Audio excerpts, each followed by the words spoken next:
Ladies and gentlemen, welcome to the 11th iteration of the International Denmark. We are finally here. We had the last chance qualifiers where we saw Secret and Team Liquid be those two teams to join already, the 18 teams that we're currently awaiting. And now we have everyone ready. Couple of days of group stages, a lot of games going on, 5 streams at the same time.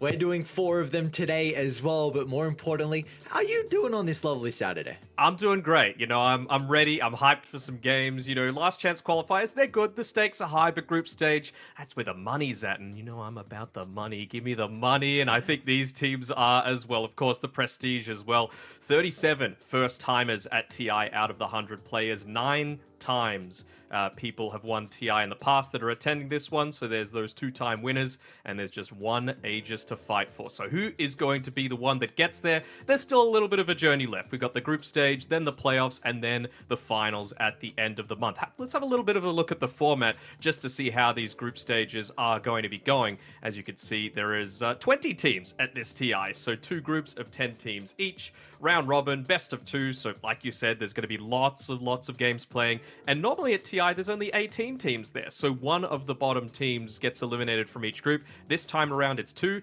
I prefer this. I prefer more teams having a chance to be able to play for it.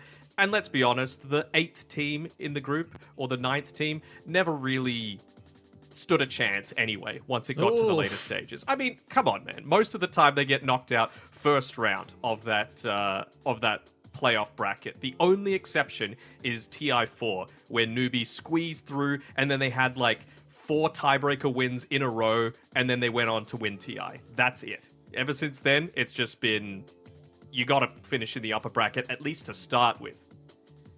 So it's doable, you're saying? Everything's doable, man. Everything's winnable. All You just right. gotta have that positive attitude.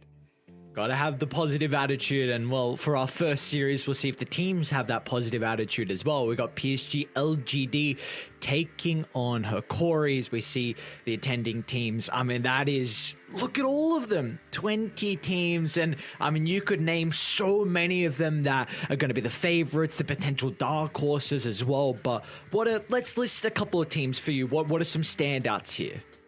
For me, it's going to sound super boring, but I think LGD and Spirit are probably the favorites right now. They've shown they've been the strongest all season. OG as well, of course, winning the Stockholm Major. My dark horse is going to be Beast Coast. I think Beast Coast are going to make a really good run this tournament, and I think Boom as well is probably one of those other ones that this is an SEA TI. If they are not able to show up here, then I'm not sure if you're going to get much of a better opportunity.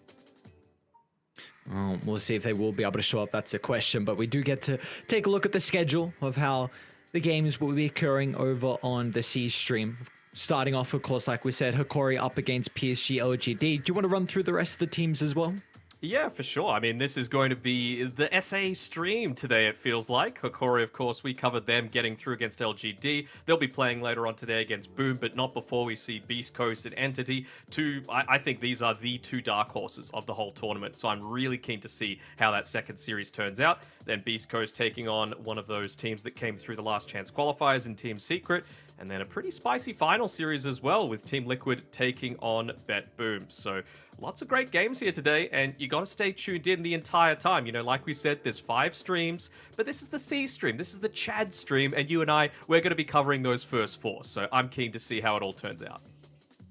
Yeah, definitely, without a doubt. It's going to be, of course, in regards to our first series with where we're starting Hikori up against PSG LGD. I mean, a team, one of the underdogs against probably one of the favorites here. A lot of people are expecting PSG LGD to have an incredible run and make it deep. And really, what else would you expect from this organization? And just, if you don't even look at the players as well, if you look at just the organization, LGD have had some incredible showings at TI, but the Aegis has always slipped out of their grasp. And their opponents, Hikori, well, Denog, this was a team that you actually expected in your predictions to make it through the South American qualifiers. We had, of course, the privilege to be able to cast those games, and Hikori looked incredible there. They did. They looked very good. Some might say that they might not have had the greatest level of competition, but they 3-0'd Infamous in the grand finals, and Infamous are not a bad team. You know, most of the time people look at SA and they think, okay, there's the top 3, there's Beast Coast Thunder, and then there's Infamous, and then whoever's beyond that. But Hikori made them look like chumps, basically. They were just completely dominant throughout that entire series. I think a lot of it was on the back of Theolacor coming back to the team, and I think he did a fantastic job. And I think if Hikori are going to have a good time at this tournament, it's going to be heavily on his shoulders as well, because I'm calling it early. I think this is the TI where the position 4s are going to be the ones to be the true difference makers. Which is an exciting thing, because if you take a look at a lot of the position 4s, they're always really the playmakers and the people that a lot of people like to fanboy over. You know, your FY, your crits, your GHs, your Shinkyus, and well, we even get to take a look at, of course, the roster from PSG LGD and see, of course, some of the players that they have, and even the beautiful jerseys that they're rocking as well. Denok, this is the clean new look for them. It is indeed. You know, it's much more, you know, positive vibes. Gone are the days of, you know, dark and gloomy and grim. Look at that, the old Buddha himself, Shinkyu. He gets lots of Buddha pats whenever he's there on land from his teammates, and of course the experience coming through from Y and Faith Beyond. They're going to serve really well towards giving them a chance to be able to again get that repeat TI for 2 of the players, but especially for people like Ame, who've been in the scene for 7 years now, competing at the top level. Just to be able to grasp that Aegis, I'd be keen to really see a China True Sight come through.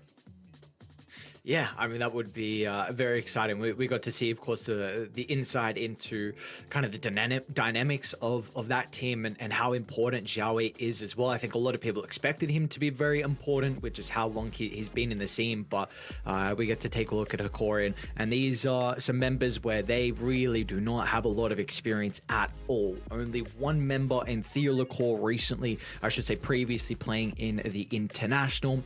This is a team that jumped over to Southeast Asia pretty early on. They did play in the BTS Pro Series 12 recently. They finished in third place, getting knocked out by Execration in the lower bracket. So they had some experience leading up to it. From what I saw in regards to the heroes that were playing, they weren't experimenting too much. So I saw, because Boom were also playing that, Fnatic were also playing that as well, and they had a lot of heroes they were experimenting on. But for Corey, it didn't seem like that was the case. You gotta save strats, you know, that's the thing. It's easy, you know, they were just holding back a little bit, you know, it's obviously important to get that practice in, and that's why they went to Malaysia so early, to be able to have their boot camp, to be able to continue practicing this.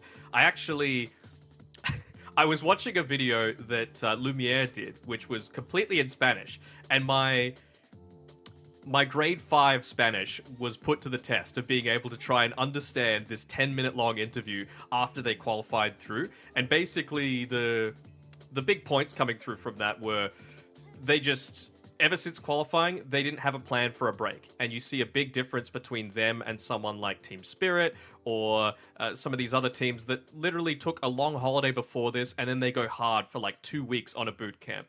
Hikori, they were like, we don't get the chance to do this. We might never get the chance again to be able to scrim and play against these teams from other regions. So let's just take it with both hands.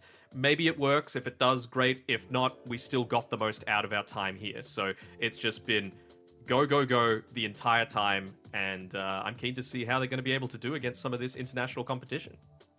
Yeah, because I think, like you said, the potential for then maybe to not be another opportunity for them, or you always just want to take everything in stride, and if you have this chance, go full 110%, and that's what they're doing. The fire is there for Hikori, but for them to kick off their first ever series in TI against PSG LGD, like that's not a fun opponent at all. No, I gotta say, I have a bit of a soft spot for Hikori, but in reality, this is probably first seed taking on 20th seed.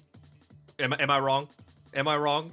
Like this is David and Goliath right now. You know, this is the definition of if Hikori are even able to take a game, it would be enormous for them and their confidence. So we'll see what they're able to do. I mean, just on that point again with the interview, you know, I spent so much time doing it. I got to milk it for every little bit that I can. Lumiere mentioned that the reason that he chose to leave Infinity and come to Hikori wasn't necessarily like an issue with skill or there wasn't a fight or any personal issues. It was all just about wanting to be exposed to new ideas and being able to learn from a lot of different people. So obviously he gets that from within the new team, playing with new players, but similar sort of argument for coming here over to Malaysia early for the boot camp, for a lot of the scrims, and then just trying to play constantly all throughout that time. So we'll see. We'll see what they're able to do, because ever since adding in Lumiere as well as Theolacor, they've looked a lot more solid. You know, I think in 2 or 3 they actually finished, I want to say 7th or 8th. So I think they're actually in Division 2 right now. But just with the points that they picked up from Season 2 when they were playing with Theolacor,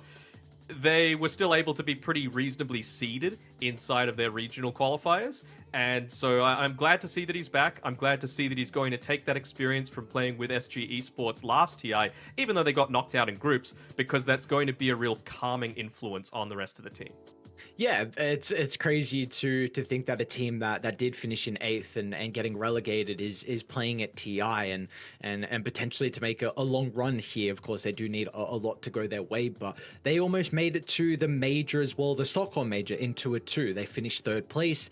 They played against tiebreakers against Beast Coast, where unfortunately they lost 1-2. So they were 1 game away potentially making it to a major, which would have given them a lot of experience, which is really the big thing for them, because again, a lot of these players, this is their first LAN, so to be able to have that, you know, I guess exposure to some different metas, some different ideas, because like you just mentioned, like Lumiere, he I was going to say jump ship, but that's probably a wrong way to put it. He moved teams because he wanted to get that, different exposure, get the different ideas, because that really is at the end of the day a big reason, a big factor in Dota.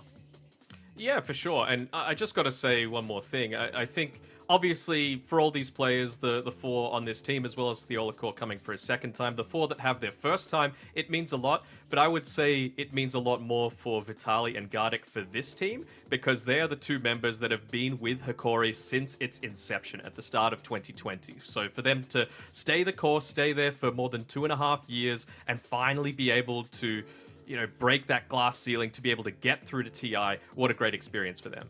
Yeah, without a doubt. So we've spoken a lot about Hikori and definitely being an underdog team.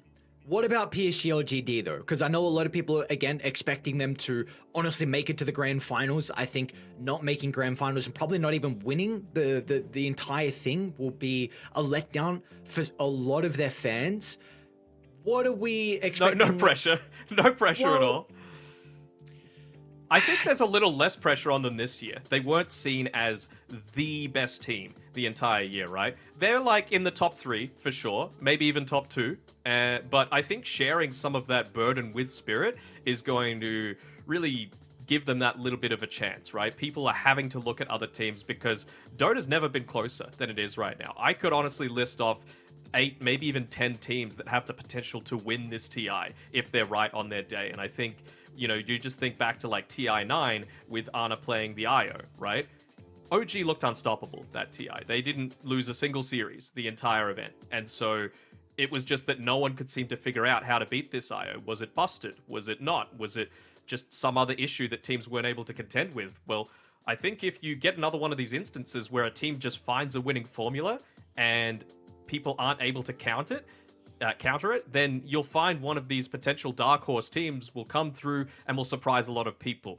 However, maybe these longer breaks between the group stage and the playoffs and the finals will give people the chance to be able to theory craft and not have to instantly reply to something on the second day, the third day. And they'll be able to talk organically, not just between themselves, but with other teams that might be knocked out, with other, casters, for example. Sometimes it just takes a completely different perspective to be able to get that light bulb moment and say, here we go. This is what we've got to do.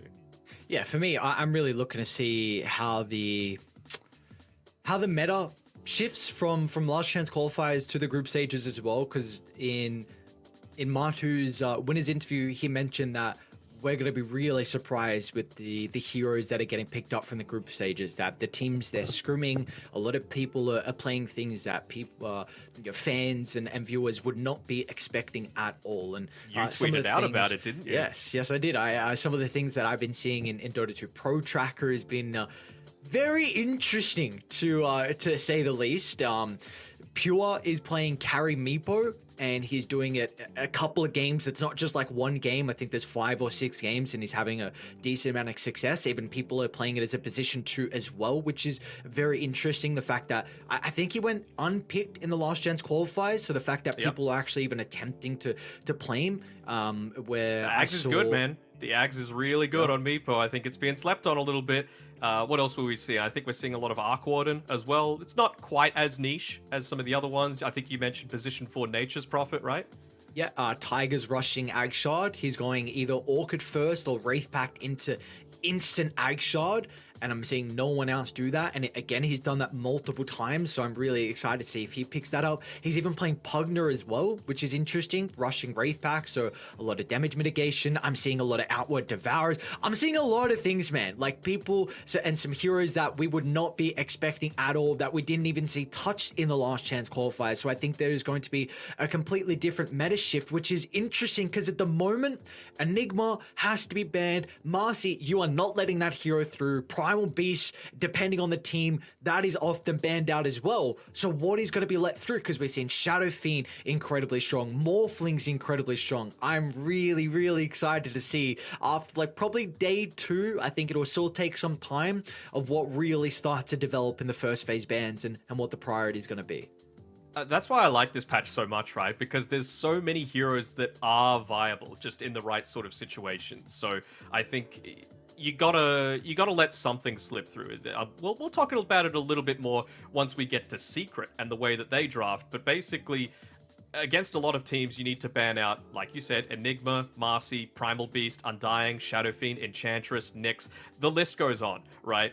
Something is going to slip through, and it's just up to whoever's doing the drafting, whether it be the coach or the player, of how to navigate around that to be able to, with what's left in the pool, get the best options. And we'll also see developed what's going to be better. Is it going to be first pick? Is it going to be second pick? Yeah, that's a really good point, because it feels like, I think something you mentioned, and we even heard at TI10, because there was just so many dominant heroes that something was going to get let through. You wanted that first pick. Yes, second pick is nice because you can have the better lane set up and you can go from there. But first pick gives you kind of that broken hero that you truly believe will take you to that next step. I'm still a second pick believer. I feel like if there's more heroes that are viable, like in the top 20, second pick is almost always going to be better, just because you're going to have multiple ways to be able to respond to a lot of these OP picks. And I feel like, yeah, first pick is strong for being able to get that busted hero on the 8th pick. I think the only truly busted hero would be maybe Batrider, but Morphling. I think Morphling is going to be the hero of this tournament. I mentioned that it was going to be the POS 4 meta, but if there's any position 1, or even some people play it mid, that's going to be able to do a similar sort of thing, it's got to be him. You'd put that ahead of the Marcy? No. But in terms of carry, I think carry Okay, Marcy sorry. is very niche, but in terms of position 1s, Morphling's the one to be. Yeah, definitely seems like Morphling is something that is really scary to verse, but we did even see in the last chance qualifiers, which could be a nice little piece of data for some teams to look at, that I think Liquid beat Morphling 3 times in a row. 2 was against Vici Gaming. I believe Virtus Pro picked up in one of their games as well. And you know what they did? Yes, that was a scary thing. What they just run at them. That's the main thing, and of course run at them. That's the only thing that you can do. I mean, there's actually, I'm going to steal a little bit of information here from Yatoro, because on Team Spirit's YouTube channel, he actually put out a Morphling guide, like how to play Morphling and the things to look out for. And basically his words, word for word, were you could play him in almost every draft, no matter who's picked against him. If you have good net worth, you're most likely going to win. So the more important thing about that statement is the second one. If you have good net worth, that's the way that you beat Morphling. You have to crush it in lane, and then you need to end the game before he gets strong enough to be able to fight you, because one-on-one, he essentially beats everyone. Even AA, like Yatoro was confident with it being able to beat the AA. Because the Ancient Apparition was something that we saw actually in the South American qualifiers, picked up a decent amount to address some of these heroes, the DP, the Morphling, and I was expecting it to be played a little bit more in the last chance qualifiers. It was banned a couple times, but I didn't see it as much. But while we are waiting for this game and this draft to get underway, we will take a look at how the groups are setting ourselves up here with Group A and Group B, and where the teams are all situated at the moment. Of course, with starting with Group A, let's do, how do we want to do this? Let's do top 2 teams and maybe an underdog for you that you think will surprise. Well, LGD number 1. Okay. Can I do top 4? I think I might Sure. do top 4. Yeah, go for Let's it. say LGD, Liquid. I'm going to say Boom. There's a little bit of C bias coming in there. And OG are my top 4. Okay, mine pretty similar. OG, LGD. Oh, I know you like Liquid. Come on. I do. Like I'm very hesitant with Liquid, EG, and RNG. I don't know Did you who's see just Zhao going to miss out. 8's group chat? Did you see the leaked group chat from I Zhao did. 8? Yes, I did. Yes. Where Liquid were literally beating LGD in like 100% of scrims? Yes, I did see that, which was very, very interesting. So yeah, I wonder what that means then. Like, what LGD's kind of ideas on Dota not up to par as what some of the other teams are. Like, what would you make of that? I mean, it might just be that Liquid are really good. You know, they looked good during the last chance qualifiers. Yes, they came through the lower bracket, but I still think that when they were on, when they found the right draft for themselves, this is a Liquid that's... It's a force to be reckoned with. I have them finishing as high as top 4. In group, specifically? No, in TI. I have them top Ooh. 4 for TI, third more specifically. So we'll take a look at Group B real quick as well, but and then we'll continue on with that kind of train of thought there. But I think in particular with what you were mentioning is that you even brought up, I think, in one of the casts that Liquid. Sorry, there was Insania mentioned about the last chance qualifiers and the teams going through, and he expected at least the team to make it to finish top 6. So Yes. we'll see if Liquid can do that. We'll see. I mean, the precedent is there. TI5, CDEC got second place. TI6, I think it was eHome got top 6. So there's a lot of evidence there. You know, it was a while ago, but Insania was still playing Hon back in those days. Group B, as we see here, let's do a similar one, and I'm going to let you put your cards on the table first. Who do we think is top 4 in Group B? Okay. Astar, Entity, Secret, and Spirit. Well, that was quick. All right, so I've got Spirit, Beast Coast, Entity, and fourth one's really a toss-up. Honestly, it could be literally anyone could get that 4th spot, in my opinion. Dude, it's so... Oh, man. This is the group of death, in my opinion. I think this is the tougher group. I know some people are going to look at the group 1 and say, oh my god, they've got OG, they've got LGD, but this is much more even across the board. And I think people shouldn't be blinded by, like, the raw numbers of, like, oh, this team has 10 wins. I think... Well, you're not going to get 10 wins. You only play 9 series. But, if you're sitting towards the top of this group, you've done a fantastic job. And the teams that miss out, they are going to be very unfortunate because it is just so close. We've never had a closer TI, in my opinion. Yeah, that's really the point I was going to go to next. Like, you could argue for so many teams to make it into the upper bracket, and you even said before there's the possibility of, like, saying, making the argument for 10 teams even to win the whole thing. So it really just comes down to who is able to execute, if they're having a good or a bad day. Because if you go back and look at the last chance qualifiers, well, a lot of the people that were a lot of the teams that were expected to make it out, Extreme, they were expect a lot of people. I think a good chunk of people thought Extreme were going to cruise through, and they didn't make it in the end. And then Virtus Pro as well. Crushed them.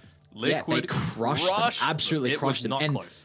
And Liquid honestly crushed Virtus Pro as well. Like, those were not very close games at all. So that's saying something. Also, the fact that Secret, game 1 was a little bit shaky, but game 2 versus Virtus Pro was very interesting. We saw Nisha pull out the Magic Damage Lena build. So, yeah, the fact that it's just a lot of people were expecting Extreme and Virtus Pro to make it out, and they didn't in the end. Don't talk about our predictions. My points. I missed out on those juicy points from the old Battle Pass. I need it. I need that next little item coming through. Just on Secret as well, can I just say Zayat's easily MVP for mine from the last chance qualifiers. I think he is... You gotta ban the Nyx, period. I think he only played Nyx and Earthshaker the entire qualifiers. Is that right? I thought he had 5, but I can answer that in 1 second. He played Nyx 9 times, and he only lost once. So 8 out of 9 is pretty crazy. He played the Earth Spirit 4 times, the Earthshaker twice, and then Tusk and Marcy both with 1 game. Interesting that he only played 1 Tusk game, considering that was something was really the backbone of their regional qualifier run. Yeah, I think... I must have got my positives confused. I'm just looking at my notes. It was Katomi that I was thinking about with the Nyx and the Earthshaker when they went 9-0 on Entity during the entire Western European qualifiers. So, I mean, these heroes are very strong. There are very few people that I trust to play Earthshaker. You know this. So we'll see if it gets brought out this game. Jinkyu is one of that handful that I do give the faith through to. But, I mean, just talking about it, it gets my blood boiling, this Earthshaker, man. I mean, come on. People seem to like losing more than they like playing Earthshaker. Or not playing Earthshaker. I don't know. I messed up. But anyway, it's just 29% win rate, man. It's a bad hero. Don't pick it unless it's, like, specifically an Earthshaker draft. So you mentioned that you think this is going to be the TI of the position fours, and the Earthshaker can be a position four that can take over games. And there was one game in particular where we were casting Vici Gaming, and Frisk was playing the Earthshaker, and I mean, this is what you come to expect from Frisk or Fade, and that there's going to be, you can go through so many teams here. Again, you know Xingqiu, you've got your crits. I'm now blanking on position fours as well. Zai, It's you fine. just mentioned as well. But you just think about why that was good that game. It's because, and not a lot of teams do it, the team specifically made space for him to get his Blink Dagger. That's what we see, one of the other great Earthshaker players in Arfu do whenever he's doing it for SMG, right? They give him this window between like 10 and 15 minutes where they're like, look, the farm is yours. We just want to give you all of this space to be able to get your timing because we realize how strong it is. That's what happened in that last chance qualifiers game. They gave him a couple of waves down bot right as Roshan's being contested, lands the perfect Fissure into the perfect Echo Slam. Vici just take over that game. That's what I want to see from a lot of these teams. That's why OG looked so strong on it whenever Seb or Chu were looking to play it, just because they gave them the space, and Tiger is flexible enough that he was able to play a little bit more of that true supporting role, even though he's the pos 4 in theory. So at the end of the day, you want no Earthshakers, right? We're just, unless you're able to play around it like you said, and get the farm required for the Earthshaker. But regardless, you just want no Earthshaker for this TI? No Earthshaker. 29% win rate is not enough. Okay. Well, some of the other heroes we're seeing at least their win percentage being incredibly through the roof, and I think Marcy still has 100% contested rate as well, if I'm not mistaken. Yes. Which is busted. Yes, a busted hero. I wonder who's going to be the first team to not ban it or not pick it up. Like, who is going to be like, you know what, we'll just leave it. When is that stat going to be broken? It's going to lose. Wait, no, it won't be played, so it won't lose. But I think it's just, it's so silly. It could be put into so many different roles. So I just don't see a reason why it wouldn't. If you didn't put your predictions in, I feel sorry for you, because that is one of the easiest ones to get. Most banned hero is going to be Marcy, maybe Enigma, but Marcy or Enigma, 1 and 2 for me.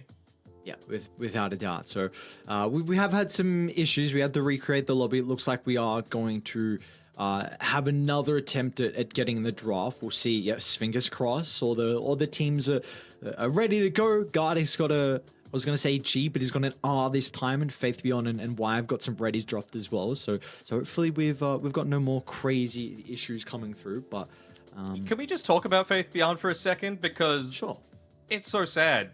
We've got 2 weeks left of Faith Beyond. The man is retiring after this TI, and he said he's retiring permanently. This is not the old Chinese retirement coming through where he's going to be coming back, and it does feel like he's kind of reasonably set up, right? He's already got that TI win in the books. He's already, finished second at some of these ridiculously high prize pool TIs as well.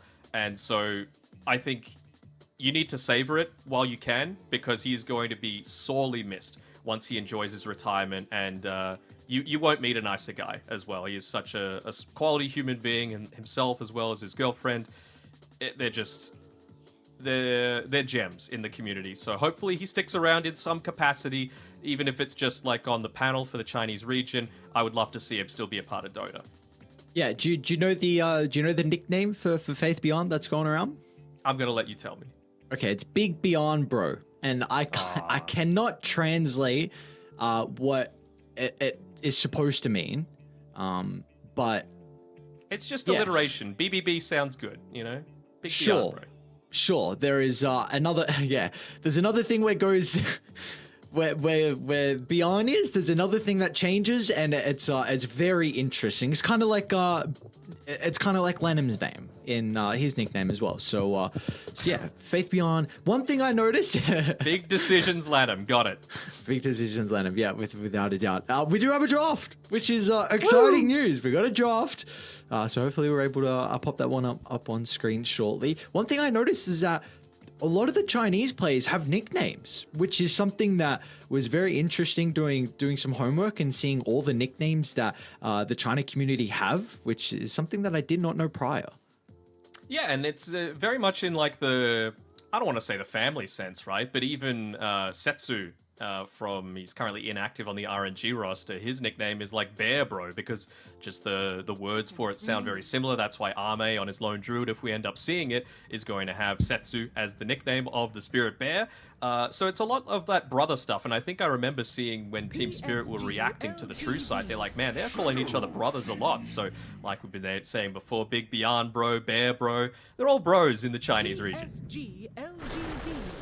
Enough about the players and the teams. We got a draft that we can now finally discuss. Winter Wyvern, Shadow Fiend picked up for Hikori and PSG LGD, and Enigma and a Tiny. Danog, Tiny is a hero that we didn't actually see a whole lot through the last chance qualifiers. Are you expecting with, of course, 18 new teams that we're going to see the Tiny a little bit more? Because you take a look, of course, we didn't get to see Asta. I mean, that is just one team in particular. Like, Baboka is a crazy Tiny. He is, and so is Shinkyu. So that's something that you need to take mind of. I think it's going to be heavily dependent on what heroes slip through. Like I was saying before, it does feel like there's essentially 8 super strong heroes right now. And so if you let this Enigma through, for example, that plus a Tiny lane is still crazy formidable, right? You hit level 2, then you just Avatos into being able to get multiple hits off with the Eidolons, and then you just win, I would say, 80% of your lanes with this combination. It is insanely strong, especially against something like a Winter Wyvern. Yeah, you got the Splinter Blast to be able to deal with the Eidolons now that they've got reduced magic resistance, but it's still just not enough. You're not able to trade very well. You're not able to harass. I think the Wyvern is a good game counter for the Enigma, but not for the lane. 5 seconds remaining. And we see the Morphling banned out as well in that first phase, realizing on Hikori's side that LGD were the ones that have this last pick of the first phase, and so wanting to make sure they don't get that uncounterable situation. I like Hikori's draft so far. I guess for both sides, we're going to see the flexibility continue to go through the draft.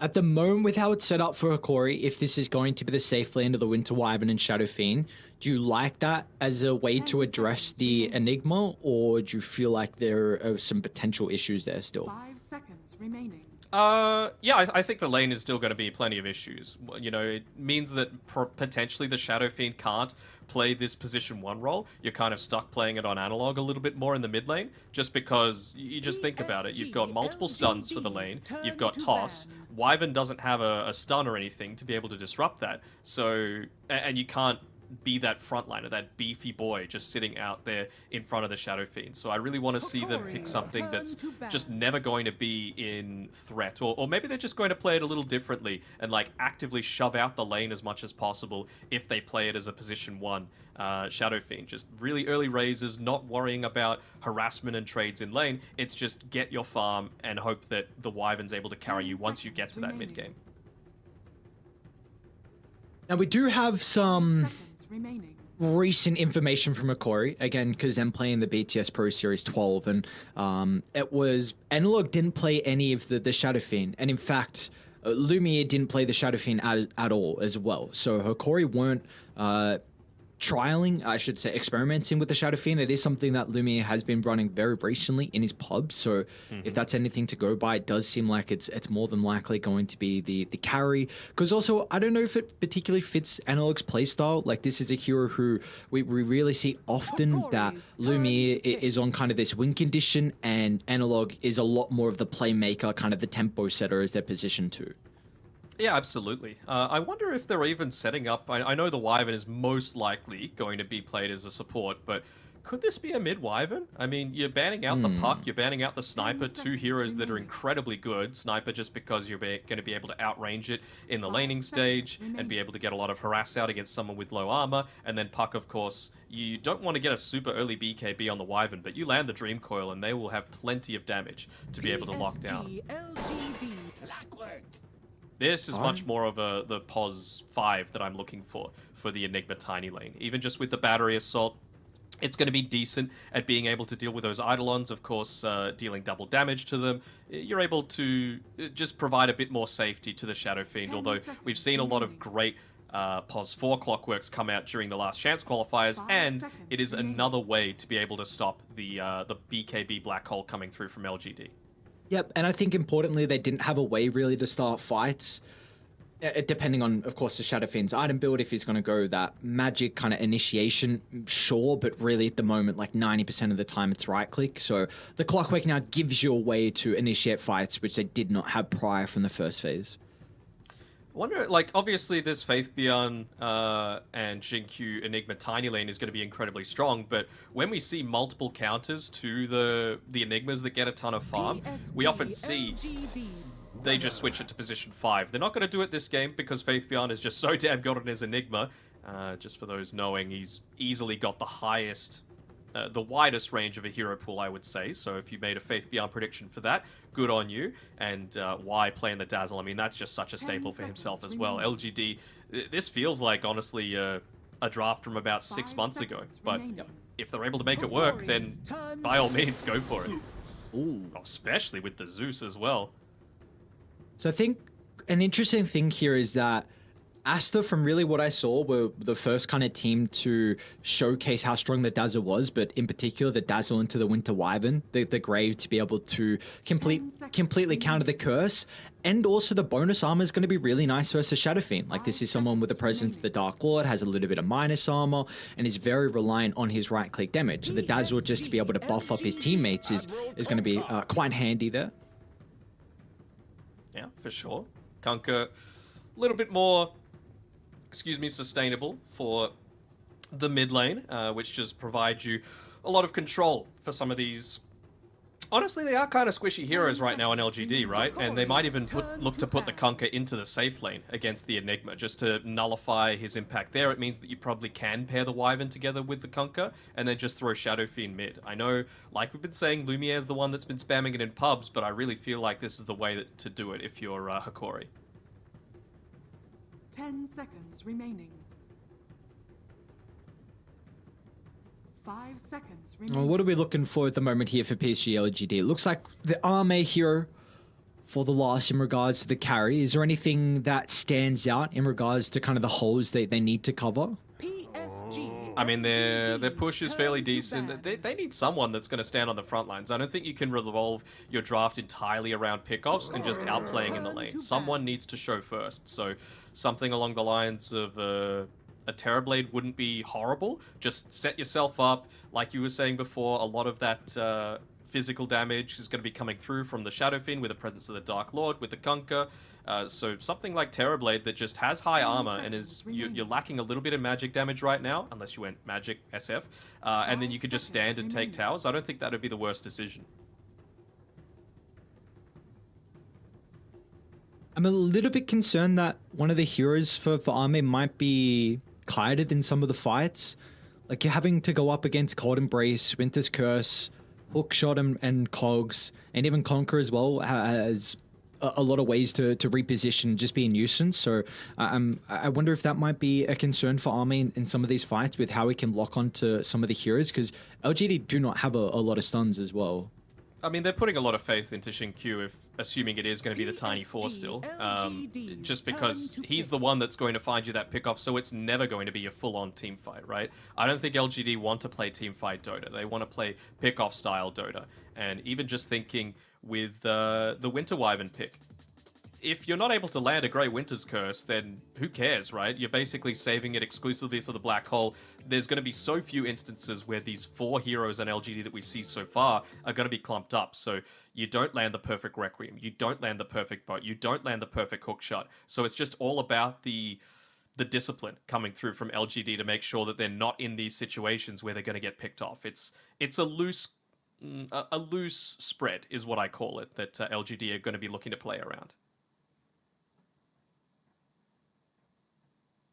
Then what does Hikori need? They still need their offlaner, it seems, and well, they're going to have the luxury of being able to respond to whatever LGD go for. They do choose that Terrorblade, like I was thinking. It's good for all the reasons that I mentioned, plus the fact that, you know, we've got a lot of magic, physical damage. Cold Embrace saves you. You can even potentially Winter's Curse someone if they're standing next to the Terrorblade for whatever reason and just wipe them out of the team fight.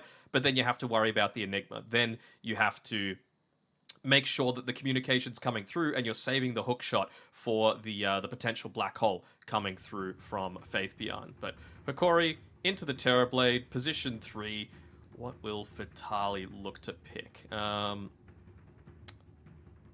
catch isn't amazing, so maybe they're considering something like a Weaver. I think they need a little bit more team fight though. Yeah, this is good. I like this a lot. You know, just again, something to throw onto the front lines. Let Lumiere, who is playing the Shadow Fiend, do what he wants to do. Just stand there and right-click and just deal with those TB illusions really quickly. Be able to get onto the back line, be able to toss up the Dazzle, I would say, in particular. And even just keeping the Fire Panda on top of Faith Beyond, making sure that there's no... Or Xingqiu, making sure that there's no blink happening just with that AoE damage aura. How do you feel like Hikori going to set up the lanes? Do you want the Clockwork to play with the Brewmaster to lane into the Dazzle, or do you want the Clock to kind of be that melee body in front of Lumiere on the Shadow Fiend? I want him to be the melee body. I don't think the Wyvern's going to provide enough in the lane. I think if it was Wyvern Kunkka, I would be fine with it. But with the Clockwork being picked up and with Shadow Fiend most likely going to be played in the safe lane. Again, Lumiere could just switch to do it mid and you might have Analog play Kunkka from the safe lane. That's what I would do in this draft. But we'll have to wait and see. Hikori, they also went on record that Vitali watches a ton of Dota, and not just SA Dota. He watches specifically a lot of the other regions just to learn individual teams' playstyles, and they look to try and craft their draft around that. They don't play the typical SA style. They call it freestyle Dota.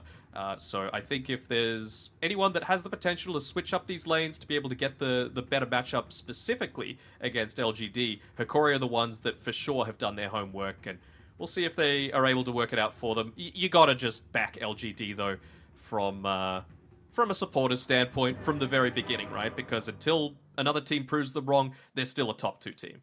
Yeah, I think that's the big thing, like you just mentioned. Until someone proves us wrong, until someone is able to topple LGD, because we've seen it in the past, like teams that are expected to have an incredible group stage, an incredible tournament, and they fall short in the first couple of days, and all of a sudden, you know, a lot of our initial expectations are going to be changed into, you know, how the team's been looking so far. So until we see that, a lot of people would still be expecting LGD to come off with a good start, but do we like Hikori's draft? Do we feel like there, you know, is some angles here for them? Do they have the right kind of 5-man to be able to topple LGD in this game 1? I think they do, but I would feel, like I was saying before, a lot more confident if SF went mid and Kunkka went into the safe lane, and it doesn't seem like they're doing that. So, based off of that fact, based off of the fact that I think this Enigma tiny lane is going to go far too well, I think LGD have got this. Okay. I do think this is an incredible Brewmaster pick from Hikori. I'm a very, very big fan. Vitali plays a great Brewmaster as well. Your way to be able to address the Terrorblade, because if PSG LGD, if it gets to the stage where TB is pretty much the only person with a lot of farm, then you can just Cyclone him up in team fights. If you even want to look to address the Dazzle as well, because someone needs to get on top of Y, if he's freely positioned at the back of the team fights and just being able to cast, you know, Shallow Grave and then of course the Shadow Wave as well, then your fights are not going to look good. But the Brewmaster has that capability to hunt him down, Cyclone him in the air, and also you can wrap on mid, which is very important. And I think that's one thing I want to see out of Hikori. If they... Either for them, you need to bring a third person top, use that split, and get a kill on the Terrorblade and try and put pressure on tower, or that first split of the game has to be used when you wrap mid with the Conquer, with the boat, with the Primal split, and you get a kill on Nothing to Say. They do have some big openings here with their ultimates on Hikori early, but they need to be able to capitalize. Oh, for sure. I mean, Hikori have the better team fight, no doubt about it. I'm just worried with how LGD might get out of the laning stage in way too good of a spot. And they are a team that do not give you the opportunity to be able to come back. I mean, first blood onto Ame would do a lot of good if they're able to catch him out here. Still under the cover of nighttime, the smoke pops and they're going to chase him, but I think Ame was smoked as well, so he's going to back off. Meaning that they're not going to be able to claim that first blood. Could they even look to set up on going for a counter kill? Doesn't seem like Faith Beyond and Xingqiu want any part of that at all. Faith Beyond already leveling up the demonic conversion as expected. So looking to be a little bit more passive on LGD. Wouldn't be surprised to even see 3-1 bounty rune trade. Maybe even 4. What do you make... Oh, I'll hold that thought. If they wrap all the way around on Ame top... their space is Important really of Clockwork's good. positioning, and The yeah, full exactly pincer. right. Look at the space that Akori play with Theolical all the way around, straight on top of Arme. That was the prime target. They needed the Clockwork to get on top of the Terrorblade. With him doing just that, it enables Lumiere to find first blood. Well, at least for LGD, they get 3 bounties. So across the board, they do have a little bit more net worth on all the heroes. But of course, giving that first blood over to a Shadow Fiend does an incredible amount. You are the one hitting the towers. You are the one dealing the majority of damage in these early skirmishes. So for Lumiere, who isn't a huge SF picker, to get that early net worth boost and potentially have that extra confidence off the back of that, it's going to go a long way towards Hikori's success. And they just want to shove out these lanes. They want to hit early levels before LGD do. I mentioned before that key timing around level 2 for the Tiny and Enigma lane.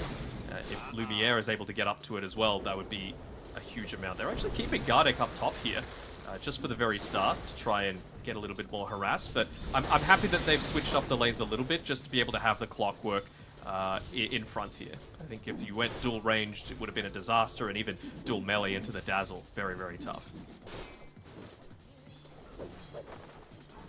Feels like with this top lane with the...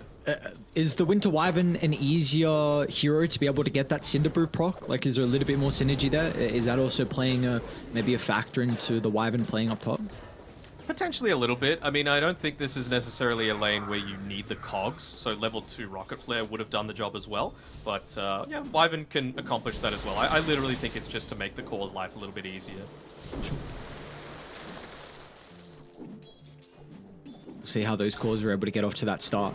Because we are looking towards the level 2s. Lumiere already has his, thanks to all the experience he gained prior. It's going to be up to Theolacor, but lane's not in the greatest spot for Corey to look to utilize the level 2s that are coming out short-lived. Of course, there's always the beautiful thing about the Enigma, often playing with the creep wave close to your tier 1 tower. Yeah, I mean, and this is kind of by design as well. I mentioned that they wanted to shove the lane out anyway, just to get those early spells up. So Theolacor's job is essentially to bait LGD to going on him, and if Lumiere's level 3, maybe you get the turnaround kill.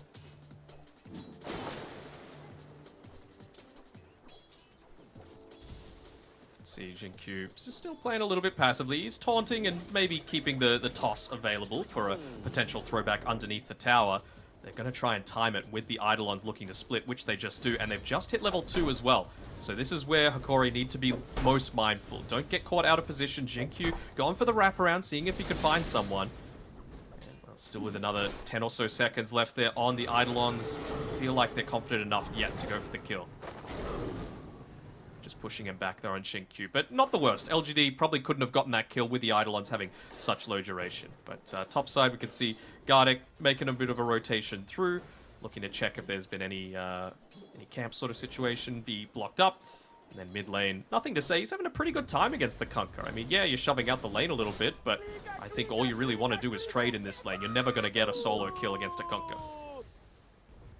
Yeah, Analog just got the stick delivered, so we see a lot of heroes against the Zeus like to go for the stick straight away, sometimes even one as well, depending, but I felt like the stick wasn't required early on. Top lane, Vitalis getting chased in the tree line. This LGD got a bit cautious with an early level of the Cold Embrace, keeping Vitalis healthy. Beautifully done.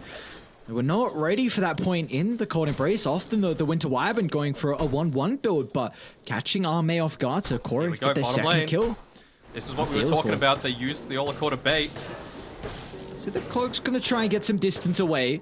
I mean, he's already used a couple of razors and not a whole lot of damage being dealt, so LGD will be fine. Yeah, he cleaned up 4 of the Eidolons though, right? So that's going to go so far towards just making sure again that he's having a good laning stage. Of course, you get rid of the range creeps whenever you're playing this position 3 Enigma, but if you can get multiple Eidolons in exchange, you're fairly okay with that trade. Right, top side. Another kill, beautifully done from Hikori. And the fact that Vitalis getting off to an incredible start.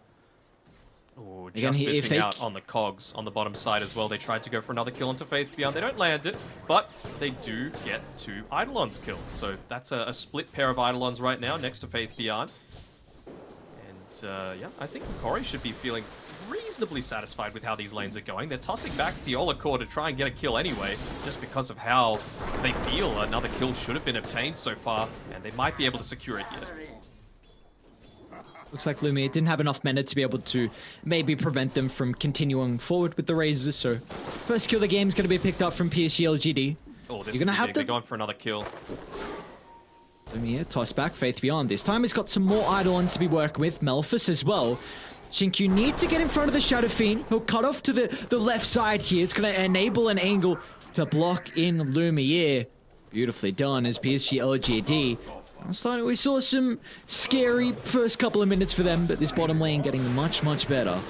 Yeah, I mean, this is why this duo, even with the tiny nerfs and the Enigma nerfs, is still so formidable, right? You can't go into the lane Top solo. lane.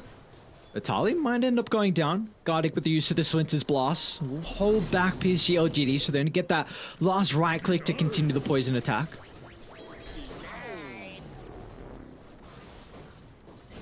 Yeah, the kill on Theola Core, it was to be expected. That's kind of what you look to go for whenever you're playing this Clockwork. He was kind of low on mana anyway, so I'm sure you appreciated the refill of the bottle. He's picking out Xingqiu's movement here. Both of them having the boots, but Clockwork just that little bit faster. So he'll be able to protect the power rune. Very important to do this against a Zeus.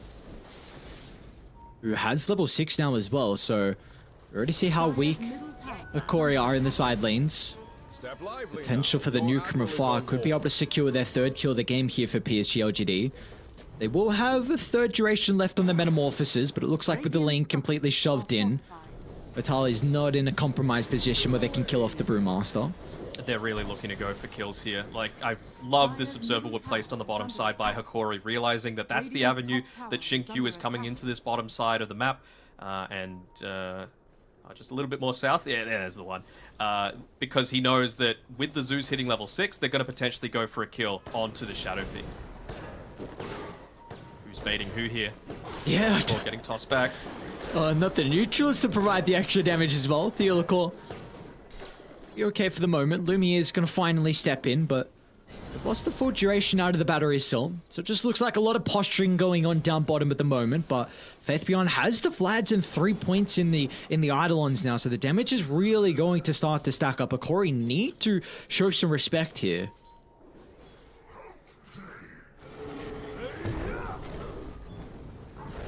Wyatt should be killed off underneath the tier 1 tower. Looks like Gardic's going to do it from afar. Vitali will finally step back in. They've got the Grave, in fact, to continue to stall this out. Let's see if the Thunder Gods is going to be used. It's not enough, and now Vitali gets enough experience thanks to the kill onto the Dazzle. So now he's got the first split of the game to work with. 3 deaths for that'll Arme. secure the kill onto Arme. 3 deaths on the Terrorblade to start, and meanwhile, Analog mid lane use the boat as well. He's trying to chase down Nothing to Say, who might be forced to go for a deny onto the neutrals. The rest of the team starting to connect. Xingqiu as well has the toss to send him away. He's actually going to send him the tower instead. Oh no! Not that way, because Theolacor can step in, just close the distance onto the Zeus. And now Analog, he's going to be able to escape as well. Theolacor has the cogs to protect the Conquer. What a beautiful sequence of events here for Hakori. I mean, this is exactly how they needed to do it. I mentioned before, this is what's important for Hakori. They got to get out of the laning stage in a relatively good spot because their team fight is superior. So the fact that they're coming out against LGD, one of the best teams in the world, 8.5 minutes in with a very slight net worth lead, you got to feel super happy about that. And, well, at least with Arme, he's playing a Terrorblade, one of the heroes that's best able to retreat back into the jungle and look to pick up a lot of that farm using the illusions with their high armor to be able to tank. So he just doesn't want to be in this lane anymore. The downside for LGD is that they don't really have any heroes that do want to sit in that lane. So I feel like there's a big opportunity now for Hakori to be able to take this tier 1 tower without too much congestion. They just use the Thunder God's Wrath. And well, with the TB not quite being fight ready, I think it would be a disaster if Arme made another rotation back here and died for a 4th time. So they might just give this one up for free. At least LGD, in response, are going to look to try and take a tier 1 of their own.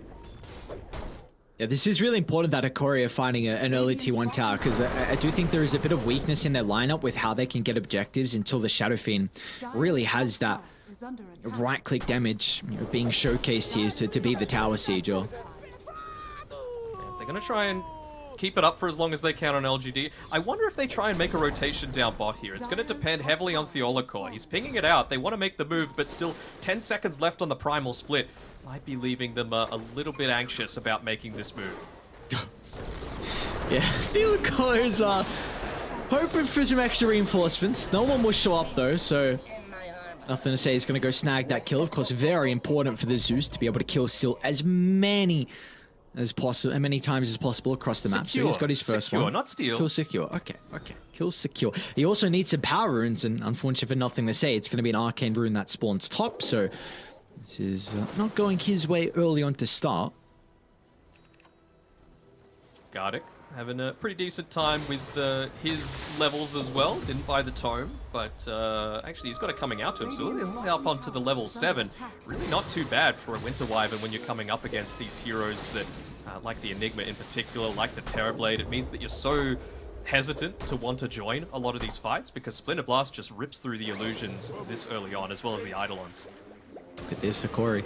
They've got their ultimates, they've got a catapult Pop the timing Cinder. as well. They want to look to get kills. That's why it's going to be chased down to the triangle, and everyone just splits away from PSG LGD. They want nothing to do with a potential skirmish. As Analog will stop Wyatt in his tracks. A nice kill, but you see instantly the read from Nothing to Say. As soon as everyone leaves mid, he's going to try and move over to maybe get some of the creeps away to slow down the siege, but importantly, Radiant will glyph up the wave so they keep their catapult healthy. Oh, that's one of those just micro decisions that might actually have changed a big part of this game. We'll see if they end up securing the tier 1 tower anyway, and it won't be too bad if they do. But Gardic taking the tome when he was already having a mid creep wave to farm, when he was almost level 6, and not giving it over to Theolacor, potentially means that you don't get that kill onto the Zeus, and he's able to continuously farm. They still lose the tier 1 tower, so it's not horrible for Hakori, but could have been even better. I think one scary thing at the moment is how farm Faith Beyond is. Wraith Pact already completed before the 12-minute mark. Of course, he did rush it, but this Enigma is going to be a very difficult person to deal with. Yes, you've got answers to the BKB Black Hole as the game goes on, but that's not the only thing about the hero anymore. Radiant's middle tower is under No, attack. definitely not. There's just so many different avenues for you to go for. And like I mentioned, both supports effectively counter the BKB. So even though it's being played as a position 3, I feel like it's going to be that old POS 5 style where you just don't get the Blink Dagger until it's super late. And you might result in a couple of heroes just waiting for something that never happens. What it does mean, PCLGD though- actually, looking yeah, to make they're that play. going for- Great position from Gardic. Beautifully done. Radiant's courier has been killed. Now he's actually going to go in. Theolacor with a hook shot. Jinkyu will instantly toss him away. They're able to deal with the cogs as well. Looks like the follow-up won't be there from Akori as Gardic unable to close the distance to use that second ultimate in the curse to try and stop the retreat. Dire's bottom tower is under One thing as attack. well, though, about picking these supports to diminish Enigma's teamfight involvement is that I already mentioned Hakori has such stronger teamfight, but if you're taking Black Hole out of the mix as well, like it's really, really heavily in their favor. So basically just looking to see when Hakori want to take their team fights. They're going to go for another smoke here on Analog as well as Theolacor. 15 seconds left on the hook shot. So Oh, okay. Split's gonna come out. Faith Beyond was attempting to try and step in with the threat of the Black Hole. They're gonna turn to deal with Arme. Someone needs to address the Dazzle though.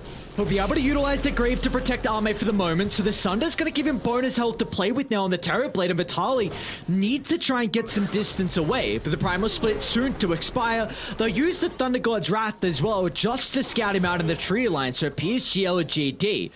The first big skirmish victory for them as all 4 heroes show up.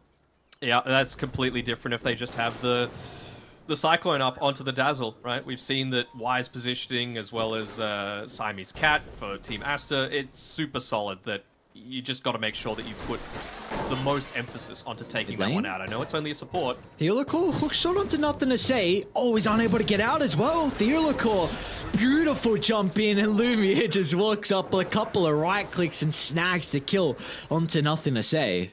Do they consider going Roche here off the back of that? I think they might. They've got a decent amount of damage. They've picked up a kill. They know that the meta's used. They know that there's no Thunder God's Wrath. You would take a huge play from Faith Beyond to be able to secure this one. It's all underneath an Observer Ward right now as the Ola Court looks to get rid of it. But I don't feel like LGD feel comfortable enough to take this team fight. Again, they've got weaker team fight to begin with, and they don't have anything that's going to be giving vision outside of the Eidolons. So it seems like they just want to keep the lanes pushed out a little bit more in their favor, split up the map as much as possible, and give up this first key objective. And it seems like for Corey, they're probably going to look to farm for maybe another 2.5 minutes, potentially 3. Get that BKB on Lumiere. Analog's very close to his own BKB, and you almost have the Wraith back from Vitali as well. So if you get these items and take a successful team fight, all of a sudden that's a tier 2 tower, the entire top half of the map controlled from Radiant, and they could even get more as well. So this is big signs here for Corey. They could get a lot out of these Aegis. They could, but if they're a little bit too passive, Xingqiu, he's only about 600 gold away from his own big item in that BKB. All throughout that time that they were taking Roche, he was just keeping this bottom lane shove, taking the jungle, something that you don't really see a position 4 Tiny do, go all the way back into the jungle, but Xingqiu realizes how important he is to LGD's chances this game. They can't take the full 5-on-5 team fights. It's all about finding that key pick-off to be able to begin with. And it looks like for them, they're looking to try and play down in the south here. They do have a very nice ward in the jungle. Of course, the potential for them to be able to push is through the roof as well. So they're just making sure they put themselves in a position where if Hikori all show top, they can try and trade. There's nothing to say. Quick figures with the Yule Scepter. It'll hold Analog back, but he didn't know that Theodore was in the neighborhood as well. So another hook shot on the mark here for the Clockwork, catching out Nothing to Say, who's having a really difficult time at entering this game 1.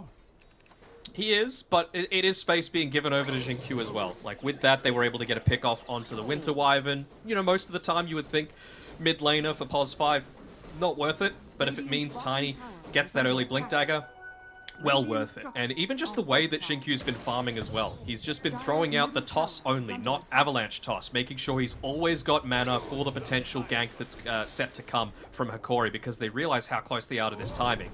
Now, though, he's got the Blink Dagger, he's got a smoke queued up, and not even TPing right onto the tower, making sure to go as far away, try and get a jump onto the backline. If they can take out the Wyvern, it opens up so much.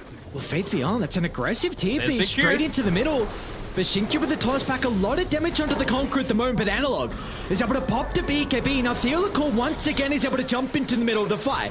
The Yules will be able to counteract the Requiem, but Lumiere with the right-click damage is starting to rack up. They need to avoid Armane, that's where the Cyclone's able to come into play.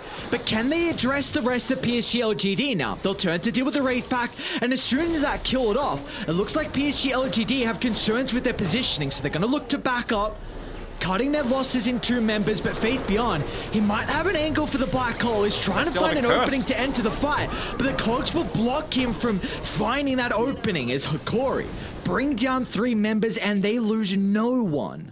They lose no one, they retain the Aegis, you get rid of the Terrorblade's Manta style as well that was on the Courier, just the recipe, but still, such a big impact, and with that gold, they get the BKB, they continue this push on forward.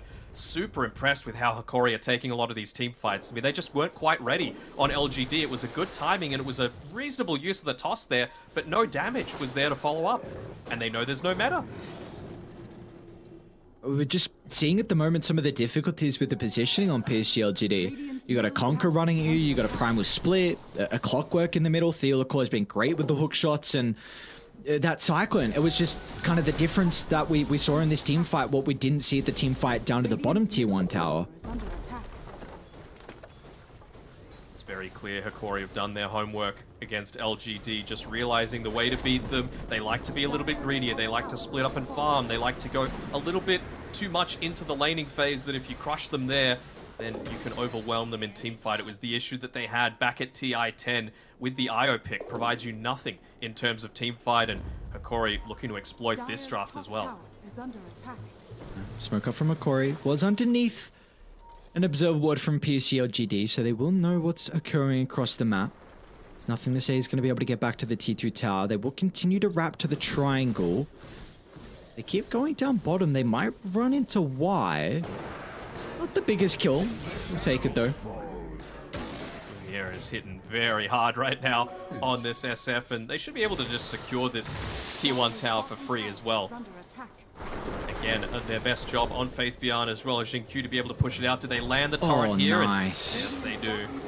Beautifully done. Analog with the vision. Forced to use the bow just for the extra damage. Xingqiu will be able to get out of range, so he'll make it work for the kill. It'll take quite some time.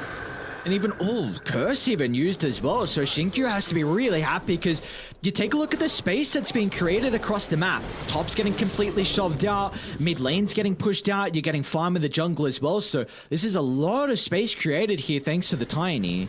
It is indeed, and it is real teamwork coming through here from LGD, giving up your own life for the benefit of the rest of the team. Honestly, I feel like Xingqiu almost prefers that death as opposed to getting away from the engagement, just because it causes them to stick around for another 30 seconds. Now you don't have to worry about the curse. Now you don't have to worry about the boat for a little bit. And I wonder if LGD might even look to go for a gank attempt now, or if they're just going to again lean back on the fact that, all right, they're not going to kill us if they don't have the curse, if they don't have the boat. They're not going to feel super confident, especially considering the Aegis is expired. But if they wanted to go, if they wanted to try for a black hole attempt, now's the time. Radiant are scanning you. Anil, can he get the choreo? He does again. Has been killed. Another choreo snipe going down. They also have a ward on the high ground, so they see Faith Beyond. Xingqiu's gonna try and toss two heroes into the cogs as Faith Beyond with no hesitation, but the battery assault instantly cancels the black hole, and now he might not be able to escape. Hikori, they've already used their stun, so they will not be able to catch up, but the first black hole of the game will net them no value. Dire's bottom tower is under attack. They tried to, I want to say they tried to go for another play. This is just Hikori playing really effectively around their vision, especially considering the fact that you've got some of these instant jumps onto the back line. It's going to be enabled even further once guarding. Tali mid lane might be in trouble. Radiant's top tower. Bottom lane, nothing to say. Blows him up with the help of Xingqiu, and now Arme's even going to TP in. They see Gardic in the tree line. And another kill split. going the way of PSG LGD. Beautifully done from them. They're going to be able to defend their tier 2 tower. And now look to get the rest of the map pushed out. Is under attack. Yeah, very, very good split there from LGD, making sure not to clump up because, nothing to say, nearly died for a 5th time as the target of the curse, but instantly just making sure to create that space away from the rest of the team. They're putting a lot of emphasis onto protecting this ancient camp area, right? Because you've got a Shadow Fiend, you've got a Kunkka, both super capable of being able to take it, and I mean, this is Arme's game to be able to carry. We've mentioned before how the Enigma was countered throughout the draft, and it's really only the Terrorblade's goal to be able to be that tanky frontline presence, so unless he's able to keep up the farm and be that frontline tower sieger, then the rest of the team isn't really enabled. The pickoffs can't happen from Xingqiu. Yeah, I have some big concerns with the late game. I know you're saying that probably Hikori have an advantage in the team fight, but I feel like Armin might just be able to solo carry this game. I think the Terrorblade matches up very well versus the Shadow Fiend. You've got a armor advantage, which is a big thing considering the Shadow Fiend is all right-click damage. He's going Skadi next item as well on Arme, which is going to prove to be a big issue for a ranged right-clicking hero. Radiant's bottom I think tower is one under attack. advantage that we see for Lumiere is that he's going Daedalus, which is pretty much the item you need against heroes that have a crapload of armor to be able to pump that damage in. So there's going to be a slight window here potentially when this Daedalus is completed, but I am worried about late game. I think it really comes down to how Vitali is able to play on the Brewmaster.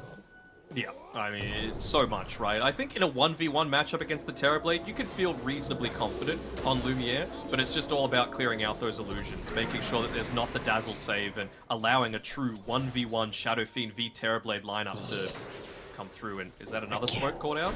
Yep, another smoke underneath the Observe Ward. Xingqiu is going to look to try and just sacrifice his life. Yeah, so they won't probably reveal the Observe Ward placement. I was going to say if he popped the smoke from the tree line and blinked away, then it would have been very obvious a ward was nearby, but it feels the case just to sacrifice his life instead and not show the ward. Even why pushing out this bottom lane, just wanting to say, look, just stay away from my cause. They still need time to farm. They're still in the oven. They're baking right now. I mean, that's big because if what? Oh, he's going Aethelins actually.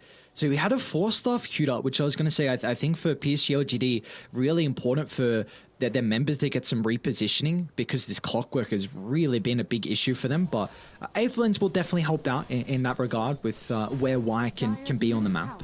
Yep. What's he going for next on Theolacor? I see a Void Stone being brought up, but anything else coming out to it? I think he just wants the mana regen.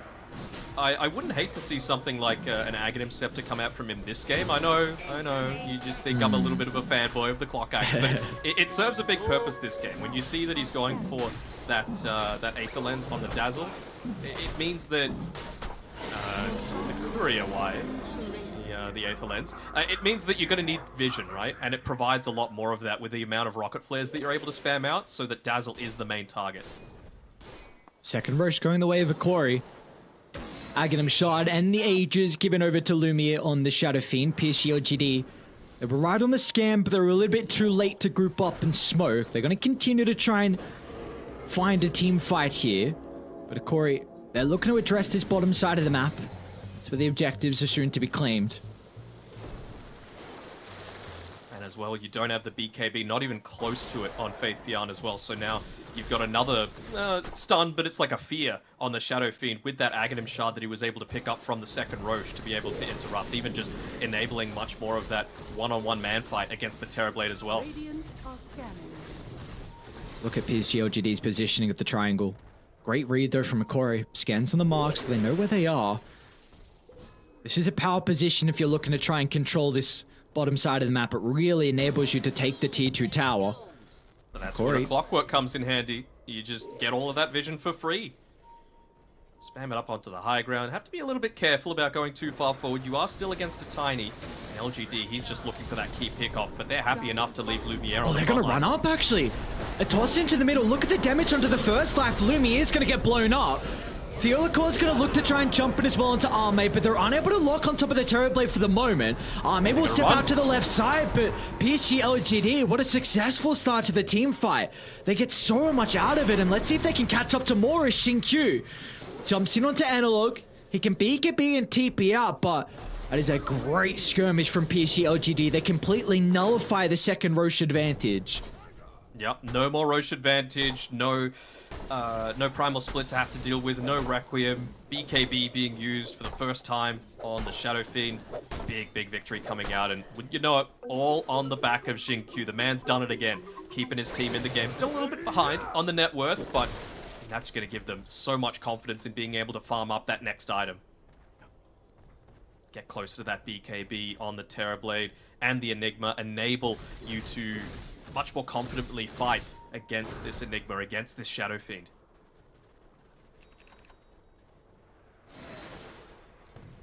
Well, that's another pretty big item. Oh yeah, and they're even just going for the burst as well, and nothing to say. I mean, he's level 15. He's got the E-Blade finished up as well, so it's very clear that him as well as Xinkyu are going to be playing together. So much burst magic damage coming through from the two of them. Let's see how Vitalis Micro is going to be with this new Scepter. It's got this Wind Panda trying to scout out anyone in the jungle. Oh, they'll run into nothing to say, in fact. They need an angle for the hook shot, and Theolacor will just clip him even after the jump away. Beautifully done from Akori. Quick movement from them, catching nothing to say off guard. Any more mid lane? Oh, it was just the X-Conquer. He's okay. Can go for more. I mean, again, permanently keeping this Wind Panda available means that you can just look to find the Dazzle, and as soon as you do, you feel very confident in taking the team fight. Look how scared they are of the Wind Panda. They all just run away from a single unit that he's just able to resummon in, what, a couple of seconds. Yeah, might force PSG LGD now to put a little bit more observer-centric combos in choke points around the stairs where this Wind Panda can look to chase him down. Because we saw exactly what happened when the Scepter was completed. Like, Akori just instantly run to the jungle with the Wind Panda at the Vanguard, so... Man, it'll be very Akori are on point though, dude. Like, instantly you say that, they buy the gem, and they're just like, alright, you want to get sentries and observer wards up to make sure that our Wind Panda isn't an issue? We're just going to de-ward your entire map. Just great response coming through from Akori. They have done their homework. I'm super impressed with their gameplay so far. And I think that's a big thing because you're going up against the Zeus lineup. Like, this is a person who just gives you that unfair advantage in a way where you can always de-ward on the map. And again, we've spoken about the importance of dealing with the Terrorblade, but you also need to deal with Dazzle. And if you do not see where Y is positioning, then there's no way you're going to be able to bring him down. So this gem is going to give you that capability. And this is what I really wanted from Lumiere as well, that Blink Dagger, enabling him to get in onto the backlines and immediately burst down whatever target it is that they find. I mentioned LGD, they're very burst-oriented as well, with the Avatos, with the E-Blade, with those first few right clicks, but now that you've got the Blink Dagger, means that a hook shot can lead to so much more. See what they can get out of this though from PSG LGD. Really the first time they've smoked and aggressively looked to try and take a team fight into Hikori's territory. We'll get some vision set up. Smoke's gonna pop shortly. Radiant have a ward in the jungle. Well, Wire's gonna show now on the outpost as well, so they will be able to sniff it out. They also know that a ward is on the cliff with the path of that rocket flare, so Hikori, a lot of information to work with, and they're gonna smoke themselves. They will. It's, they're banking on Faith Beyond. It's the last tournament, and he's put in a lot of work. He went into this one safe. angle. Yeah. He's got the Blink It's a Dagger great though. angle. They're going to know where they are, though, with the rocket flare path. Arme the first one. They'll see him for the moment with the vision. They're going to try and position to the left side. Analog wants this outpost for the potential of the buybacks, but Xingqiu, they group up. A double avalanche. They're not going to be able to have the follow-up damage. Arme to the middle, but the instant use of the Cyclone. Unable to continue to right-click heroes for the moment, so Hikori will continue to kite Arme and go to the left side instead. As they blow up Faith Beyond. Got No two hit. Enigma for the team fight. Let's see how they can still take this. Arme once again cycloned in the air. The ultimates are going to expire from Vitalis. The Clockwork just runs into the middle straight to Arme. The raid boss of the Terrorblade standing his ground off the back of the BKB. A Winter's Curse will buy them some time, but it's not the full duration. So Arme, he can get back to work. He can continue to right-click down the Hikori members as Analog will fall. They even bought back on Theo Lacour, but he was unable to re-enter the team fight. So in the end, PSG LGD come out on top, and they're considering about walking up high ground. Yeah, absolutely. They don't have to contend against that Primal Split anymore. Still another 15 seconds until he's even got the Primal Companion as well. And well, Vitali, for now, he's snicked himself on the front lines, but you got to be very We'll jump careful. in, Xingqiu. Plus back onto Lumiere. It's put Xingqiu in a very awkward position. Theolacor as well is trying to make space for the heroes to the right side to enable that kill, but no one's going to go down. It's going to go down, but I don't think LGD are going to take anything either. They end up getting the glyph out of them, and that's what they wanted, that team fight. I mean, again, the power of information coming in clutch for LGD. Mid-fight, Y drops an Observer Ward onto the high ground when LGD have the power position there to be able to make the plays on it. And, you know, even though they saw that Hikori had that same vision, they don't really care. As long as they know that they've got the safety, they've got the information to get that Avatos combination with the blink off, find the burst damage potential, they're super confident. I am still very concerned on how they can address Arme, because we saw the start of the fight, they cycloned him twice and they still didn't win it. As soon as the Primal Split expired, Arme just, he took over the fight. And I don't know if Brewmaster can go Refresher. Like, this is... I think he's going to be forced to in a game like this, but it feels like this kind of Scepter Refresher build is heavily nerfed on offlaners. I really feel like the way that Hikori are going to be able to win this game, in terms of how they're taking their team fights, is just ignoring Arme for as much as possible. Try and make him use the BKB, but you've got the tools to be able to run away once he pops it, right? You've got your own BKB on the Shadow Fiend, you've got the Hurricane Pike, you've got a Clockwork who's tanky enough with Hookshot and Cogs, you've got a Kunkka, very tanky, you can split on the Brewmaster, and you can Cold Embrace and Curse once he pops the BKB on Arme. So the big priorities for them are actually taking out literally anyone else except for Arme. The main damage dealer in Lumiere is getting up those levels, up to 20 now, so mentioning how they need to try and take care of some of the stabilizing forces on PSG LGD, the ones that can really enable Arme. With all the damage that Lumiere has, he can definitely do that. I mean, this fight, it's a really quick Roche respawn. They're going to get information about it through the Rocket Flare. They need to kill Xingqiu. They know 100% that he's not going to have buyback if he dies this fight. So even though LGD have that outpost control, it's going to mean a 5v4. And it's going to mean they can't get those quick pickoffs that they've been basing these past few successful fights around. Double damage. So if they're going to smoke on PSG LGD, they've got a double damage rune. And a Daedalus Daedalus freshly completed. Oh. It feels like, God, it has to be the X factor in this fight now. If you can catch up the Terrorblade. What angle do they go, though? Look at where they're pinging. They want to go the full wraparound. Great positioning from Vitali. Instant use of the Thunder Gods as well. Scouts out the gonna die. Primal, but the jump in from Theolacor and might give him enough time to get the Primal split up, but Army just turns and starts to right-click the members down. Bye-bye Winter Wyvern, and is going to buy back to look to rejoin. But how do they address Army at the moment? Lumia's going to be good into the middle, force stuff. charging up the Requiem, but the Grave from Y might give him a time for the Sun of the Black Curse! Hole as well. Army's alive, and now they can turn it around. As a right clicks are going to work. Lumia will fall, and the rest of Akori will join him in the grave as PSG LGD. They were seconds away from losing the team fight, seconds away from Army being blown up, but they kept him alive long enough.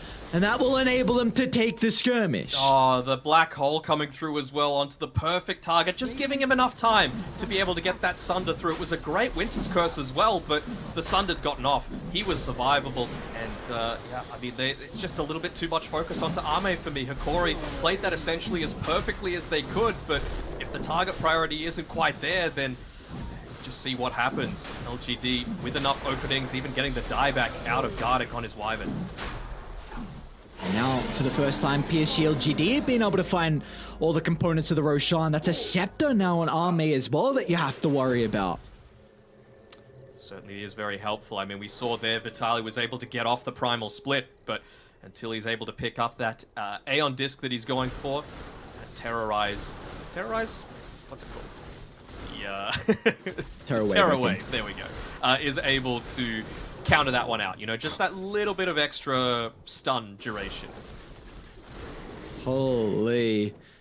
What a wild team fight to put PSG LGD in a commanding position now. Of course, a lot of the net worth lead is coming off the back of that Aghanim's Blessing on Arme. But this is one big advantage that you do have with the Brewmaster. You are an incredible hero to be able to address the enemy team if they have a lot of net worth on just one individual hero. For sure, you just take them out of the fight. I think that's probably the way that Hikori are wanting to take these next few, right? If you can get up to level 18 on the Brewmaster, that's going to be even better.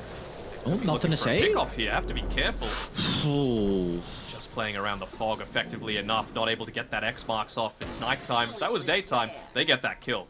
On to nothing to say there. But yeah, like you mentioned, I think they want level 18, and then I think they just want to go, they want to Tornado up the Terrorblade and then look to engage onto the backlines, because realistically there's nothing stopping them from doing that if TB isn't just right-clicking him with his insane net worth.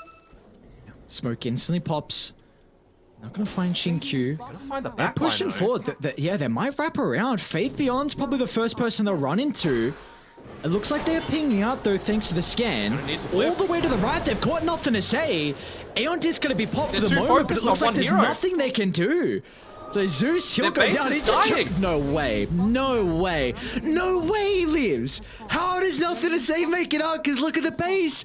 Full set of barracks claimed now towards a tier 2 tower. What? Oh, he lived. Oh, they just got a little bit of tunnel vision. Again, the nighttime. I don't think they saw Xinkyu there on the low ground. Otherwise, they would have absolutely made that jump. And I don't think they even glyphed either. They were just so focused on, let's kill something. Let's get rid of a lot of their vision. And oh no, you would hate for that to be their undoing. But I mean, this is where LGD look to punish you, right? Their individual plays, their understanding of vision around the map. And oh, they punished Hikori very effectively. This is a slight window with the Metamorphosis on cooldown as Theolacor finds the opening onto Faith Beyond once again, but the BKB still yet to be completed. So they'll get a big kill onto the Enigma. Let's see if they can catch up to Shinkyu as well. The Blink coming up shortly, but Gardic and Lumiere able to get the damage off to be able to prevent that. So Corey Gem as well. will at least get 2 kills and the gem. Alright, nice little bonus there. Do they see it? Maybe. Oh, Faith Beyond sees it. Doesn't seem like Hikori do as well. Pesky nighttime, man, I'm telling you. It decides a lot of games. Is it DD? They could do some damage to the buildings here. Yeah, for sure. Got to keep the lane shoved in, but not too many better heroes at doing that than Shadowfiend and the Conquer.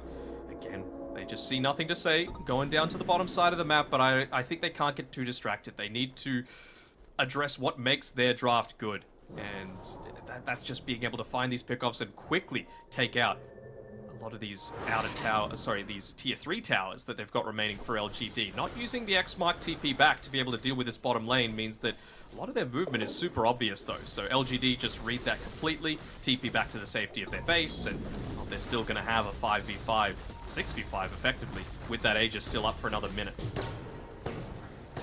Lane's in a super healthy spot as well.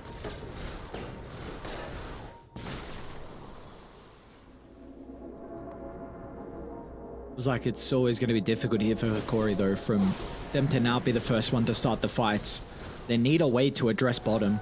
We'll see if Analog is going to be able to kind of fulfill that role, but PSG LGD, they're going to look to smoke themselves, wanting to control Radiant's triangle. Yep. They can get there first and set up vision. It's going to be very difficult for Corey now to take a fight there. They're using Nothing to Say as bait. He's got many avenues to be able to escape. Blink Dagger, E-Blade, Dual Scepter, Aeon Disc, the jump as well. So they're trying to bait him a little bit here. Spot out anyone. Arme on the charge. They got the vision. Arme, he's just going to jump up the higher ground. Target's guarding down first. A cold embrace will keep him alive, but Nothing to Say instantly blows him up, and up with the toss back as well onto Vitali. There'll be no split to protect the Brewmaster. And now they're on to more as Faith Beyond might be able to run into Analog in the tree line. A nice TPR, and Lumiere also will escape.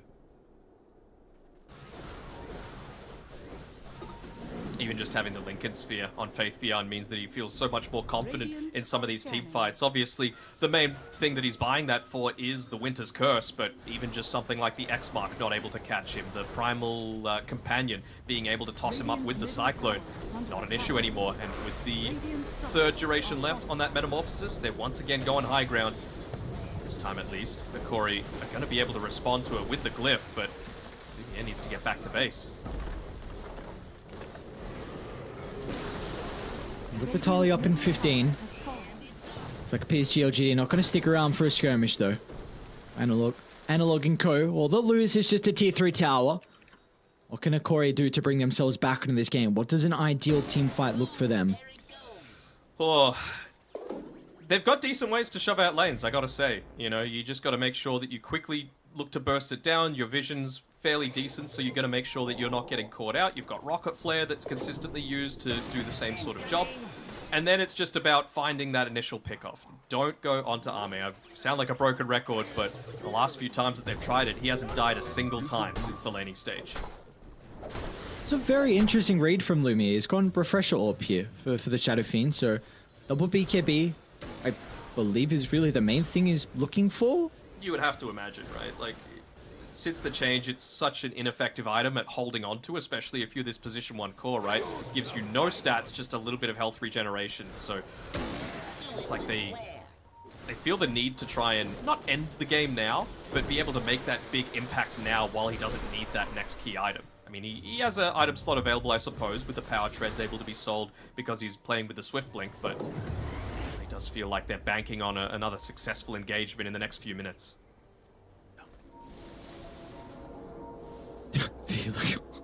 Cheeky. Just taking the outpost and just jetpacking away, so very interesting plays from them. We do have a double damager in down bottom as well, so I mean, you're already far enough ahead. They got a DD on Arme as well to play with. And the See how bottom lane Vitali... pushing in. It's important if he can dispel it, but guarded again, the person that's going to be caught out. They need the Winter Wyvern in this team fight. The save along with the curse to potentially deal with Arme is vital for them, but they will not have him. This is the threat. And Arme, he's just going to jump into the tier 4 tower. A couple of crits. Oh my, Arme just cleans up Analog. And Shinkyu is going to fall up as well, grouping them all together. Faith Beyond's waiting for the opening. Vitali will be able to play with the split, but Arme protected with the BKB for the moment, so he's able to reposition. They found the Dazzle though. Wire's going to be caught out for the moment. Buying a little bit of space, going to be Nothing to Say. Once again, the toss to force them to group up.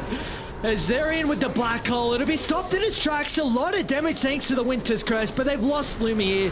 They've lost the main damage source, and the rest of the components are going to crumble as soon as the Shadow Fiend gets buried 6 feet under.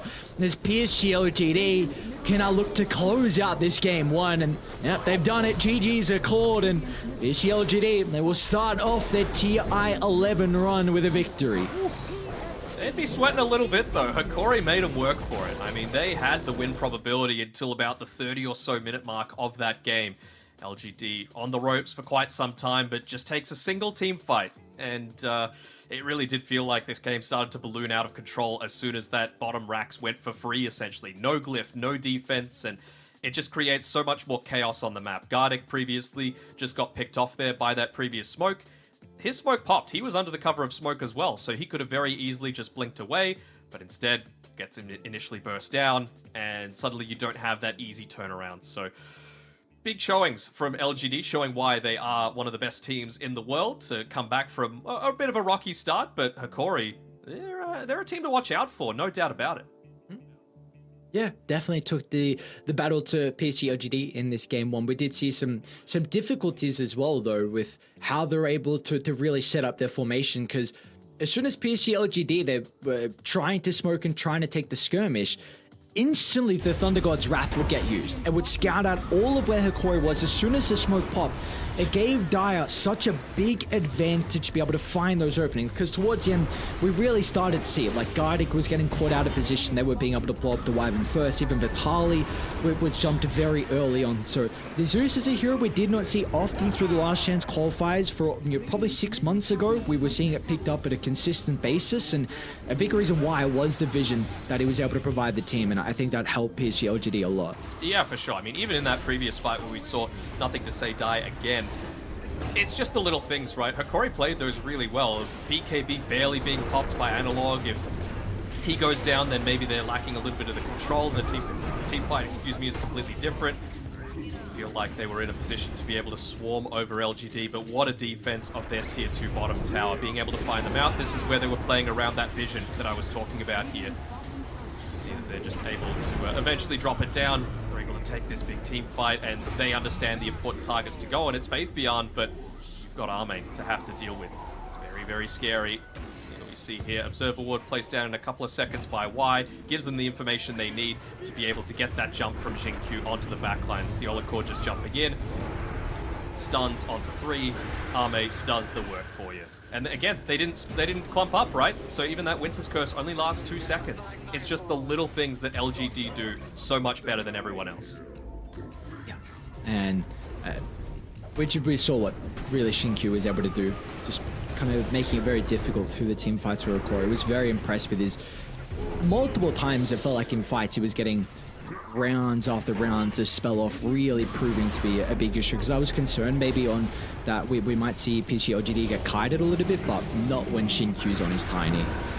No, definitely not. And, it certainly is a lot weaker. I don't think we're going to see a crazy amount of tiny, but you can't let LGD have this combination. I think they did far better than I thought in the laning stage on Hikori than they expected to. Faith Beyond still had a lot of net worth, but that other lane, the Brewmaster plus the plus the Wyvern into the Terrorblade ended up working out pretty well for them. It was just that mid game where it started to become a little bit shaky. So hopefully Hikori can take some learnings from that and be able to improve, because they still got a game too. And if they're able to play it out as well as they did, maybe just go for a little bit of a faster pace even, so that they don't allow LGD to get into their groove and come back into the game. Yeah, because there are a lot of signs of life for them here, for Hikori in this game one, and almost were able to topple the giants of PSG LGD, but for the lads on Dire, off to a incredible start for them. So we'll see what Hikori are going to be able to do if they do go for the lineup with maybe a little bit more fast pace to try and take them off guard on Dire, as we get to see how everything was looking in regards. Still look at them. I mean, some crazy members that you have to go against. And Nigma's been hitting the gym, bro. He's Faith Beyond's kind of cosplaying him lately. The man is jacked as well. You saw on Twitter, I think Faith Beyond and I want to say Fly had a bit of a selfie in the gym. They ended up running into each other, and well, you gotta feel good to play good. Yes, and I'm definitely Faith Beyond's feeling good, playing good, and even where a game, it felt like they didn't need too much of the Enigma, but still it feels like even when you're not getting crazy black holes again, like we say this time and time again, this is a hero that has just so much value to a draft, just off the back of the Wraith Band, off the back of the pushing, with just the threat of the black hole, making it very difficult for a team to group up. So I'm really excited to see what we just have in store for us through the group stages, because we had 5 days of Last Chance qualifiers with the meta kind of developed, and I'm really excited to see what we get to see different over the next coming days. Yeah, absolutely. I mean, this is, again, a draft from LGD that you would have seen 6 months ago. So they're not reinventing the wheel here. They're just playing tried and true LGD Dota. They're saying, look, we feel like we play it well enough that we're still able to make some of these heroes that have dropped off a little bit in priority work. And clearly they did. You know, laning phase, understandably, didn't go quite as well because of some of those changes. The toss, not quite as long anymore. The Eidolons, not quite as tanky anymore. So maybe in the past, they were expecting that to go even better than it did. But Xingqiu, I mean, he is the one that did bring them back into that game, wasn't he? He was the key linchpin. He was the one that they looked to put emphasis onto holding money for the buyback. He was the one that they gave space to so that he got that Blink Dagger to enable a lot of these turnarounds in team fights and these pickoffs to happen. Yeah, I think it's a well-deserved MVP. Like you said, it was really that linchpin for them to be in the position they were. They didn't have this man onto the Titan, and this is what we see often from him. And you even said this is probably going to be the position for TI, where we see a lot of these members making play after plays to really be that, you know, bring the team back into the game, or potentially be the reason of just overall why they're able to take it. Yep. Well deserved. Do you expect anything different to come out from either of these teams in game number 2? Any spicy picks maybe that they might be looking to drop?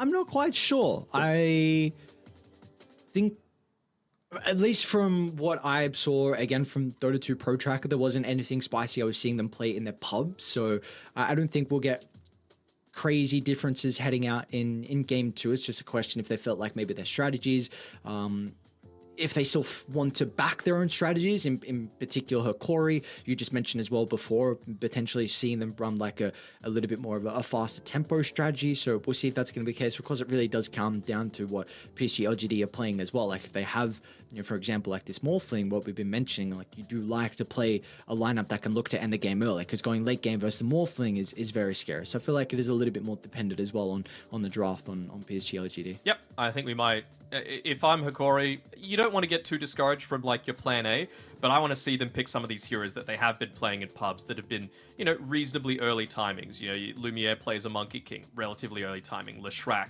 Beastmaster, Death Prophet. These style of heroes that are able to take a big portion of the map away, play around vision very effectively, still good enough in team fights, and end the game in 30 or so minutes before LGD really come out swinging. Well, PSG LGD off to a good start here in game 1. Hikori showed signs of life, but they just weren't able to continue that through the entire game. We'll see what they can do, if they're going to change their strategies, and what heroes they'll have to set themselves up to try and hit back and end up tying this best of 2 1-1. But all our questions will be answered after the break.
With our shields and our swords, we temper our courage.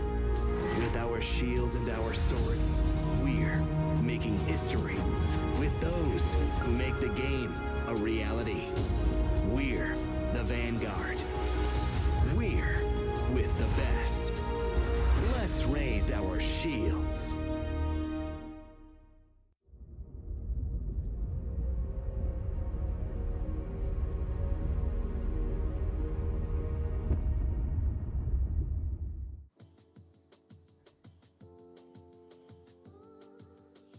And we are back with our second game shortly underway. PSG LGD taking on Hikori Denog.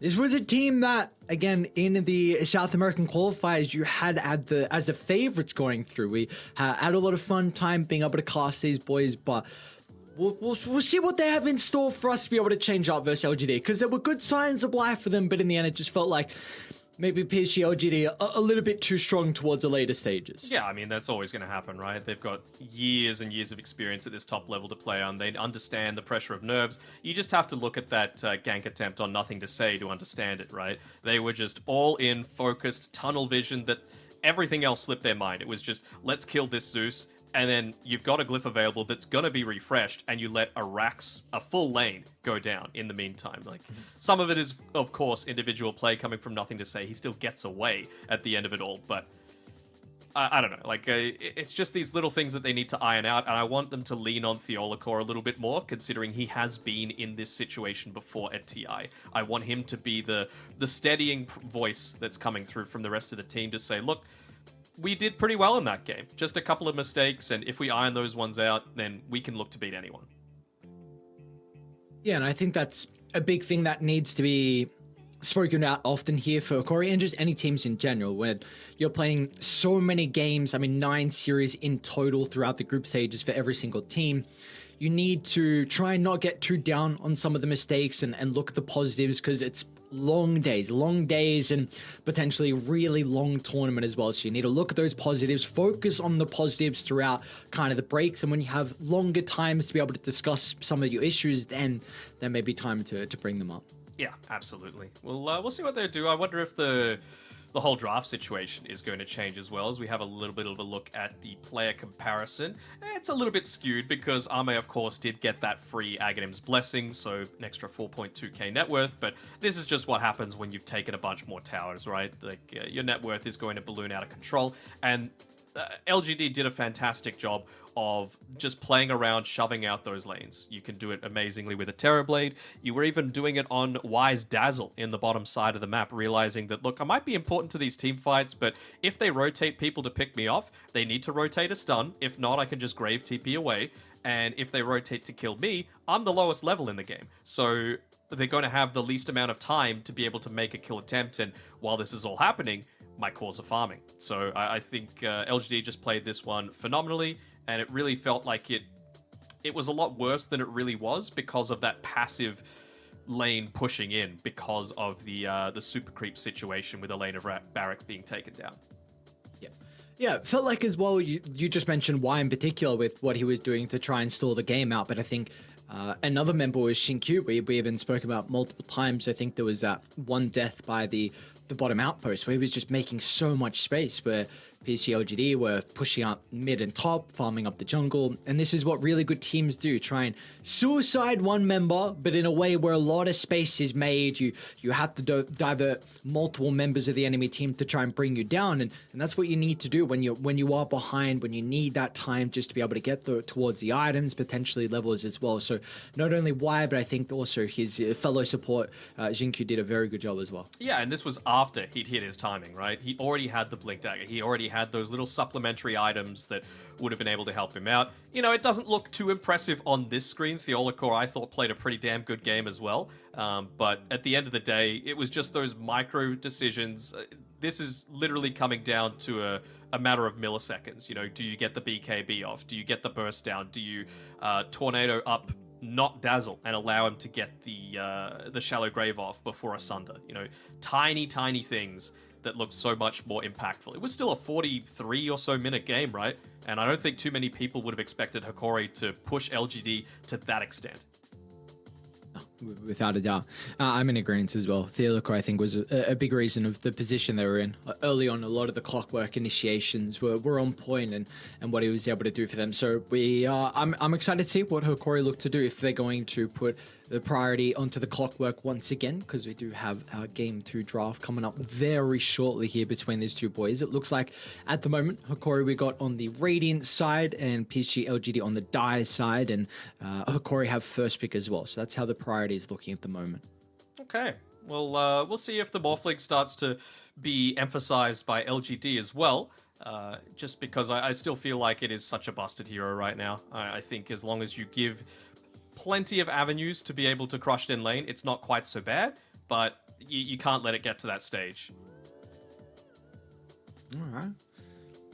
And we do have our draft up on screen, so very interesting. Okay. Marcy got let through, and that was a pretty fast response from PSG LGD as well with the Tiny and the Lich. So do we feel like this is a premeditated strategy to maybe address first pick Marcy? Seems like it is. I mean, the way to beat Marcy a lot of the time is stuns, and we know obviously that Xingqiu plays that incredibly well, and reducing a lot of the physical damage coming out, not necessarily just from the Unleash from the Marcy herself, but also just tossing the Frost Shield onto someone. So heavily reduces the amount of physical damage that they're taking. I wonder if Hokori might look to go into something, it's not exactly in Lumiere's wheelhouse, but something like a Lone Druid isn't terrible. They just go the Morphling. I mean, completely understandable, right? One of the strongest heroes of this patch, and now they're just going to look to ban out everything that's going to be super strong against it in lane. Lich is fine, but I want to see... I want to see they actually ban out the AA when there's already been a Lich picked up, which is a little bit odd, but understandable. And I think they just want to make sure that the Morphling isn't able to deal with illusion heroes and isn't able to deal with super strong laners that pair together with this Lich. So you mentioned that you feel like the way to address the Morphling at the moment is just to have a lineup that pretty much ends the game before it really comes online. Is that true late game carry? Yep. Do we feel like there's some heroes in particular we need to be looking at for PSG LGD to help push the tempo and try and take this before the Morphling is that scary foe? Well, I was looking for Lone Druid for Hokori before they actually picked up the Morphling, and I think it's not a terrible pick for LGD either, right? You are able to soak up a lot of damage because Morphling really doesn't do too much in the super early parts of the game. It's not something that you are relying on stealing away the attack damage. Like, one of the big reasons why Morphling is strong is because of the Aghanim Scepter, right? Well, if you play the Lone Druid, he might be an Agi hero, but you're not really stealing away the Lone Druid's attack speed. It's the Bear that does a lot of the attacking, and I feel like it would pick up the pace enough that you're able to deal with this Hokori lineup early while it's still a factor. Something that is definitely in the wheelhouse of Arme. Seen him run up multiple times before. What is it in the wheelhouse of Arme? Wow, that's a very good question. This is an individual that has been around for quite a long time, and when you play as much Dota as what Arme does, I'm sure you'll pick up some heroes to add to the repertoire. Now, I do have to ask, with this Morphling being picked up, if Xingqiu dies, do you think he's going to be spamming the "you're all washed up" emote? Because, Xingqiu washing his face, clearly it was very clean, squeaky clean in that game number 1, of course, getting the MVP. But if things don't work out too well, maybe that's going to cause a little bit of that doubt to creep into the mind. Well, I guess we'll have to wait and see if the voice lines get spammed or not. It could be a beautiful time to be able to do it. What do you make out of the Bloodseeker ban? Is this protecting something that is eventually going to come out here for Hokori? I mean, potentially that Leshrac, honestly, that they picked up right there, and you just see what a band by LGD, really protecting Nothing to Say this time around. This hero that's able to pick up the tempo from the mid lane, Pango go into the Diffusal, heavily reduces Lesh's impact, also with the Rolling Thunder pre-BKB on the Lesh, not too much you can do, Invoker, Mana Burn as well, Batrider, pretty decent time in the lane. So I really like this Leshrac pick. I think it accomplishes everything that you need to against a Morphling. It's just about having someone else that's going to be able to turn around onto this Marcy when she eventually makes that jump. What if Hokori going to consider going into the Conquer again? And look, had a relatively decent game, but it is a nice way to address the Leshrac a natural BKB builder that buys it very, very early on as well, which is important against the early game fights that Lesh likes to show up to. And the X is a great way to be able to deal with him throughout some of the team fights as well, considering how fast-paced he is. But it's going to be a Zeus for Corey. So taking something out of the book of what we saw from PSG LGD in last game. Might be a... Is this a 5 clockwork? You really, that's what you need pairing together with a Morphling. You're just not able to trade in lane at all. And so I feel like they're just throwing out the clockwork there. Has a decent enough time against the Tiny. You match him in terms of movement speed and are able to harass him relatively well, And yeah, in the mid game, I feel like this Zeus, Marcy, clockwork is going to be able to do enough against the Leshrac pushing through in terms of burst damage that they might be able to respond to this. I really want Hikori to pick up something like a Visage here with their last pick. I think it's going to be really decent. They're not showing it just yet because you're not 100% confirmed of what Ame is going to be picking, but Visage Marcy into a Lich +1 lane seems pretty good for me, and well, LGD actually are the ones to pick it up first, realizing how strong it could have potentially been for Hikori and not wanting to waste a ban just yet. And this is really setting up a lineup here from LGD where they can push the tempo, and we were saying that's kind of something that they had to do versus the Morphling. Elesh with an Edict to be able to take objectives. You've got the Visage as well with the Familiars, and there's going to be a lot of damage mitigation too to keep in mind. You know, I imagine that Faith Beyond's going to go for the Wraith Pact. You'll have also the Frost Shield as well, try and mitigate a lot of the damage from the Morphling. Tiny can be pretty beefy, not against the Zeus in particular, but against the Ryan Clicks, even Lesh can itemize defensively. Your Bloodstone or even maybe a Hood if you feel Zeus is an issue. So we might see some issues with the Corey actually being able to kill some of the members on Dire. And this lane, like last lane was scary for LGD with the Enigma and the Tiny. Honestly, Visage Tiny is pretty similar, right? Because you know 100% what role this Clockwork is playing. He is going to be the one that sticks out there and makes sure to soak up a lot of that damage, enable the Morphling to have a good time in the laning phase. But if he's just going out using the Battery Assault, that starts ticking up the Soul Assumption pretty damn quickly. And with the burst coming through from the Tiny, you can look to nuke him down very early on and start to pressure the real issue in the lane, which is the Morphling.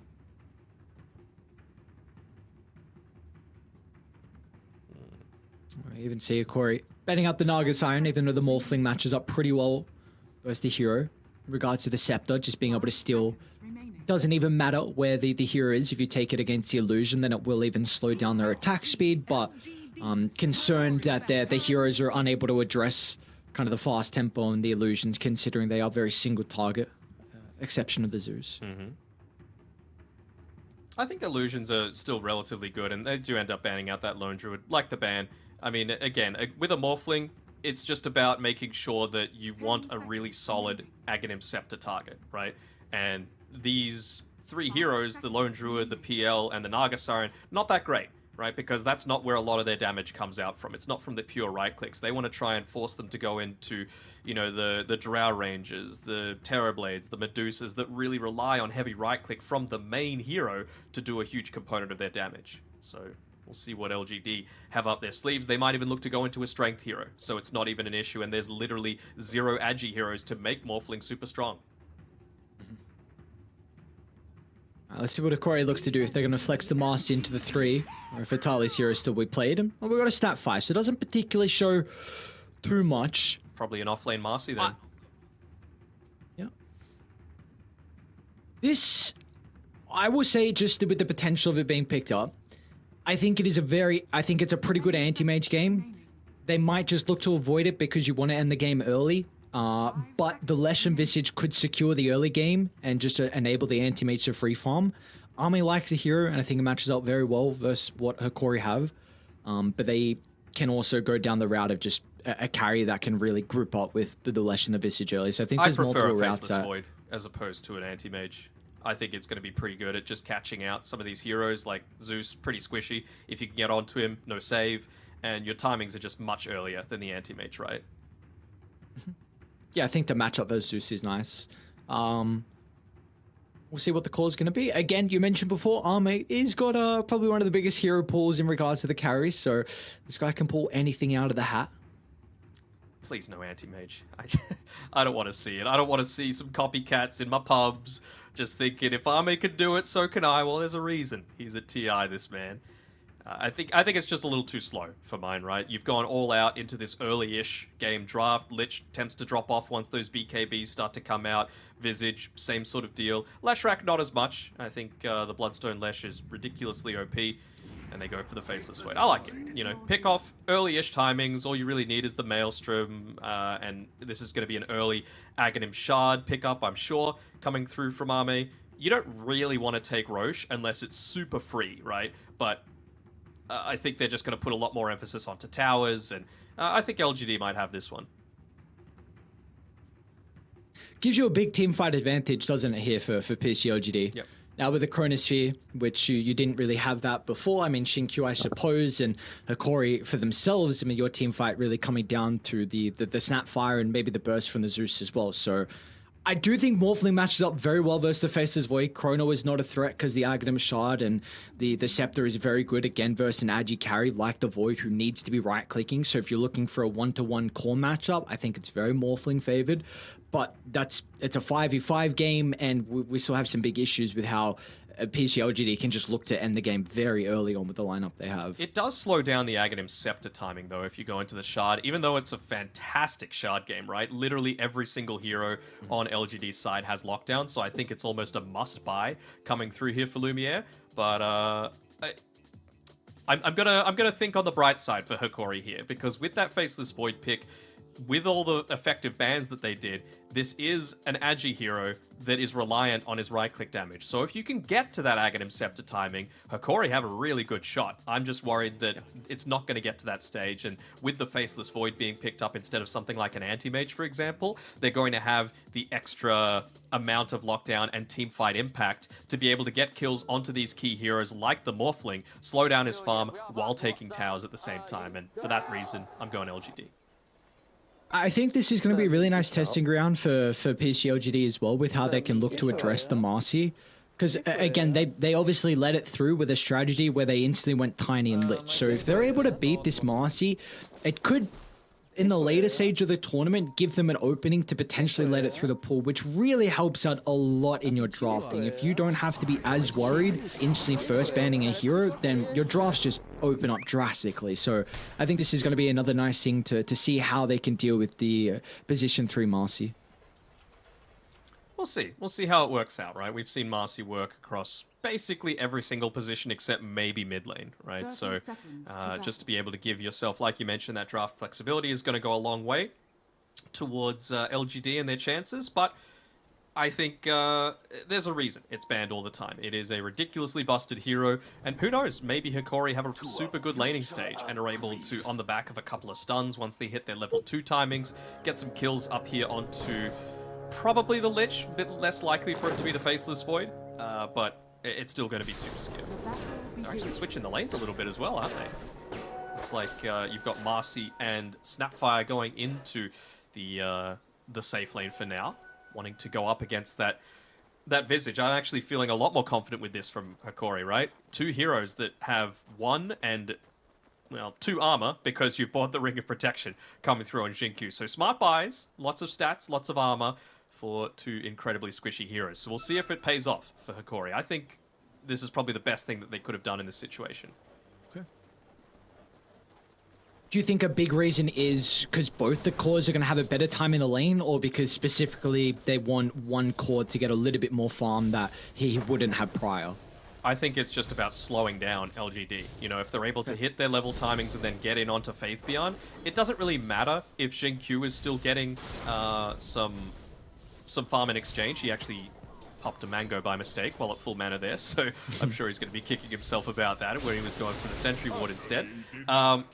But it just means that you slow down the time, right, and you allow the Morphling to come up. If you're not having to deal with these familiars super early on, then your towers survive for so much longer. Analog's off to a very good start in this mid lane versus the Lesh. So a lot of her harassment onto nothing to say early. It's now being able to pick up a little bit of the advantage that we saw the Zeus prior. There was a bottom lane, Faith Beyond. They chased down a couple more right clicks, and Vitalik gets that kick in from the tree line. So beautifully done. This is all off the back of the lane swap that we saw. So the fact that they already have the level 2s to play with, as soon as the Visage comes back down to the lane, we might see a Corey try and make another kill attempt. Yeah, for sure. I mean, it's even just off the back of things like Theolacor has 4 denies.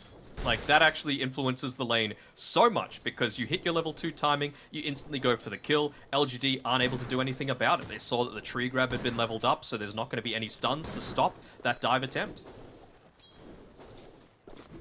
If there is any silver linings coming through from LGD, the lane pushing in reasonably well for them, and they weren't able to block up that hard camp, so Xingqiu is going to have the luxury of playing around that one, but looks like Theolacor might look to make a pull of his own happen on this bottom side. Xingqiu, wisely enough, interrupting that one there.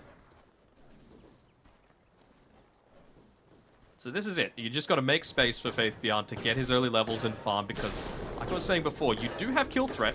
It just depends on your timings. I think they're going to be waiting for level 3 on LGD now. Try and get 2 points in the Soul Assumption, perhaps. Playing Cardi? Oh. He's Why always gets fine. it? Ooh, don't get yourself cancelled. Oh no, not the soul. Might be able to get a stack off here on the bottom side with Theolacor, maybe even secure the bounty room for himself. Again, basically trading in the mid lane. It's what we come to expect. Both of these mid laners love buying into the magic stick just to make sure that they're able to continuously spam their abilities. A couple of points in the lightning storm this time around, just the 4-second cooldown. And so, yeah, both of them are going to be able to get out of this laning stage with a decent enough time. And it's also both mid laners that don't particularly make a lot of rotations as well. Zeus might have some early involvement just thanks to the level 6 if it comes out at decent timing. So we see Clockwork just going to deny himself, and also top lane Lumiere taking a lot of harassment as well. Both sides will be chilling for the moment. So yeah, I think with the mid laners, power runes are always going to be nice here if they're able to pick that up. Regen, Arcane, of course, very beneficial, potentially haste, but Analog's really his involvement's going to come to the 6, and maybe nothing to say once he gets more points in the Edict can start to consider about making rotations. Yeah, a couple of odd things. Oh, they're actually going to go on to Y on the top side. He's back far enough that he's going to be able to get away. Yeah, just have a look at this, securing both water runes. This is where LGD just made a really smart movement coming through from Xingqiu. And I thought with that death on Gardic, I don't think he actually bought out before it as well. So he lost a little bit of gold, then bought his items. And I really thought at the 3-minute 40 mark, he was going to TP to mid lane, refill Analog's bottle, and help him secure that water rune. Because now Nothing to Say is in a really solid spot against this Zeus to be able to farm out these next couple of waves really effectively. You see the Zeus is really having a difficult time. Screwwave just relying on his high right-click damage. Bottom lane, Xingqiu might be in some trouble. Vitali still has the jump on forward, so the use of the rebound closes the short distance, and another kill for them to be able to find her, Corey. Double bracer picked up already for the Marcy, so furthering how difficult it's going to be to deal with her in the lane. I think she's got the boots coming out to her as well as the wand. Has the phase boots queued up, but I really like the other item, the infused raindrops that Vitali's got for himself. You know that you can consistently look to make kills happen in onto this Visage, so if you can just stop the turnaround from happening, that's going to go a long way towards your success in this game. There we go. Lumiere is... He's getting bodied by Arme, just consistently just chasing down the Morphling, trying to make sure he's unable to right-click and putting him at the high strength threshold where he doesn't have enough damage as well to play the lane. I mean, yeah, you are a weak laner. You got to make sure that the harass is coming out consistently. An underrated aspect of the change is the increase to the mana cost per second on the attribute shift. So it means that you're not able to secure last hits quite as easily. You can't just approach the lane at all because you've got no mana to play with. Might be why Lumiere's going for that. I think he's got a Falcon Blade. Never mind, he's just going the treads. I prefer this. But we saw that PSG LGD with their rotations prior around the 4-minute mark was very impactful to try and slow down Analog. This time it's only going to be Theolacor, and it does secure the regen rune for the Zeus, who does have level 6 picked up very shortly as well. So the side lanes have to be cautious about their position, as we got kind of 2 1v1s happening up top. Gardic and Y battling it out, me and Army trying to push away Lumiere. But this is unfair. Come on, you had 2 1v1s and now you're going to try and bring Nothing to Say up top as well? It's an unfair advantage that they're playing with. Yeah. Creeps. Unfortunately, old mate range creep scouts him out. Gonna push close to Lumiere. They should be able to find Gardic into the tree line at least. They're going to hit back though. Thunder God's Wrath getting a lot of benefit out of it, helping with the kill onto the Visage and being able to blow up the Lich as well. So Corey, they'll be able to find kills across the map, and they're not even done. They're going to continue to dive Xingqiu down bottom. Vitali just gets in range for the dispose, chucks him back to Analog. A beautiful movement as Zeus kind of mirrors Nothing to Say's movement to the side lanes. Gives them level 6 as well, so with the siege creep, they're going to be able to take that tier 1 tower on the bottom side. I mean, Leshrak's one of these heroes that actually does quite like to be able to farm inside of the Ancients area if you're able to get him a few stacks up, so that's a big tower to take early on for Hikori. I honestly didn't think the lane was in a position for them to go for that attempt. It was right pushed with like 1.5 creep waves underneath the tower, but they went for it, and that's the power of the Thunder God's Wrath, just giving them the extra burst. This is scary now because you have to deal with a Mars who's top of the net worth. Phase boots, I believe, getting delivered on the courier. Yeah, that's the case. Double bracer, working to the BKB is the next item. So yeah, they're going to be able to deal with the Marcy. They let it through the pool. They felt like the first phase, I should say, was enough, but he's had a completely free game. Looking to potentially even make a move towards this mid lane. Vitali coming through for Nothing to Say. Rotate back to be able to play around that rune, and have to be careful with your positioning, Nothing to Say. Oh, they miss on the stun, but still toss back. One more right click. Vitali gets him refar. Meanwhile, top lane, Lumi is in a little bit of trouble at the moment. He has the Waveborn, but Xingqiu's in a great position to catch him out after the Waveborn, but he just walks away instead, so they will be unable to get the kill into the Morph. Put a lot of emphasis up onto this top lane, haven't they? Trying to shut down Lumiere as much as possible, but even with all of that, he's 300 net worth ahead of Ame right now, so in terms of Hikori, mission accomplished for this laning phase. They showed how great they were in game number 1. Game number 2, similar sort of thing. It helps having a Marcy for sure, most busted hero of the entire patch, but well, they're executing. You got to execute correctly. And they're doing just that. See if they can continue, though. That's the main thing, because they had a very good start to the previous game, but just fell a little bit short there. But another tower going their way. Yeah, they even rotated Y for this. So with the Frost Shield, trying to slow things down a little bit, protect the Leshrac when he wants to be picking up a bunch of these stacks inside of his own jungle. They might have even seen if he was looking at his experience. Vitali gets a big solo kill. Let's see if they can turn it back around, though. Jump away, and Vitali's fine. Beautifully done. I mean, with the start that he's had here on the Master, if you can get some kills early into the back, it's going to really continue to slow down his game, but not the case. Here is now 5 members from Hikori up top, and they're eyeing up the carry here onto PSG LGD. He's going to be able to get some distance off the back of the Time Walk, but where are the rest of the members on Dire? They're starting to make their way top, and Hikori will respect the reinforcements. A little low on Nothing to Say's mana as well, so I wonder if he even chooses to commit for this or only responds if there is an aggressive attempt underneath Ame on the tower. They keep him pressured back. They realize that they don't really want to farm. It was more of a just-in-case sort of rotation coming through from Xingqiu, as well as Nothing to Say. It's still all about protecting Faith Beyond, making sure that he has a little bit of a better time. He's just being able to sit back down here on the bottom side, farm up 3 waves, completely uncontested, and he's almost into that Vladimir's Offering, which is going to provide the amount of damage in the Chrono to be able to get some of these kills happening with the Soul Assumption, with the Chain Frost, and with the Leshrac as well for that, that range damage potential. Do we think the Chrono is really that main thing we need to look for PSG LGD to kind of hit back and slow down some of the momentum that's starting to be built? I think so, but it's probably going to come around one of these key objectives. So if Hikori are able to keep the lanes pressured away from, you know, the mid tier 1 tower, the bottom tier 1 tower, there's never going to really be an avenue for you to use the Chronosphere effectively, because it's still early on enough that by the time you win the team fight and push the lane out, people are basically going to be respawning already. See smoke from Hikori. Dire's middle Trying tower to block up some of these camps with his familiars as well. Keep that eye Nothing on. to say. Oh no, the hook shot might still enable him to get in range. So he's holding down the Leshrac into place, but the Hooded Defiance picked up from Nothing to Say, so it just eats through the damage from the Zeus, and Xingqiu's also trying to wrap around as well, but he will not be able to get there fast enough as bottom lane, Faith Beyond just close to the resummoned. T2 tower. But he's still going to go down. Multiple TPs coming out from the Tiny along with the Leshrac, but they're too late to protect the Visage. And now with this information, they're going to go top. They know that 2 TPs were used, so yeah, Ame needs to get out. He does. There's this this observer ward going to get planted down by Y. Seems like they've got pretty good coverage though on the near the secret shop as well as their high ground. So it's all just about playing defensively. Theolacore going for the blind cookie jump, but Armate was already well gone. What is that? Isn't that nice? Isn't that balanced? Oh my. Who gets the kill? It's going to be Lumiere. Love to give it over to Carry. Should we be concerned? Like, this is a 3,000 net worth lead for what we felt was a lineup on PSG LGD that had to be ahead. I think they have to be ahead, but they've also... Okay, yes, I would be concerned right now because Lumiere's uncontested.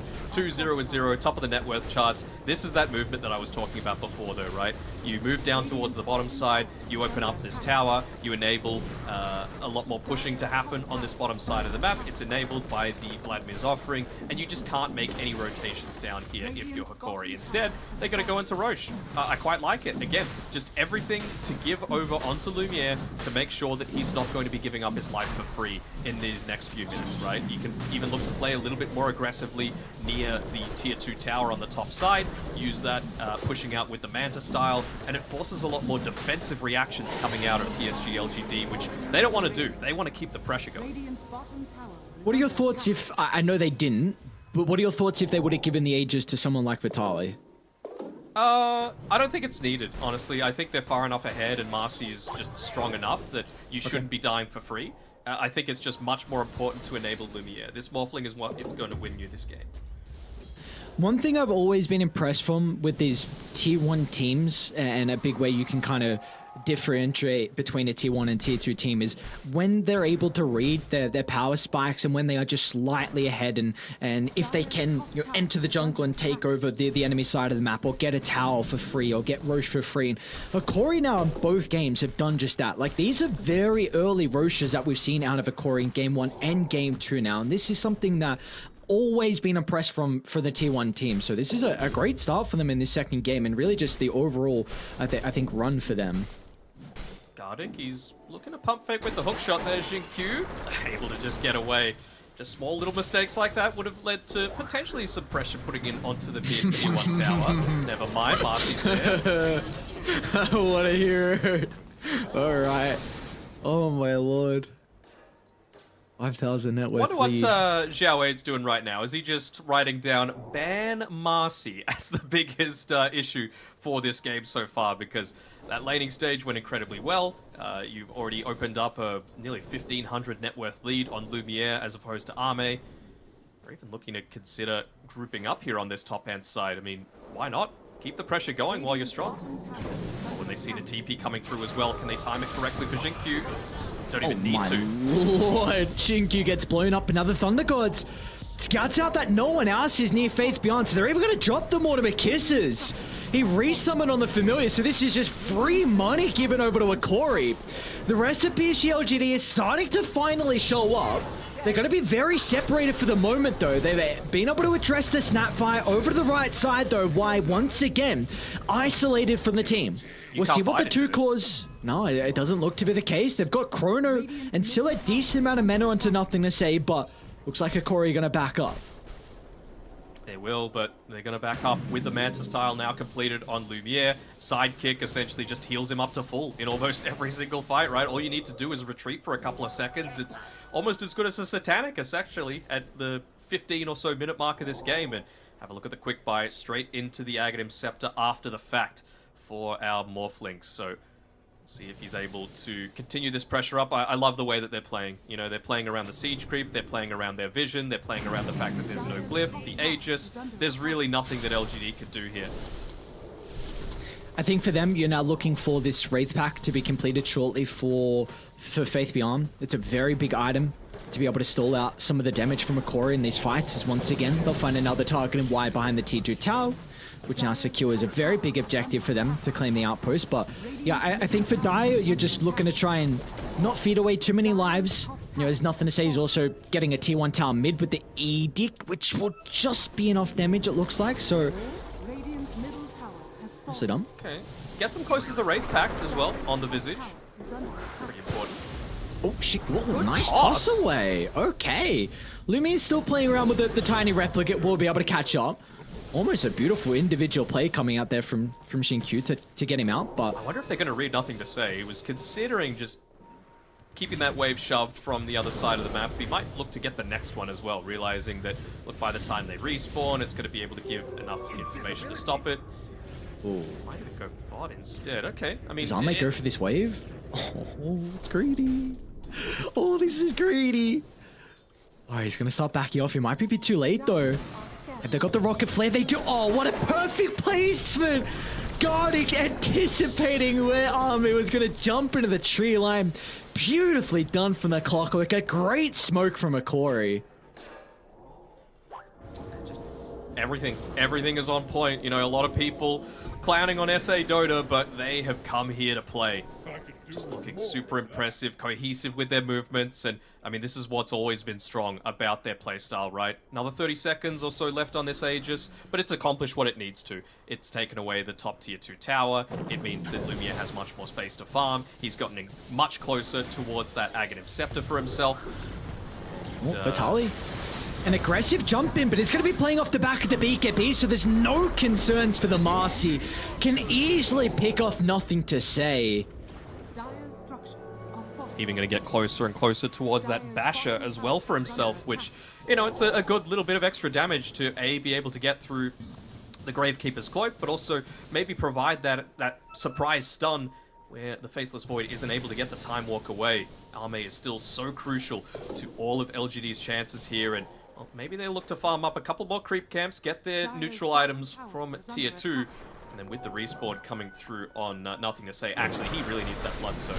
Level 2 ulti and the Bloodstone at about 300 gold, and then LGD might look to make their move. You gotta do it before you reach this Aghanim Scepter on Morphling, because he's only 1600 gold away. Yeah, I think one thing that PCLGD need to do in some of these team fights is just play off the back of how susceptible they're going to be in the tankiness from them, with the Frost Shield, with the Wraith Pact, and again with the Lesh going, the Hood and the Bloodstone. If Hikori can overcommit, I'll hold that thought, because top lane Ame, yeah, he's going to be able to drop the Chronosphere before the attribute shift. Beautiful. What? Oh my god. Hang on. It was the tornado. No way. Hold on. Wait, Still died to going. the tornado is why. Ah, what is this game, dude? You always have a hope, man, of killing off the Morphling who's top of the net worth. Only, that was his first death. You would have got a big streak as well. Convert on the Chrono, which I don't even think we've seen in this game. And he dies to the lingering effect of the tornado. Do you know how much damage that tornado does every No, second? I don't. How much? 8. It does What? 8 damage, and that was able to kill him. Ridiculous that this, like, potential huge kill streak could have been given over. He still, of course, gets the unreliable gold taken away from him, but, man, what a turnaround that would have been. What a big moment that could have been to potentially get closer to the Mjolnir on Ame's Faceless Void, and they committed very heavily for that as well. Minute and a half left on the Chronosphere. They see where he is because of the Rocket Flare. Looking to try and potentially converge on through. Do they have the vision to place up onto the high ground? Doesn't seem like they do just yet. So they're a little bit more anxious about making this move up into LGD's Ancient Camp area. That's a big room, though, for them to play with on Akori. Arcane, if you can get that into the hands of the Zeus. That's his E-Blade. They might go for the easy kill onto Xinkyu. Continuing to slow down this blink timing here for the Tiny, which is a big reason why I feel like LGD in these team fights need to play off the back of the counter initiation. You need to kind of hope that Akori expect you to be squishier than what they are. They overcommit into a team fight, then you turn it around with a big Chrono and kind of the damage coming through from the Chain Frost as well. Oh, let's see that back. Dude, no way the Cyclone kills him there. That is just so damage, devastating. man. 8 damage to potentially make Zhao 8 cry. I mean, how much more fitting does it need to be? It's a pretty fast roast spawn as well here for Akori. This is actually enormous for them, right? Like, you've just finished the Aghanim Scepter on the Morphling. You're going to have level 15 for that extra 16 seconds of the Morph duration, meaning that you're going to have that attack speed stolen for much longer. And then it's the second Roche as well. So you're going to have that attribute shift being able to be cast while stunned against 5 heroes that can stun you right now. This is a gigantic ward that Akori have in the mid lane. A position where we're probably going to see them smoke from, honestly, it looks like. with how that PSG LGD are grouping up, regardless, they're getting so much information from it. They're desperate to try and get... Well, actually, they go. They realize that they've got to go for this attempt, but you don't have the Mjolnir finished up quite yet on Arme. At least he's got the attack speed to find the pickup. Wide drops the wall, but the jump in from Always Vitaly trust actually Hydra. chucks him with a high ground him instead, but it doesn't matter. LGD are crumbling, they're too far behind. Vitaly's onto nothing to say. He's got the artillery raining down from afar as well. As PSG LGD need to split away. Arme to the left side, he wants whatever course, farm he easy. can get. They're starting to TP in. Is the Morphling going to be fast enough for the stun cancel? He is. Oh no, not again. Arme caught out. More TPs raining down. They'll catch up to the Faceless Void with ease. And now they can go back and get the second Roche as well. Oh, yes, they can. There's that juicy Aghanim shard just right for the pick and for Lumiere. Gaben smiling on Hikori today. What a start it would be if they're able to close this one out. Taking a game off of LGD this early into a tournament. In the past, they've gone entire group stages while only dropping a single game, and for them to do it in Series 1, what a confidence boost it would That's give it. to the SA squad. It's a gigantic thing, man. That is if they can close this out, 15,000 net worth lead, honestly, they should be able to. Like, we're saying, can they? This is a lineup where a Morphling late game, I really feel like will win them this game. Like, you Oh, yeah. match up well versus the Faceless Void. You have those items, and importantly, he got a lot of experience off those kills as well. You just mentioned the level 15 talent, but also the level 18 was a really big thing back in the day with the Septimorph kind of game style. That Still extra is. cooldown. Yeah, still is, exactly. It still is. So this is very big for Hikori here. Yep, it essentially gives you 4 seconds of downtime, so it's like, well, Faceless Void, good luck right-clicking anyone, because you're only going to have 4-second window to be able to do it, and Hikori, they're going to understand that. They're just going to look to retreat underneath their own vision, they're going to look to play a little bit more defensively, and even if he lands the perfect Chronosphere, who cares? You know, you have no right-click damage, and you're still able to shift the attributes there. And it's not like they've got a Spirit Vessel either, so yeah, good luck trying to take him down. So I think the one nice thing for PSG LGD is that they do have some pretty nice ways to defend the higher ground. It's really going to come down to this blink on Xinkyu. A blink toss back into a split earth or a familiar stun into the instant kind of extra control is how I can see them defending. Yeah, but Oh, even can't- potentially blowing up Lumiere as well, but it's not enough damage. see, They that'd be a might be able bigger to kill. turn it back onto Vitaly. All right, a beyond godlike streak for them to claim, and they want more blood. See if they can catch up, however, on Dire. Theolacor is going to try and get into the tree line. Xinkyu, oh, they didn't see him. Oh, they didn't see Theolacor, so he'll TP out, but you at least get the kill onto the Marcy. And yeah, so that was a Tiny that got the streak. He really didn't need to be there, though. That's the thing. Like, you'd already been able to retreat there on the Morphling. He has the Aegis as well that you had to play around with. I was kind of thinking that Xinkyu was, if anything, going to go for a toss back, but with how tanky this Morphling is right now, I think that might have just meant death for the rest of the team. So forcing a poor response out of Hikori might be the way to go for LGD right now if they're going to come back into this one. This might be one of the biggest comebacks of the tournament. And I know we're only in one series, but if they're able to bring this one back, Not if it'd be Arme enormous. dies. Gonna see him. Arme's in trouble. Oh, he's gonna time walk out of the right side and use a defensive man. Chronosphere. That's on to 3, but Vitaly's gonna chuck him out instead. You can't chuck your teammates another. out, but as long as you're close enough to be able to chuck out the Faceless Void, they'll get the kill and then easily go to the Tiny afterwards as God was in a perfect position to be able to capitalize on the positioning of Xinkyu. Once again, though, I mean, of course, it doesn't feel great to be able to give up your core, but nothing to say, doing his best to try and drag people towards the bottom side of the map. Shoving the lane very effectively with the Leshrac. He's got a siege creep to be able to play with, but you're going to need to pop the glyph if you're going to try and defend this one up here. They've still got another, 15 or so seconds to be able to do it, so Faceless Void will be back up line. Can they make the full-on retreat? Seems like they're going to. Radiant's bottom tower is under attack. This could be the fight that ends the game. Minute and a half left on that Aegis. Not yet level 18, so they'll know that on LGD if they can make the jump onto the Morphling and to burst him down twice. There's the toss back. There's the stun. He gets the attribute shift. Vitaly's going to be in as well with the BKB. They've been able to cover tanky. Lumiere with the initiation. Arme has to cancel his TP as well. But that's important for PSG LGD. You force out BKB, kisses, and you stored out the Aegis, so you'll live to see another day. Yep. You You stall out the Aegis, 0 ultimates used as well on LGD's side. Essentially 0 cooldowns outside of the Wraith Pact. So yeah, big win like you were saying before. Bloodstone was used, but who cares? Only 30 seconds cooldown on that one. So it'll mean you get up to level 18, but I mean, this is the thing with high-level Dota. You gotta give something to get something. Dire's top tower is under attack. I scan as well. I believe that was Radiance that caught PSG LGD out of the map, so they do know something's happening. Xingqiu's gonna reveal himself now. Will be no follow-up though. Incredibly close to that level 18. Look at Arme's quick fire. He just wants to be able to attack. He knows that all of that attack speed's going to be gone as soon as that Morphling shows in the team fight. So, I mean, the play for him is LGD need to be the ones to make the jump, kind of like what we saw in game number 1, right off the back of Xingqiu, finding that pick-off and being able to get that Time Walk Chronosphere off.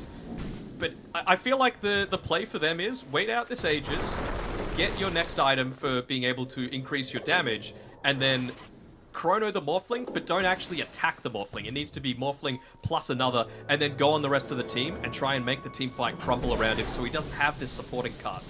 Marci and Zeus, they would be the prime targets, but you got to make sure that the Morphling gets caught as well, because if not, he's just going to steal all of your attack speed.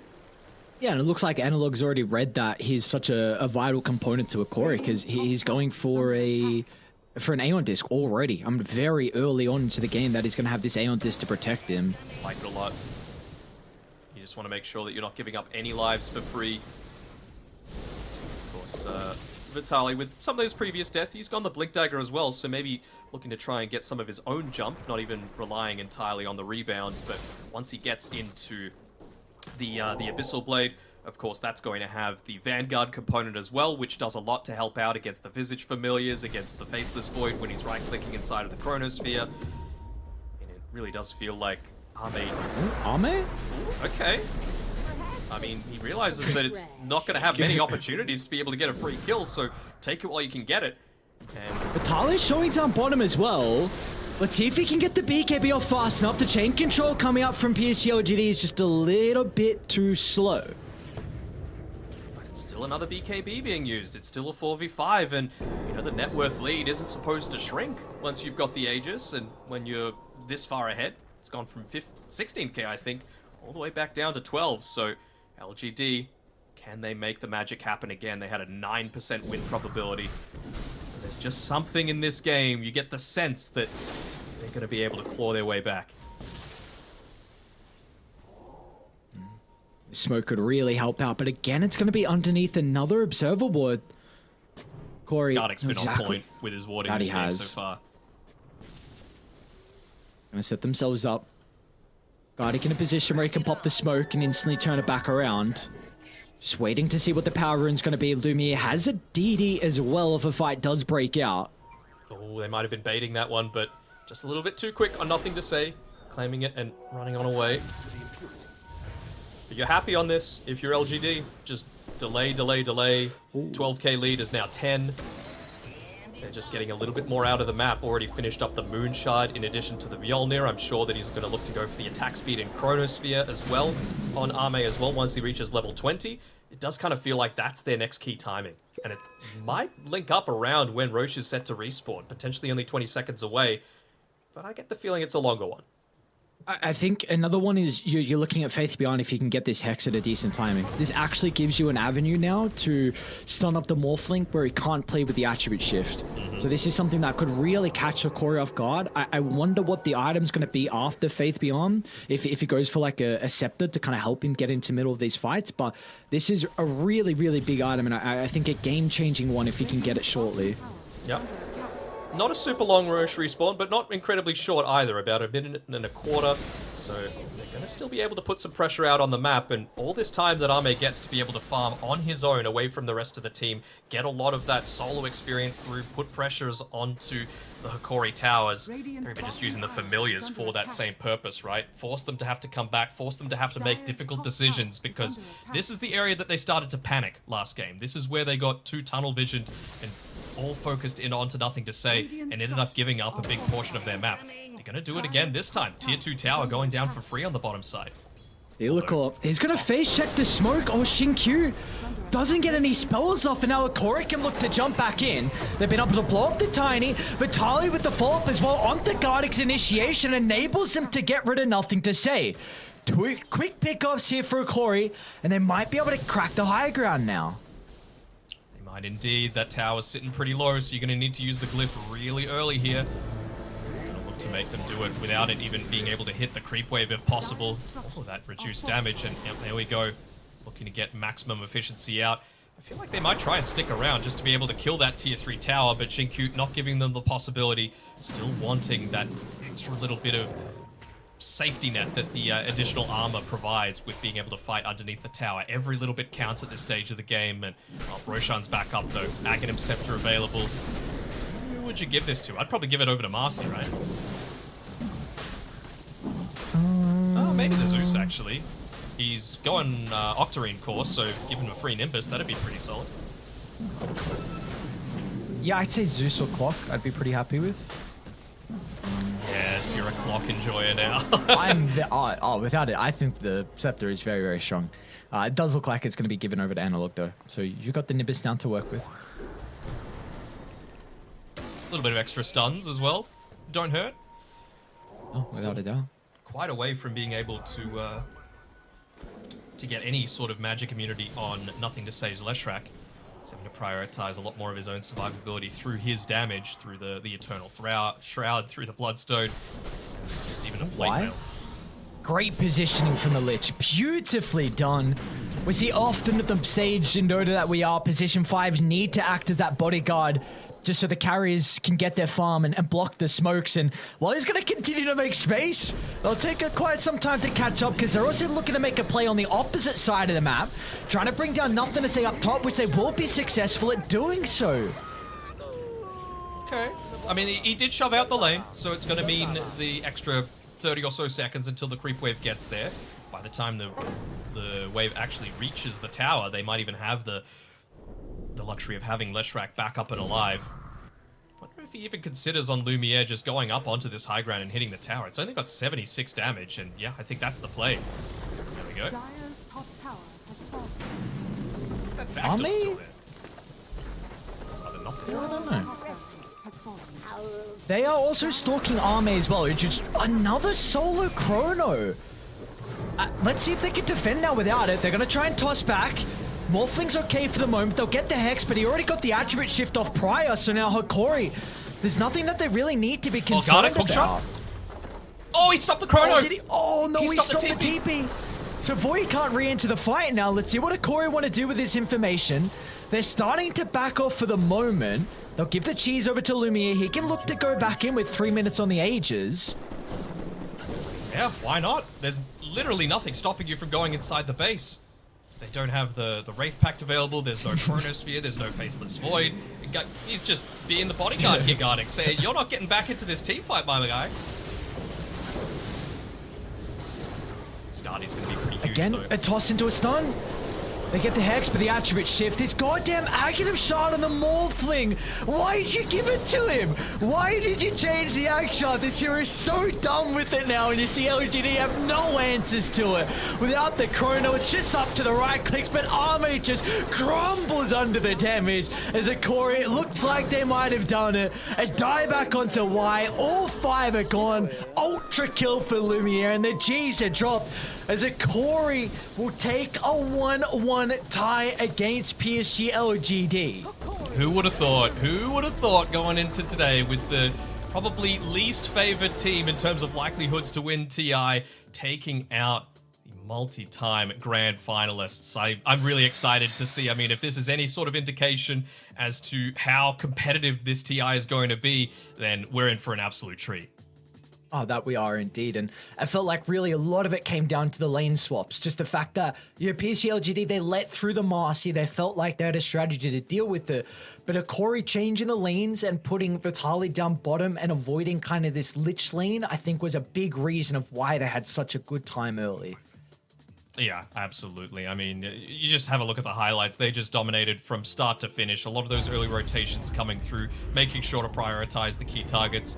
I mean, Shinkyu, the tiny, it's always solid, right? But it was 24 minutes until he was able to pick up that that Blink Dagger. Like, this is not the timing that you're expecting. You want the lane to go much better than it did, and I feel like Tiny Visage is just a little bit too weak, especially considering how Hakori looked to play it. They switched up the lanes. I felt much more confident with that. Clockwork being that effective body. And did he die a single time on Lumiere outside of the neutral creep? Don't think he did yet. Ended up 12, 1, and 7. So not feeding over your kill bounty unnecessarily. Like, they just played a phenomenal game. Speaking about the neutral creep death, 8 damage. Oh, you truly hate to see it. You truly hate to see it. This is now, keep in mind, like, Hakori game 1, they had a pretty sizable lead as well. I think at one stage you got up to like 6,000. So if they just, a couple things went differently in game 1, we could be saying this was a 2-0 victory for them. And regardless of the fact that you go 1-1 in a TI where you said yourself, like, this is, and I would 100% agree with you, and I think a lot of people would agree with you, that this is by far the most competitive TI we've seen. There are a lot of teams that you could argue to be able to win. The fact that Hakori get a map victory over PSG LGD, like, this is really going to help them at the later stage of the groups, just potentially to get out of some of those difficult positions down the bottom. Oh, for sure, and I'm sure all of the SA fans that are watching in chat are going to be saying, Nunca dude, vamos, never in doubt, let's go, because this was something that you can really look to pat yourselves on the back. This is something that is very important for being able to pick up that early win. I'm going to sing a little bit of copium for LGD as well here, or rather hopium. It's better for this to happen now than later on into the tournament when it's, you know, potentially the playoffs or that sort of thing, where they're just like, all right, Morphling is busted. All right, Marcy is busted. Let's just look to put a little bit more priority onto those, because yes, Hakori played amazingly, but the heroes, I don't want to say played themselves, but they went a big way towards influencing this game. Again, though, it really felt like PSG LGD still came into a strategy with this game with how to address the Marcy. I wish we get to see side by side what this game would have looked like if the Marcy played into that Lich and Faces Void lane, because they left in the pool, they instantly picked the Lich Tiny response. And I think, again, if you are going to make a really deep run at TI, you somehow need to find a way to address Marcy. Yes, a majority of the time it's going to be first phase ban, but if you always have to first phase ban one hero, it really opens up the enemy team. So LGD, they try early. They try early to try and find a way to address it. And also we see different item build out of Arme as well. From what I'm yet to see, like a Faceless Void into the Morphling go Moonshard very early on to address kind of the Scepter attack speed change. So that's kind of nice to see some different ideas coming in that we did not get to see in the last chance qualifiers. Just ban it. Just ban the Morphling. I mean, we saw what Hakori did in game number 1, right? They had second pick. And so they realized that there was this opening where you can pick the Morphling with the last pick of the first phase. They made sure to get rid of it.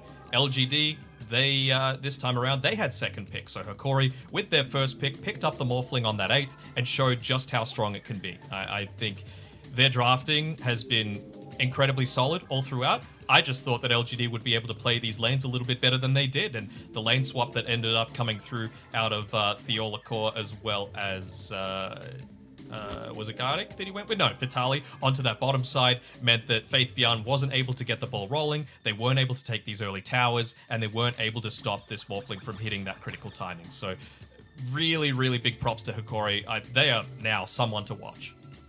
Yeah, without a doubt. It will be, I believe, have another series with them over on this stream as well, led today versus Boom. So that's going to be exciting to see how they can shape up. They don't have another series beforehand, so a little bit of a break for them where they can try and chill out and see how all the other teams are going and still try and work over some of their strategies. And I definitely feel like Vitali, well-deserved 13-2 and 18 here for the Marcy. This is also a second game in a row where Azus is able to win as a position 2. Another hero that was very popular like 6 months ago, maybe a little bit longer, but we didn't see a whole lot through the last chance qualifiers. And now back-to-back games, it has some success. So I wonder where that hero stands as well. Yeah, I mean, it's Vision wins games. You know that's the thing that I always harp on about, and I mean, not too many better heroes than Zeus to be able to do it. So I think, we talk about some of these other unorthodox picks. I think we might see a little bit more Night Stalker than what we saw during the last chance qualifiers, just because of the impact that provides. We might see a little bit of Spectre, always seems to come out towards the TI time, especially once it gets to those clutch moments. We'll have to wait and see, but certainly a really entertaining series to be able to start us off today. Yeah, and I think another series is going to be very entertaining as well. We've got another South American team taking on a team that a lot of people are expecting to play very well. Entity just blitz through the entire Western Europe qualifiers, and their opponent is going to be Beast Coast as well. So we'll see how that series is able to shape up, with the second one coming up shortly after the break. Gah.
our shields and our swords, we pave the path to victory.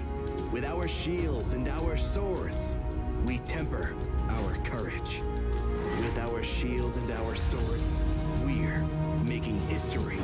With those who make the game a reality, we're the Vanguard. We're with the best.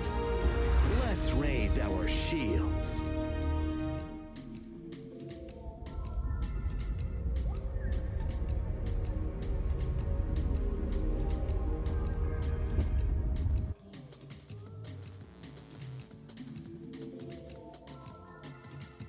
Ladies and gentlemen, welcome back. We got our second series ready to rock and roll here. Beast Coast taking on Team Entity. Dano, these were two teams in particular for you that you had very high up on your rankings. So how do you feel like this one's going to shape up with these teams? Don't know, to be honest, right? We've heard a lot of conflicting stories coming from both teams, both in terms of like how their scrims have been going and what they feel of the meta at the moment. Like Stormstormer loves the meta and Pure hates the meta just because of like a lot of his best heroes he feels got nerfed, which kind of goes back to the fact that, well, maybe that's why he's trying a few of these unorthodox position ones in his pubs. We've seen, like you mentioned before, the position 1 Meepo. We've seen position 1 Legion Commander, Slardar, like lots of stuff that we're not really seeing from a lot of other teams. So we'll see if they have to bust them out this time or if he's just going to go back to old mate Pudge as a bit of a favor to himself. But then, of course, Beast Coast, they've been looking pretty strong all season. And ever since, I think it was Tour 1 of the DPC, they finished in 3rd. That was the season that we had those regional online finals. And between the end of the season and the start of the finals, they brought in 2 coaches. And ever since then, they've just looked incredibly strong. Of course, the coaches that I'm talking about are Ray Kill and Valky, and they just look incredibly good. Ever since then, 2 top 6 finishers at LANs. I think they're absolutely a team to watch for, and I've got them top 6 at TI as well.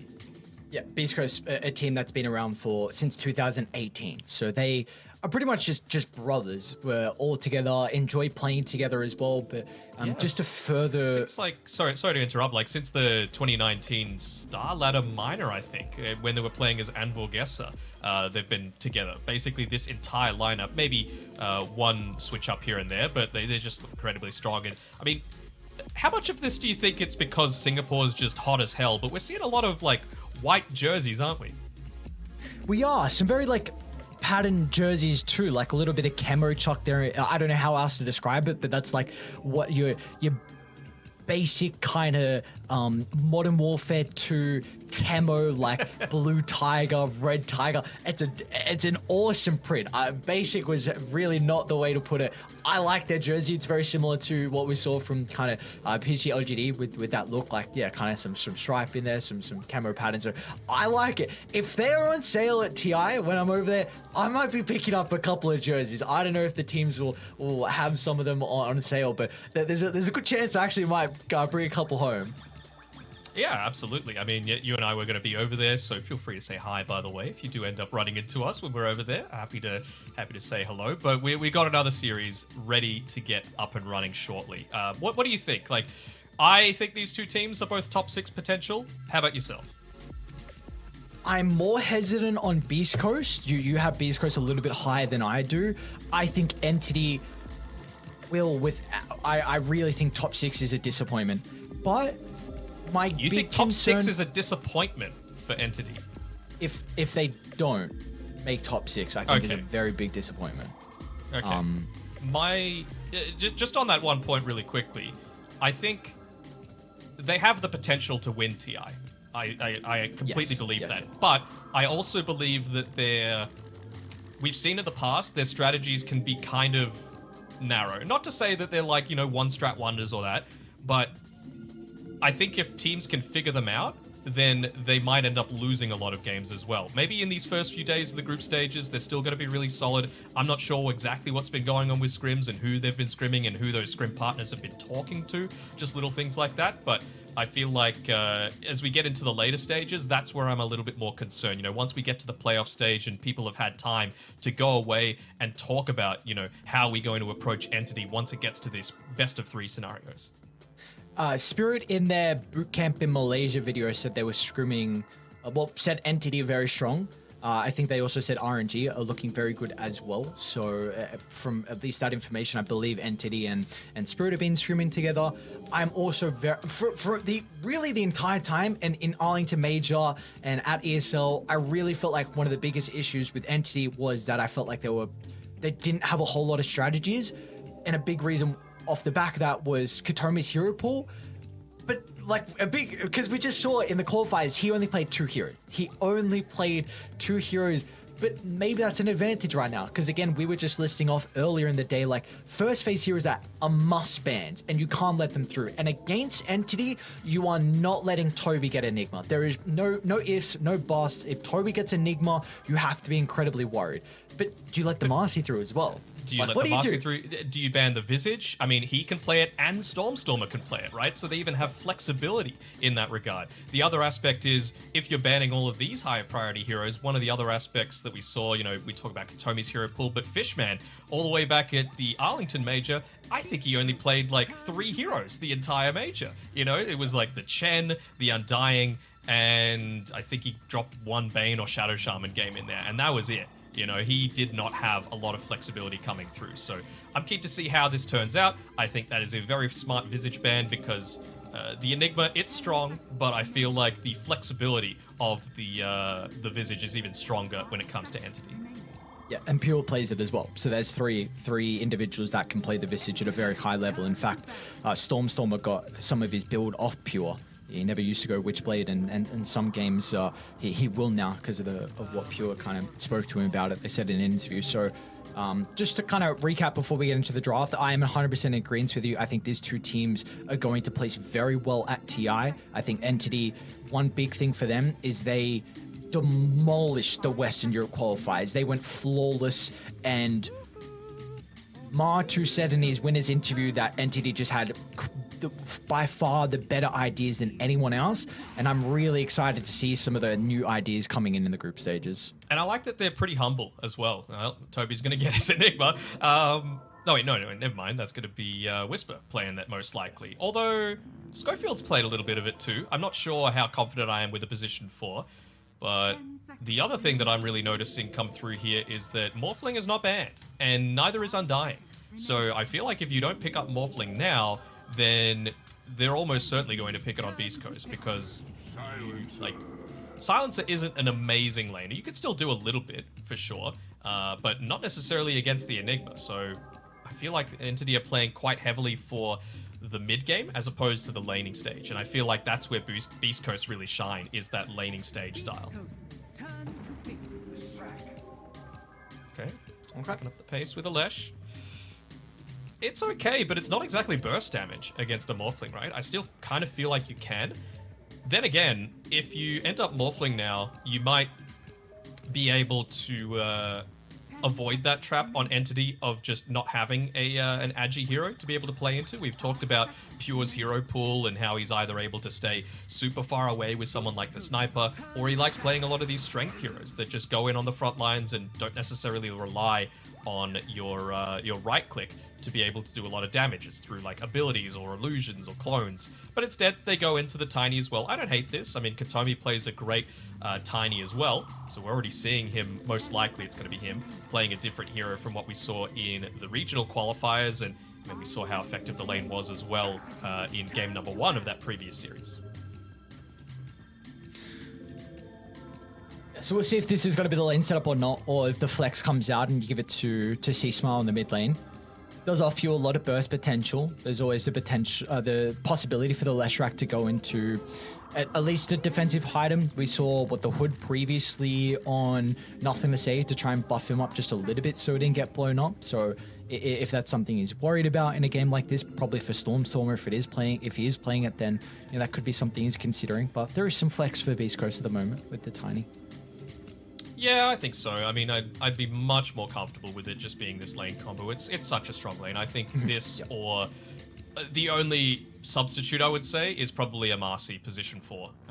But Marcy's just the best hero in Dota right now. So Tiny, still incredibly strong. You're still going to be able to provide those instant pickoffs assuming that you can get the Blink Dagger on the Tiny, which an Enigma lane allows you to do because you open up the map for your cores to be able to farm, means that you're going to be able to find these pickoffs onto the Lesh, onto the Silencer, heroes that are relatively squishy. It is interesting though that Beast Coast put a lot of priority on the Tiny here, because I think they have really their strongest picks in the draft is first and eighth pick. But eighth pick you can protect with the three bands in the second phase. You bring up the Morphling. I think Shadow Fiend was another very viable option as well for them. So this is just goes to show that they really feel like this Tiny hero is something that they want to pick up as much as possible. And what we saw it in the previous series as well. Like again, I really feel like for me in particular over the next coming days, like I'm just excited to compare a lot of the heroes that we get from the groups and from the meta. And I'm excited to see what Entity do as well, because in terms of how they draft, basically each player gives their coach Metrum a list of heroes that they'd like to play. You know, Fishmed, for example, played AA 10 times in pubs and won 8 of them. And then he just was like, all right, choose between that and Chen and Jakiro and Undying and just pick me one of those. And then Metrum just finds a way to make it fit into the draft, and he does that, plus opposition analysis, plus replay analysis, all on his own.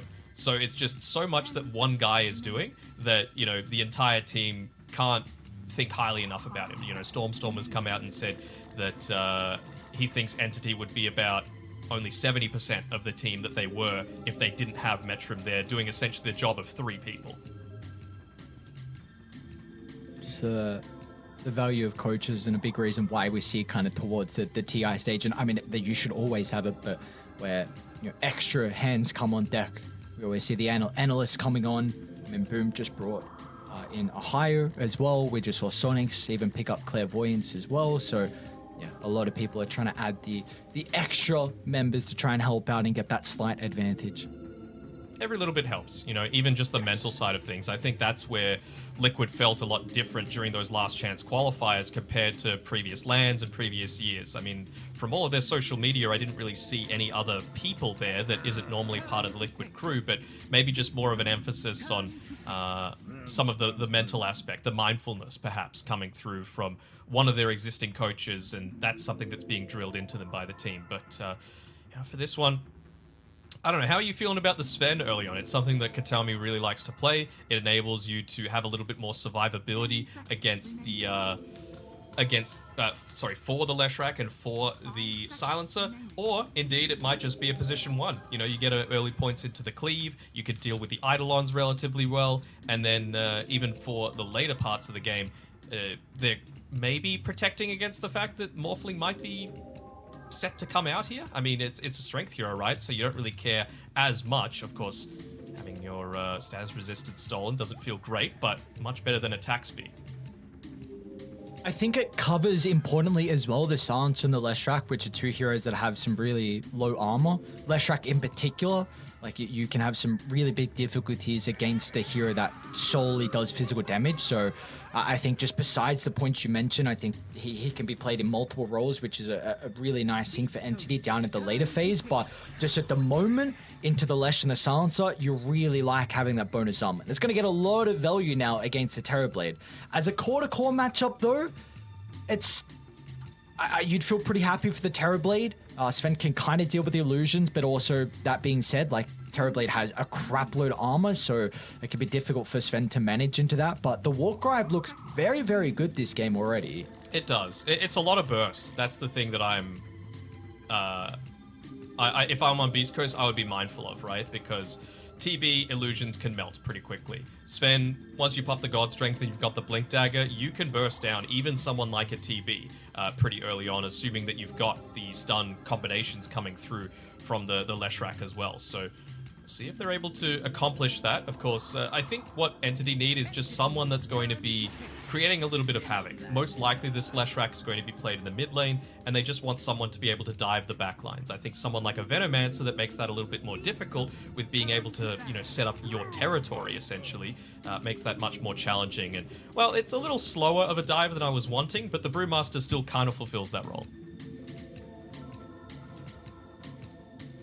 So I think for Entity, with how this is shaping up at the moment, their late game is going to be a little bit scary versus the TB. You have been able to address the BKB Black Ops with the Silencer. And if in a good Brewmaster game, you can very much address the Terrorblade as well, but he will have a window with BKB where he can just kill 2 heroes and all of a sudden the fight looks very difficult. Like a prime example as we saw in the early game. Brew, sure, you can cycle in the TB a couple times, but as soon as your primal split expires, or if they get kills early on, all of a sudden your team fight crumbles. So I think for Entity, for them, they have a very big window just to try and get a high net worth lead early on. Then all of a sudden this game looks pretty difficult for Beast Coast to play. I think you're going to get insane value out of the Wind Panda as well this game. Not just for, you know, tossing someone up into the air, but for the Dispel Magic. Against the Terrorblade, of course, it deals with the illusions really well, so that makes Lesh's job to burst them down even easier. But even on top of that, you know, it hits teammates as well at the exact same time. So if you're going to be able to remove the Venomous Gale, if you're going to be able to remove the Reflection onto these heroes like the Sven and the Lesh that want to be in the middle of a team fight, that's going to be enormous, you know, just to make sure that they're not being kited around quite so easily, and they don't necessarily need to commit with their BKB so early on. Interesting breed from Beast Coast, banning out the Zeus. So thinking that the Leshrac is a potential for it to be played as a position 1? I would assume so.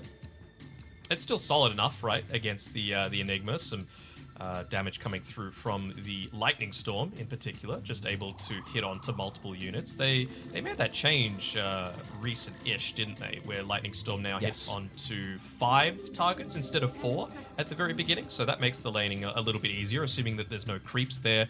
Then it's going to hit onto all the Eidolons plus the 2 heroes. And if there are creeps there, then you hit the hero and all of the creeps. So yeah, not too bad. So for Beast Coast, we're looking for the position 5 here, still yet to be picked up for Stinger.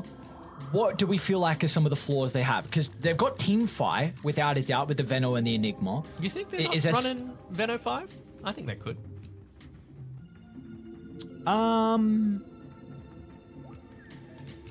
Okay, fine. well, okay, sure. So potentially see Smile Hero then to be picked up. Yeah, I think potentially.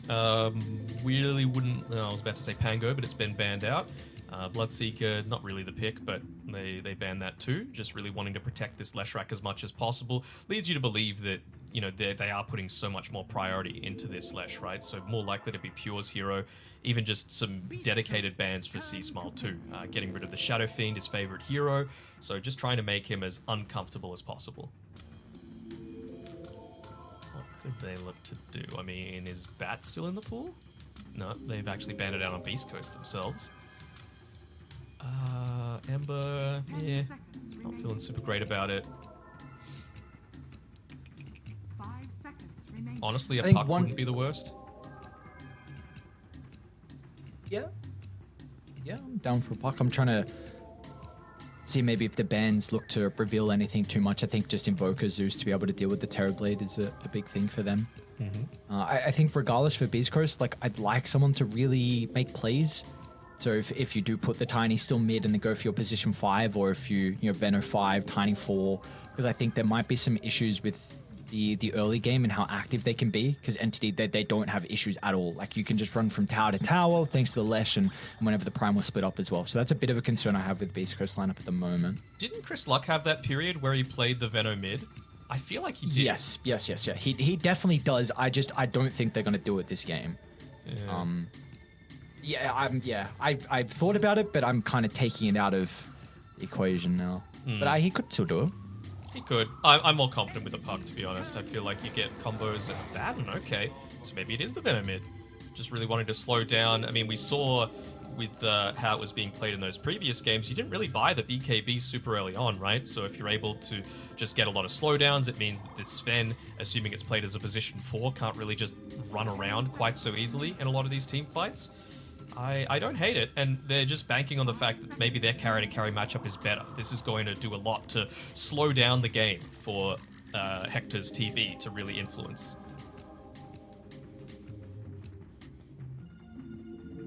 Let's see what the last pick's going to be here for Entity. Still a lot of flex for them heading into the 24th. They don't have a whole lot of time left. I have no clue, so I'm going to say Meepo. Damn, Pudge. Close. Pudge still there. Yeah, it's fine, in my opinion. Like, you're able to deal with the illusions. It's not the illusions, the Eidolons somewhat.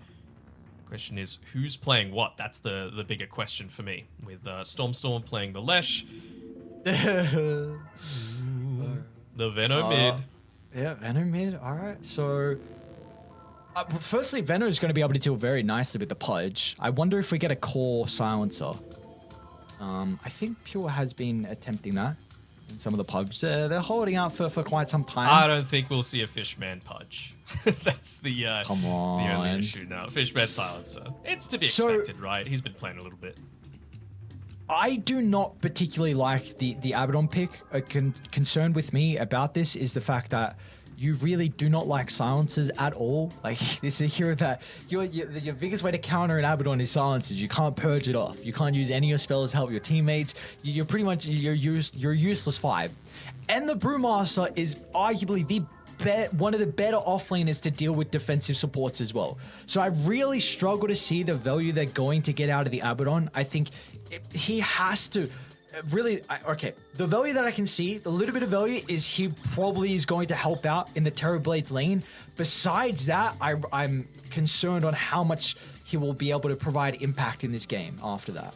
So maybe it was just kind of a thing of, all right, let's just bank on our lanes to go really well, right? Because Venomancer wins most of his lanes, so just toss him mid. Even in a 1v1 matchup against a Leshrac, it's going to be fine enough, right? And then TB Abaddon, you don't necessarily win the lane, but TB gets his farm, and you should probably be winning an Enigma Tiny lane with Whisper and Gojira playing together. So I'm still holding out some hope for Beast Coast, but I think Entity might have a slightly superior draft coming through here. It's really just that they're all in on the Terrorblade right now for Beast Coast, which, to be fair, has been their MO for quite some time. Hector, at one period, had a few months where he was legit the best carry in the world. So clearly they're putting in the faith in him to be able to bring that magic through to TI 11.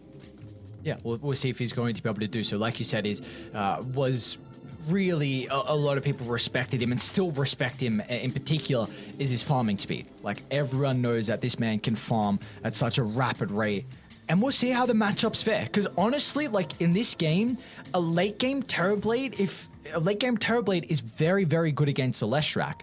This is a hero that has some big armor issues, and the TB can bring you down from afar before the Lesh is able to get on top of you.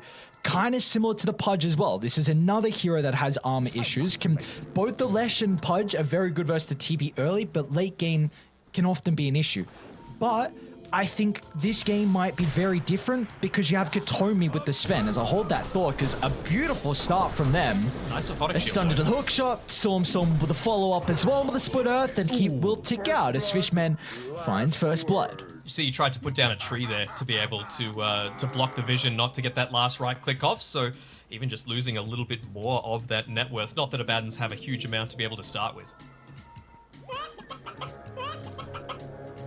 See if there's any contestation. Doesn't look like it's going to be the case. He's going to go for the other rune instead from Gojira. So just really quick on the point prior again. Like, usually I'd be very comfortable with TB going late game into some of the heroes on Entity. I think it will be a bit different though this game because of the Warcry. Like, this is a incredible Warcry game, man. It is for sure. And, Katomi is someone that loves to buy the Aghanim Shard as well pretty early on. You just get that bonus 7 armor passive, not even worried if you get the jump off, right, with the Tiny or the Enigma coming through. So, yep. Looking pretty solid, and they're going to pair him together with Pure up in this top side. So, still just wanting that AoE damage to be able to deal with the Eidolons, I suppose. Of course, the Meat Hook does help if you get the pickoffs. You can set up for a lot of these kills with the Stormhammer. It's a slight victory already though for Beast Coast up top. Gojira gets the block on the small camp and also gets the D-ward as well on the sentry that was already preemptively placed from Katomi. So that is going to further help out with the positioning of the lane here for Beast Coast. Yeah, you'll see up on the top side as well, Pure is already at half mana because he threw out the hook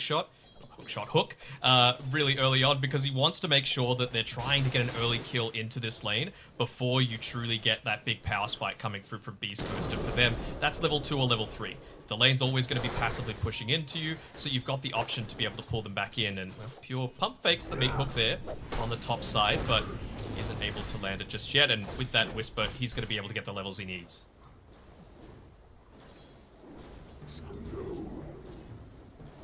What are your... You mentioned about the Sven looking to play with the Pudge up top. Do you like that they have forced Silencer into the Abaddon lane now, though? Because you can purge off the Arcane Curse.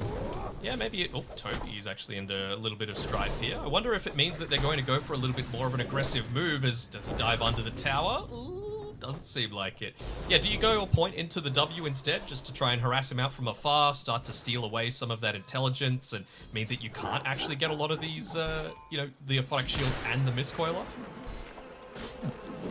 Top lane, Gojira. He's going to be able to toss Pure away, so won't be able to find the hook to keep up with the Tiny. It does look like Fishman also has gone for a point in the last word as well, so nothing that Glaives just yet. We'll keep an eye on kind of his skill build and how he looks to address the lane, but already, as soon as Curse is used, instantly dispelled with the shield. I mean, part of it is comfort as well. This is Beast Coast's first series at TI, and Stinger is someone that really loves playing the Abaddon, so maybe they just wanted to give him some comfort super early on to ease their way into the tournament. Stormstormer getting a little bit dived here by Sea Smile in the mid lane. Multiple points in the Venomous Gale. Does he have the... Yeah, he's got a magic stick coming out to him as well. Again, against the Leshrac, you want to be constantly spamming this lane out just to secure a lot of that farm. You don't care if it pushes back into you, because then you're just able to farm a little bit more safely against a Venomance that can consistently go for these kill attempts. Yeah, what do you feel like the role is for the Venomancer in a game like this for Beast Coast? How does he kind of fit into their lineup? I think it's just important to make sure that the Leshrac doesn't get a lot of that early net worth, and you're able to get a bunch of these denies out. It means that you're not going to have as much tower taking potential on Entity's side, which is really important to open up the map, obviously gain objectives, prevent the TB from scaling quite as much. And then as well, just in terms of the TB scaling, with a Venomancer, if you're Top mid lane? lane... Oh, Gojira. The tower's going to get him instead. Beautifully done. So Stormhammer into the hook from Pure. The Venomancer, if you're playing it in the mid lane, you're not sharing experience with anyone, right? So you're able to get multiple points into the Plague Wards and really protect an area quite heavily, so that Entity needs to full-on commit. And, you know, we've seen what happens if people walk into a choke point, topside Whisper's getting Whisper dived. might be in trouble. Yeah, Maleficus not really going to do much to hold them back, especially onto Katomi, so Pure gets another kill. Gojira's going to try and step in to get the combo up, but only one level in both, so it won't even be enough damage if the spells are used. Pretty good start coming out here from Entity on the top side. 3 kills so far, able to keep these lanes pulled out. Really showing their flexibility as well with being able to move around Fishman and Katomi to have a decent enough time. Interesting. The medallion picked up here from Whisper up top. We don't really see this item, especially with the rush into the Wraith Pack that's so often picked up, so we'll see if that's going to be able to mitigate a lot of the advantage they have from Warcry. Yeah, there's that's part of it. You also often see, you know, Enigmas, maybe they go and earn just for a little bit more of that passive mana regen in the lane, but I don't hate it, you know. If you're able to get those effective Avalanche Toss combos off, then you reposition it so that they're fighting underneath your Eidolons, and then all of that minus armor suddenly leads to an actual kill, as opposed to them running away because of the impact of the Warcry. Oh, Toby! Not the reflection! Oh, just able to scurry away. This bottom lane, a lot of harassment's being dealt here between either side. K1 also falling incredibly low as well. It's going to go back into the Cinder Brew. No one's able to finally secure this kill. Entity have got 3, but none of them down bottom just yet. I mean, the thing I'm most impressed about from Entity's side here is that Fishman is doing a great job of keeping this net worth up for himself. You know, you compare his net worth to Stinger's, he's got basically double, because he's not having to constantly expend these mana resources to be able to harass down the Abaddon, whereas he's just an Aphotic Shield bot right now. Really helped out by the Ring of Basilius brought up by Toby. He's going into the Energy Booster next for the Arcane Boots, so it's just going to really enable them to try and take over this lane. It looks like with all the action we're getting in the side lanes, kind of the back and forth spells getting traded, no supports are going to try and rotate to try and secure the power rune, so Stormstorm is not even going to go scout this one out as well. So it looks like Sea Smile will be working with an Invis rune. Not really the fastest hero though. I think unless it's a haste, you don't make that rotation towards the side lanes, so it's more about just denying it away from Stormstormer. Doesn't have any points in the Plague Ward yet, surprisingly enough, so maybe he's going to go for those solo pickoffs against Stormstormer, especially now that he dewarded the Observer, not giving quite as much and playing around the fear of the unknown for Entity.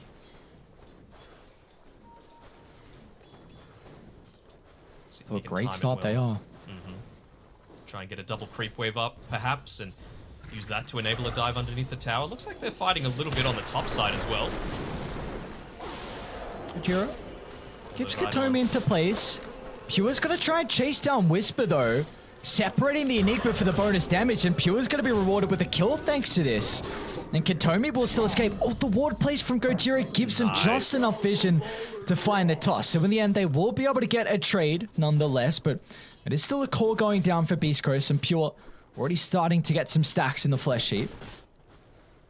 It is important, but I'd say it's even more important just to make sure that you're having a solid enough start on this Tiny. You know, to get a solo kill there, very key. And now they're just going to be consistently spamming out their abilities, right? Kind of similar to what we saw on the bottom side of the map. Basilius, Arcane Boots, and they're just going to keep trying to harass Pure as much as possible.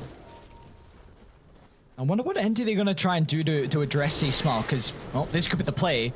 Wait for him to dive deep under the tower and just wrap around with an extra member, as they don't even require Fishman to TP in. It was just Stormer with the assistance of Katomi to get a big kill, because C-Smile was really starting to get out of control in this mid lane. Yeah. Him going for the solo kill with that skill build was the only option for himself. Is Katomi going to get away again? Even just gives him another whack in the face before running away. Just, you know, letting him know about it. I mean, this is the power of the Sven support. Look to go for an attempt here onto K1.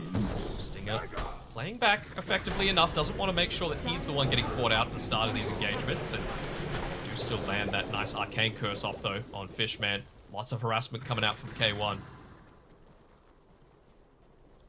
See how weak they are down bottom. Entity's still got a little bit of mana to work with as well, but it's mid lane where C-Smile once again is going to be in trouble. 2 back-to-back kills on the Venomancer, who is just botting Stormer, who is potentially going to get another kill as well. Gojira will toss him away, get some distance out to the right side. Stormer's got a clarity and a bottle sip to work with, so not a whole lot of mana for the moment. Just got to be relying on the right clicks, and Gojira, they got the vision on the high ground, so they know exactly where the Tiny is looking to escape from. And all of a sudden, Stormer has more net worth than the Veno. Yeah, I mean, if you're playing this Veno lane, you want to make sure that you're going to win the lane. Like, it's very hard to not do it, but with the assistance coming through from the rest of the team, that's what really turned the tide. We've seen very minimal rotations coming through from both the Abaddon as well as the Tiny. Kind of to be expected, right? Like, Tiny plus Enigma, super strong for the top side of the map. Abaddon, if he leaves bottom lane, K1 dies, and your win condition is suddenly put in the bin. So, understandable why that's been the choice, but I mean, this is what happens in response.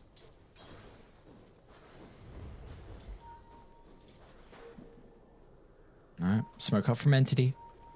Katomi and Stormer in combination together. They're going to look to try and go play bottom, because Toby does have the ultimate as well, so this is a big window now. If Entity get a kill with the Primal Split, they can easily secure the tower, but no one's home, so they might just... Well, they actually don't have any points in Edict, so they might have some difficulties. Yeah, maybe. I mean, they could look to wait for the siege creep to come down. They're still under the cover of smoke, and they've seen K1. K1. It's a big target. Sunder's already used prior. Double stun. Easy set up here from Stormer to enter him. C-Smile's going to try and hit back. A hasted up Venomancer can easily get onto Katomi. He's going to be able to land a big ultimate onto 3 members as well. Let's see if they can drag this fight out long enough to get full usage out of the ulti. Well, look for the deny. Not going to be there, unfortunately, for them. A 1-for-1. It looks like Entity just wanting to retreat away. Stormer will TP out. Toby might have to use the ultimate defensively. And that's... Oh, no. Was that tries. the ulti that he... Yeah, he tried to. The shield? Yeah, the shield just popped at the exact time to be able to kill him. Unfortunate, but it happens. I have not heard that. People haven't been spamming that voice line. I was quite surprised. Bro, it's literally... I think it's nearly sold more than Effie's. In the games that we've been casting, I should say, because yeah, I saw that stat as well. Slacks is sold some hefty voice lines. He's a god gamer. I mean, he's a god gamer. It's understandable. Oh, what's the play coming up shortly here for Beast Coast? Do we feel like they're probably just waiting on the Wraith Pact until they maybe start playing with the Enigma, or can they look to get active a little bit earlier on? I think they could potentially look to get active, but the thing is, I kind of want to see a point in the Midnight Pulse. It seems pretty damn valued against these tanky-ish heroes. You know, the Brewmaster, the Sven, the Pudge. And, well, they're actually going to go for a dive here onto Pure, but again, this without the Midnight Pulse, you can't break the trees. Pure's able to get back to relative safety, gives time for the team to potentially rotate through. He's even got the Vanguard for his own survivability, so just going to wait for an overcommitment to come through from Beast Coast. And yeah, this is the other aspect that I was talking about with a Plague Ward, right? It's only got 1 point into it. So sure, it gives vision, but you've just given Pure like 5 free last hits underneath his tower, and they give a good amount of experience too. So it doesn't really set up to defend an area that much at all. Radiant's bottom I like what they're doing, at least from Beast Coast. Just kind of the slow poke from afar. They're not trying to commit onto the tower where Pure and the TPs would come into play to turn it around. Now that the tower's about to die, they're going to continue to move on forward, but already Fishman's in a position to help turn around along with Toby's TP. They're doing such an incredible job to play the distance of the team fight, and once they have the opening, they can now close and get multiple members killed off as C Smile with another person and is brought down. Entity, off to a very good start, 2,000 net worth lead. under attack. Giving up 2 cores for that, obviously not worth it. Well, doesn't feel worth it. You have to keep in mind that despite how well Pure's been playing the laning stage, K1 is keeping up. You know, he was constantly being harassed out by this silencer in the laning stage, and I mean, he's still only 700 or so net worth behind. That top tier 1 tower going down frees up a couple more camps for him to play with. Although he might look to play a little bit more towards bot side, considering, you know, that's the next big objective for Entity to take. They haven't been able to secure a tower for themselves just yet. You even see with K1's positioning that he's nearby in case a fight breaks out if he wants to show up with the meta. But they know. Back and forth. They know, though. They've got the vision underneath the outpost, so they're going to be able to respond effectively if he does look to commit onto that and play accordingly around that. See, already having the Aghanim Shard queued up here on Katomi. He's got enough farm to be able to have impact on this specialty position 4 Sven of his. So formidable. I'm sure he was even considering using the Stormhammer onto those Eidolons just to enable Pure to get up into that Aghanim Scepter timing super early on.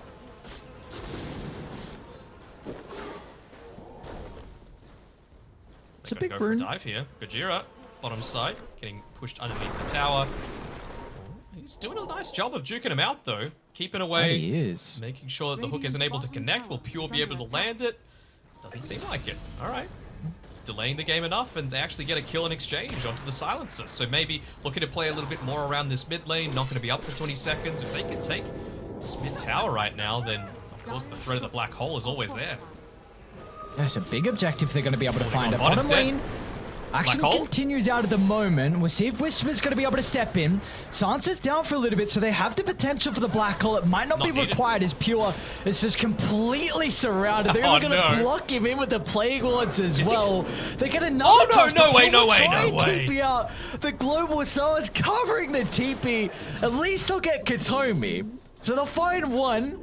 Tower doesn't go down mid as well, so Entity, not the worst sequence of events. It was looking bad to start. What the hell, man? How did Pudge live? Just the flesh heap, the Vanguard. Doesn't really care about all these Plague Wards. They do basically nothing to him. They just waited long enough. 25 seconds. Toby might end up Toby? falling down here, or at least have the ultimate forced out. No hesitation. Whisper's Yeah. just like, all right, let me just jump forward. We know the silence is on cooldown. Let me just drop the ultimate, which can now help secure a tier 1 tower.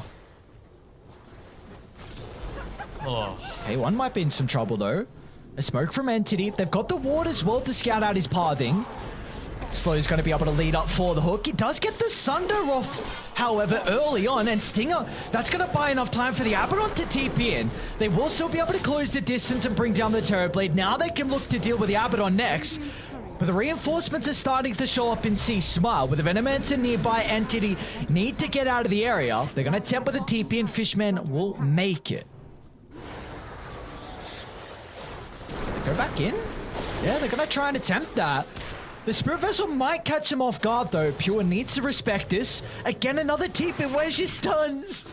Oh no, everyone's just TPing out in front of them. yeah, you got 3 heroes with no way to stop that TP out, right? As long as that Avalanche Toss combo is used, Enigma was showing on the bottom lane. Feels very comfortable just to get on out. And, I mean, Stormstormer nearly ended up ticking down to 1 HP from that Poison Nova, but, I mean, that Spirit Vessel plus the Poison Nova going to be very effective against the Pudge. Of course, Flesh Heap Gonna block up a lot of it, but the percent damage once the Flesh Heap isn't available, really gonna do him a huge amount of work for staying alive. But I mean, we talked about it in the draft, and we talked about it a few minutes ago that all he needs is a little bit of space, and Hector is able to just quintuple his net worth, it feels. He's completely taken over number 1. He's farming up this ancient camp right at the 17-minute mark to get the next big item timing for himself, which is the Brigand's Blade. I assume he's going to keep it.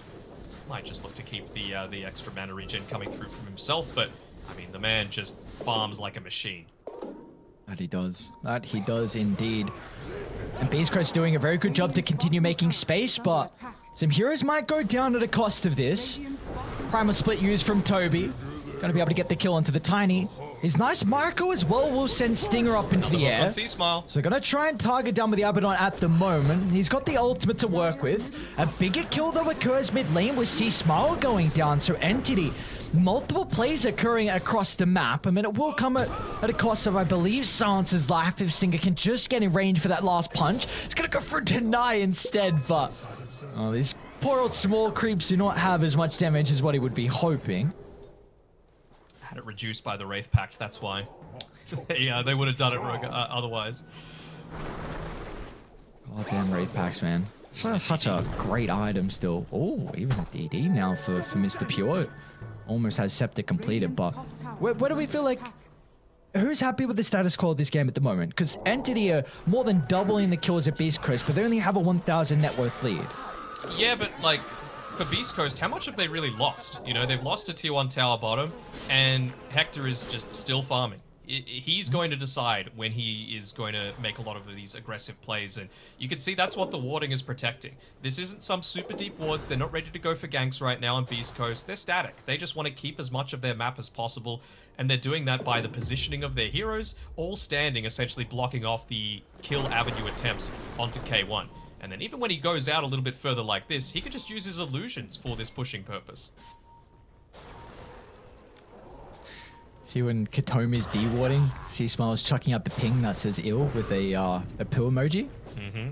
Very, very interesting. Very unhappy. Give me my vision. Is this an Aghanim Scepter actually completed up here from Toby? So you're consistently going to be able to have this Dispel magic available, not even just relying on your ultimate to be able to have an impact against the Venomancer and against the Terrorblade. This is actually a phenomenal pickup here coming through from Toby. Super relevant to this game. Yeah, another Scepter's also picked up as well with Pure, so... Fortunately, a little bit too late for them to get set up with a formation to protect their tier 1 tower. So an objective going the way of Beast Coast, but we'll see what Entity look to do, because I feel like they are definitely in fighting shape with these items now. Yeah, but do they have ways to influence it, right? Like, you don't have any points in the cleave on the Sven, so you can't really push out lanes that effectively Pudge needs to commit into the middle of the lane to do it. Brewmaster, kind of slow. It's really only Stormstormer on his Lesh that's going to be able to do it. And, I mean, he doesn't really have an easy way to join in these team fights. No boots of travel. He's just trying to get that quickest possible efficiency for the Bloodstone. Pure will be able to run into the Abaddon. Again, Sting with a borrowed time. Just looking to make some space, because again, K1 is freely farming. And I feel really, the timing for him is going to be this Skadi. Once he has this item, he's going to feel a little bit happy with being able to show up to some of these fights. He will indeed. But at that time, Pure's probably going to have his Blink Dagger. And, you know, maybe you find the pick off onto, well, I don't know, a key target like the Venomancer, for example, just to be able to catch him off guard. This is the power of those Plague Wards, right? Completely seals off an area. Pure feels satisfied enough with being able to go in, but the rest of his team just cannot join him. Need to rely on Stormstormer's damage coming through here into the mid lane, and they actually go for a smoke. Not sure if that got scouted out.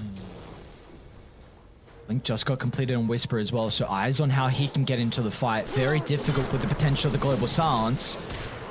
Stinger doesn't have his ultimate. That's a big kill. Now you can get full control of this area. It's instantly Entity just run towards the triangle and try and push back Beast Coast. Yeah, and they also take the tower at the same time. The only way that they had the potential to do that was with the Diabolic Edict, and Chris Luck's wards did a great job of stalling that one out, but just a pick off a couple of seconds too early ends up costing Beast Coast a tower and potentially another hero. Gojira thrown up into the air. Yeah, but it looks like Entity are well aware they just want to continue running across the map. They instantly TP 2 heroes to try and cut off the movements from the Tiny, and now they're going to go to the triangle as well. This is where Beast Coast pretty much K1 for the entirety of the game have been playing, and now Whisper's there at the moment as well. So if you can try to take this area of the map out of the hands of Radiant, then it's a lot of the farm that they won't be able to acquire. Lane?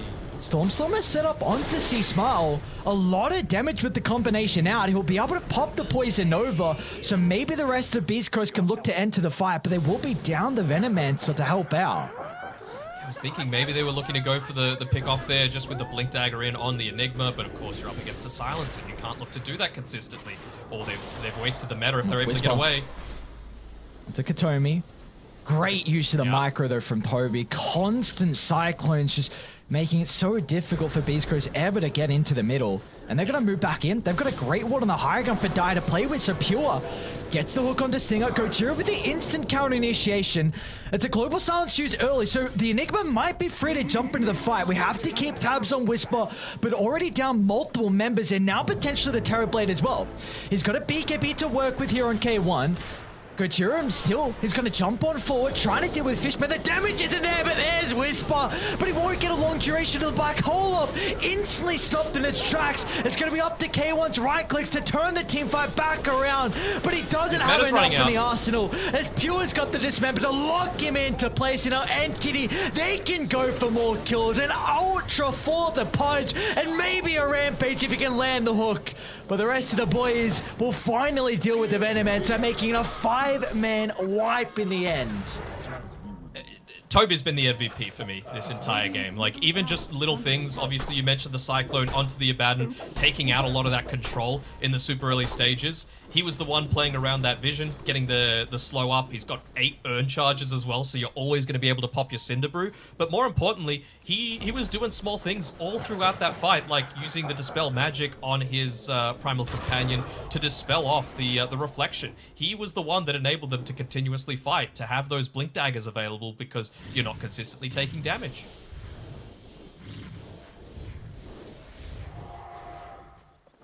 See, it's a very interesting dance that we're getting in these fights, kind of the back and forth. No one's really heavily committing until there's this slight opening. Did they even get any kills? Fishman died. That's it.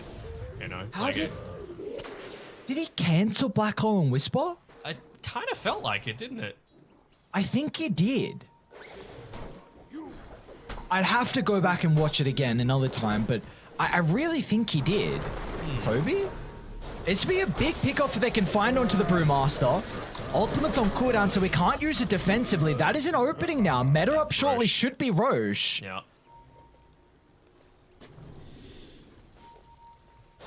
I'd say if you're Entity, this is probably a bit of a higher priority for yourselves because, you know, you're up against the Black Hole. This is something that you want to try and take away. They see Fishman briefly reveal himself underneath that vision. Back off immediately. Nice 4-star Fishman. Oh, Pure's actually in. Jumping the Tiny. C-Smile's going to get a great ultimate out, but can they continue to take the fight in this vicinity? Pure's going to try and avoid it to the right. Stepping out of harm's way, but Whisper's got the fall. Malefice is there. They need K1's right-click damage, but it's not enough for the moment.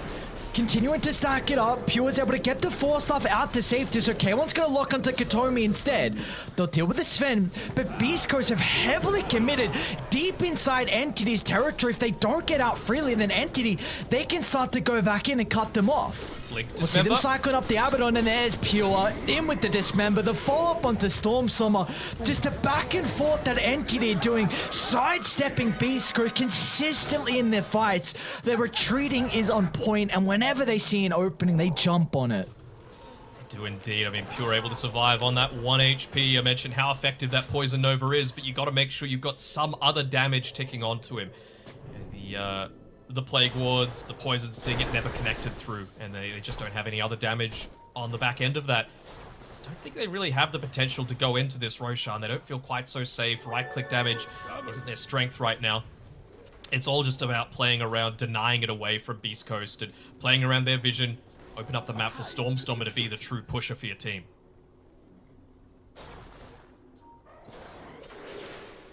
Interesting. I was just looking to see K1's item build because it really feels like his damage is lacking at the moment. His has a Mage Slayer queued up. So we'll see if he's going to complete the Skadi or the Mage Slayer next. But yeah, there's some big issues with kind of the damage that we're getting out of Beast Coast.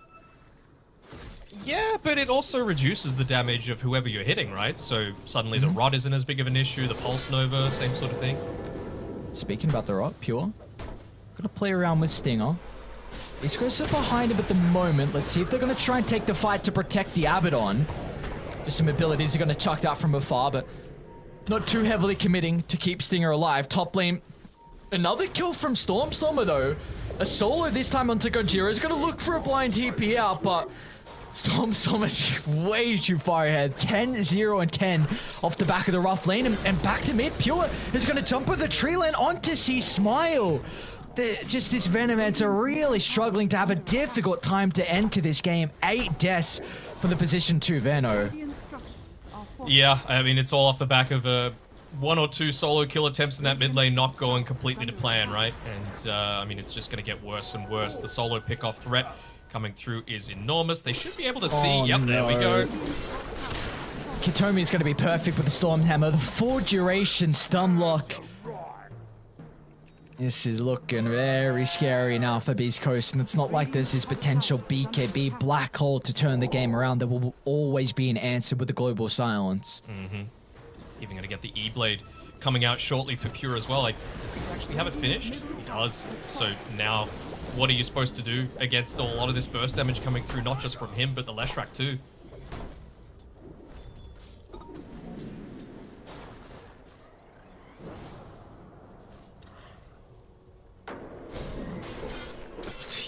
Yeah, I'm really trying to see an avenue back in here for Beast Coast. Just feels like all the itemization looks perfect for Entity. Yeah, I mean, Zag shot on... you were mentioning, sorry, before how important the Skadi timing was for K1, and he went away from that to be able to have the BKB instead.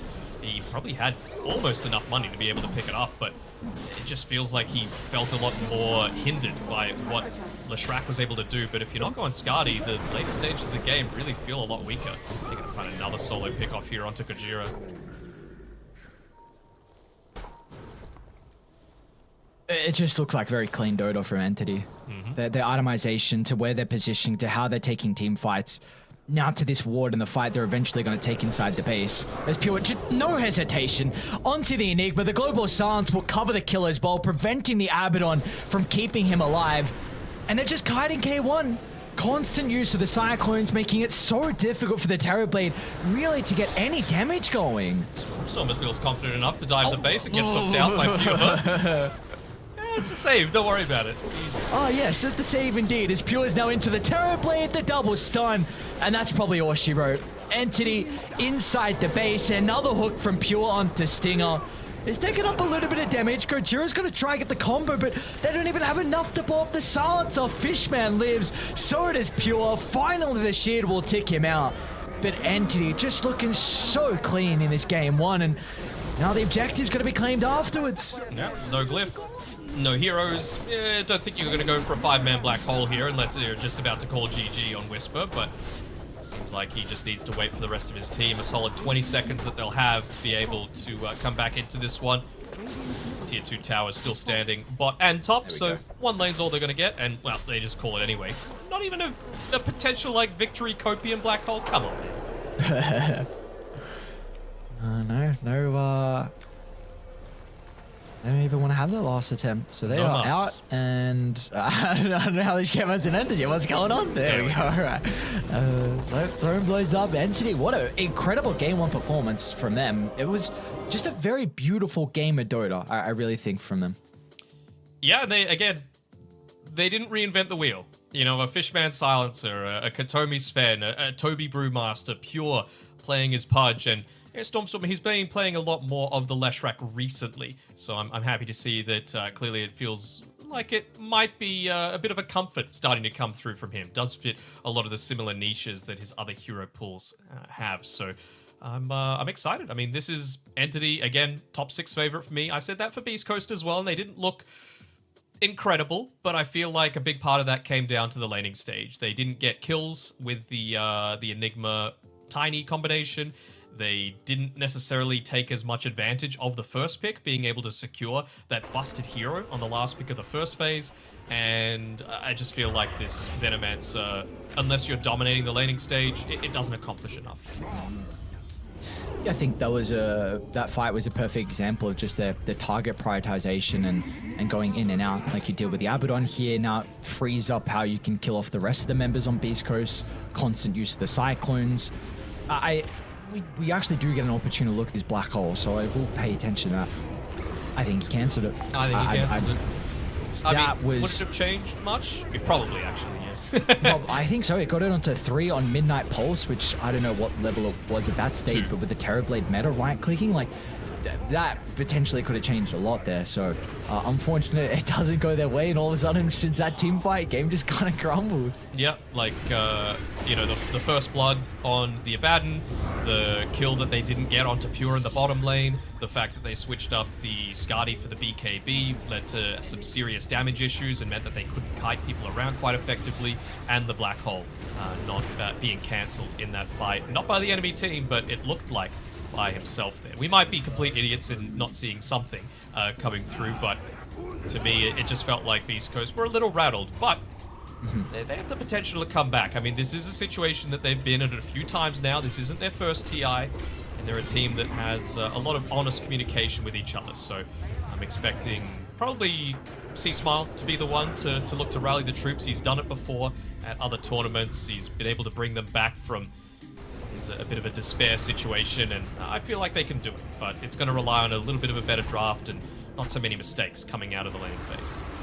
Yeah, and it will be difficult, in particular for C-Smile to do that, because it felt like this game started to get out of control when we saw the Venomancer die probably back-to-back times in the mid lane. Because he was doing an incredible job versus Stormstormer. Like, I was really starting to consider about questions, asking you, like, what does Stormstormer do to come back into this game? Because he was really, really struggling. And then we started to see, like, all they needed was the Sven to TP in. He dived a little bit too deep that one time under the tower where they wrapped around. Then they killed him again afterwards. And then since then, Lesh was ahead, and the Venomancer just never had a game. So I think those were some really big movements out of Entity to really set Stormstormer up to a good game, and them overall to make sure C-Smile was not an issue. I don't know. I know Pure played an exceptional game on the Pudge, but to me it was Brew. Brew was the MVP. So, I mean, you know, 0 deaths on Pure, 0 deaths on Stormstormer. I guess they could both take it, but to me, Brew was the one that influenced that game the most. I'm 99% certain, I should say, that MVP is based off the game. So True. The in-game Dota is saying that Pure going 16, 0, and 8 was MVP. I don't particularly blame the in-game Dota for saying that. Yeah. But I also would agree that Toby was MVP. Yeah. And just in terms of that game as well, I know I had a point, but I just forgot it when we were talking about MVPs. But no, I'll make sure to. Oh, if you're going to go for that solo kill onto the mid lane on C-Smile, I think that works. But you need to make sure that you're coordinating with the rest of the team so that those TP rotations aren't a factor. Because it was still like, 8 minutes or so into the game? If you're diving underneath the tower, it's going to be hitting you for a lot. So you got to make sure that you're not getting slowed down, you're not getting locked in place. And maybe if they just said, hey, make some action happen in the side lanes, suddenly the supports can't TP. You get that solo kill. You get the level advantage. You potentially push down that tier 1 tower early on, and then the game looks completely different off the back of that because you're not under as much pressure. Damn it, coming through for Pure instead of my boy Toby, but you know, he deserved it. He played a very good game, landing hooks left, right, and center, farming incredibly quickly, good itemization. There's not too much that you could fault about how he played. Oh, without a doubt. It's nice to see as well, coming in for Entity. I know a lot of people were expecting them to place very well at this TI, but keep in mind this is a lot of the first time, well, pretty much for all of them, I'm almost certain it is their first time at TI. So just getting the jitters out of the way for their first game. But in our earlier series, we saw it was a 1-1 tie, and we're still Beast Coast are an incredible team, like you said, expecting them to place very well at TI as well. So I imagine this is not going to rattle them too much, and they'll come back in game 2 with a different strategy and try and tie up the series. Yep, I think so as well. They've got the potential. They just got to get into their groove. And Well, they're going to need to do it quick because, there's one more series across both groups than there was last year, but it's still, like I was saying at the very start of the day, you need that top 4 placing, that upper bracket slot to give you the double chance in my eyes. And, we'll see if they're able to accomplish it. We're going to go to a quick break.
shields and our swords, we pave the path to victory. With our shields and our swords, we temper our courage. With our shields and our swords, we're making history. With those who make the game a reality, we're the Vanguard. We're with the best. Let's raise our shields.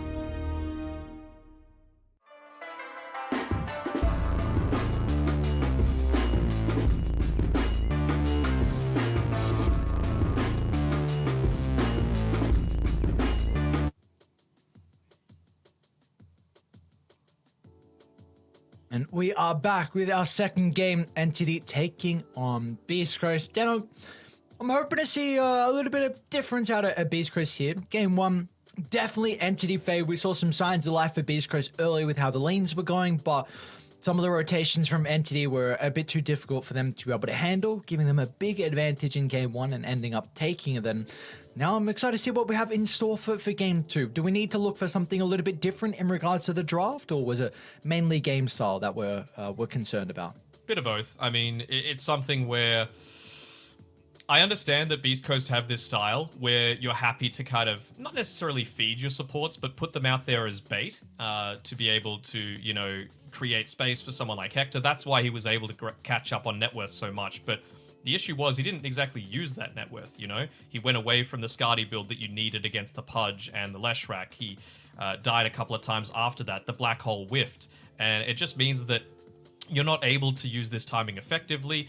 And as well, on top of that, you're up against a Silencer and a Pudge. So each time that you're giving all of these kills away, they're actually scaling off of the additional silencer intelligence, excuse me, and taking away the mana pool from a Tiny who doesn't have the greatest to begin with. And of course, the Flash Heap, I think Pure ended up with, was it 24 stacks or something like that? 21 by the end of that game. And it was a pretty quick game as well, 30 minutes.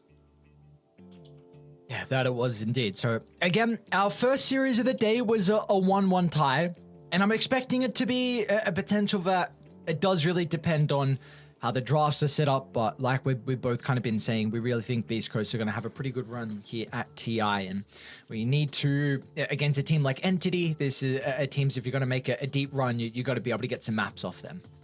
Oh yeah, I mean, these are the double point games that I call them. I'm changing what I call it to that, just because it's not only giving yourself a point, but also taking a potential point off of someone else, because all you can do is win the games that are in front of you. You can't influence anyone else unless you, like, you know, share strats from scrims or do all the other, you know, sneaky stuff like that to be able to help your opposition, because at the end of the day, you just want to have that one step up against other people. So if they're able to take this 1-1 and then have a relevant and positive result all throughout the rest of the group stage, then maybe Entity drop a 2-0 somewhere that they weren't expecting to lose, you know, and then you leapfrog them and claim an upper bracket spot or claim a better seeding position once we get into the next stages. But we will have to wait and see. Well, indeed, as we have our draft underway, and look at this from Entity. They actually ban up the Leshrac in the first phase, so maybe thinking that with how incredible it looked on Stormstormer in Game 1, maybe Beast Coast want to try and build a draft and a strategy around the Leshrac. Well, they have first pick this time on Entity, right? So that changes how they're looking to go about things. They're the ones that are going to have their strat revealed essentially in the first phase, right? So they just want to make sure that some of these heroes that might be able to combat that are banned out. So what does a Clockwork and what does a Leshrac stop, essentially? And to me, they stop Insane Push. Marcy hasn't been banned, so GG, Entity wins. But essentially, it just opens up so many different avenues now, right? That's the biggest issue with Marcy. Not necessarily that her spells are OP, but that it can be flexed into so many different roles and enable a bunch of different drafts. You know, we might see a Visage, we might see a Morphling, we might see a Carry Marcy. You know, you just can't ban or pick for every different contingency at this stage. Let's see what Beast Coast are going to look to do to try and address the Marcy. Earlier in the day was the Lich plus what again? I'm forgetting the other support. Was it Lich Tiny? Yeah, I want to say it was. Yeah, it was. So we'll see. There was a Lich pick up in another. No, it did not. But I think we both agreed that was kind of a big reason was the lane swap. Mm-hmm. Chris Luck doesn't seem too phased. He's just got his feet up, looking to chill. Just give his two pieces to the team. Again, he is the big one to kind of rally the boys. Much more of a vocal leader, not necessarily in game, but more outside of the game. We've all seen the true sights. We've seen Seb at the Kiev Major, TI8, TI9. The power level of a speech level 100 is able to, you know, provide some magic coming through. So we'll see. Oh no, there's the yawn. Where's the sink? He needs to wash the face. He's got the dunks though, at least on C Smile. So Ben's drippy. I'll give him that. Is he drippy, or does he just buy shoes? Oh, that is still drippy, I suppose. But Drip is an attitude, isn't it? I feel like Jackie has drip. Jackie from Boom has drip. You know, you see him in all of his photos. He just looks like he's got the swag, you know, and it's not just the shoes, it's the full outfit. what are you trying to say? I'm saying anyone can buy shoes. Anyway, we're back into the draft. We've got a Silencer coming up against this. I guess it does a little bit. I mean, Marcy's one of those heroes that likes to use a ton of spells in conjunction with each other. So something like the Arcane Curse can actually stop a lot of the harassment from coming through as long as you're really on point with being able to connect onto them. Nyx Assassin as well, right? Just depends on... Remaining. It might change up where exactly this Marcy is being played, you know, less being prioritized as a core, more as a support now, just because you know that you're going to be diving in perhaps a little bit more aggressively if you're a core, you know, earlier BKB timing, and, you know, if you're able to get the Carapace before that BKB's popped, then you can look to turn around a team fight. They probably don't have to reveal the Marcy till later on, like the position. They'll I imagine for them, either go for probably something that they feel is incredibly busted, Morph, Shadow Fiend, always the potential in the 8th if they want to go down that route. And they do. So, what are your thoughts on this Beast Coast opener? Because I'm a bit hesitant on the double support. I'm not just hesitant about the double support. Turn to ban. I'm Hesitant that they let the Marcy through is... They let the Marcy through. They let one of the great pairings of the Shadow Fiend through, so that you are enabled to just stand and fight as well, right? With the sidekick providing you the bonus damage, the armor. But also, how many times have we seen a Silencer Nyx style draft just get completely run over by a push strat? At least I'm happy that Beast Coast are banning out the Visage, but like Entity like playing heroes like the Leshrac, like we saw, it's banned, but the Lycan as well. Lycan was like seen as the counter to, you know, these greedy sort of supports that just don't influence lanes at all. Coasts turn to ban. I mean, you really could have made an argument for the Visage to be picked up at the 8th, and I would have been really happy with that. Like Marcy Visage, There's and the like Lycan. you said, just into the Silencer next. So They're banning yeah, effectively, you- at least.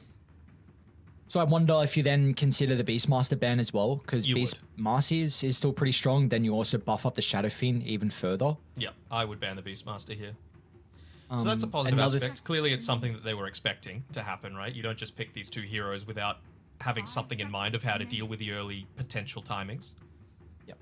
But I think a big advantage for Shadow Fiend is he is someone that has a pretty early timing. Like you're very strong late game, and also you can play very early around your team with your flash farming capability. So, and even Marcy is going to enable that even further with the life seal and that plus 60 damage. I'm not mistaken. I'm pretty sure it is 60. So, like this is still regardless going to be another hero that, even though it's very single target, you will group up at a decent time to be able to get objectives. So it can still be a bit of a worry here for Radiant. Yeah, and I have to wonder, like, we're assuming that this is going to be a pure Shadow Fiend. It's the thing that he's been spamming most in recent times, in pubs in particular. Morphling is still in the pool. I really wouldn't hate to see that one picked up at some stage. Nyx Assassin does a fairly job at protecting it. Fairly good job, excuse me, but you have to be a little bit worried about what is going to be paired together with this Marcy as well. The positive side for Beast Coast is that they've got second pick, so if they do feel like it's a good Morphling game, they'll be able to pick it up with the last pick of these coming phases. Very interesting as well with this entity ban, getting rid of the Gyrocopter.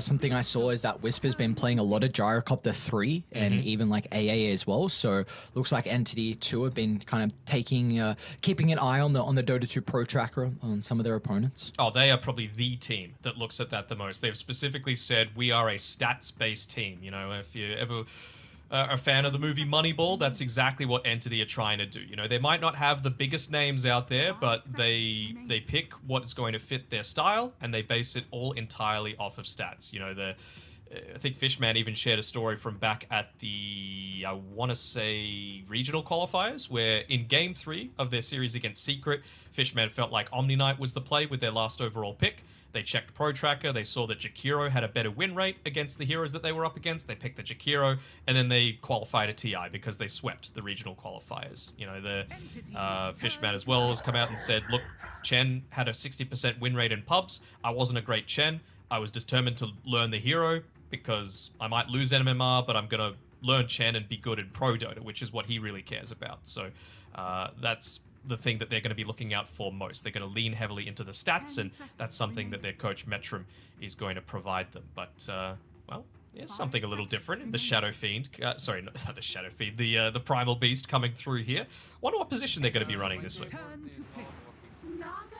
Oh, very interesting. Naga getting picked up. So we said this is more than likely a pure Shadow Fiend, and I there is potential for it to be played on Stormstormer. The Naga, I'm not sure yet. They can definitely put it in another role as well. So we could see some crazy shenanigans come out here from Entity. Yeah, we saw during the last chance qualifiers, Wildcard were running the position 5 Naga, much less likely to happen now that we see the Disruptor come out. But I think it's something that you're able to, if you're able to get away with it as a position 1 against these heroes, again, Nyx, Silencer, don't deal with push at all. So I think we could definitely look to see 10 seconds a Naga just completely take over the map, keep it pushed in, and you know that that's what a Disruptor wants, right? You want a Disruptor, you want to be playing into the enemy team's side of the map, not running away. And that's what someone like a Naga enables. Even Shadow Fiend to a lesser extent, with just being able to shove out a lane with the Shadow Razors. This is a really scary team fight combo that Entity have at the moment, where you can go Song into Static Storm or Song into Requiem, and importantly be able to find the Silencer's positioning in the team fights as well. So I like this from Beast Coast. The hero deals very well with illusions, one that C-Smile is incredibly comfortable on. Like, he thrives on the Pangolier, can get to the Disruptor, can kind of help out with controlling the Shadow Fiend as well through the middle of the fight. So I do like this answer a lot from Beast Coast. What are your thoughts on the Naga potentially being a position 3 or even a 4 here? Like, where do you really think this is going to go? Because I don't think it's going to be played as a 1 into the Primal Beast lane. Yeah, I mean, do you feel like Shadow Fiend's good in the Primal Beast lane? I guess the Razors kind of slowing him down a little bit does help things, but yeah, I don't know. I don't know exactly where this Naga's going to go. Like, I think it's really good against the supports that they've got, but maybe now that they've baited out this Pango, that, you know, it's still a relatively solid pick all throughout. You know, it enables the team fight quite heavily, but maybe they just don't feel as confident in picking it now as a core. Or at least the main core. And I was mentioning before that Toby, his style of playing is, you know, the Beastmaster, the Lycan, the Visage. Naga might be able to provide a similar sort of thing, just a little slower, I guess, if there was any word to use around it. Yeah, his micro is incredible. That's kind of why I brought up the potential of like this being a 3 or some crazy stuff, because Katomi plays some wild stuff as well. So 5 seconds. very intrigued on what's going to come out from Entity. They do have the 23rd pick, and we see Beast Coast trying to cover their tracks with the Bloodseeker ban. Rupture would have completely nullified the Pango and the Primal Beast in a lot of these fights. I still feel like, especially if you're playing it as a 3 and you're not playing as greedy on the Naga Siren, this is an amazing game for an Aghanim Scepter for Naga. You know, you can get it onto the Pango while he's rolling, enable the Shadow Fiend to just right-click him down. Same sort of thing with a Primal Beast, right? You just net him in place, and then what can you do once the BKB's popped? Interesting. A lot of minus armor. Corrosive Haze, Riptide, Presence of the Dark Lord. And then Marcy buffing up your damage. Yep. This is a very, very scary lineup that they have to deal with. You'd probably need an Agi carry for Beast Coast, someone who's got a crap load of built-in armor. 5 seconds. Can they Terrorblade? Terrorblade feels a bit awkward with their team dynamic, though. Against the Naga, it feels awkward too. Okay. Especially if it's a core Naga. 5 seconds left. I mean, Entity seem like they're pretty confident. They're going to go the Sven. All right, some armor for the entire team, not just for the one. Don't hate it. And again, it's this is what Hector really loves to play. You know, he loves his strength position 1s. You know, obviously everyone knows him for the Wraith King, but this is 101 for K1 coming through. Just the basic Dota for himself. It's going to be a off-lane Pango and a mid-Primal Beast for this one as well. Okay. And we are going to see that off-lane Naga Siren as well. I'm keen to see how they're able to make it work. Position 1 Slardar. We were mentioning that this might also be a factor once we get into the later stages of the group stage, and Stormstormer playing the Shadow Fiend mid. All right, I'm interested. I want to see how this all shapes up, because I'm all ears, Entity. You know, you've been scrimming, you've been trialing this stuff out. Let's see if it works in the real deal. Yeah, something that Pure has been playing in the pub, so we'll see how this Slardar is going to be able to shape up.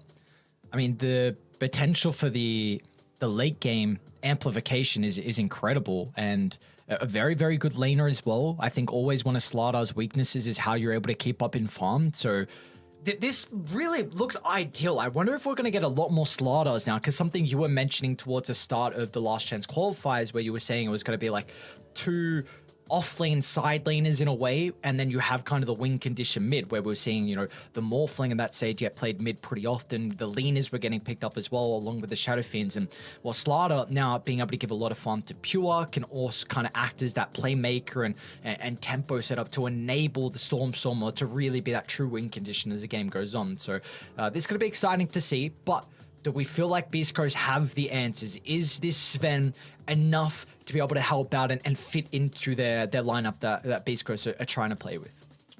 I prefer the idea of Entities Draft. I just don't know the execution, because I can't remember the last time I've seen an off-lane Naga Siren come through. You know, the last off-laner that I've seen play Naga Siren was, I think, KP, back when he was on MVP Phoenix, and they swapped him to position 1 whenever he had the chance to play Naga, because his Naga's just that damn good, right? So we'll see what they're able to do with it, but I'm favoring them for now. So I think there was a big advantage in the draft for Entity, again, with a lot of the minus armor they were looking for, but until this Sven was picked up, I was worried, but maybe it's going to be able to help out now, because we were kind of said a very similar thing in the previous game with Katomi playing the Sven, to be able to help out with some of the issues with the Pudge and the Leshrac. So I'm intrigued, but this is, again, a position 1 Sven, so he's going to be prioritizing a lot more on farming instead of being with the team early on.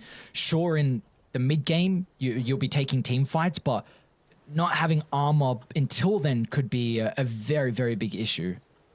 I mean, this is just the way that they play on Entity, right? They play around the, let's say, 30-ish minute timings, right, on the Slardar. The way that Pure loves to build the Slardar is treads into the Mask of Madness, Blink BKB, Moonshard, Ags. So he just wants to try and keep them away as much as possible. Essentially, pushing them up to the high ground. Yeah, essentially just completely take one person out of a team fight because of all of that attack speed that you've got. Oh, look at the lane swap as well. I'll try and put Pure down bottom, which does get scouted out. So instantly, they're going to be able to react to this for Beast Coast. Where are they looking to try and set up? Looks like Pure will be going up against Whisper on the Pangolier by the looks of it. Potential tri-lane to start things up here on the top side. Do they have anything to scout out this movement coming through from Gojira? Doesn't seem like it just yet, but they've got a path by and spec that one out. Katomi has to be a little bit careful there, and Toby, actually doesn't connect. Not that he was in too much of a worry. I mean, Naga Siren, insane movement speed, crazy armor for so early into the game. Quite hard to kill. A lot of people have put Naga as their least deaths average for the entire tournament. You in agreement with that? I don't even, I'm trying to remember what I put. I don't particularly remember. I kind of just flew through that. I had Naga in some of my predictions. What did you have? Do you agree with that? I mean, sorry, top top side. lane, Toby, Never yeah. mind. See you later predictions. Just because most of the time it's being played as a 1, right? And you're using your illusions to push out, not really showing on the map. And if you lose, you're still probably not joining too many team fights, right? It takes a while for you to truly come online. I had Primal Beast as mine. Because I, for some reason, see Primal Beast always going like 12 and 0 and minimal deaths. Katomi, they're going to miss another stun from Gojira, so Katomi's okay for the moment. What do you, in regards to this tri-lane more for Beast Coast, what do you feel like they're trying to get out of this? Are you looking to really enable K1? Are you avoiding a matchup? Are you wanting to try and shut down a hero in particular? What are they hoping out of this tri-lane? I suppose their mindset is, look, on the bottom side of the map, we're not really that concerned about dying on Whisper. You ask a lot of pros, he is, in their opinion, the best player coming out of the entirety of SA. And so, on a hero like Pango that has plenty of ways to be able to create space, against a Slardar, you're not overly concerned with dying in the laning phase, just because he's, I know other rotations coming through here, so Stormstormer should be fine. should be fine. And you could just, you look to use your abilities to last hit, and you're probably going to come out ahead in terms of that that experience level. Getting up onto an early level 6 maybe means that you can make a rotation onto these heroes like the Naga, like the Shadow Fiend, and look to really put them in the bin, because you can't be dying too many times early on these two. Not at all.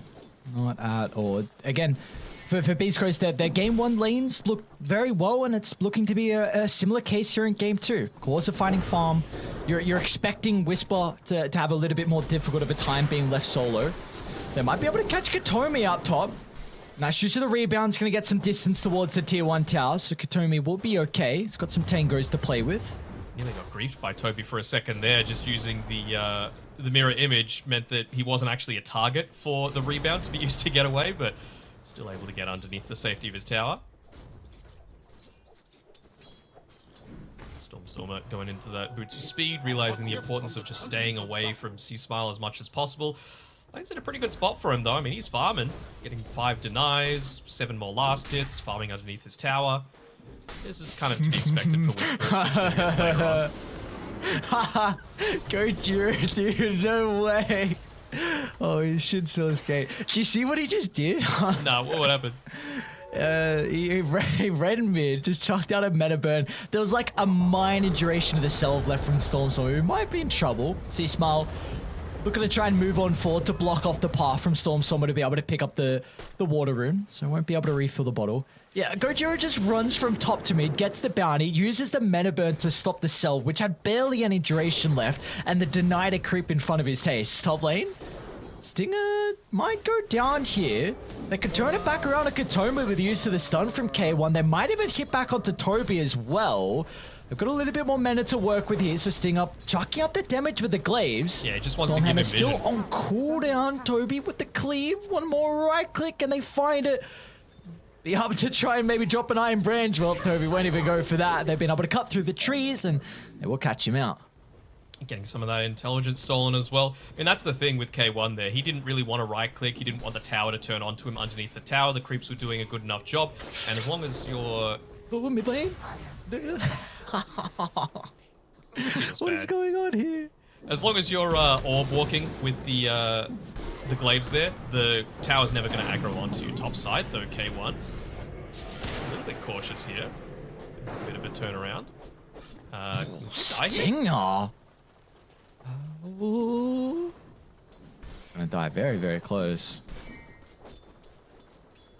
So mid lane, I think Fishman with the glimpse used defensively just to send C-Smile away, kept Stormstormer alive, almost got a big kill, which don't think this lane's gonna get a whole lot easier for Stormstormer, especially with the Pulverize coming up very shortly. So we see the supports playing defensively around him, because top lane, with his action continuing to break out. This time Katomi will live on 11 health. I mean, K1's not the healthiest either, though, so obviously Katomi needs to completely rotate back, but right now Toby, he's just focused on shoving these lanes out as much as he can, especially around the siege creep timing. You don't want to give it up for free. Every little bit of experience that you can get, even just pulling it back underneath his tower to make sure that the creeps are dealt with ASAP, because this is the time. I mean, how many times in the last chance qualifiers did we see Primal Beast rotate at 3-4 minutes? If you can look to deal with this siege creep in the mid lane on C-Smile, it really does open up the opportunity for you to come up top with your ultimate and start to open up the map more for Hector to be able to play with. I wonder if there's even an argument for going down bottom, because with the Rolling Thunder being up shortly, like Pure is free farming, so if you can slow down his game, then it might be beneficial as well for Beast Coast. That's the nice thing, at least for him. He can go to both side lanes and potentially find kills. He does do this movement without actually shoving out the mid lane first, though. Looks like he might just want to build up a stack for himself and go back to the mid lane. He's pinging it out, saying, come on, notice me. Radiant's middle tower is under attack. Pinging out that he was not necessarily there. Might expect that he's farming up some of these stacks inside the jungle. Last hits being missed uncharacteristically by C-Smile. Whisper, now you're up against, yep. Pure, a deep dive, and that's where C-Smile can come into play with the TP. First use of the Polarize of the game, nets himself a kill. Beautifully done, being able to protect Whisper, getting him that level 6. K1 up top, though. Yeah, the top side of the map. Toby's going to be able to hold him back with the Ensnare, so Stormstormer can walk up forward to land the raise. A nice kill for the Shadow Fiend to find, considering mid lane has been a bit back and forth, so it's going to get a nice injection of gold, and they might even be able to catch up the Stinger. Yeah, I don't blame you, honestly. Shadow Fiend and Amaxia chasing you down. Another kill for Stormstormer. A freebie at that. Yeah, completely. Might even be able to start stacking up a few of these camps for himself as well. Just looking to get, oh, the miss. The upfield miss. Ooh, will they get the stack off? Won't, but they'll more likely get a kill on Katomi instead, unless he just gets on out, you know? Isn't it great? Isn't this fair? Oh, the nerfs aren't enough. Not at all. What a great hero. Dire's top tower is under attack. No. Well, K1 is getting a ridiculous amount of farm up top. So we'll see what Beast Coast are able to do to continue to enable that. They haven't got any stacks at the moment. Do you feel like this is something that they might look to start to put a little bit more priority on here? Potentially, but I want to see them put a bit more emphasis onto just taking that tier 1 tower top, just so that you can look to rotate back and forth between the Ancients camp as well as the top 2 camps on the side of the map to enable K1 a little bit more. How many resources do you feel like they need to bring up top to try and secure that tower for Beast Coast? I mean, no one really pushes that well on their team, right? So it's probably going to need to be around that siege creep timing. It's going to be at about the same stage that K1 has the God Strength back up and available again, that the siege creep reaches that area. So yeah, I would say about 10.5 minutes is when they're looking to rotate a few people up here. So it's all about influencing the lanes in the next minute or so. Bottom lane? Oh, sorry. No, that's I was just saying. A kill onto Pure would do a great job at being able to do that, but he's just way too tanky at this stage. I thought Whisper finished with the charge up the Rolling Thunder, but cancelled at the last second. You see, it's going to be Entity that are looking to play around with Pure. Level 7, so maxed out Bash. This is a hero that is incredibly strong. You cannot look to run up and man fight the starter, and no, they're going to bring some extra numbers though to still take the skirmishes. Whisper will be able to bounce back. Even See Smile gets a charge into the middle as well. So a double kill picked up for Beast Coast. Let's see if they want to continue onto Pure. They've already used a lot of their abilities though, so it will be difficult to go under the tower. Middle tower is under attack. Lots of abilities being used. No Pulverize, no Rolling Thunder. Means they might miss out on a bit of that timing for the top side of the map that I was talking about. K1 was in position to be able to go for it and might get Top turned lane. around upon here. Yeah, Stormstormer playing with a Haste Rune is able to line up perfectly with a triple raise. A big kill for them to find, considering how much net worth K1 is starting to build up on the Sven. Yeah, he's a farming machine, but that time around he just got caught in the wrong place at the wrong time. The rest of his team had rotated down bot. There was no way for them to join, and I'm sure he was expecting them to help him take that tier 1 tower top. But yeah, good rotations coming through at the time. Toby, just the 1 point in the ensnare, but that's still enough to enable Stormstormer, who's again having quite a solid game.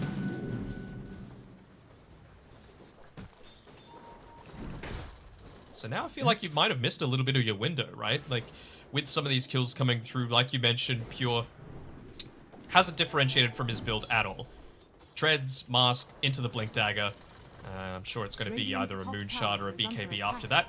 And then it's just about running at the enemy team. And now you don't have quite as much space to be able to play around on Hector, so a few more of his farming patterns are going to be much more easily scouted out. Even though both sides did miss that catapult timing, we're still going to have some actions here in the side lane shortly, as the supports are starting to get to the stage where they have the level 6, and we see that out at Entity. Both Fishman and Katomi a smoke down bottom to try and target down Whisper, but Stinger is nearby with a global silence. He's going to be able to get it off just after the fall from Katomi, so a couple ultimates expended, but it will be Beast Coast that get a kill nonetheless. Tower is under attack. I think you're very happy with that. And just look at what happens at the same time. This is what I was talking about in game number 1 with K1. They're pinging him out. They really want to try and get the net in onto him. Might need to pop the might Song of the song for Siren it. to catch. EPs are starting to come through. There's the song. Whisper gets the ultimate off. Should be a decent amount of damage if you get the fall. Pure's going to be able to sidestep it the once. Beast Coast, they're going to bring some more resources as well to try and take this top skirmish, but even Entity are TPing another member in as well. Pure's vulnerable to the damage at the moment. Starter going to try and path his way through the tree line. He might tick out to the curse. Let's see if the damage is going to be enough. Pure actually looks to step back in. but the lifesteal's not enough to keep them alive. So now Beast Coast, they've got a free opening to continue to dive under the tower. Whisper's going to go for Fishman, and meanwhile K1 will try and catch up to Toby as well because they got C Smile wrapping on the other side. Beautifully done from Beast Coast, getting 3 kills and now finally being able to take the tier 1 tower. It just took them that little bit too long to try and secure that one onto K1. You know, maybe if they pop the song a little bit earlier, you're able to allow the team to connect before he's inside the trees. He's not quite as close to his team's tower, so they could look to assist. It was just a couple of times now that the silence coming through from the silencer is just that little bit too late. Is under attack.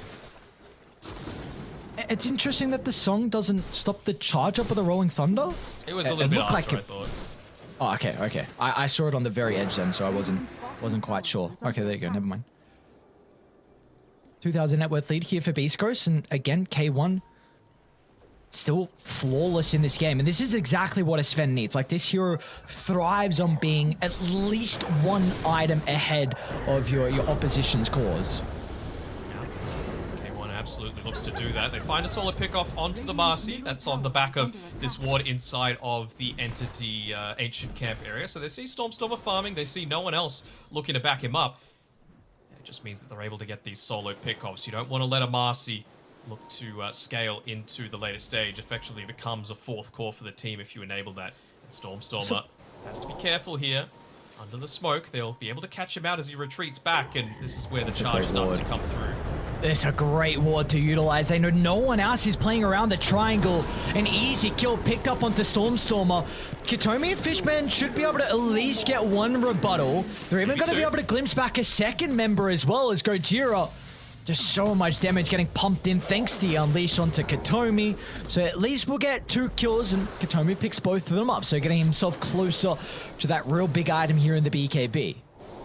It cost them 2 heroes and the Observer Ward that was scouting out for that kill attempt, but Shadow Fiend, of course, one of those heroes that really needs to prioritize not dying every single time that you fall down. The Necro Mastery, all those souls get removed away, so it just takes a little bit of time for you to pick up your farming efficiency again. And I mean, again, you compare that to K1. He is now 2,000 net worth ahead of his next closest competitor. Radiant are scanning. I'm still concerned for Beast Coast, even though they have this 2,000 net worth lead, that I feel like late game Entity should be very, very comfortable with the minus armor and the fact that you can just... There's no way you're going to be able to deal with the Corrosive Haze. You can easily kill off the Rolling Thunder target. You can even go Nullifier if the Warcry is a big issue. So I think this BKB timer, you need to really get it soon and to be able to get multiple kills and objectives across the map here for Beast Coast. If they miss that timing, I'm slightly concerned. They can afford to do it though. It's actually a Meteor Hammer here on Toby. Yeah, it's in some trouble. It's not a good position to be in when you're against the Pangolier. And I'm going to bounce back and forth onto multiple walls, and even see Smile just clips the Disruptor as well by the Secret Shop. So 2 pickoffs again into another tier 1 tower as all 5 members are here from Beast Coast to be able to capitalize on the kills. And K1 just spent the entire time farming while being nearby as well. So popping the God Strength, taking some camps, pushing the lane, taking the tower. This is the Beast Coast that we come to expect. The freestyle Dota coming in full effect. They want to try and catch Katomi. That Diffusal Blade's going to do a lot of work to be able to prevent the escape away. Dire's bottom tower is under attack. This is big. This is what they need to continue doing. Playing active very early on. Starting to get some objectives and take the map control out of Entity's favor. It's a bit more of a greedier lineup here from Dire. This time and space to come online, and now without all their tier 1 towers to protect the jungle, Beast Coast can look to invade and try and stem out the economy that Entity are trying to pick up. They'll do a pretty good job of it. I mean, the bottom lane is kind of pushed in towards them, so I suppose Pure can just spend that next little bit of time trying to farm it. He's got the BKB available for himself, and going into the Blink Dagger, it does kind of feel like they need that Blink before they can make an aggressive attempt, because there's no real gap close that they've got outside of the Marcy right now, but they still feel confident enough, maybe wanting to play around that Roche Pit, find a pick off in the general vicinity, and find someone without buyback, because that objective will melt if you're able to find the correct pick off. Gojira, good positioning though. Running around with a Vendetta in front of his Oh no, course. the illusion. Oh no, They're gonna go for the other illusion as well now. The Beast Coast, they want to take the team fight. A big charge into the middle with a global silence follow-up as well. K1 can look to clean up Pure. He needs the movement speed, and no, it's actually going to be Whisper with a swashbuckle to claim the life. Gojira might get Storm up, but the stun still on cooldown as Beast Coast net worth lead continues to grow. It does. They're not really in a position to Roche, but that's not the objective they want. They want this tier 2 tower. They want to secure even more space on the map for K1 to be able to farm. And yeah, these multiple odd lanes haven't really been working out too well for Entity so far. You know, the Disruptor, not the strongest in the laning stage. Felt like it was okay for Pure, but that lane paired together with the Marcy and the Nagasara, just essentially zero synergy coming through there. And are they actually pinging this one out? Do they feel like they can take it themselves? Bottom tower. Oh yeah, I suppose. DD, I- lucky shot, minus armor. Radiant's bottom tower is falling. Underneath 2 wards though. Nothing they can do, looks like it. Yeah, no ultis. Yeah, literally zero. I am very impressed with what Whisper's been able to do so far in this game. Into the Slaughter, it's a very tricky lane matchup. We saw Pure was pretty much free farming, but Whisper is flawless. 6-0-6. He's picked up this Diffuser Blade, having a lot of impact through the team fight. Second in net worth. I think he's been a really big component on why they have this net worth lead. Yeah, for sure. And even someone like C-Smile, right? He's got the plate mail queued up, realizing how important it's going to be for him to be that front line. Because you've gotten to the stage where Sven, he's incredibly farmed, and well, actually, he's probably wanting to join the team right now as the DD wears off, but he picks up the Blink Dagger, so now you can actually follow up on a lot more of these aggressive attempts. You can individually look for pickoffs onto almost anyone, I feel. Like, with as farmed as Hector is, he can probably just kill someone within a God Strength. Radiant are scanning. Yeah, because you don't really have the armor on Dire, do you? Like Marcy, little bit coming through thanks to the phase boots. Disrupt has 4, so if you run into Fishman, he's not going to be alive for too long. Bottom lane, Stingers. Oh, use of a global silence very early on. Sun's going to be off the mark, and Empty actually going to bring the reinforcements to take the team fight. Pure can turn it back around with the BKB.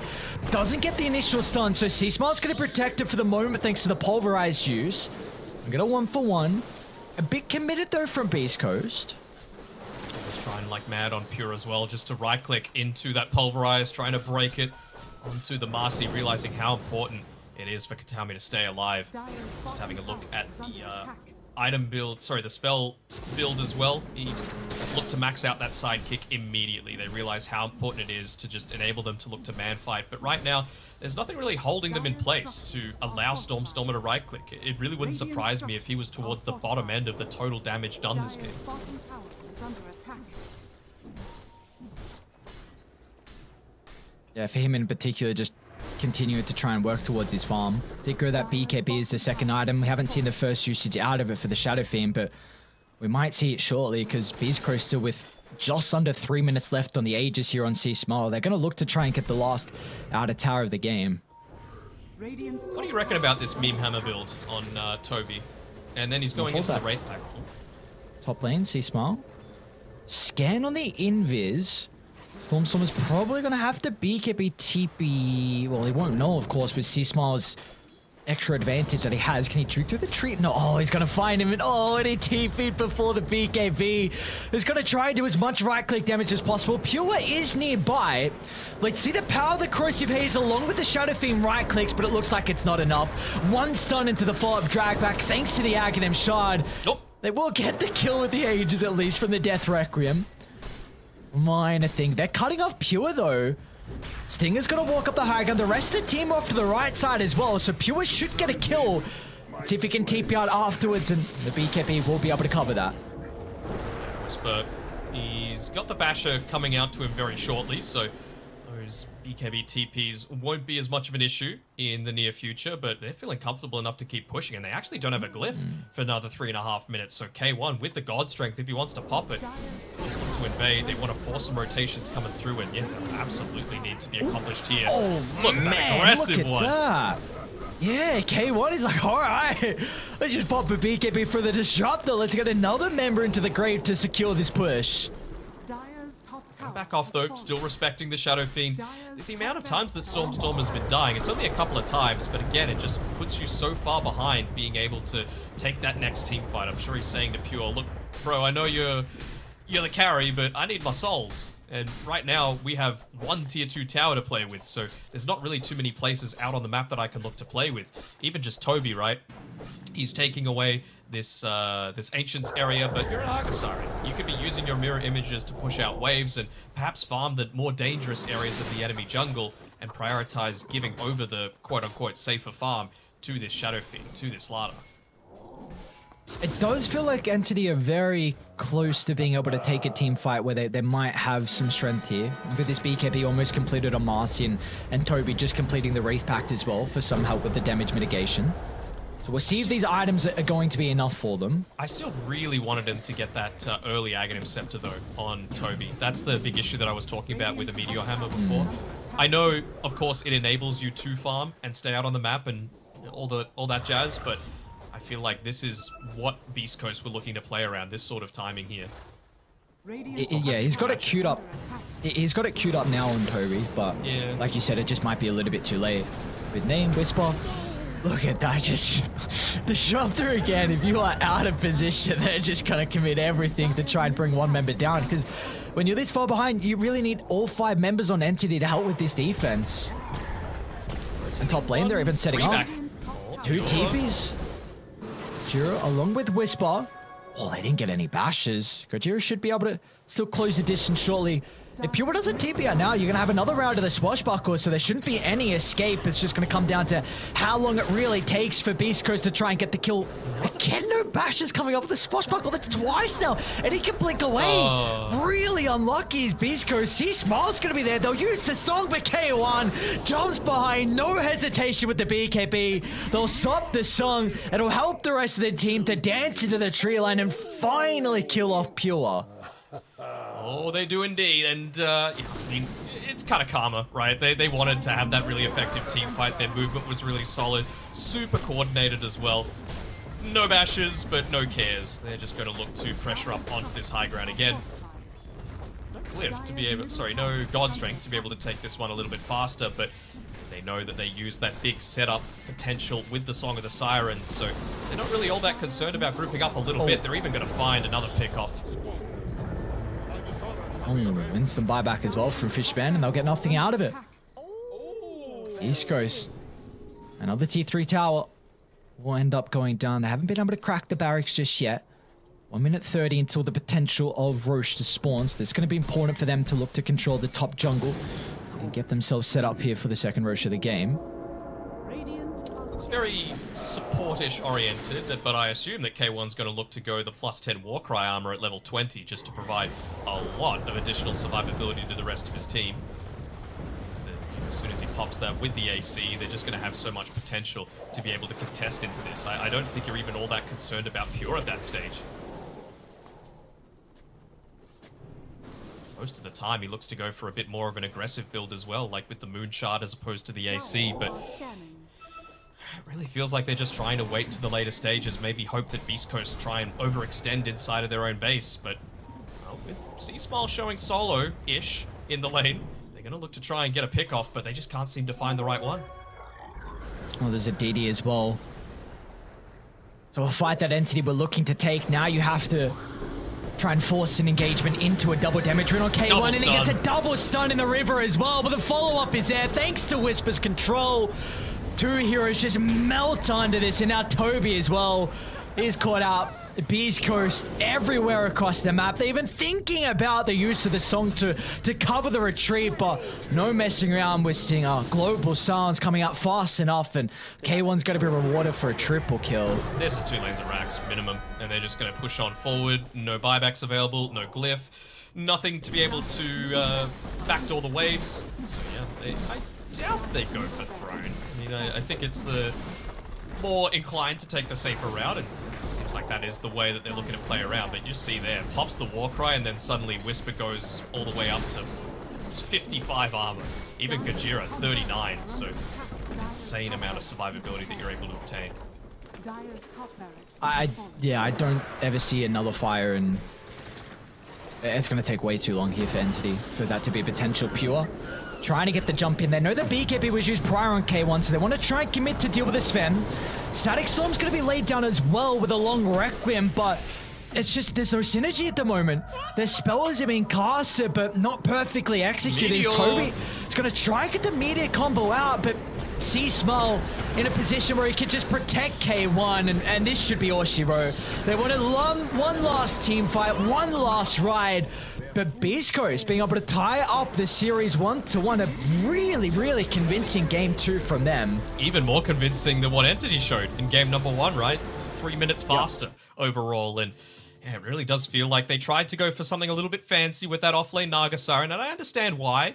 But it really does feel like this time around, would you give it to Hector with just how farmed he was able to get? Because I really feel like, even though his performance was solid, it was the Pango pick that really put them in a good spot this game. I think Whisper played a fantastic game in the bottom side, playing it solo for the majority of it, being able to get off the diffusal blades, to be able to burn the mana, to be able to get a great Rolling Thunder, to influence a lot of these team fights and bait in the enemy team just that little bit deeper.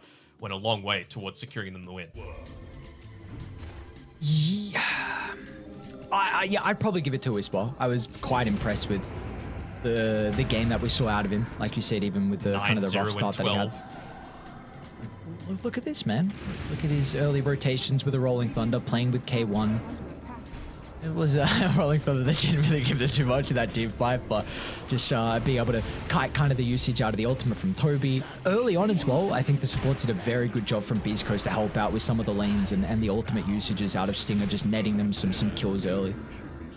Yeah, for sure. I think they played just so much more on the same page. You know, what I was talking about last game, where Venomancer went for the solo kill onto the Leshrac, didn't have his teammates making those aggressive moves in the side lanes, free them up to TP. That didn't happen this time around. They were all just instantly 3 people TPing to a single lane to be able to pick up a kill.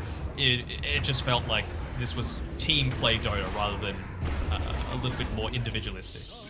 Yeah, I think that's a great way to put it, because we saw C-Smile constantly being with the team, whereas you take a look at Entity, like there was no one really making those plays. Probably would be very different with their lineup if they had a couple more killers and if the game was even, because then the Disruptor and Marcy could look to get kill after kill with the Vision as well, with the Naga to help with the glimpse back, but it just felt like when they're this far behind, they had no one really to be that tempo control and making space. So as we saw C-Smile, he was getting very, very active from the Primal Beast and what would come to kind of bear witness in a lot of Position 2 Primal games. Yeah, I mean, even if it went later, right? Roshan was just about to respawn. K1 would have probably taken the Aghanim Shard from that, and then suddenly you mentioned an Nullifier potentially coming out, but that makes Warcry undispellable. So then, you know, everyone's just getting an insane amount of armor. There's nothing you can do about it, and then your physical damage-oriented draft doesn't do anything. And it's a style that I would like to see again from Entity, because I think this Slardar Shadowfiend combo is very, very scary, especially when you put the Slardar mid, but I have to keep giving props to Beast Coast. Like, this was a game where I really liked Dire's draft, but I think Beast Coast executed incredibly well, and I'm, again, excited to see how their run's going to shape up, like being able to tie 1-1 versus Entity, and like you said, Game 2 probably looked even more convincing than what we saw in Entity's victory in Game 1. Yeah, and just things like, I know I said I probably preferred Entity's draft, but they made a lot of changes, right? They put Whisper solo down on that bottom side of the map, meant that he got those early levels, was able to make the rotations really solid. They banned out a lot of those heavy push style of heroes. Incredibly solid, right? That is the big weakness of Silencer and the Nyx Assassin. They made much better space for K1. They essentially only made one mistake the entire game, and that was committing K1 up to that top side around that initial timing I was talking about at 10.5 minutes, because they just won a team fight on the bottom side of the map. Other than that, they were all on the same page, they were all about the same objectives, and maybe from that point onward, it was K1 just taking the reins and saying, hey, this is how I need to play, I'll carry this game, you just got to get me there. I wonder if we could see Sven as an answer to the Shadowfiend as the kind of the group stages continue on and into the playoffs as well, because we really did see the benefit of having all this bonus armor in the Warcry. Like late game, you can address it with the Nullifier, but early on, this is someone that can really match the farming pace of the Shadow Fiend. If you do get ahead of him, then all of a sudden you have this Blink BKB, you're onto the Shadow Fiend. It can make it very awkward for him to be able to kind of stand his ground and freely right-click in a lot of these fights. So it's nice to see the last pick from Beast Coast really paying off incredibly well. I mean, you just have a look on the scoreboard here, the directive from a lot of the team, right? You get, of course, the Warcry, you get the talents, but you've got AC on Sven.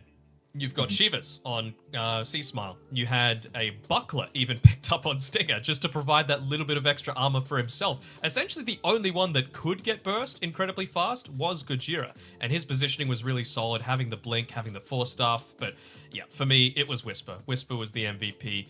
Not a single death, solo lane, got enough farm, more importantly, the experience to influence those early rotations. Just a really solid performance coming through from Beast Coast overall.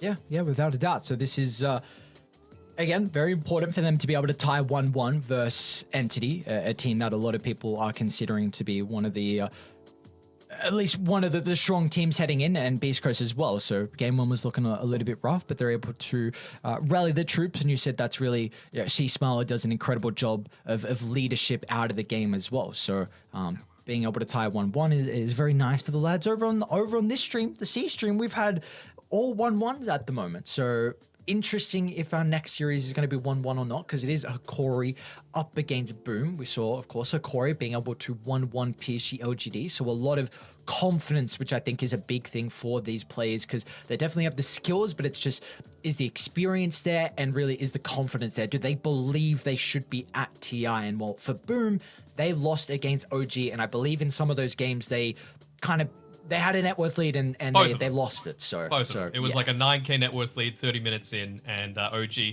did OG things. You know, OG are, in my opinion, the kings of late game Dota. Just their team fighting is on another level from a lot of others. So we'll see if Boom are able to dust themselves off and come back, because like we saw, Hakori are not to be underestimated. They made LGD look like not the best team in the world. Let's see if they're able to do it to what I think is the best team in C. We'll be back after a short break, and we'll see you again shortly.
With our shields and our swords, we temper our courage.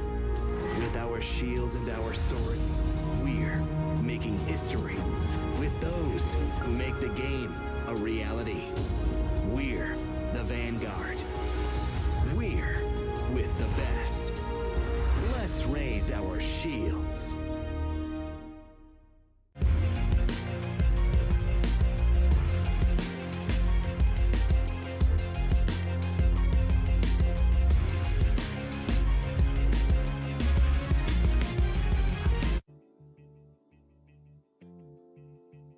Well, we've had all 1-1s to tie up our day early on. We're moving into the third series, and we've got a new team as well. It's going to be Boom taking on Hikori, which we saw earlier in the day against PSG LGD. They had a very good showing in a game 2, and for Boom, they struggled versus OG. They were ahead in those games, but through some net worth leads, and now they are 0-2 to start off the group stages. We get to see some of the plays on Hikori in particular. Who do you feel like was some standout plays that we have to keep eyes on for Hikori in their series against LGD that we saw?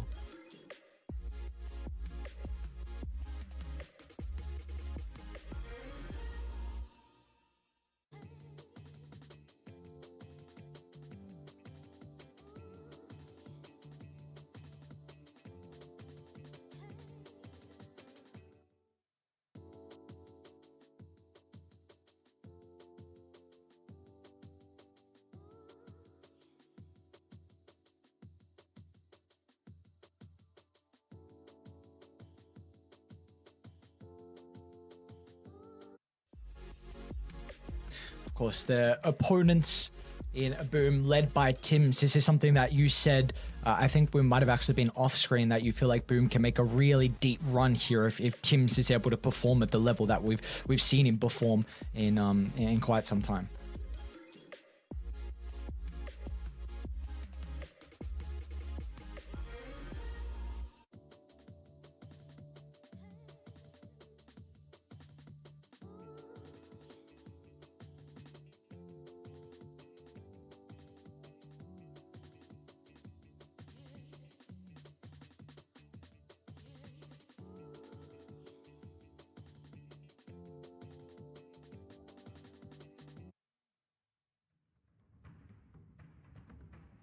Five seconds remaining.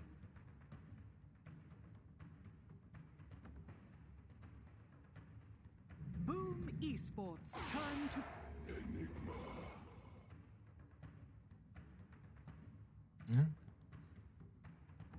No, Boom are along with the Hikori team that also played in. Yes, I mean you are a Boomer, but no, Boom Esports.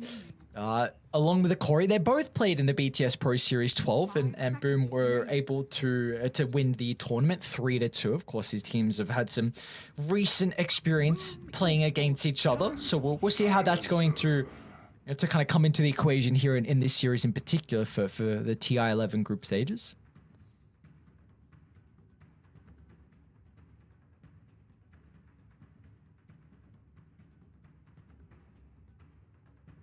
seconds remaining. 5 seconds remaining. Hikori's turn to pick. Dusk.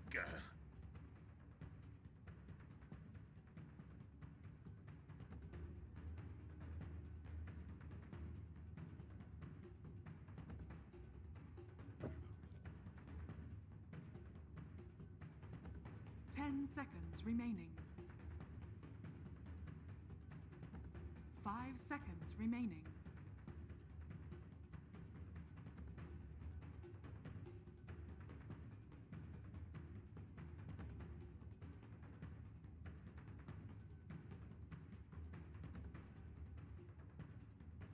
Do we feel like Hikori going to go for their Enigma +4 combo here, or are we expecting maybe your Shadow Fiend / Morphling, or Morphling's actually banned out, apologies, so like another core to be picked up at the 8th that they then can protect in the second phase?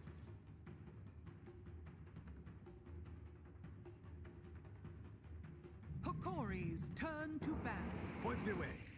Boom Esports turn to ban.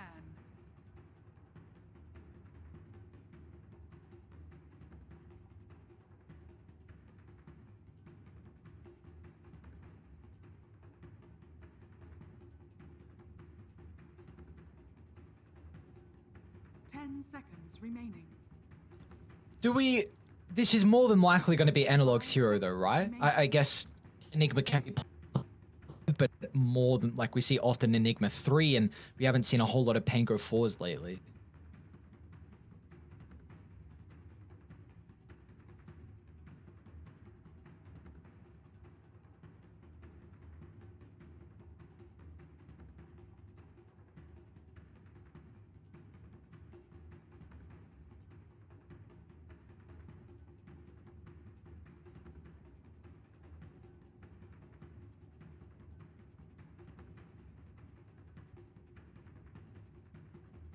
Hokori's turn to ban.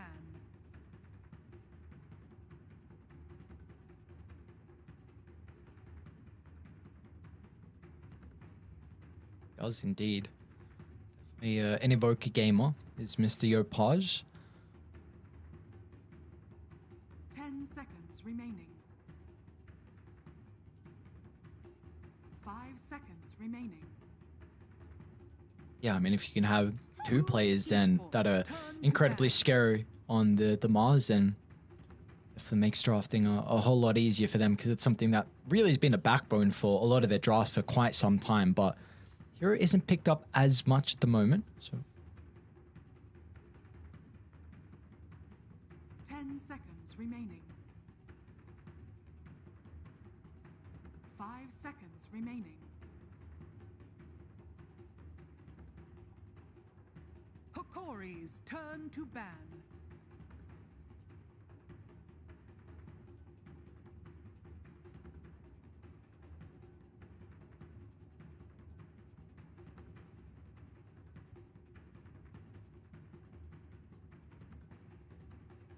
now I'm intrigued to see what Boom are going to look to pair the toss with. Of course, there is potential for it to be played on Yopaj, and we've seen some people run the position 3 Tusk. I don't believe FBZ does too often. So the issue with FBZ doesn't particularly play a whole lot of, you know, the Visage is one that we don't really see often from him, which is one of the, Turn to ban. yeah.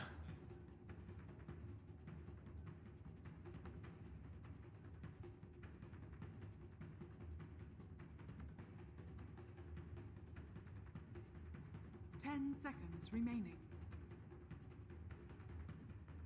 I do like the Shadow Fiend getting banned out as well, because I think you want to really pair the Tusk with something, and if you can't particularly do that with your offlane pairing, then at least having the Shadow Fiend that's going to get a lot of benefit out of the tag team is nice too. And you could also pick it at the 18th as well for Boom, and then cover it with the next phase of bans as well. So just covering their tracks here from Hokori. A lot of cores have been banned out from them. Esports turn to pick.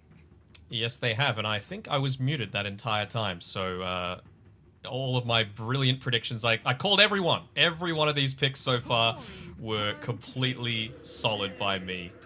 Yeah, I also called the Death Prophet, you just didn't hear it. This does fit a lot more with what FBZ is used to, right? This is the style that Boom have had a lot of success with. I think it's not necessarily a complete Boom draft. You know, when I think Boom, I think it's like Death Prophet, plus a Marana, plus a Kunkka, plus a Chaos Knight, or something like that. So they're just able to all on group in together, but it is still some of that passive damage coming through from the DP, right? The Pango can't necessarily roll quite as easily. Even if the Enigma black holes you, you got to make sure you're on full HP, because with how close you are, those spirits can actually look to kill you while you're black holing. Let's see what they want to do to try and blow up the Death Prophet, because like you said, you can really cover it very nicely with the toss to protect it in the global. That's a nice answer if it is going to be the DP3. Of course, Yopaj can play it as well, but Witch Doctor is a great way to deal with tanky heroes that can just survive on a slither of hell, thanks to the Maledict.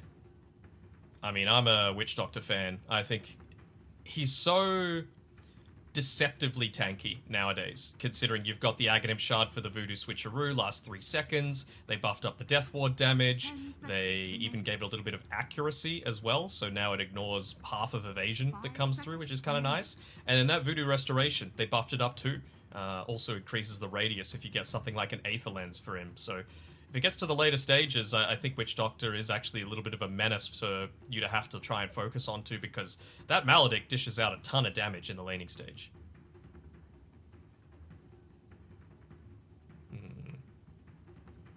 What are they looking to pair together with this Witch Doctor, though? Some kind of melee hero, I would say, that... I mean, could they... I don't think they could still Morphling into this. Like, It's got the band. Oh, okay. That's why. But they just need something that's able to burst, but also something that has a little bit more mobility. And they do end up going for the Mars. I like it. Again, giving a little bit of flexibility, not understanding completely where this DP or the Mars is, makes life difficult for Hikori. They can't look to ban out either of those lanes. Did Yopaj just do a little bit of a silent cheer there, or was he just 10 stretching? seconds remaining. I didn't see. I saw the Mars kind of do a bit of a cheer, so 5 True, seconds true. remaining. I feel like this is 95% Yopaj Mars.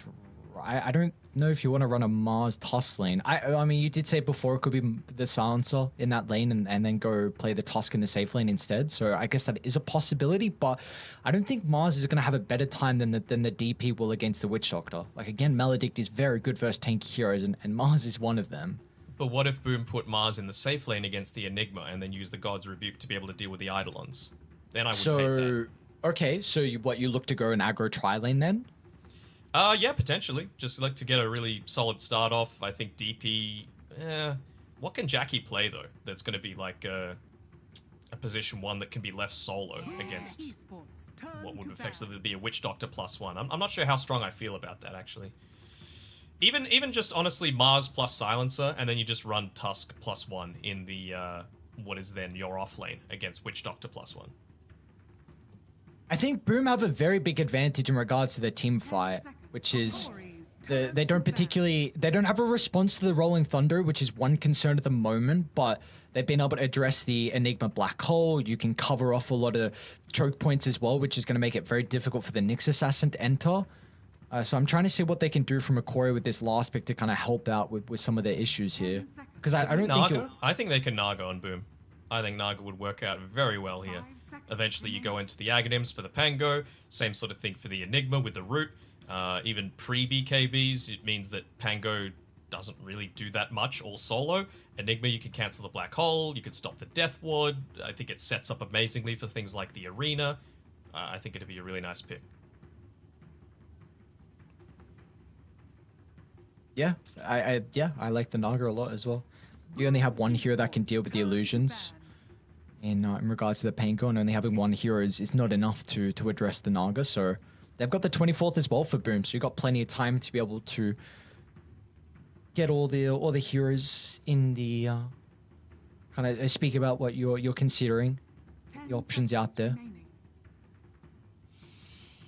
remaining. Corey, 5 what have we got seconds left? Chaos remaining. Knight's going to be banned out from Boom. They have, I mean, Enigma can really be the push late game. You're going to need a right clicker. And they're really just wanting to get rid of these heroes that are able to provide a lot of burst to the Death Prophet or are decent into the Mars lane. They're not the greatest at being able to deal with the illusions, so maybe it's a bit of a bait or just focused on the securing the lanes as opposed to a game counter. They go the PA instead, alright. I mean, it is a decent amount of damage in lane, and it is burst still, but it's burst that comes online just that little bit later, you know? Yeah, it's a lot more of a slower hero here for a Corey. It's a cool 10 move. seconds remaining. You look to go for Jackie, hero that. I mean, 5 PA is very seconds difficult to match into the later stages as the game goes on. I'm just thinking you don't want anyone that's completely ruined by break now that you've got the PA to play with the potential for an Aghanim Shard. I think you just got to up the tempo, right? Like, Yeah. you're against Witch Doctor, Nyx, PA. Like, what are you meant to... What's stopping you from just running at them? It's going to rely heavily on some solid performances from, I'm assuming, Analog and Vitali, just to keep the lanes shoved. Witch Doctor and Nyx aren't going to do it. So as long as Boom are able to influence their lanes reasonably well, which, to be fair, they don't exactly have the heroes to do it. I think they can look to pick up the pace if they can, but they seem like they're all smiles. Mushi gives Tibbs a pat on the shoulder, and they go TA. Okay, I don't hate it. It really is a great carry-to-carry matchup against that PA, because, you know, obviously you're not bursting him down during the, with the refractions up, excuse me. Again, is really, really reliant on Hokori's success on the Enigma and the Pango and how they're looking to play this game. Yeah, I think it's a great pick. I mean, you were just mentioning to up the tempo, and the Templar Assassin can definitely do that. They didn't really have someone who could farm the triangle as well, and now you have that in regards to the TA. You spoke about the core-to-core matchup. So I like this hero a lot for Boom. You get a lot of synergy out of the Tusk and TA. Early Roche is going to be on the cards for them. I think this is a great last pick for Boom. I really, really like their draft. Yeah, I'm okay about it. I'm just a little bit worried about the, 5 seconds remaining. Am I worried about the Enigma lane? Maybe not so much now, right? With the side blades, if Jackie's on point, which he's shown that he can be on the TA, you should be able to deal with them reasonably well. Of course, pure damage, it's going to be really solid. So yeah, I quite like their draft as well. I think you probably didn't want to run this DP mid against the Pango because he's always just going to be able to swashbuckle away and not care about the Spirit Siphon. So someone like the Mars that's just much more able to readily trade in melee range, I think is going to be pretty solid for him. I think Sorry, Go on. No, you go. I was going to say my one concern for Boom is how they're able to address the Pango, because they don't particularly have a way to do that inside Rolling Thunder until Jackie gets damaged. Like once he has like Blink Deso and potentially another item, then Pango might have some difficulties to survive through that. But I think the Rolling Thunder could be a really big reason why Hikori can build a net worth lead early if he makes rotations with the level 6.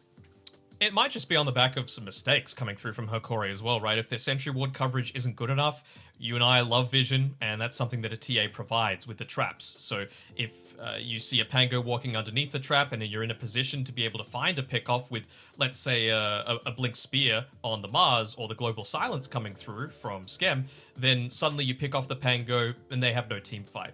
Obviously, you probably still want to save the Global Silence for the Enigma, but if a pickoff's there, then I still feel like they're going to be lacking in the damage department if that Pango's dead. At least for the first 20 or so minutes until PA is truly farmed. But Lumiere really likes his PA, so we'll see if he's able to do it again. I think in one of the games that they ended up qualifying through, maybe even 2, against Infamous, he played the PA and he looked phenomenal. Yeah, definitely a hero that I was impressed when Lumiere does get that into his hands, as we get to see how they're able to shape themselves up here. Boom. When they played versus Hikori in the group stage of the Pro Series, they 2-0'd them. That was so it looked like it was pretty convincing. Strats, don't worry about it. Yes. So their recent performance against each other going Boom's way. We'll see if it's going to be any different here for Hikori. 30 seconds to battle.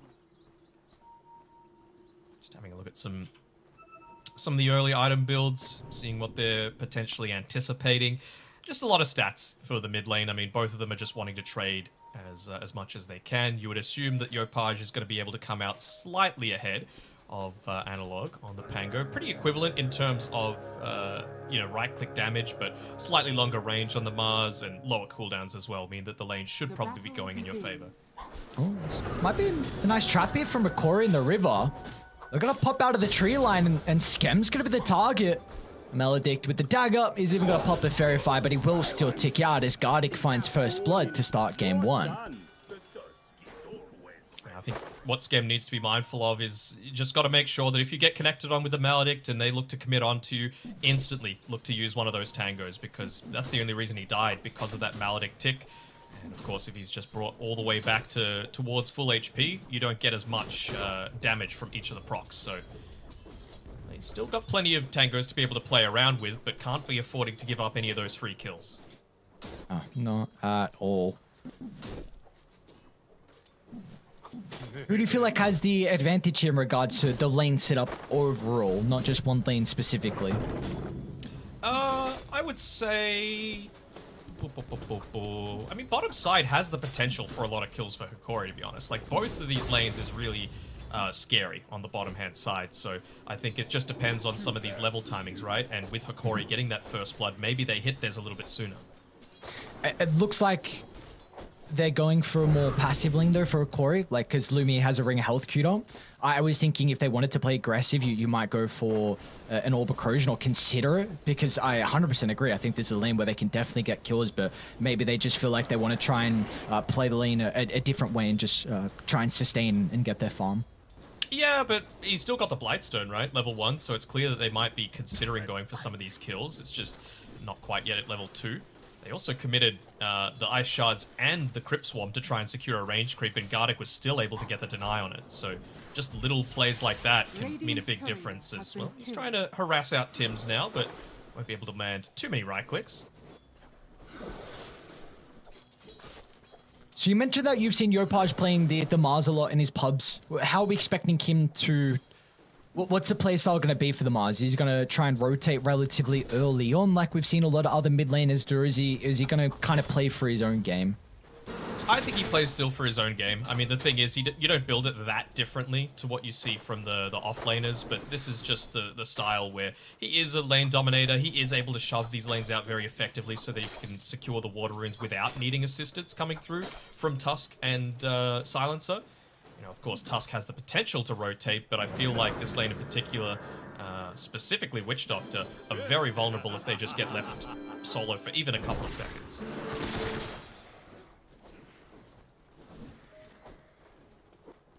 Thing to quickly mention as well is just the skill build on Yopaj has gone 2-point spear. Probably, I've not seen a lot of Mars recently at all as well, so previously it's really been the maxing out of the God's Rebuke, so I wonder if this is going to continue to be the case of putting more points in the spear, considering they did really nerf the God's Rebuke damage. Yeah, they did for sure. I mean, he might just always be looking to go for these pickoffs. It really ramps up the damage a little bit quicker on the Spear of Mars relative to the God's Rebuke, so it seems like that's what he's going to be playing for, just trying to bully out Analog as much as possible.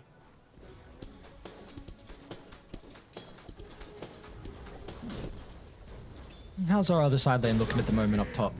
So far, Vitaly, very good position in regards to the creep wave. Of course, consistent thing that we see out of the Enigmas. So Skem, important for him to be able to unblock the smoke camp, and he has done just that. So, boom, they will be able to try and drag the lane back shortly. They might get aggressive onto Thealacor instead, though. She's the Spat Carapace, going to be able to stop the meld damage, however. Gardic nearly fell down on the bottom side as well. Was just a tiny bit off on Tims with the Ice Shards. Otherwise, they would have been able to secure it for sure. With that missed out, Tims realizes there's no kill threat with the lane pushed in so deep. Look to secure the water runes, like the fact that they split it up and keep Yopaj in a really good spot against Analog. Even just the small things like his positioning in the lane, right? Always having the threat of spearing him back underneath the Dire Tower, especially once those spells are on cooldown. It's those small things that Yopaj does that really sets him apart. Gardic bottom lane. Great shards positioning from Tims. Just blocks off the escape from the Witch Doctor. Not going to go down just yet thanks to the stick. Has a Fairy Fire to play with as well if required, but Tim's been able to get in range for the Snowball, setting up for another charge of the Spirit Scythe, and will net boom their first kill of the game. Dire's bottom tower is under Yeah, didn't even toss the cask out, which I was a little bit surprised about. Especially with how much they were looking to dive him. Lumiere's actually fighting underneath a full creep wave here, so he has to be very careful. But I suppose Ice Shards, with it expiring, you can just look to back off.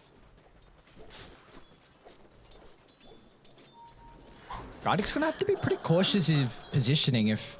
I mean, we saw what can happen just prior with FBZ and Tims getting aggressive, so if he's ever kind of caught away, or maybe the protection of the PA being able to chuck out a decent amount of daggers in the skirmish, then he could definitely go down again. Boom. Coming out slightly ahead in all the lanes right now, though. Looking like a solid enough start for them. Again, they're a team that once they hit their timing around the 20-minute mark, really like to up the pace if they can. And when you've got a Mars lane, especially, you've got to make sure that you're making a lot of those usages out of the early Blink Dagger that you're able to obtain. This is kind of the substitute for the mid-tiny these days, with being able to get that reposition from the toss. Instead, just using it kind of like you would a Magnus. And I'm a little excited to see some mid-Magnus come out. A lot of the players have been playing that as well in their pubs. Ready to see some mag as well. always reposition. Incredibly important here. The big toolkit that we can see teams pretty much just abuse in a lot of games. So exciting to see when that does get played. As both Skem and Theolacor were having a little bit of battle inside the jungle. I think Skem might have been fast enough to scout out the ward that was placed from the Nyx Assassin, but regardless, this is a lot of information that Radiant have put inside the jungle. Are they just trying to get themselves set up for once TA looks to form back and get that farm? I think so, but they don't have the greatest heroes at being able to make that movement. And the thing is, I think they just need to be very vocal about how easy it will be for FBZ to take this tower on the bottom side. Like, you can see some of the movement coming from Theolacor. He's just looking to leech some of the experience for now. Won't be able to get the kill. 7 health. But, like, if they, for example, weren't showing on the bottom side and you were able to use the Exorcism to perhaps take the tower, you know that there's a movement happening, right? Enigma wants to stay in lane. PA wants to stay in lane. So it has to be Witch Doctor that makes the move. Might be Witch Doctor going down. Well, it also might be Witch Doctor maybe setting up a bait as Analog's going to TP in. They've got the early Melodic onto FBZ, so the Death Prophet's going to be in some trouble here with the bounce back. The Snowball not fast enough to be able to dodge the stun, but Yopaj, he wants to join the party as well. They've got the arena to be able to play with. Analog's already used his spells, so they're going to turn to the Pango, lining up the spear, getting the chain control, so they can bring him down with the damage follow-up thanks to the Death Prophet. That was the sort of play I was talking about in terms of just knowing how to use your... Oh, actually, Tim's looking to chase Gardic here, using the additional movement speed from the Death Prophet to try and catch him out. Oh, poor Witch Doctor. Oh, Ooh, that was very, very instant from both of them as well. Just see, he like speed and then shots at the same time. The communication there from Boom was pretty on point with that. I'm going to keep my eye on that for the rest of the game now. Mm-hmm. I wonder what the comms is like. Just make the play, make it happen. So I remember seeing a vlog that Boom put out where Tim's, he's a confident position 4, and he made sure to let Yopaj know that, hey, it's all mid lane. Yopaj, he'll be able to get a kill for himself. Skem ends up picking it up with a passive damage. The best mids in C have been the ones that have Tims as their position 4. You know, Armel was it for quite some time, and now it's Yopaj these days, so he's making sure to let him not get a little bit too big for his boots, you know? Lumion might be in some trouble bottom, yeah. Tim's with the wraparound. Creep Wave's going to be nearby so we can jump over the shards, but this is so important that Boom being able to find this T1 tower down bottom. Like, PA is not a hero that farms the jungle at a rapid rate at the early stage. The fact that you've been able to shove him out of the lane and it just continuing to put pressure on him from FBZ, and I imagine once this next EXO is up for the Death Prophet, then maybe they'll consider about bringing FBZ mid to try and put some pressure on the tower. Nicely done by Theolacor. Thunder from Analog, gonna split the middle. Not gonna connect onto Skem as well, as Yopaj actually gonna look for the kill onto the Nyx Assassin. One more swipe is gonna be able to claim it, but he might be in some trouble as well with 2 points in the Melodic, and the damage that Analog is pumping out. Yopaj should end up going down to the last tick. Alright, you get a little bit of a trade here. Oh, they're even gonna steal this stack here. Jackie, he's starting to make the rotation back, and he'll scout it out, but not quickly enough. Lots of gold coming as well. Shards to block off Guardi. They'll be able to go back for the Witch Doctor after they get the kill onto Analog. If they get the kill. Spill. Oh, they won't even get it. Arcane Curse. Oh, That'll no. kill him in the end. And a couple of swipes from the creeps as well. I was about to say, like, the game would look okay for the PA if you had a little bit more pressure onto this top lane, and I just don't feel like they've made the moves quickly enough as Tim's, speaking of Vitaly on his Enigma, he might be level 7. Not as quick that time around with the the usage together. Even looking to try and clear out some of these Eidolons as well on Yopaj, not giving any free gold away to Hakori if they can afford it. 7 kills early on for Boom, and really feels like Hakori, what do they need to do to continue to make the space here for Lumiere, who has got 2 components from the Battle Fury. He's looking to rush the Battle Fury in that farming accelerant. So what do Hakori need to do to make the space? Good question. I mean, I would be looking to commit a lot more onto this top side if I was them. 10 minutes in, Siege Creep is up. Vitaly has the Vladimir's offering for the additional damage bonus. You have to be careful of what you're giving up, though. I mean, you're going to probably lose your mid-tier 1, which is almost as bad. Mid lane, a Rolling Thunder usage. Gardick's got the Death Ward as well to play with. Even Lumiere's hit going to too. look to get involved as well. A lot of heroes from Hakori trying to shut down Yopaj. They should have the damage coming through for the Melodic, but Boom want to take the team fight. And PA's As dead. FBZ charging to the middle with the use of the Exo, but they will not be able to close the distance, so I hope that they can get some damage into the tower instead. They will. Jackie was just off farming in the jungle. I thought perhaps he might be able to help protect that tower a little bit. It results in a death for Lumiere, of course. Prior to picking up that BKB, it means so much more. But at least now he has this top area of the jungle to be able to play around. The downside of that, of course, is that the psionic trap coverage from Jackie is amazing. So any kind of information that they get given that PA might be farming on the top side, they are going to look to make that movement a priority for Boom. They don't take the mid tier 1 though. Kind of surprising from Boom, considering they did commit the exorcism for it. Do we feel like Hakori can maybe play aggressive with the next 90 seconds, knowing that the Exo is on cooldown? Potentially, but I mean, Boom are just going to look to go for pickoffs in this next little bit. Skem, I'm hoping that he's going to show himself in the mid lane just so he can get up onto his ultimate here. But Yopaj, he's got a Blink Dagger picked up for himself. Skem actually not showing on the map altogether, so you would hate for this next team fight to happen and them not to have the potential for that global silence if the turnaround's there from Vitaly and they actually go for a smoke of their own. Up onto the high ground. Might be Tim's that ends up popping it. It is. Yeah, they got the high ground advantage. Theocorp, Sentry drop. They're going to go for Tali instead. Beautiful target to try and bring down to start the team fight, but they don't have the damage as Vitaly. They don't have the global. Drops the black hole. No analogs here as well with the follow-up.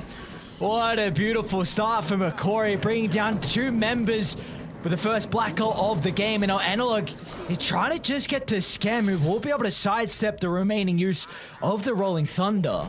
Oh, it's so different if they just have the global, right? A single wave that Skem just looked a little bit further back, wanting to give not as much information about his own positioning, but if it costs 2 cores, it is definitely not worth it. That was a nice jump from the start from Boom. It looked like they were going to have the damage to be able to blow up the Enigma, but getting that Wraith Pack down, just the damage mitigation caught them off guard, it looked like. Now, though, you do have a bit of a play available on Boom. They had to pop the arena for it, sure, but you're not having to contend against the black hole. Yeah, Rolling Thunder is going to be up at around a similar time as the Sphere, so, sorry, the arena. They can get a solo pick off onto Theolicor. They'll be happy enough with that. I don't think they can lead it to Roche just yet. Tim's just the 1 point in the tag team. But maybe just look to influence this area around the mid tier 1 tower on Yopaj. I'm going to try and secure with the power rune. Skem might have ventured a little bit too far into the river. Guarding, just mauling down the life of this answer, so we do need to see Boom kind of pick up the tempo shortly. This is all really coming down to Jackie's item build, and Deso coming out will definitely enable that, but this is the big advantage that you have TA into the Phantom Assassin. Like, you have this built-in farming accelerant. You can get involved much earlier than what Lumiere can. Just 200 gold away from that Deso. They're pinging him out. Do they have any vision up at the moment on Hakori? Nothing on the dire side of the map, but they seem to know that it's going on, just with how they're positioning themselves, making sure they're kind of located around the tower. Of course, Gardick up on the top side, just doing his best to try and create a little bit of havoc, keep the creeps away, and give some of that free farm over to Lumiere if he can. Theolicor, great position to be able to pop the smoke, and now with the rest of Hakori actually starting to move towards the area. Be able to bring the forces to try and turn this around. Yopaj will be able to escape under the cover of the invis. They can re-engage though. They've got all of their ultimates available on Boom, and they know that there's no Rolling Thunder, they know that there's no Black Hole. So just look to take tier 1 mid for free, even the siege creep. I mean, this should be completely free coming through from Boom. Even Jackie's finally going to connect as well. Level 12 Desolator not completed here for the Templar Assassin, so it looks like there's no way that Hakori are going to be able to keep this alive, and maybe Boom consider about going Roche now after this tower. I think they would consider it. I mean, they might just look to rotate through the ancient camp area, put up some vision, be able to scout out where some of this farm is being obtained by Lumiere, even take the tier 1 top.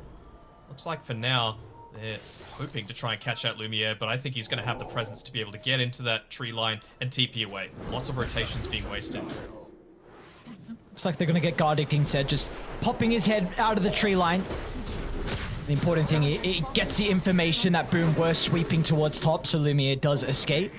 While all this is going on, Jackie also got a double stack at Radiance Ancient, so he did take that one away from the Phantom Assassin that was hoping to claim it with the Battle Fury. Yeah, but they're not taking anything like Mid super lane, big. Yopaj gets the speed. Let's see if the follow-up control's going to be there. Analog hoping for the Rolling Thunder usage to escape, and it looks like he will make it away. I mean, look at what Vitaly's doing on this bottom lane in the meantime, right? He was able to take the tier 1 tower completely for free. The attack damage bonus from the Vlad's buffing everything up. They had the siege creep. So they're going to rotate Jackie back, but now it takes away a lot of their aggressive potential. This is the big reason why you like the TA against the PA. Refraction's nice, but you can get active earlier, and it doesn't really feel like he's gotten active enough just yet. I think maybe that first Rosh should really change it for them, because then they can start to deathball down towers. At the moment, Hikori are doing a really good job to split up the map, and you just mentioned what Vitaly is doing so far for them with that bottom push. So you need to get the Rosh, and then you can start brute forcing down some tier 2 towers, and then you maybe Hikori. Oh, you look a great position to be able to pop the smoke. But yeah, with this Aegis, then you're like, okay, now you can go for tier 2 towers, and then it's very difficult for Hikori just to give that up for free. Here we go, bottom side. They want to get this kill onto Vitaly if they can. He's trying to bait out a little bit here, and they should be able to find him, maybe? On tips, there we go. Just a little bit of vision being given. He wasn't going to... I call him. No, the damage that came out as soon as the tag team was used with Jackie nearby. But even just look at Vitaly's item build as well. He went for a Aghanim Shard really early on onto the Enigma. So it's all about just pushing out the lane. Let Lumiere be the one to carry this game for us. Mid lane, Yopaj once again. A jump onto the Painkalier. They're going to have the full control this time to bring Now down it's Analog, Rosh. and this should be Rosh. Tower is under attack. Vision's looking pretty decent. Theolacor and Lumiere at least looking to try and get something as a trade. Potentially push out that top tower a little bit further. Yopaj is on the hunt though. Free kill onto Gardic would be nice. Oh, maybe just a bit too close to the tier 1 tower to fully commit here. They're going to go for it, it looks like, on Tim's. The rest of Hikori aren't moving over to try and help out on the initial life of the Witch Doctor. But a spear from far just will clip him in the end, so Yopaj gets the finishing blow. They're still nearby though on rating, considering about trying to maybe snag the Aegis, but not going to be the case. There's a free Rosh given over to Boom Esports. They were out of sentry wards, so Skem just pops the dust just in case that cheeky little Nyx assassin was playing nearby. Top lane, Yopaj. A spear back onto Lumiere. He's got to look for a straight TP out. FBZ will not have a cancel. Great read from the Phantom Assassin. Looks like Theolacor will not be as fortunate to escape. So nonetheless, Boom... Oh, he'll make it work for it. He's definitely nice side step coming out, but still another kill regardless for Boom to pick up. And really, they should now get a lot of objectives out of the Aegis. I imagine for them is the T2 tower down bottom is probably the next that they're looking for. Yeah, potentially. I mean, even mid, to be honest, right? Like, I think the potential for top is also there, just because that's the area that PA is still wanting to play around the most. It wouldn't surprise me to see Lumiere go even into Boom's ancient camp, just to be able to consistently farm there. They'll be able to scout out Gardic's movement with this trap as he walks forward to try and get a little bit of vision up to protect against that. And yeah, they're just going to pop it. They're going to try and converge a little bit, but I'm not sure if this is the greatest value if you commit the entire team for that purpose. And so wisely enough, Jackie as well as FBZ just continue playing together on the top side, keeping pressure in on 2 lanes, and well, they're winning out on the trade.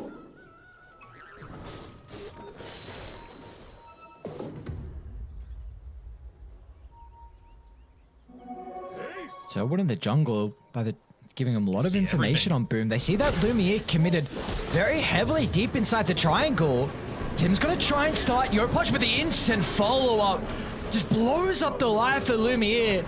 And now Hikori, they just need to get out. Gardic won't be able to make it with the TP. Analog will be fortunate enough that he's protected with the Rolling Thunder, but Boom, a 3-for-1 as Jackie even got a kill on the Nyx assassin who was trying to connect to the rest of the team. Yeah, they just read them completely. Like, yeah, Jackie, he's played enough PA that I'm sure that the team was asking, if you're in this situation, what would you want to be doing right now? And it would probably be, well, you guys want to push, so I want to farm your ancients. And so they set up the vision there, they get the pick off, and they just, again, keep the lanes pushing in as much as possible. But to Hikori's benefit, they're trying to do the same thing. You know, you push in mid a little bit, but Analog as well as Vitali pushing out the side lanes as much as possible. Thing is, though, Jackie can afford to play this aggressively. He's got that Aegis. You don't really care about the black hole all that much. You've got multiple, let's call them saves for it, in the Global Silence, as well as just the second life from the Aegis. Thing, Thelacore. It's gonna run into a bit of a trap inside the tree line. It's gonna be Epizzy and Tims that pop out. See if the damage is enough, and it looks like that's gonna be the case with the Crypt Swarm. Gardic not enough to try and help sustain through that, so... This is are pretty we really significant. just... Like, you don't have Glyph available now, and mid lane is very heavily pushed in. You've got a siege creep down bottom. Jackie could probably soak up a few of the tower hits with his refraction, and he will, and gives the team time to be able to join. Yopaj nearly catches out Vitali in the tree line as well. He's just able to TP away after clearing the creep wave, but still not enough to be able to stop this push forward. So good movements from Boom. I think they should probably be able to at least pop the Glyph in mid as well before this Aegis expires. Into the Still a minute 30. next. Great way to address the PA, who really feels like is their hope at the moment here from Hikori. Oh, yeah. Can you see anything else that we're looking for? Is just hoping this guy gets incredibly farmed. Hope he gets incredibly farmed. Hope he picks off the PA to start the fight, and then you can black hole. Well, That's their only chances. if they look at the lane, they might see that the PA's here. They Yep, pinging they him. see the creeps dying. Oh no, that's so... The timing is so awkward. Oh, Lumia's got a TP out, so Oh. they should know a ward is nearby. There's no way to be able to jump up without it, so... Over to the triangle, though, at Busy. Will at least get a kill onto Thelacore. The rest of Hikori starting to move over, but Jackie just... One meld usage, and Thelacore's health pool just evaporates. Oh, by the bottom outpost. Tims is going to TP into a little bit of a surprise in Vitali and Lumiere, but now Yopaj will look to join as well. Tim's buying some time thanks to the snowball, and Hikori, they need to get out because the rest of Boom are connecting as well. Gotta deal with these Eidolons. Arena's going to be laid down. An easy kill onto the Enigma. No messing around with the arena usage from Yopaj. Now inside the river, Analog will be able to at least follow up and kill off Tim, so we're 1-for-1 nonetheless, but a couple of ultimates were used for that. But your team fight doesn't exist now on Hikori, so yep, they're tier 2 mid. It's Aegis about to expire in 20 seconds. They force the Glyph out. I think they can stick around. There's really no reason not to. Don't even need to pop any big cooldowns for it. Another tower obtained. More advantageous ways to be able to take the farm away. And so Lumiere needs to try and get creative. He's hiding all the way off into the trees in the bottom side of the map and essentially never revealing his position. He might now, just to try and draw a couple of people down towards this bottom side of the map. But yeah, you can see the pings instantly coming out on the minimap for him. They're looking to invade this last short bastion of hope here for Hikori inside the triangle. Guarding. Oh, it's a tough life to live as a Witch Doctor support against 11,000 net worth lead that an enemy team has. It's so incredibly squishy, and positioning has to be on point if you're ever going to stay alive. He even TP'd all the way back on Lumiere, so it's not even like they were getting an even trade out of that that movement there with being able to pick up a little bit more farm. They fed him over the tome so that he can have that level 15 talent for the increased cast range on Phantom Strike. Again, it's all about Lumiere just catching the supports, specifically Schem. Like, if he is out of the fight, then Vitali is enabled to have a lot more presence, and I don't think BKB is the item for him. The Blink Dagger is the next thing. They're playing on a lot of conditions right now for Hikori. Like, things need to happen in a very specific order for them to win these next few team fights. Oh. What happened? Yopaj's illusion just baited, yeah, the BKB. Lucky they didn't use too much. Well, I mean, that's your first BKB usage in 70 seconds for free now on Boom, so let's see what they can get across the map now, knowing that the BKB is on cooldown. I mean, Yopaj is going to be the one licking his lips the most, right? Is that they've just got complete vision with the gem being held onto by the Mars. Oh, Lumiere. He's hiding. Oh, they found him! Vac? What? How? How does he know he's there? I don't get it. Okay, all right. Pro plays for a reason, Yeah. I suppose. I'm like 99% certain he didn't get any vision of him in the tree line. So very cool. And up the high ground they go. Dire's That's top just tower Japoy is for under you. attack. Radiant's bottom tower is under attack. Go. Very close. Analog playing with fire with a jump in. Deep inside the base they go, but Boom, not too worried with the lead they've been able to pick up as Analog. He might just die in the Rolling Thunder. Jackie's right click damage, something that you have to be wary of when you're trying to play with the Pengu in these ultimates. And now it kind of feels like, yeah, you've got the PA back alive, but unless you've got a little bit more of that follow-up damage and more importantly the control, I'm not sure if he's going to be able to do anything here. Still, without the Blink Dagger on Vitali, you just can't look to kill anyone or find any single pick-off here. Roche, quick spawn? Instant respawn on Roche, actually. And they're going to get a vision of it here on Boom immediately. MKB picked up by Jackie, so he's able to deal with this PA for now. He's even going to have the free Aghanim Shard coming through to him very shortly. This honestly might be the last fight here for Corey unable to somehow get a couple of kills and stall this one out, because They need an overwhelming fight victory on Hikori to have any Yep. chances. yeah, because they do still scale decently well into the Phantom Assassin. It's not like it's a crazy late game free game for the for Lumiere. So you're gonna need to pull something miraculous out of the hat, and Dota Plus says it's a 4% chance here. I was thinking you might have sold those Iron Branches on Enigma just so that the Eidolons could get him up into that Blink Dagger on Vitali. It's actually so important. I can't stress this enough for him to have this. Even just using the Maleficent to creeps to be able to create a bunch of Eidolons to get the gold needed for this. Yeah. He's giving himself a little bit more of that license to farm, and he'll go back past the secret shop, I imagine, and sell a couple of them. They see the Eidolons running through the trap, so they have a good idea of at least where the Enigma is and potentially where the rest of the team is as well, as Boom invade into the triangle. Get a free kill onto Theo Lacor, and with that pick off, that should be Roche now for free. Should indeed, but they didn't have a complete understanding of where Hikori were. They still scanned on their side of the river, being conscious of the fact that there is this big turnaround potential. You've got the Blink Dagger now on Enigma, but you can't walk underneath any kind of traps here. They're pinging him out Vitali. Vitali's going to do just that. They know they've got exactly where he is. And Yopaj is nearby to get the jump. Roche, they do get the kill onto Hikori at least, but can they get out with their lives as well? As now with the Aegis advantage, Yopaj is going to look to jump into the middle. Nice To prevent stun. Rolling Thunder with a follow-up stun from Theo Lacor as well. They'll get the first kill, but what more can they get out of his Jackie? Caught in the middle under the secret shop. Vitali's going to jump into the middle, but the buyback used for the Global South, it'll stop the black hole, but still the fight. It's a decent start for Hikori. Lumiere's going to try and jump in and get the finishing blow, but he doesn't have enough damage. Yopaj will stay alive, and Jackie cleans up the rest of the components from the Radiant lineup. Honestly, that is the best fight you could have possibly hoped for on Hikori. They almost did everything perfectly, with Yopaj jumping into the path of the Rolling Thunder so that it was a 3-man stun, and they still come out behind. Like, that is just how far Boomer ahead and how far their draft is favored here. Even being able to pick up that double damage on the bottom side of the river for Yopaj to rejoin the fight, continue the push on forward. They still don't have a glyph, and they won't have one for this eventual push into the second lane of Rax. Yeah, look at this blink here. Into the path of the Rolling Thunder, connects onto him. Nice stun coming through from Theo Lacor. Even, you know, the black hole was pretty solid too, forcing out the buyback. Skem didn't actually have the buyback at the very beginning. It actually came up mid-black hole. How crazy is that? So the tiniest things. Gaben smiling on Boom today. Invisibility.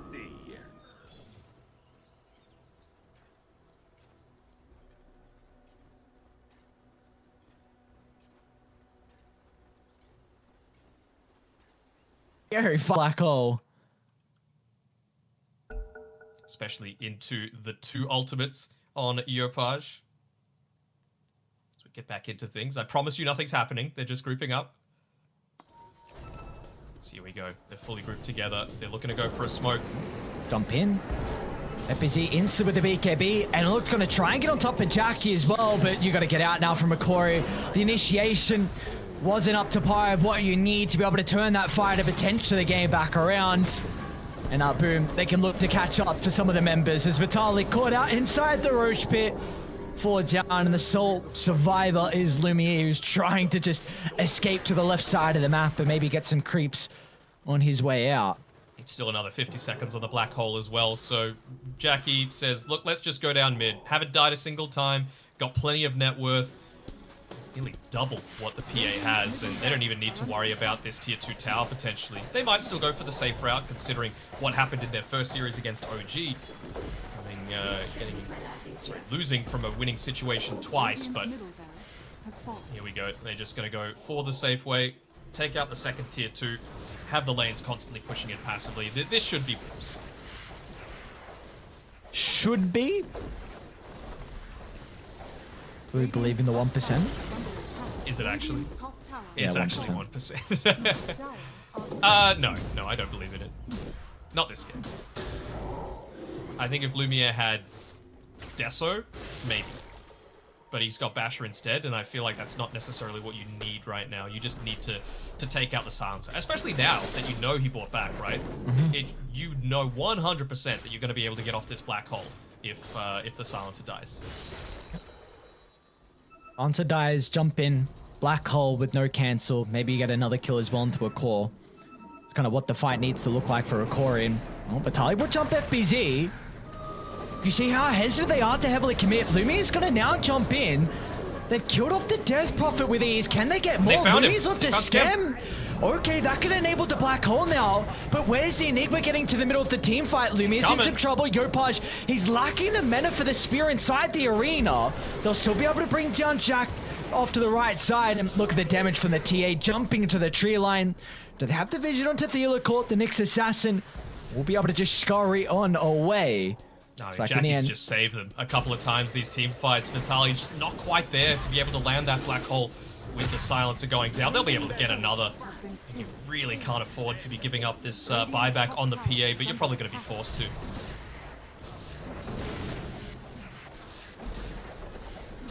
Go up against are fortified. good old-fashioned Mega Creeps, a glyph. Maybe buy them some time. They've got Black Witch Hole. Doctor and Nyx can't deal with Megas, unfortunately, though, so No, I they feel like cannot. it's a bit of a Middle tower is under foregone attack. conclusion of the outcome of this game. So it is now 0%, says Daddy Gaben. So even before the Megas, says Analog.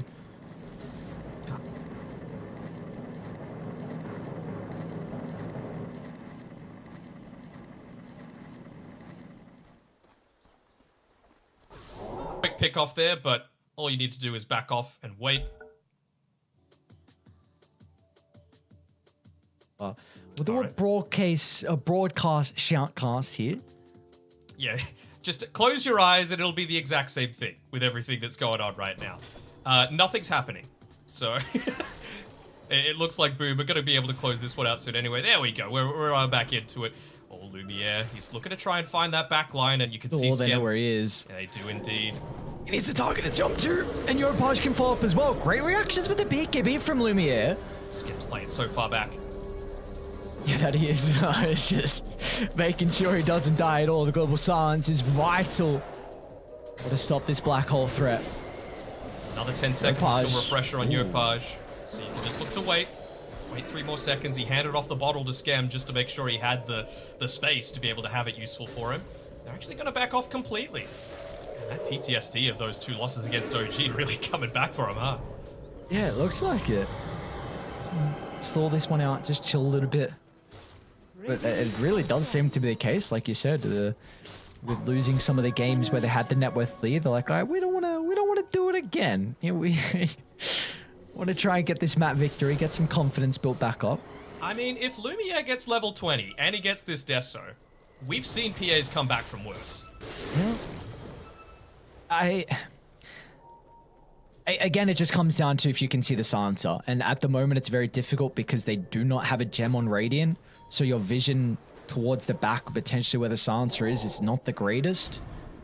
Maybe this can help out with this ward at the kind of the bottom side by the outpost, but I don't particularly think they're ever going to take a fight here, considering Boom, they want top. Like, the eyes are on the prize for these Mega Creeps. Yeah, I mean, all that they need to do on Boom is stick in Scam a... is incredibly powerful. Okay. He's gonna back. I'm sure that's what the comms was all about right there. Push. And the jump in. Might be able to blow up Vitali for the moment. Tiding down the Enigma, but meanwhile, Jack in the middle of the fight. He's going to go down.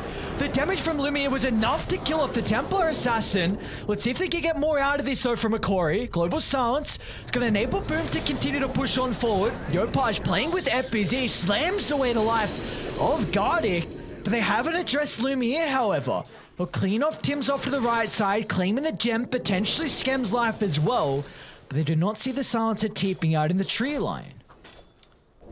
It's creeping ever so close. Like, it's the potential is there. You could see it. It's just like, did he pop the BKB at all? He did, actually. So he even burst through all of that. So I wonder if with that death, Jackie might just reset and say, you know what? I need the extra level 7 refraction instances. I need to make sure that I'm not getting burst down 100 to 0 without the refraction off on top of me. Good chain lockdown coming through from Analog, but it was, just a little bit of poor positioning. You mentioned Skems before. They've still, of course, got a really commanding position in this game on Boom, but I don't want to let it slip away. Not again.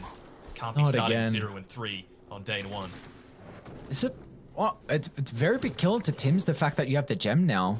So you can start to deward some of the traps, get some of your own vision down. Praying for Roshan to be up as well on Hikori, but a relatively long respawn as well. Means that next time it's up, it's going to be Boom having a chance to fight into it.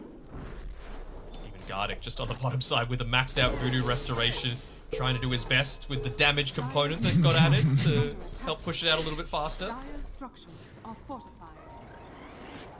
Trying to even get their T1 tower mid as well. That's still at 37 minutes in. Did they jump FBZ? Lumia was starting to move on forward to see if there was an opening to try and blow up the Death Prophet. Tower The secured. case, though. Helps Tower a little secured. bit with Roche, that's for sure. That it does. Watch it for them. Still All down right, for DD another top. minute 10. Regen blood. Useless. Get that crap out of here. Not quite hit yet level 25 on Jackie. He's still got plenty of net worth just sitting in the bags there. Gonna look towards going into the Swift Blink just to buff up his damage even further. And Yopaj, he's getting closer to picking up the Scythe of Vice for himself. Actually, just goes ahead and buys it outright. And why not? They just need to wait the 30 seconds. You've got Refresher, you've got level 25 on the TA. You've got everything you could possibly want. But FBZ just going for the hedging their bets, wanting the Wind Waker, realizing that, he could probably get a bit tanker if he wanted to, but he's not the be-all and end-all of Boom's team fight. If Jackie lives, they're gonna win. Yep, yeah, without a doubt. Because that we've said it for quite some time now. That's really the game plan. It feels like for Corey. Kill the Silencer, jump in with Black Hole. There's going to be no answer, and you can kill another core, really an important core. So that Wind Waker now just will completely nullify that once FBZ picks it up. Vitali's getting some nice items though. Picked up the Spell Prism for himself. He's going to use the Ninja Gear in combination with it. He ended up giving the Spell Prism over to the Pango. Understandable as well. They know Roshan is up. It's got an Aghanim Scepter. I mean, okay. If Hikori win this fight and take Roshan, I think they've got like a 30% shot of winning this game. Even 30? with only Wow. one melee Rex left. If PA So- gets Ags, So it's 1% right now. Do you agree with that? no. I think it's probably about 5. Dire are scanning. So 5 to 30 if they win this fight and get Roche. All right. Means multiple people will be dying in a lot of these fights. It means that PA has enough for a Refresher as well. So you'll have 2 BKBs, plenty of jumps around, plenty of fans of knives. It's a lot of damage that you're able to output, and Hikori realized how important it is. They're really grouped up here. Under the ward, gotta be cautious. The threat of the arena is gonna jump. Hex onto Vitali, finds the opening, That's and they just blow up the Enigma, who's got a buyback and will look to rejoin, but they might just lose too many members before he's able to get back into this team fight. As Guardian's gonna go down as well. Lumi is still nearby, threatened with another initiation. He just bought the Refresher as well. So the Phantom Assassin is not playing with a buyback. This is it.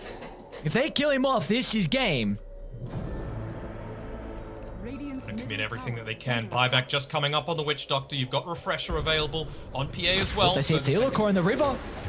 Jump through. You need every single member in a core just not playing together. is under attack. Nick's getting picked off. Creeps inside the base as well. So this is a yeah. very awkward scenario for Corey to be in. Do you stick around for Roche or do you back up to defend? I think they have to back off, and they might even get the dieback here out of Enigma.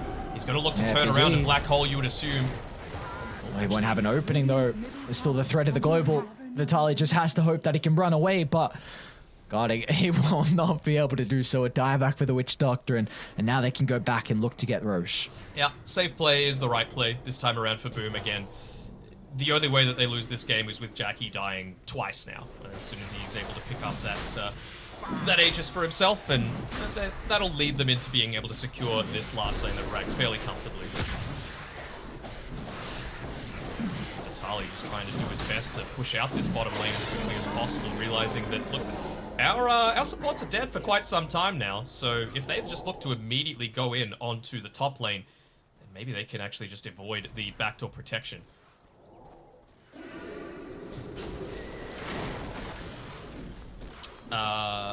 I'm going back to 0% now with the fight going the way it did. Alright, back to 0%. Well, Vitaly bought home, although I don't know where they put it. He's trying to get to the level 18 on the black hole. I really don't know where the okay, it looks like they gave it to PA instead. Try and get towards the level 25. What? I don't know if they're going to be able to get there before this game ends. That's okay. This is actually a big item for Vitaly, a ninja gear at least to help with his positioning. He's had it for a Please don't while though. commit Ooh, okay. Too much. Oh, he's had it for a while. Okay. Yeah, he had it in that previous 2 fights, so not changing too much about the engagement so far. Radiant are scanning. All right, full on smoke here from Boom. BKB's back up, Refresher's back up, Swift Blink and buyback available for Jackie, plus the Aegis, plus even a Trickster Cloak if they wanted to make that bit more of an aggressive move in the middle of a team fight just to be able to get the jump. Gardic, Tim's a kick back. He'll try and make as much space and waste as much time as possible. They'll get the initial stun, but a beautiful snowball afterwards, dragging Jackie in. We'll be able to keep alive Jackie. Exo has been committed from Boom. They're going to try and get firm control of the base. Tim's as well. Another kickback onto Vitaly. You need the Enigma, and you won't have him for the last fight of the game. There's now Lumiere. He's going to go down as well. They've got a buyback on the Phantom Assassin, but they are against the world to be able to hold this 3-on-5. Tim's again. Oh, no. Oh, this goddamn Scepter on the Tusk. What an item, dude. And now also Yopaj clipping up the Phantom Assassin. One spear into the second follow-up as Boom will be able to find their first map victory of TI-11. And it'll be a big sigh of relief coming through from them as well. When all else fails, go back to Boom Dota. And this was it in a nutshell. Yopaj with a comfort hero for mid, able to have a really good time against the Pangolier. Surprising, honestly, with the amount of net worth that he was able to obtain there. And yeah, all 3 lanes went far better for Boom for mine. MVP, it has to be Jackie this time around. I think he just farmed it incredibly well. He joined fights at the right time. They played around his timings, and it feels like he's building in confidence as well, with the team starting to listen to him a bit more and allow him to lead the in-game comms. Yeah, I mean, we saw when he felt strong enough to really start to show up, was when I think that Desolator was completed. Like instantly, he's just like, all right, I'm coming, boys. Let's get some objectives. Let's get Roshan as well at an early stage. So yeah, it was good to see kind of Jackie being vocal and helping out a lot. Oh, the VAC as well certainly helps with this. I mean, come on, Yopaj, how are you going to land a blind spear into the tree line without the PA showing on the map at all? Hadn't pushed the lane, and it's just the mark of a clutch gamer right there. This was the fight that gave me a little bit of hope for Hikori's chances with how they were able to begin it. Nice stun combinations coming through. Even the black hole was fairly decent, but yeah, again, have a look at the buyback on the silencer. It's not available. It's not available. Black hole is used, then it is. And, well, sometimes you just get a little bit of luck going your way. Perhaps they could have come back into that game just if that silencer didn't have the buyback available. What are our thoughts on the draft here for Hikori? Do we want to kind of see in this next game them not put as much emphasis on, if the early game goes really poorly, then it's all our hope is on one hero to be able to carry us to the late game like what a PA usually does? It did feel a little bit that way, didn't it? And I also felt like Theolicor plays a good tiny and it was in the pool, and they went for the Nyx Assassin instead, when there wasn't necessarily any, like...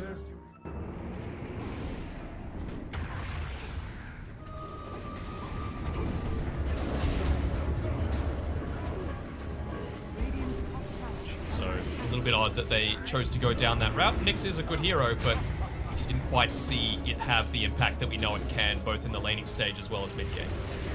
So, I mean, what we got out of Boom was a very Boom-like draft in a way. So good to see them being able to execute that, and Europage as well, showcasing that he has a very good Mars as well, something that you mentioned he's been playing a lot of pubs, and we've mainly seen on FBZ, but the fact that you now have the potential to give it over to Europage as well is really going to help enable these drafts and get really good matchups whenever they do pick it up. Yeah, absolutely. So I'm sure they can look to build a lot of confidence on that for themselves as well. I think that this is going to be... I still think it's probably going to have be a close series, but I think Hikori really need to address the laning stage. Like I was saying before, it's not an area that LGD, for example, are like phenomenally known for. They're very good laners, but they're not like top. They're just best once it gets 30 plus minutes into the game.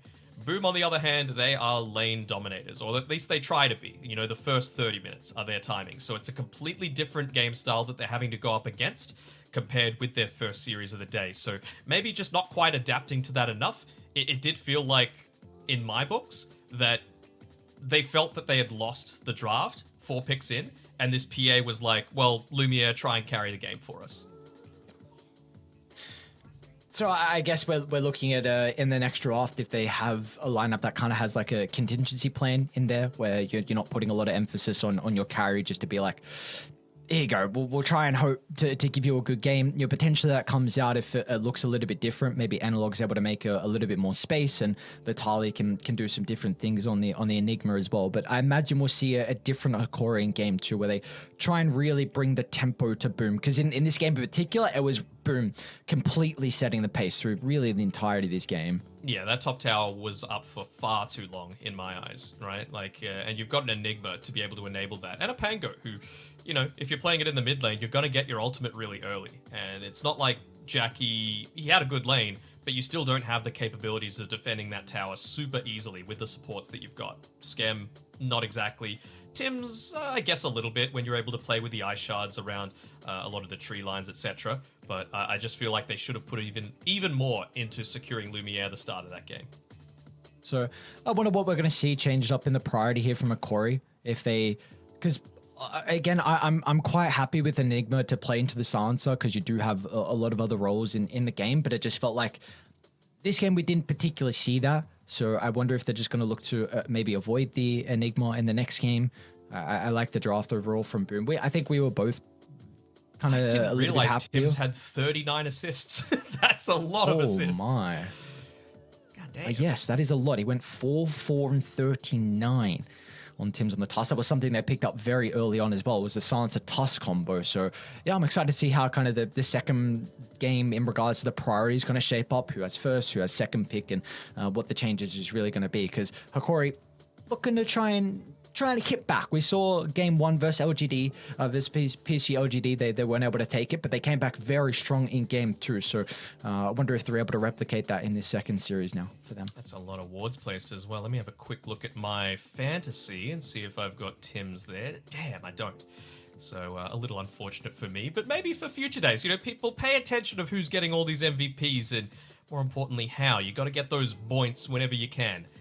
From the old Battle Pass and the fantasy selections. So, yep, very worthy MVP, I suppose. I would have still given it to Jackie, which is kind of surprising me as a support player, you know, embracing a core. But Jackie, well-deserved. A lot of the time, as the newest member to the roster, people were thinking, you know, he doesn't have the potential to go to those late-game situations, to be able to carry. But I feel like on LAN in particular, Jackie is actually the main one that's showing up a lot of the time.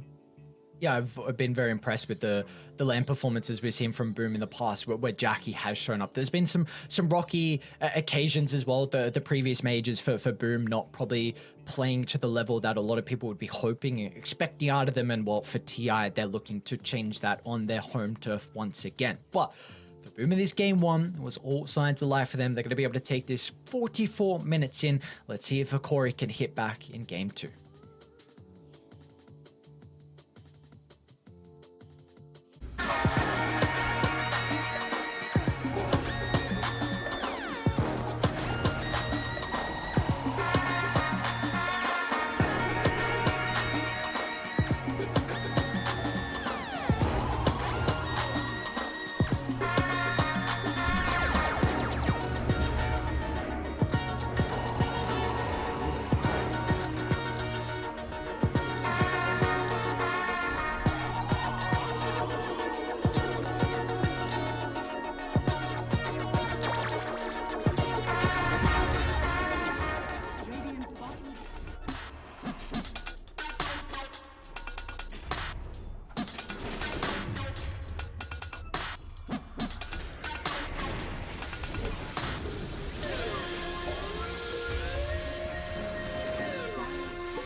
victory.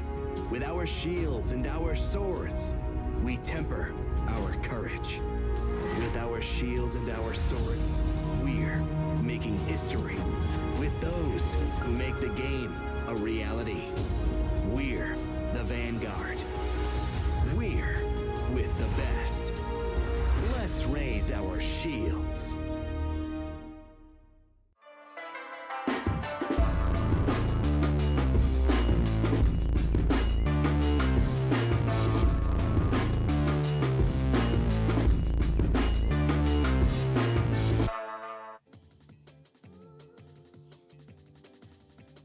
Ladies and gentlemen, welcome back to the International 11 first day of group stages here. We've had all 1-1 ties on Stream C. We'll see if this is going to be a similar case heading into game 2, because it was all boom in our previous game. A very convincing showing from them, but again, we saw Hikori against PSG LGD. Game 2 was where they were able to hit back, and we'll see, Denog, if that's going to be a similar thing in this upcoming game. Yeah, we will. This time around, I think they've switched up the priority a little bit. It's Hikori that went ahead and chose second pick. Boom are going to be playing on the Radiant side. So I wonder if we're going to see a little bit more of that fast-paced style come through from Boom. You know, is this the game where we see Chaos Knight, Ursa, Kunkka, you know, these sorts of heroes that are able to chain through, get kills, get Roshan, and use that advantage to be able to push in and try and end the game even earlier than they did in game 1.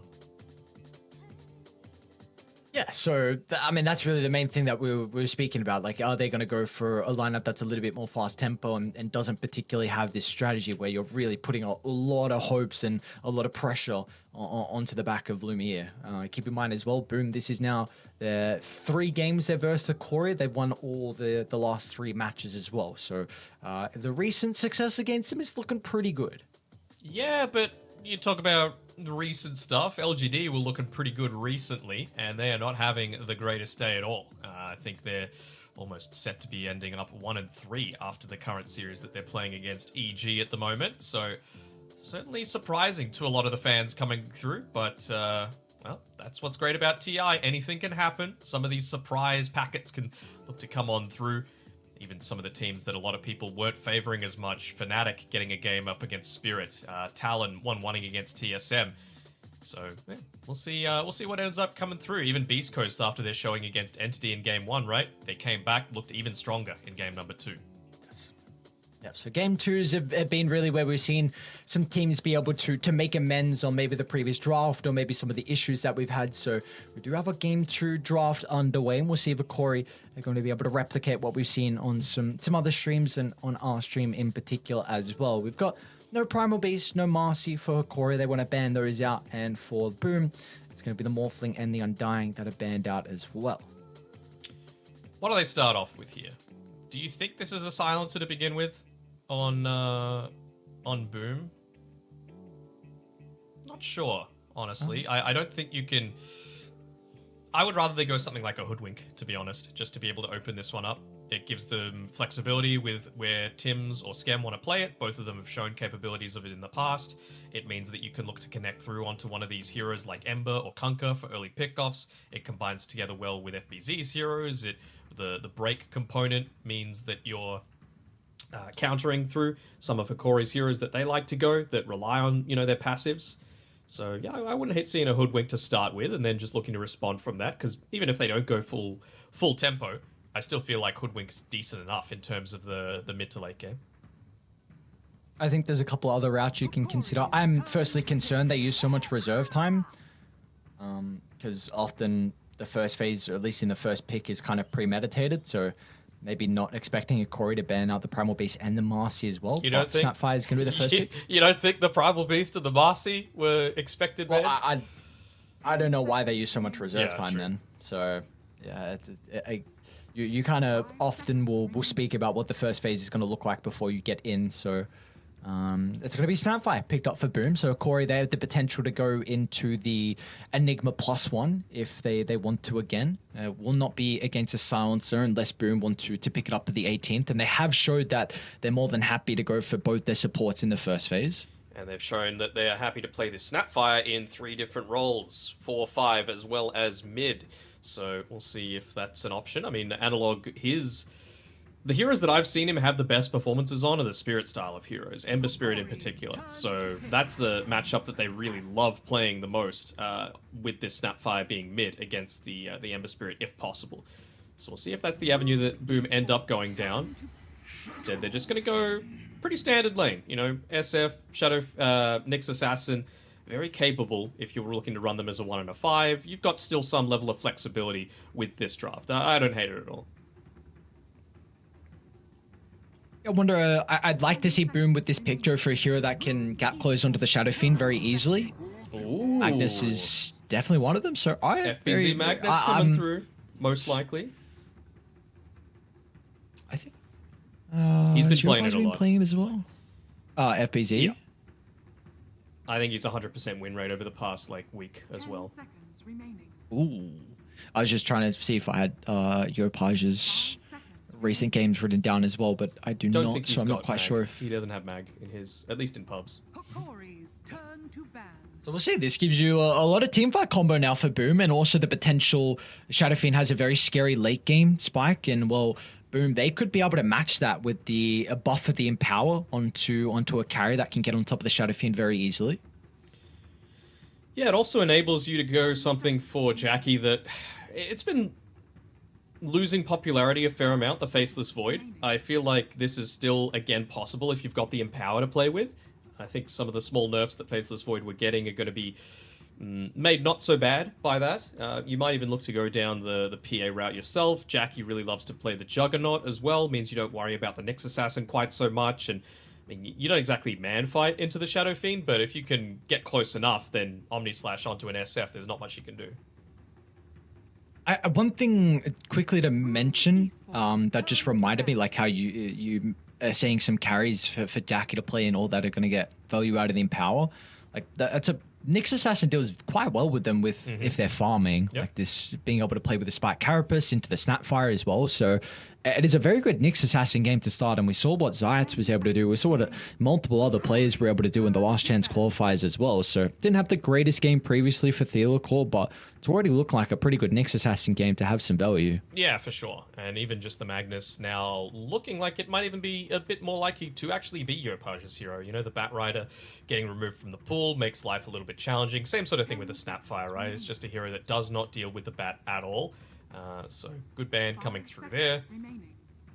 I think the Nyx is solid enough. I just... What do I want? What do I want out of Boom here? So you wanted the gap close, and Magnus does kind of provide that. More reposition as opposed to gap close, which I think is still fine. A lot of the time you want to rally around the Shadow Fiend if possible. You think they could go ahead and... Theolacor plays a really good Rubik, but he also plays a really good Nyx, so I'm not sure if you want to give this one up unless you're just going to run a Nyx 5 on Gardic. Which I don't know if you potentially want to run a Nyx 5. Doesn't sound overly fun. I think Hokori really need to be considering about if they're going to address the team fight advantage that Boom have at the moment. Because Snap Mag against Nyx Shadow Fiend, there's obviously a big advantage that Boom have. Nice call with the Rubik as well. So I think whatever you go here, save could be nice against kind of the big RP combo. I was considering Wyvern, who is previously known as a counter, but into Snapfire with a lot of magic damage, and your support duo sounds a bit awkward. So 10 seconds I kind of just, yeah, I want someone to potentially have team fight and maybe a way to buff up the Shadow Fiend, if that's not the case on the team fighting route. I mean, maybe you even just go like a magic damage Shadow Fiend instead in the mid lane. Someone that naturally builds into the Yule Scepter, so that if the Magnus tries to go on you, you don't really care as much. There's also the fact that I think, doesn't Mag stop now if he skewers and gets stunned? Previously, he just kept going, I believe. So if you're really on point with Theolacor with an Nyx Assassin, as long as you get a good enough blink timing, you just blink in the way and pop the Carapace, and then suddenly Mag just stops in his tracks, and you don't actually split up the team fight. 5 Interesting. seconds remaining. With you mentioning the Rubik as well, were you taking into consideration about the instant stun? Yes. For the... That was Okay, mostly so yeah, what it was. It was less the Okay, yeah. RP, it was more around that. Sure. Because if that was the case, I was going to ask you if there's anyone else you feel like can kind of supplement what the Rubik would have been able to provide them. Yeah, that's why I was talking about the Yule Scepter for the Shadow Fiend, right? Just something like that, but I feel like Shadow Fiend is probably the target that you want to begin with. So a little bit less likely. Gives them some team fight. Does seem like it's a Yeah, this is just push him, boom. Don't hate it. Don't hate it as well. I mean, it really does benefit from the empower a decent amount. If you're gonna get caught by the Nyx assassin through like from hits, it'll be from like a God's Rebuke or a spear, as well as just the right click. So I don't think this changes much for the Mars. And you've even got a Mars now against a Shadow Fiend who puts you in a weird spot for how you take a lot of these team fights, right? Like if you're in the middle of a team fight, you're just gonna get obliterated. You know, even if you pop the BKB, that's an RP, an easy RP.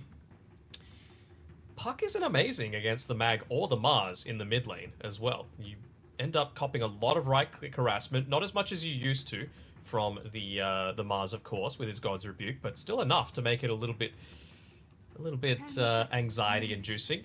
What I need from Hikori is just something that's able to deal more damage. Like, I need serious damage from their offlaner, because Puck doesn't have much early on. Nyx, same thing. Disruptor, same thing. Shadow Fiend's got it. And so, as things stand right now, that's probably where Puck is going to be looking to rotate to the SF's lane. But even just taking into consideration the Enchantress, I feel like Skem, assuming he's the one that's going to be playing this, is going to be set up for a phenomenal game, because he's just not worried about anything disrupting his ability to roam around on the other side of the map. You're just going to be able to live through a lot of harassment. 10 seconds remaining. Yeah, I'm really concerned with this Hikori draft. I think they're just going to get Rena, and I don't think the supports can do anything against it. And I don't think Puck can do anything against it as well. Or the Shadow Fiend. I think this has to be an incredible last pick, and I'm trying to wrap my head around what Vitaly can pick up to kind of help with the issues they have at the moment. It's a very, very scary draft that Boom have at the moment. Snap, Mag, Enchantress, Mars, all heroes that could be up in your face at such an early stage, and you can also just look to make a lot of space for Jackie as well. I mean, I think Ursa is probably the number one I'm looking for at the moment. Deals very well with the Puck, gets on top of the Shadow Fiend. You are raiding as well, so a little bit of extra advantage with Aegis. My one concern, I guess, with Ursa is that just your tower siege is a bit weak. Maybe Empower with the bonus damage could help out, though. Yeah, maybe a little bit. I do like that Venoman as well by Boom.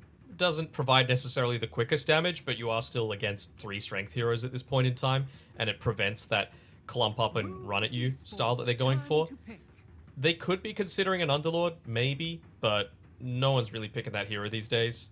Could they go like offlane Phoenix or something like that as a potential option? It's not really something that Vitaly prioritizes. 10 seconds remaining. Protect the egg relatively well. I guess you've got the Snapfire to deal with it though, so your position would have to be really goddamn perfect. It's not looking easy, I'll say that. No, it's really not. It is really, really not. Maybe a Death I'd Prophet? like them. I think that's probably one of the better options that they've got. The spirits don't really care about the arena. You've got passive damage that's going to be coming out during RP. It's someone else on the front lines, so that not everything is reliant on the Puck. You can potentially bait people into a Static Storm, and it gives you some more tower push that you're really lacking. Because Nyx, Disruptor, Puck do 0, and Shadow Fiend needs to be farming. So I think you need something that's doing that job. So yeah, I would go DP. I think for Boom, if I don't hate the Monkey King as well, someone that gets a lot of advantage out of Empower. Mars Monkeys is a really good combo. Coil is not the biggest issue sometimes. You can just lay Wukongs down and should be protected. Maybe you won't get as easily on top of the Shadow Fiend as what I was kind of hoping from their carry to be. Can you still just jug? I think you can jug here. Yeah. You don't care about Disruptor. You don't care about Nyx. You don't care about Puck. Great Empower target. Jackie's favorite hero. I think it's solid enough. You just got to make sure you get that shard so you're not getting kited around. Interesting. Okay. Not the ideal Empower target.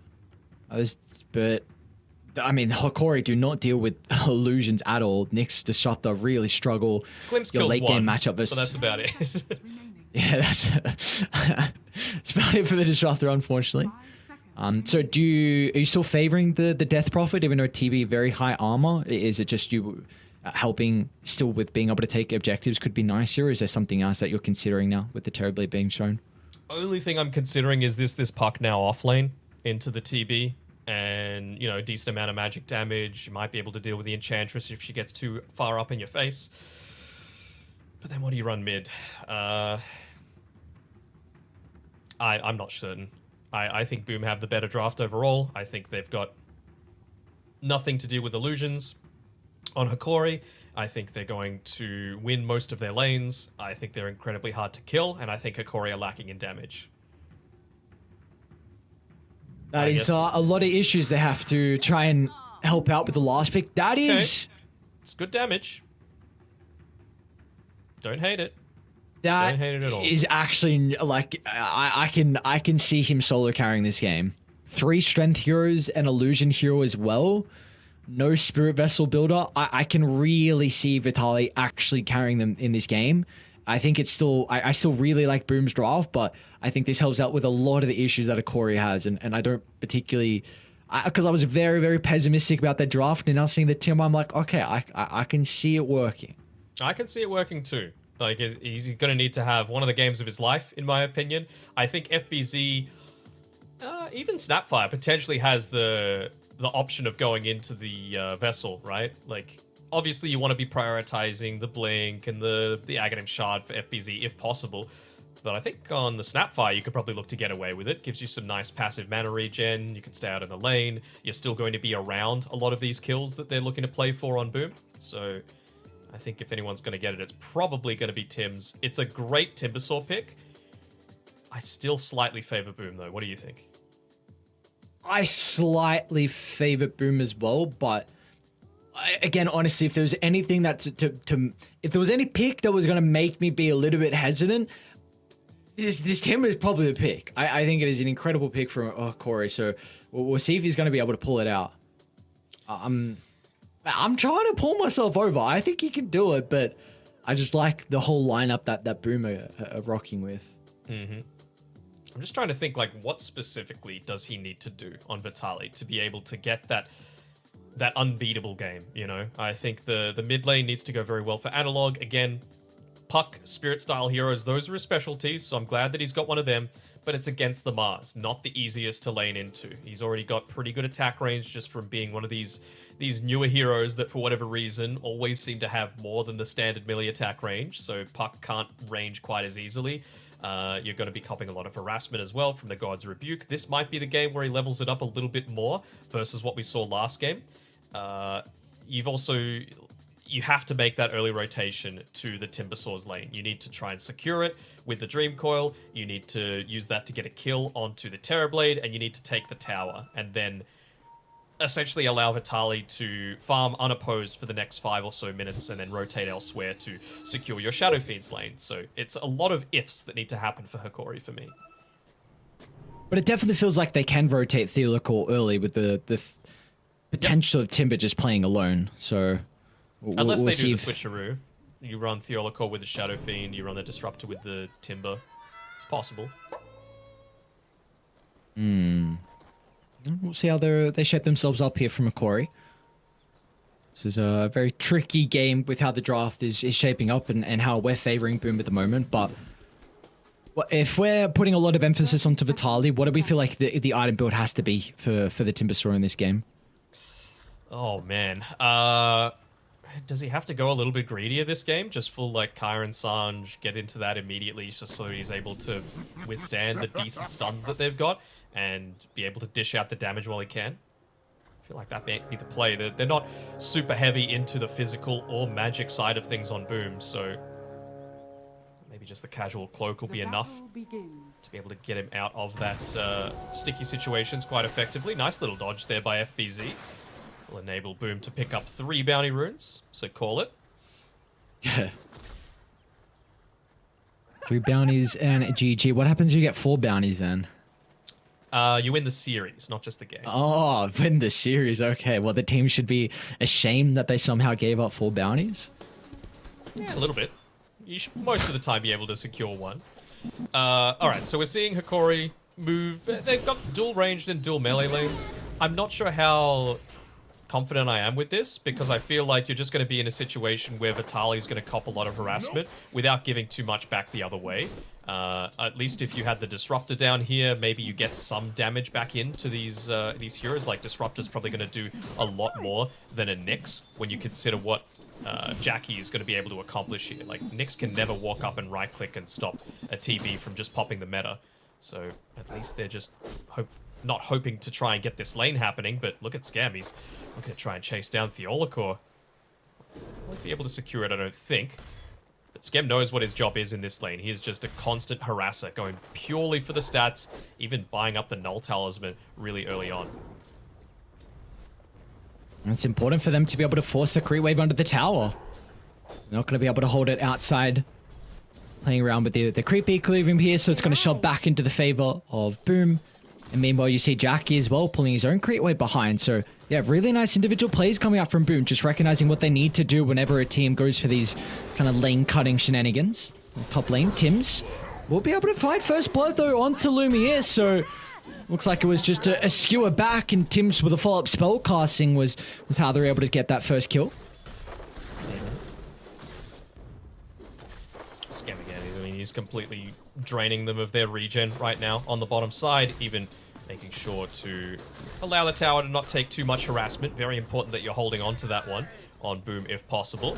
Just doing the little things that they can right now. With Hikori just looking to use the stun to disrupt a single last hit. Top lane. FBZ double skewer as well to shove away Gardic. Lumiere will still get the long raise, however, to bring down Tims in the tree line, and FBZ hits back as well. So Boom, second kill of the game is going to be picked up for them, and at least they're able to trade the lives of the supports. Okay, we're able to accomplish a little bit there. Even getting a little pull-off onto this creep camp here. So Scam, he let the lane slip up a little bit towards him, but they'll actually be able to re-aggro the creeps back in. So Vitali not going to get a lot of that free experience through. I wonder if Theolacor is going to even look to try and emphasize taking away the bounty rune. Top lane again. Lumiere is going to be once again the pressure put onto the Shadow Fiend.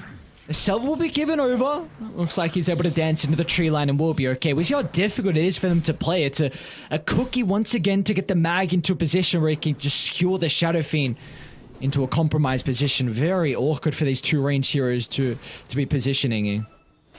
And once again, all three lanes Boom favored right now. Not too often that you see a Timbersaw go a boots this early on, just to be able to... FBZ! This lane continues on with the action.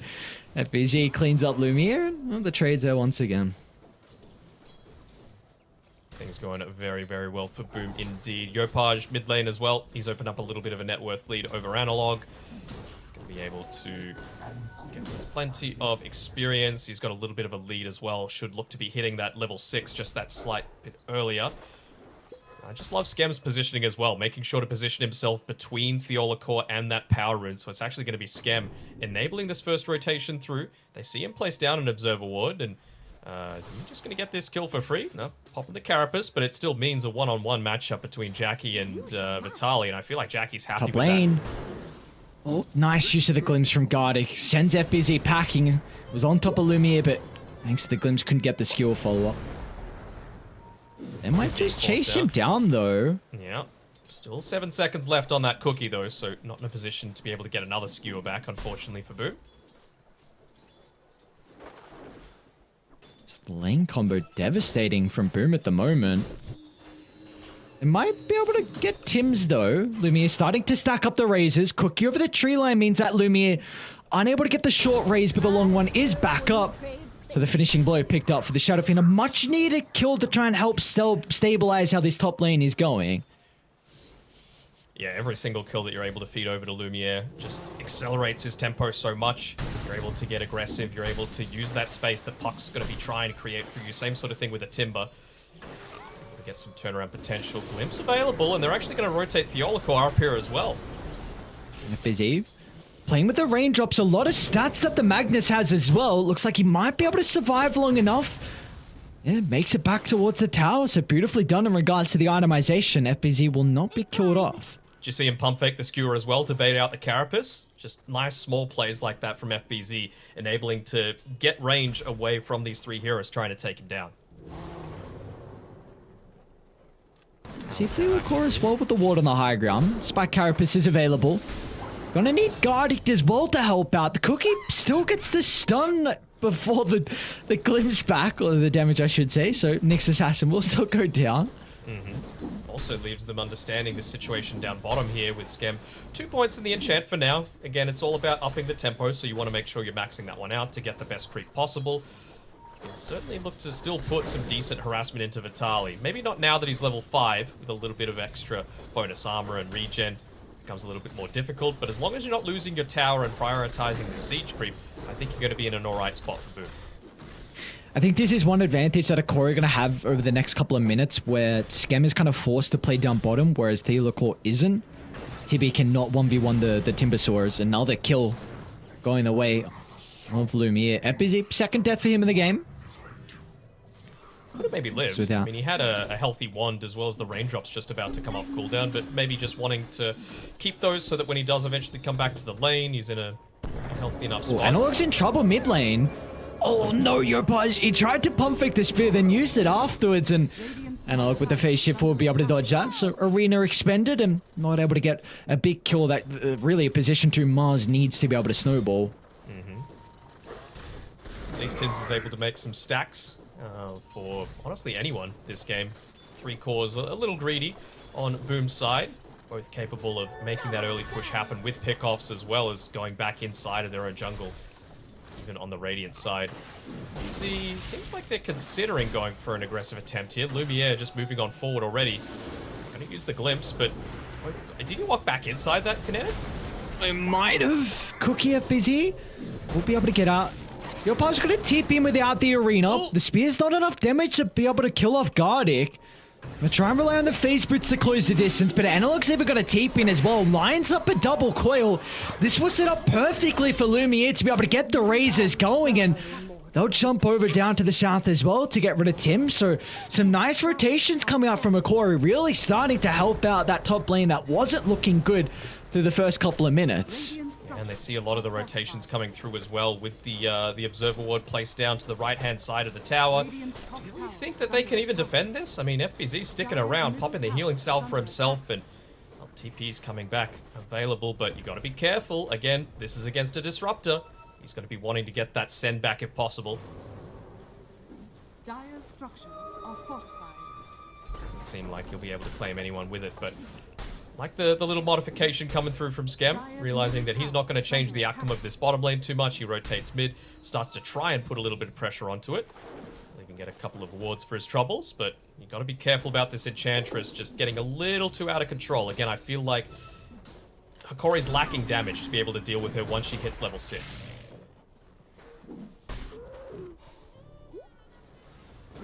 They're still going to play up top though on Akori. That's how it looks like it will end up going down. And yeah, like you said, bottom lane, the top where the action is. Coil into the Requiem to try and break it. And the follow-up is going to be there. But Boomer nearby. Unfortunately, not going to be fast enough. Tim's with the cookie to try and reposition the mag out to safety. So his top lane started really rough for Corey, but in the end, it's going to be Lumiere that's well and truly on top of the net worth and also getting the first tower of the game. Certainly made a big recovery. They also would have seen the big stacks being claimed up, so they probably know that as soon as one of these heroes goes off the map, 2 points in the Empower so far for FBZ, so he has the potential of being able to rotate back through and accelerate the net worth in that way. Not quite yet at level 6 though, you know, he's really been forced back away from this lane after a great start. They're going to be quick at getting the kill onto Vitali bottom lane because Akori is starting to move down. Looks like the extra damage coming through from Skem's second point of the impetus and also the Hellbear Smasher is enough to be able to blow up the Timbersaw. A big kill for them to be able to find without committing too heavily, and this also just delays the push that Akori are looking to try and set up down bottom with the next catapult. Analog getting the regen rune though. Be very happy to claim that one. Dire's bottom tower RP not leveled up just yet on FBZ, wanting to keep plenty of options open. Actually, never mind. He gets the third point in the Empower. We're going to see him retreat back inside of his own triangle. So they know that they're playing without the Magnus for the next little bit. I wonder if this will cause them to maybe try and make an aggressive move happen. But again, I still feel like they're lacking the damage with just Analog and Theolacor being here. What do you feel like the play should be from Boom? Do you want to address bottom with this catapult siege, or do you look to just trade side lane towers? Can they even trade side lane towers right now? I feel like you still need a little bit of the control coming through from the RP if you're going to look to make that happen. So right now, it seems like they don't want to give this bottom lane up. I mean, you've got the Mortimer's Kisses, you've got Yopaj, but still 20 seconds away from the arena. Might be forced to give this one up for free, and yeah, it seems like a TP that's just been wasted. Is under attack. So big for Akori now. Uncontested tower's going to go their way. Vitali giving a lot of the bonus net worth out over there. Might kill off Gardic. Some de-warning shenanigans, but the Glimpse going to send Yopaj packing. Tim Salva wants to try and capitalize with the initial stun. We'll drop some Mortimer Kisses, which is enough to be able to secure the kill, but Vitali might have an opening now to kill the Snapfire. And not with Mars stepping in to provide that extra assistance to push him away. For Boom's side, Jackie is still farming reasonably well though, so he's going to be able to rotate back again inside of that triangle relatively soon. Pick up a bunch of the creeps that have been stacked up for him there. Even Skem, just looking to stack it even further. I think what I want to see from him is just starting to play perhaps, a bit more aggressive towards the Dire side of the map. We know that Dire is a little bit better at being able to effectively take the jungle. Of course, Shadow Fiends these days, 3 points into the Shadow Rays enables that quite heavily. Look at Theodore. Oh, scouts out the Enchantress and the Magnus perfectly. Almost lined up for a double stun. They're able to secure another power rune, and I'm going to try and put some pressure on the T1 tower.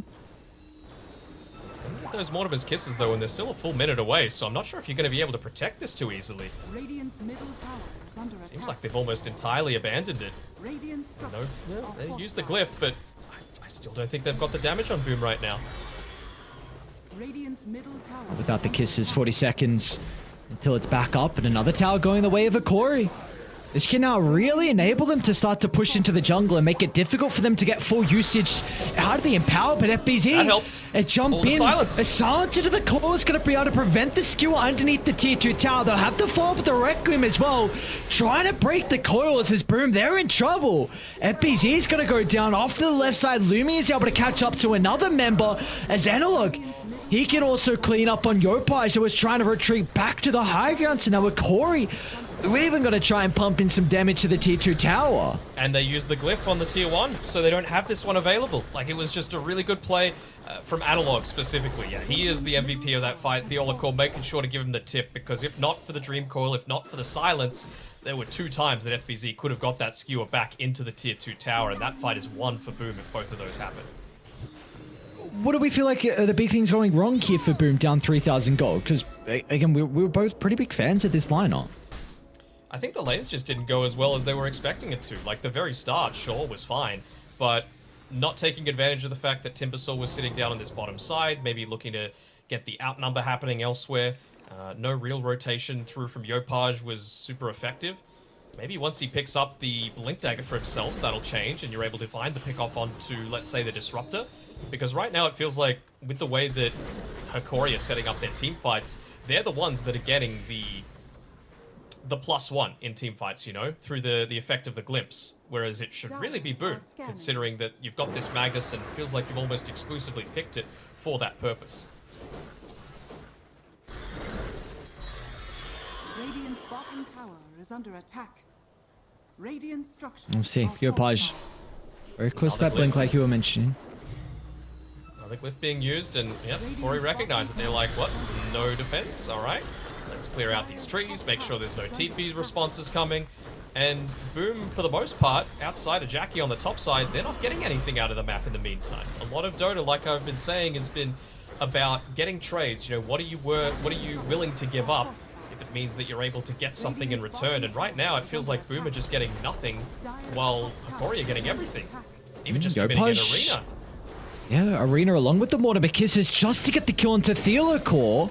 Radiant's bottom tower It's is fortified. and now it gives you a big opening for Corey, knowing that the ultimate's on cooldown, so you can pretty much claim a majority of the jungle here from Boom without a concern for them to try and maybe force an engagement and reclaim their own territory. Yeah, FBZ trying to cheat his way to a little bit of extra farm. They might be able to catch Gardic here, but actually skewers him into the Static Storm, and there's reinforcements coming too. Yep. Which way do you retreat to? Down to the south? Well, that's where Analog's moving over, and if you go up top, you're going to run into Lumiere as well, so awkward to escape, and, well, there will be no escape from FBZ with the coil laid down.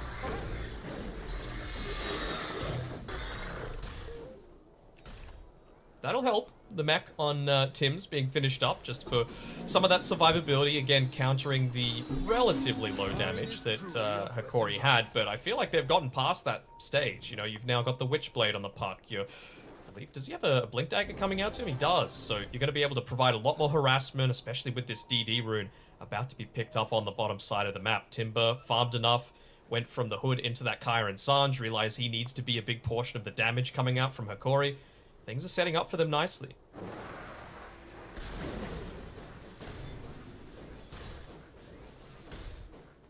His next round of ultimates is really what Boom are looking for. With the blink, the kisses as well to provide that damage. Maybe FAZ with the follow-up, but as long as Hikori don't give them that potential team fight, but they're all grouped up. Well, he is one, but it's right in front of Roche, and Hikori, they've got the vision advantage. At least this time around, Boom are looking to make some kind of trade happen with it. Yopaj pushing out the bottom side, FBZ making sure top is in a pretty reasonable position. He's even playing defensively enough, and understandably, they know that the Roche is happening. FBZ immediately moves into the lane and looks to pick up a few more of those kills. He'll be a little late on his Blink Dagger, but maybe when Hikori are trying to siege forward, either onto the tier 2 or more importantly the high ground, that's when you can get the key Blink reveal and be able to pick off a target. It almost has to be the Shadow Fiend though, right? Puck seems pretty ineffective. You're always going to be able to get the phase shift off. Timber, tanky enough. Oh, top lane, FBZ. Beautifully done from Theolacor. The use of the Medetta, being able to scout out the Magnus, playing in the tree line. The rest of the team move over to try and provide that damage required to bring down the Magnus, and now this will be able to open up the T2 tower for them to claim as Lumiere start to get the damage going. And again, it's still just a little bit short of the blink. So FBZ, I feel like he overstayed his welcome a little bit up there, right? You know, you knew that they were taking Roshan, and he stayed there for another, what felt like minute and a half. So for him to get picked off feels almost natural. Boom, just, I mean, they're scanning on the defensive side, and they might be looking to try and get this solo pick off onto Analog. They'll know that there's a power in on the bottom hand side of the map, but Yopaj, after bottling it again, isn't going to be able to achieve too much more. See if Boom still stick around. No tier 2 towers to play with. Aren't at all, so a lot of their map control going to be difficult for Boom to be able to set up a formation. See them starting to move. That Observe Ward scouting out Analog going to the triangle, but Jack is still nearby. The lane ward as well is going to scout out Yopaj. Looking to try and go for an extra wave, but the stun's just shy. They got the vision for the chakram, for the glimpse. Off the mark. So this is pretty big for Boom now. Scouts out multiple heroes down bottom, so mid's going to be able to get shoved out. Top's getting shoved out as well, and they should be able to reclaim their triangle. FBZ's got his Blink Dagger now. It's being delivered to him. Has to make sure not to reveal it in this lane here if possible. Analog actually gets the solo jump onto him, but there's no follow-up. Just trying to bait out some responses. He's showing himself Spear from Yopaj. FBZ, is he going to blink follow-up? In fact, they're going to try and turn around on Hikori. Look at the wraparound from Lumiere. Should be able to close the distance onto the Mars. The mechanism will buy enough time for Yopaj to enter the higher ground, but Analog wants to continue in pursuit. He's got to be cautious, but he dodges the RP, and FBZ, they're going to get out now. Boom. With the RP wasted, you can't stick around to take the skirmish, and unfortunately for Skem, the retreat will not be an option for the Enchantress. Especially with how this game has been going, I'm a little surprised with Skem's build. You know, the fact that he's gone full on into the impetus. Yeah, it's important to be able to deal with his Timbersaw with the pure damage, but what I was saying was the big strength of him is that he's going to be able to put himself out on the map and be very hard to kill for a lot of the supports, you know, but he doesn't have any points in the Nature's Attendants, so it's actually pretty easy to kill him off, and people aren't really that concerned with his pushing potential. Uh-oh, Jackie. Not again, not like this, dude. Theolacor is doing so much work on the Nyx Assassin. Another member that's scouted out. Oh, Jackie, they're going to make him work for it. Oh, no. This is the member that's been flawless so far from Boom. Just hoping that the Terrorblade can find the items and find the farm where they can have a decent team fight. But with Theolacor, it's so difficult to put yourself out on the map. It's a situation that you find yourself in, especially when you're playing from behind. You know, you don't want to overextend for an Aegis. Is it getting to the stage where you almost want to buy a gem on Boom? Like, you've just got enough on Schem to be able to buy it, and he's got Observer Ward, Sentry Ward picked up for himself here. There's just so many of these wards that have caught them out, lane wards, that I think it's almost a necessity. Ooh. Well, just shy from Analog down bottom. Let's see if he jumps to the orb as well. You do have Theolacor wrapping on the backline. Sentry's going to be placed from Boom, but looks like they just want to try and get out. This is not a team fight that they're happy to take. Only Tim's will be the one that falls. Not really getting much out of it though, are they? Net worth lead slowly growing for Hikori. 45 seconds left on that Aegis, and he's going into the Silver Edge, so really don't hate that up against the Mars in particular, just to be able to get rid of some of that passive damage block that's going to be coming through. I feel like that's going to be the main priority for Hikori, excuse me, making sure that Yopaj goes down at the very beginning of a lot of these fights.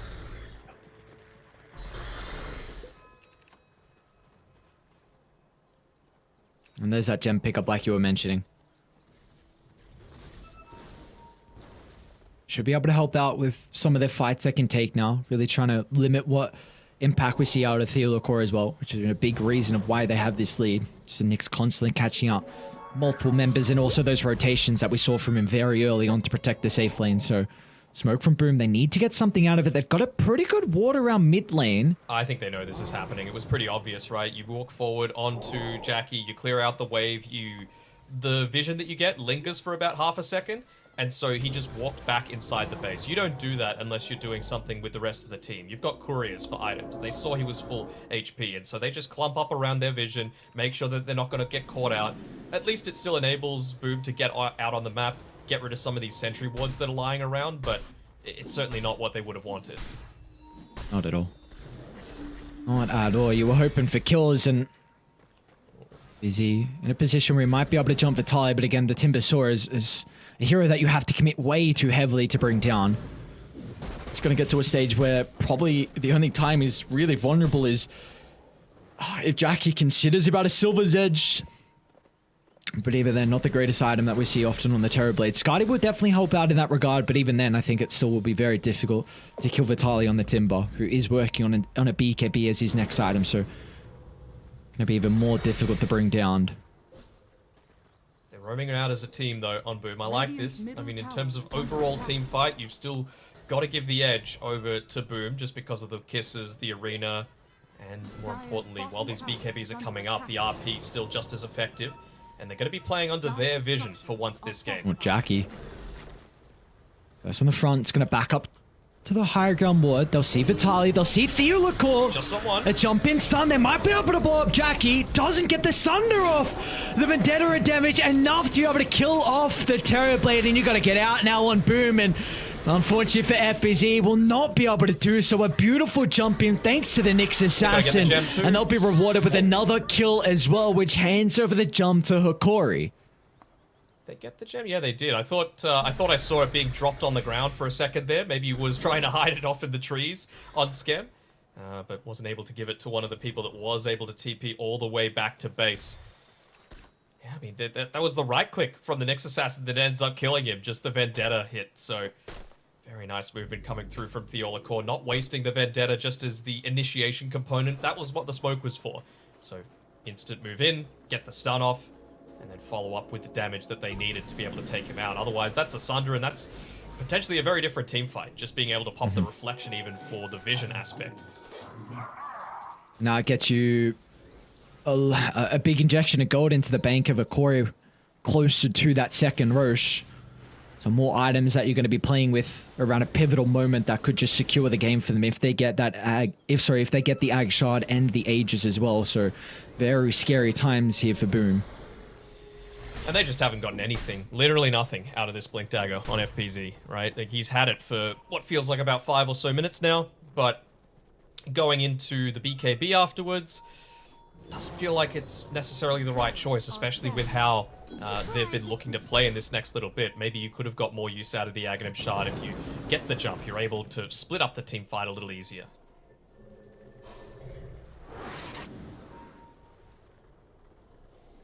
Lumiere. I'd be trying to set Careful up on on FBZ. Yeah. If he sees the creeps, he's going to see the presence of the Dark Lord. If he is. And even in his tooltip as well. Still play off in the tree line. FBZ. He's not going to reveal himself just yet. You see the rest of the Boom as well, how scared they're playing on the map. They are not looking to venture out into Hikori's territory. I think they In should, team fight. though. I mean, as long as they saw that presence of the Dark Lord, that's what you're worried about. It's the Shadow Fiend. So if you've got 4 people, if you've got vision, if you are comfortable with the fact that they don't have any vision up, you can just go for the smoke. You can look to make something happen. Maybe just with how close they are to being able to pick up the Skadi on Jackie. I think he's got it now. That was all that they were waiting for. No matter what happens for Boom, a team fight has to be taken around the vision. You need to get the jump. It has to be a big one onto multiple heroes. As they will see Corey starting to move through the river. Second Roche is now up and available. Boom have pretty good wards nearby to be able to take a fight. But they don't have any damage. Like, Jackie's all the way back here inside of the mid lane, helping to push it out to make this movement a little bit less obvious. But well, you know, they're conscious of that fact. They're constantly backing off. Skem even just taking a melee creep from the wave to make it push out a little bit better and give some of that understanding of what's happening around this Roche pit. Corey, I love how they're just itemizing with this net worth lead. They're just playing it defensive. Analog's going what looks like an Aeon disc. You got a BKB picked up from Vitali. Just making sure you're going to continue to cement this lead. Trying to not go aggressive and maybe greedy with some items that can help you getting kills. You just want to stay alive and make sure you don't throw this lead and don't throw killers away in the team fights. FBZ's doing a pretty good job of pushing in this bottom lane, making it passively engage into Hikori's side of the map. So that's going to be a tier 2 tower going down and a nice little amount of net worth for him too. He needs to get back though. They're moving. Oops, smoke's going to pop. Analog entering the high ground. Core's only going to land on a 1. Jack is going to enter the middle as well with incredible use of the arena and the Mortimer Kisses. Lumi is going to end up going down, but Boom need to get more out of this good side of their team fight. They're going to consider about going back to Analog next. Aeon Disc will be prop for the moment, and they will not be able to catch up to him. So in the end, Theolacor should still go down. Kill off the Nyx. They get anything more as Gardic should be out, almost going down to Yopaj, but can Boom consider about Roche now? I think they can. They've got the meta used. They know what's up. They don't need, they're not actually... Oh, no. The Observer Ward just expired on the high ground there, so they don't have 100% confirmation that Boom have theirs up, but still waiting in the wings is FBZ. Wants to be able to land that clutch RP, but he can't get caught out with these silencers, and you've got to make sure that your vision game is on point and just let them get that for free. Oh, what a silence! Instantly is his Analog to prevent the skewer back, but they're still going to find it with a follow-up! Double Spirit to the right clicks, Nyx will go down, but Hikori, they've looked to re-enter. Analog's going to be in with the coil, holding back Jackie for the moment. He's got some Sunder targets, and he's going to chuck it out onto Skem instead, so have fun, Mr. Captain. Good luck getting out of that one. They were so close to being able to take out Vitali as well. Gets away on about 80 HP. I think there might have even been a miss when he ended up timber chaining up onto the high ground. Yeah. Once he's in 2 minds, do we go into Roche? Do we not? Do we play around the fact that they don't have meta? How long do they have meta for? And just was waiting for Vitali to be the one to tank up a first few hits, and well, that's going to give them this second Roche. Idle pickup for them around these heavy committal ultimates, and I mean, Metamorphosis is essentially an ultimate as well on Boom. They're not frequently able to take a lot of these team fights if Hikori just stay loosely clumped up. It's all about just not getting picked off with the Blink Spear, not getting picked off with the Blink Horn Toss into the Skewer back. You might lose 1 fight, but you're not going to lose 2 in a row.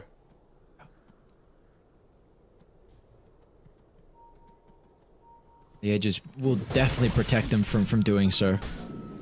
We've seen how difficult it has been to be able to get these initial kills, so have fun going through Lumiere a second time. Theolacor's hunting again. He's going to look, he's going to see the duration on the meta target. On the illusion, rather, the conjure image. So hunting inside the tree line, doing the right thing, but Jackie, it's happened to him too many times this game that he's going to back off completely, all the way back to base, and still do his job of keeping this bottom lane pushed out.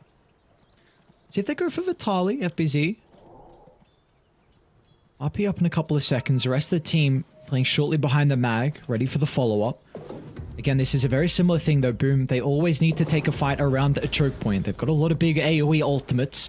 You need an area where you can kind of set yourself up and enable Jackie to be able to continue to right-click.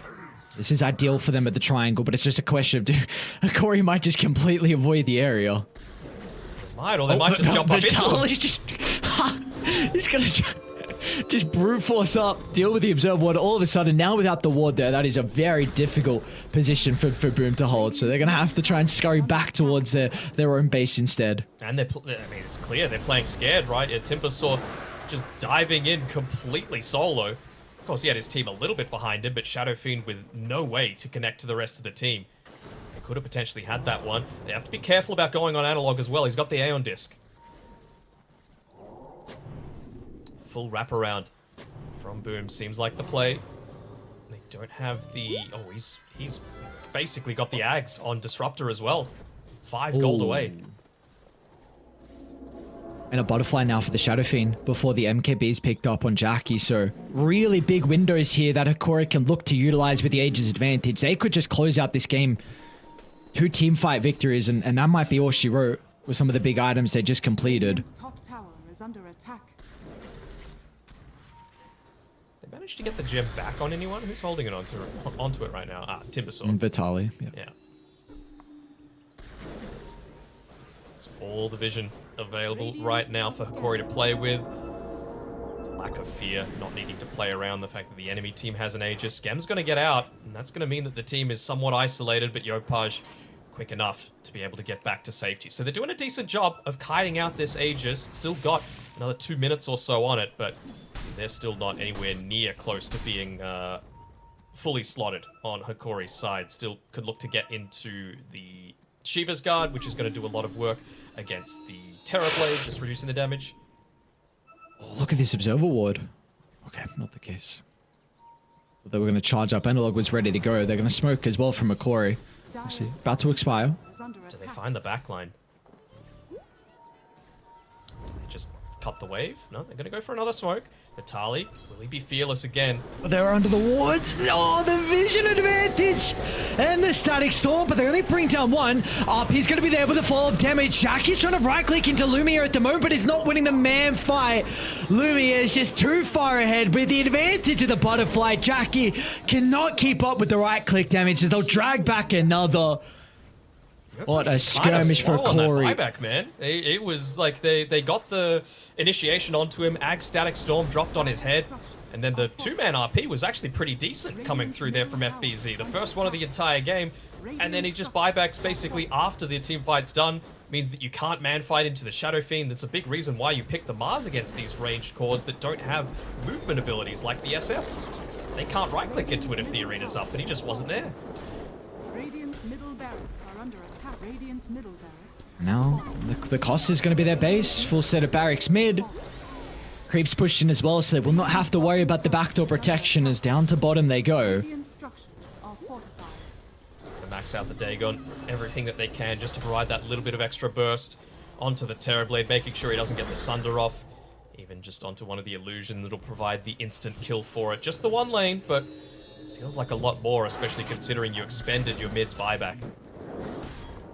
There's been essentially 0 item progression coming through from Yopaj for quite some time now. I mean, he's been stuck on Blink Dagger, Phase Boots, and a BKB for what feels like about 10 minutes, only picking up the Aghanim Shard since then, so it really does feel like his impact in teamfights is nowhere near on the level as it was in the previous game. They got to find that singular pick-off. Now, Gardic has actually jumped up so much in priority now that they saw that the BKB was unusable inside of the Static Storm. They know that that Aghanim Scepter is available. It just feels like they don't have a lineup, though, that's ever going to be able to get on the Disruptor. Especially with how Timber's positioning so far in the front line. Or who do you think can get on the Disruptor? I mean, you've got blinks, right? You've got blinks on Mag, you've got blinks on the Magnus, so you pretty much just need to commit quite heavily onto that. And what's going to enable you to do that is the Enchantress, right? You can just enchant anything and use that as your main scouting tool. And that's where I feel like Skem, it's an area that he needed to do a little bit more of that this game, because I think he's just sitting a little bit too passively. He's playing this like a core, and we know that he's played every single role, but he's been a support for a while, so just feels like his team needs him to scout. And look, mid lane, Waning Rift into the spear. Leondis will be able to protect him, so at least they pop it and Boom don't have to heavily commit. They're going to smoke instantly now. Knowing with the Aeondis on cooldown does give them a slight advantage. They might have been underneath that dire Observer Ward. I don't know if that was just in range or not. But the MKB, Not backing though, off like they know, though. against the Butterfly, you want to be able to try and stand and man fight against this roster, and well, yeah, they're gonna see the general direction that Boom are in because of that Observer Ward. They know they're on the right-hand side of the river, so they're going to play accordingly. Top of the stairs, playing close enough to Lumiere underneath the tier 2 tower that he's not going to be in too much of a bother. Pop kind of needs to be addressed as well with the double catapult, so Boom gonna have to back off and eventually reveal themselves, so another ward's gonna be dropped mid lane. Everything good bit of vision they can get. They can't lose this triangle control.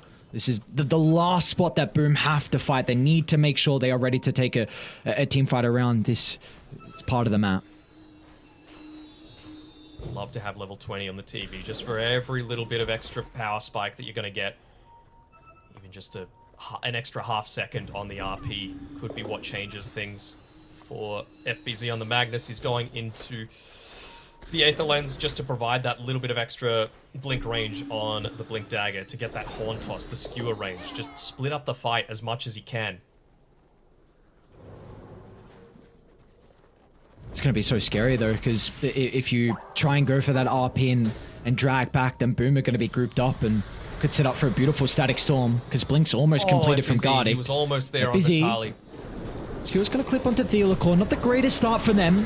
Yopaj going to try and play around with the arena. They've already lost Skem off to the left side.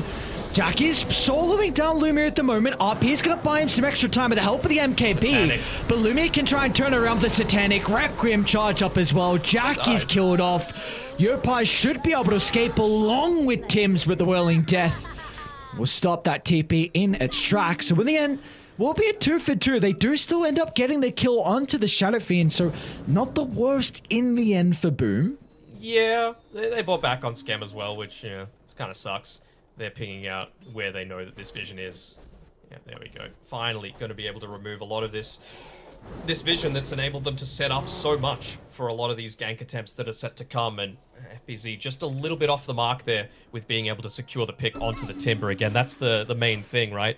We mentioned how this Timber Saw can have such a high impact this game. Not necessarily in the net worth, to be honest. I think Analog's probably been the MVP along with Theolacor, but it's still so important to take him away from the start of these fights, because otherwise your health just becomes a fraction of what it is previously, and we know that every little bit counts against the SF, who's able to two-shot some people at this stage.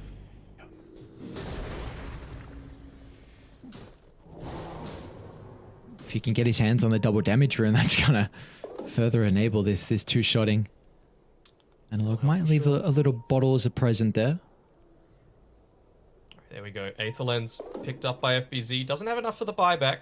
And he's holding on to the Ceremonial Robe just for that little bit of extra status resistance. Almost want him to be holding on to that Telescope that just dropped for Boom. I think every single bit of attack range is going to matter. And the way that he's been playing a lot of these fights has been on the back lines. So it's going to provide assistance for the Enchantress, the Snapfire, the Terrorblade, until he's ready to finally make that jump. Well, you were able to barely win the man fight in the previous engagement against the Shadow Fiend. Now you're going to have to do it against the DD level 24 Lumiere. Yeesh.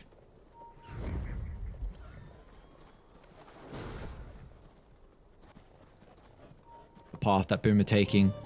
The long wraparound, even afraid of their triangle, just showcasing how much respect they're giving Hikori with the net worth lead they have at the moment. Up to 25,000. Mid lane getting pushed all the way through is someone showing it will be Yopaj, so at least someone's going to reveal. There's a refresher.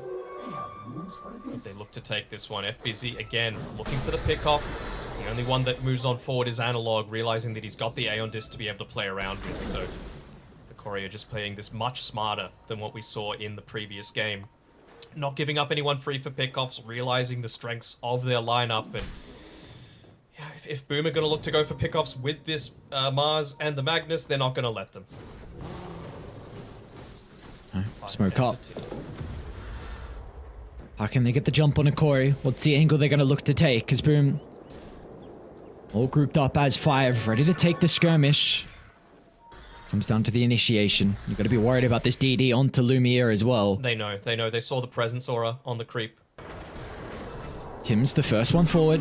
Theolocor's just going to jump up and try and drop the vision. They're onto FBZ. A couple of right clicks takes care of the Magnus, and all of a sudden, they've got firm control of the triangle. I just love that play from Theolocor, just mindlessly blinking up, dropping a ward, and just getting all the information they need to scout out where Boomer positioning. And it's right before Roshan as well. One with an Aghanim Scepter too, so I feel like you probably want to give this one over to Lumiere as well. I mean, he is doing a lot of the heavy lifting. You could look to pick it up. Maybe it'll be double Chakram instead. Okay, for Vitaly. I mean, the extra maximum souls would have given him a nice little bonus of damage, as well as a bit more of the reduced cooldown.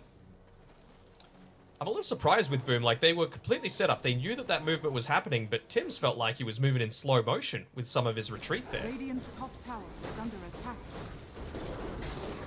Oh, look at the Theolocor and Analog just blowing up one. Radiant's top tower Analog not concerned at all. Aeon Disc gonna get popped. is under attack. Vitaly will cover the retreat as well. So let's see if they can try and target him with the puck. Normally the Aeon Disc was used. Yopaj gets the initiation onto the Shadow Fiend with the Mortar Kisses fall up as well, but they might be able to deal with the first slap at Lumiere.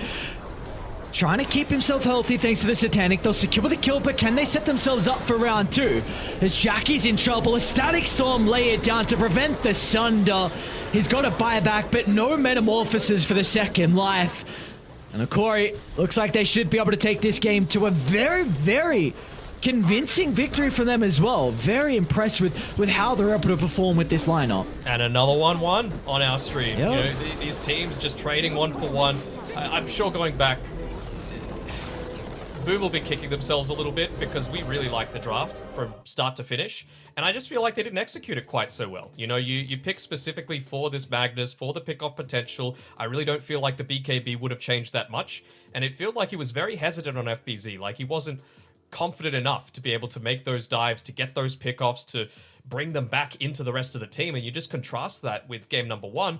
Yopaj plays the Mars again, but it's with a Tusk. And, you know, you saw those instant shards into the spear combo. It was on point. They were all on the same page. And I feel like they just never had the freedom to be able to pick off those key targets. And a big part of that goes to Skem, unfortunately, in my books at least. I think he needed to place himself out on the map a little bit more aggressively. And this was the fight that I really thought would go Boom's way. They were fighting underneath their vision for the first time in ages. It was only a 7k net worth lead at the time, and they were just able to land every single spell. What a great performance by Theolocor to find pick after pick after pick. Yeah, that was the person I was going to highlight. I felt like the top lane was going really back and forth. We saw it was starting to get a little bit out of control, but as soon as they brought the Nyx Assassin, they were able to help out. They just had that extra man advantage to really put the pressure onto the Snapfire and the Magnus lane. And this is all set up because of the Timbersaw. Like, you can leave this person alone once you kind of drag all the ways. Once you do the shenanigans to get the Timbersaw a relatively high enough level, he can be left 1v1, 1v2, and then you can send the Nyx Assassin to really start to stabilize that Shadow Fiend lane, and they did just that. Yeah, that was the buyback that I was talking about coming through from Yopaj just a little bit late. You know, the fight was basically over by the time he expended it, and it just meant that they had essentially a 0 margin for error. Just another great Yule Scepter coming through from Theolocor, BKB being popped as well by Timber, so this arena is essentially useless. And the man fight still, while it went, let's say, equal between the TB and the Shadow Fiend, the position of this game was just such that even just with a Timber and a Puck alive, as we can see there from Vitaly, still plenty of damage once you get to the mid-game to be able to deal with it all. Yeah, I felt like the lead was insurmountable. in the end as we see that last fight and how it was shaping up. It just never got those big ultimates that Boom were hoping for. And a lot of it comes down to Corey and just the positioning from them. I think also Vitaly just being really often the first person into the middle of the fight and trying to create a lot of chaos as possible so Boom can't get that perfect team fight, that ideal team fight that they were ever so desperately hoping for. They didn't want team fights, though. That's the issue. They wanted pickoffs, and Hikori never gave it to them. You know, that's the benefit. We saw it, Secret do it during the Last Chance qualifiers when they played the Enchantress with the Nyx Assassin. They're heroes that go out on the map, that scout out a lot of these movements, that find pickoffs for your team, not for the enemy team, and it just provides so much information and so much vision, so much control, so much comfort, especially for every single one of your cores. And, I mean, this game goes to show how important that is. Yeah, so this is a nice start here for Corey, going 2-2 in your first two series as well. Of course, keep in mind they tied against PSG LGD. Now you're tying against Boom as well, who are going to finish their second series off 1-3. So a lot of confidence is starting to get picked up for Hikori. Again, I was saying like this is a team with not a lot of experience. The only person that's previously played at TI is Theolacor. So the fact that you're able to win against some really difficult opponents just it makes you feel like you do deserve this position. You are a team that is able to take it against the best in the world. And this has to be really nice just to build up that confidence for them. Yeah, I think so as well. I think... Oh, who would you give the MVP over to? I said Theolacor, but I can very easily make an argument for Analog too. Oh, I mean, Silently had an incredible 13-0 and 15 game. Yeah, Analog just popped off, honestly. It was a great performance from him overall, but yeah, I'd be happy with either. I mean, Vitaly went 9-1 and 15 as well. I think a lot of the early game was really set up off the back of Theolacor.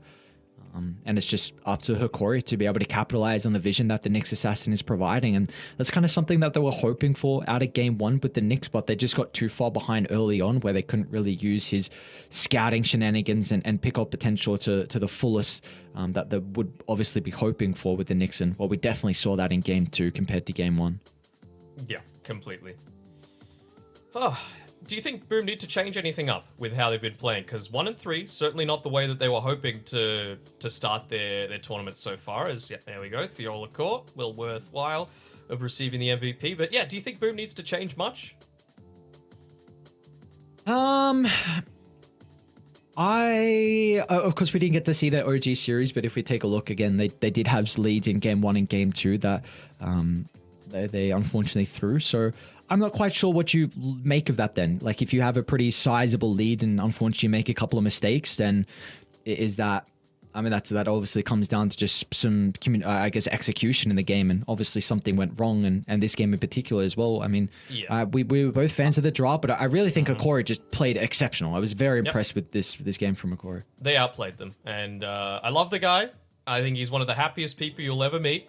But it really didn't... I didn't feel FBZ's impact in that game at all. You know, even just the first RP attempt onto a puck, probably the hardest hero to be able to put that onto. He had plenty of options around the Blink Dagger. He was caught out fairly consistently. I feel like maybe just giving him one of his staples is going to go a much longer way towards giving Boom a chance, because we've seen the Brewmasters come out in a few games and it's looked fairly decent so far. So maybe that's the avenue. Just go back to what's given him a good amount of success in the past. Yeah, we'll see with Boom's further run here and for Hikori's as well. It does look like, I'm trying to see if they're playing any more series today. That's day 3. Hikori have one versus Gaming Gladiators. That's the last series of the night, and Boom they also have one versus RNG. So both for these two teams, some pretty tough opponents that they have to verse next. Every opponent's tough. You know, we're seeing almost every single series is going 1-1, except for 3 of them. And I'm going to do some quick maths here. Except for 4 of them. We are... 3, 4. We are like 15 series in, and 4 of them have gone 2-0. So that's a lot of 1-1s. Well, we'll see if our next series is going to be a 1-1 as well. We're continuing with the South American theme here. It's going to be Beast Coast taking on Secret, one of the teams, of course, that made it through the last chance qualifiers. So we'll see how this series is going to shape up. Should be incredibly exciting with two teams that, again, are looking very competitive here in TI11. So we're going to send to a break, and when we come back, we'll have our fourth series ready to go.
our shields and our swords, we pave the path to victory. With our shields and our swords, we temper our courage. With our shields and our swords, we're making history. With those who make the game a reality, we're the Vanguard. We're with the best. Let's raise our shields.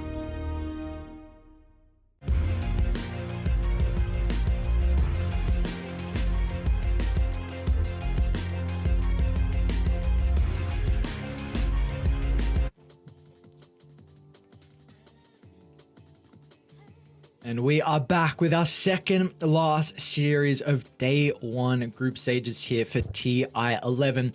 Got some new teams as well to be able to battle against. Going to be Team Secret taking on Beast Coast, who we got to see earlier in the day with a 1-1 tie. We got a lot of 1-1 ties here. What you mentioned in the break is that all of Group B, a 1-1 at the moment. Crazy to expect. I expected it. Don't try and twist words. I expected it. I said that was the group of death, that it would be even across the board. Oh, I love me an Enchantress against a Chen. Give me the little friends. That's what I want to see come through. Punish Puppey for being that greedy position 5. Yeah, we this haven't means seen now for a- Zayats. Because, like, 10 seconds remaining. does he just Tusk now or something? Against the Edge? You don't really want to 5 Nyx into an seconds Enchantress. remaining. No, not particularly. It's going to be interesting if they want to go for the Zayats here at 8th, or I think often we're Secret like at least picking a core here. Just whatever the enemy team shows that they can try and counter. Yep. Is this the Techies game? Come on. I mean, Come on. potentially, I don't know. When's a Techies game? When you need damage and... You gonna puck into this, maybe? I feel like it's not terrible. I feel like Beast Coast are almost setting up to do a Drow strat if Secret don't address this. 10 seconds I think the Drow Ranger is really good with the Centaur. Not only do you have the escape potential, but also something that allows you to be aggressive. You've got someone in the Enchantress that acts as, like, let's call it 1.5 bodies in the lane, which I think is going to be super effective. You deal reasonably with the Chen creeps. So we'll see. It depends on what Secret pick, of course. And we've seen Centaurs go across a bunch of different roles, but I think it's certainly a possibility if Secret don't address that with picking something that's able to dive in onto the backlines. I think Beast Coast bans are going to tell us a lot. Do you feel like a Centaur is a first phase type of hero? Beast Coast's turn to ban. Yes. No, I think it's fine in, like, a pairing if you just want to have a really solid time in most lanes, right? Because a lot of the heroes that Centaur is bad against are not exactly in the meta right now. Like Lifestealer, we've seen drop off a fair amount, even the Juggernaut to a lesser extent. A lot of this magic damage heavy stuff. So I feel like it's fine enough on Beast Coast, and who knows, they might even flex it to be a position 4, a position 5. Team Secret's turn to ban. See how crazy they do get here for Beast Coast. The response from Spirit's going to be the Morphling at the 8th, so look to protect it as much as they want. We've also seen prior that they can give it over to Nisha. Crystallis can even play it as well, so it can be a 1 or a 2. Yeah. I mean, the Ursa ban kind of leads them to believe that it's probably going to be Nisha playing this one mid. As well, Chen doesn't exactly provide a huge amount of support to the Morphling in lane, so I'd say that's a lot more likely, unless they switch the lanes up. Look to put Zayats together with Crystallis, but I mean, we saw them try that during the last chance qualifiers, and it didn't really work out too well for them. It's very clear that Secret play at their peak potential when you've got Rezo and Zayats just able to communicate super effectively together in the lane. Do you think that's a concern? Because there are some lanes where you need to swap where the players are going. Like sometimes the 5 needs to be in the off lane. It's a little bit of a concern. I think the concern isn't obviously for what would be the Puppey Rezo lane. It's more the Zayats Crystallized lane, where Crystallis, excuse me, where they just haven't had that same level of bonding, I guess you could call it, and even just the language barrier as well. Because Rezo and Zayat speak together in Russian the entire laning phase, essentially. And Puppey understands what they're talking about. There they go, they ban away that drow. And I don't know. I would feel a lot less confident about it. And in those games, we've really seen Crystallis look a lot less potent, let's call it that. Yep. Keep in mind as well, I mean, Secret made it through the last chance qualifiers, so I think they're an incredible team. But this is really just me.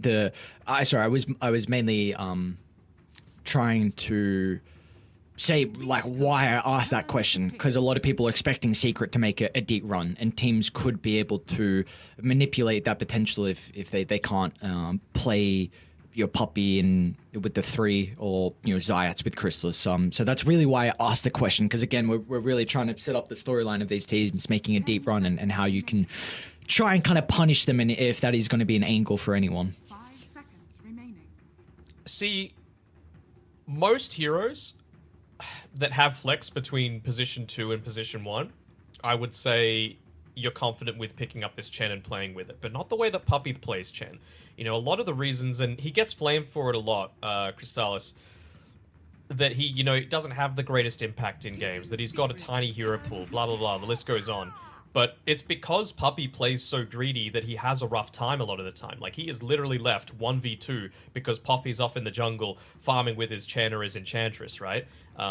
So it impacts him in that way, and I feel like you just can't do that when you've got a Morphling. The Morphling needs assistance in the lane. He needs Puppey to play a lot more babysitting style, and I'm not sure if Chen is the best hero to be able to do that. So I'm still feeling confident that this Morphling is being played mid. Turn to pick. Another look at Zayat's heroes. I think I did run a little bit through the last chance qualifiers with the Earth Spirit getting picked up, so have a way to be able to initiate.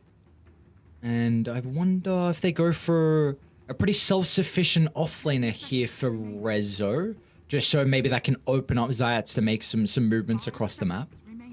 What are we talking, Necro or something? You could argue for a Timber already. We're gonna get a Lesh out of them though, so we have even seen Resolution play it. So I think if I remember correctly, he absolutely popped off on that game, and I believe he in fact carried them on the offlane Lesh track. So there is some flex here from Secret. You know what I think about Secret's style of who's the actual carry in this team? The answer is nobody. Nobody is the actual carry, or everyone is, They just flex it so seamlessly between 1, 2, and 3 that at sometimes Crystallis looks like an offlaner playing in the safe lane. Sometimes it's Nisha picking up the reins, and sometimes it's Rezo carrying a game on his Leshrac or his Enchantress. So anything's possible with Team Secret. I would assume that it's going to be Crystallis' hero for the very end of the draft. Monkey King isn't there. Ursa isn't there. So I wonder what they're going to go for. So you're pretty convinced this is a Rezo Lesh? Fairly convinced.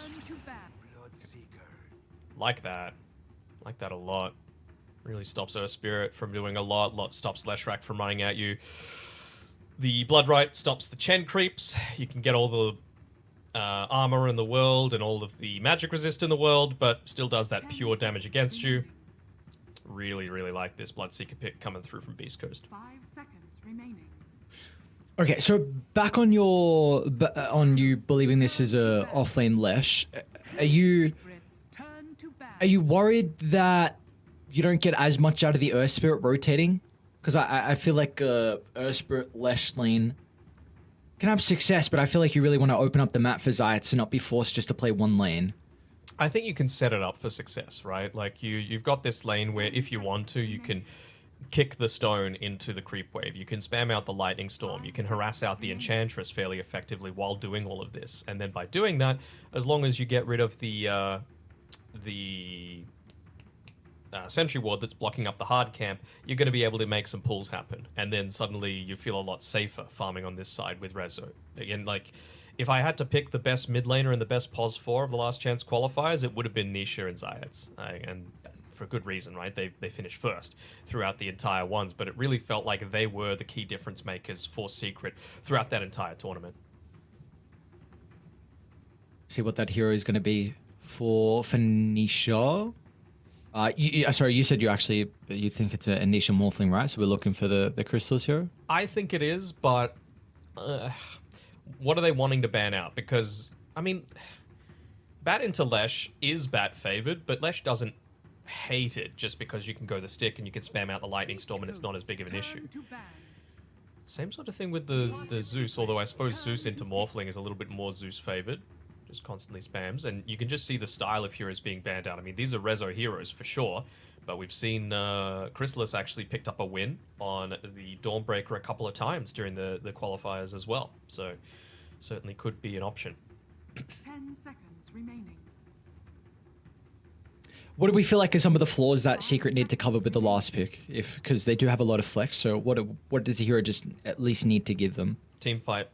I think they need something that gives stuns, so you're not relying entirely on Zayats. Morphling is at its best whenever you've got something to be able to set up for you. You don't want to commit super heavily unless it's to like pick off a support or even even a mid laner, let's say, early on into a team fight. But once you're in, as long as you've got the team fight begun, as long as the slows are off from the rest of the team, you feel like you're in a pretty good spot. Beast Coast's See if Secret are going to be able to pick up that team fight, and we'll be Slardar. So we could be getting the safe lane Slardar that we saw prior. And the minus armor is going to be really nice. Centaur doesn't have a whole lot of armor. Slardar, I actually think it is. Yeah, I think it's going to be Slardar 1. With the Chen lane, it's very, very strong with the Penitence bonus attack speed. I think they're going to have a lot of difficulties actually with that on Beast Coast. You might have to put the Enchantress into the Slardar lane now. Yeah, it's a possibility for sure. I mean, even just against the Bloodseeker, if they do just opt to go a little bit more traditional, pretty decent against the Bloodseeker too, right? Any kind of melee core feels good, man.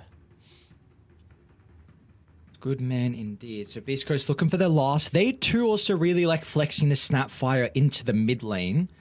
Are we just expecting this to be a support Snapfire and still looking for the Sea Smile hero? I am. I'm kind of expecting it to be potentially maybe an Invoker. I mean, it's pretty good against the Lash. It's pretty good against the Morphling, just in terms of being able to burn the mana, make sure that you're not able to A, do damage, or B, attribute shift.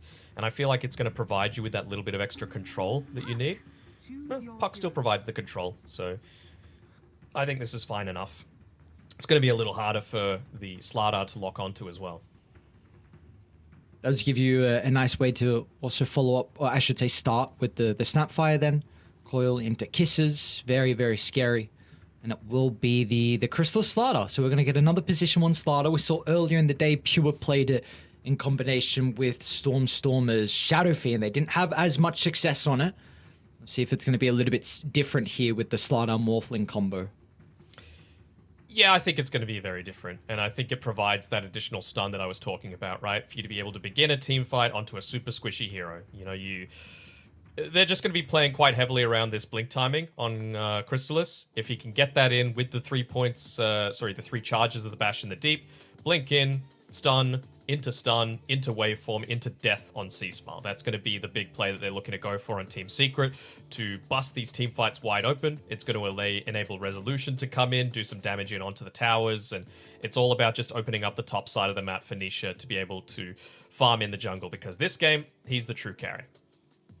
That he is indeed, and we'll see, like you said, Secret, they've got a lot of carries on their team overall, so we'll see how much space they're going to be able to get for themselves. And I think probably for Secret, really the big early game timing you're looking at is Mech on Puppy, so they can then group up with the Diabolic Edict on Rezo to try and bring down some towers. I think their safe lane is going to go incredibly well.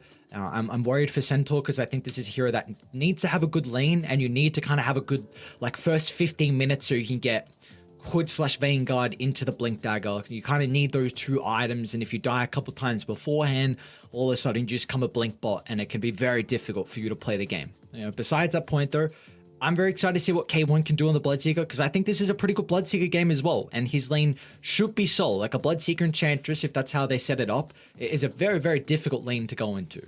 Yeah, definitely. I mean, I think it's going to make Rezo's life a little challenging, if that is indeed how they're looking to set this one up. The other aspect that I want to mention as we do get into the game is the Morphling. You know, Aghanim Scepter is essentially core as your, let's call it, 3rd item on the Morphling. But this game, if you're playing against an AG carry that needs to right-click, very important that you look to steal away some of that attack speed. But against a Bloodseeker, it's not as big of an issue, right? Because you've got the Blood Rage, you've got ways to give yourself 150 attack speed. So if you're able to just steal away, 70 attack speed? Of course it's still a lot, but it's not quite as bad as a lot of these other carries that, rely entirely on their right-click damage just through items and their attack speed, rather. 30 Let's see how this game 1 shapes up. Group B, all 1-1 ties. We'll see if this is going to continue to be the case here in our 4th series over on Stream C. Do we have a team that might have a slight advantage in this game 1, or do we feel like it's relatively even looking at the draft?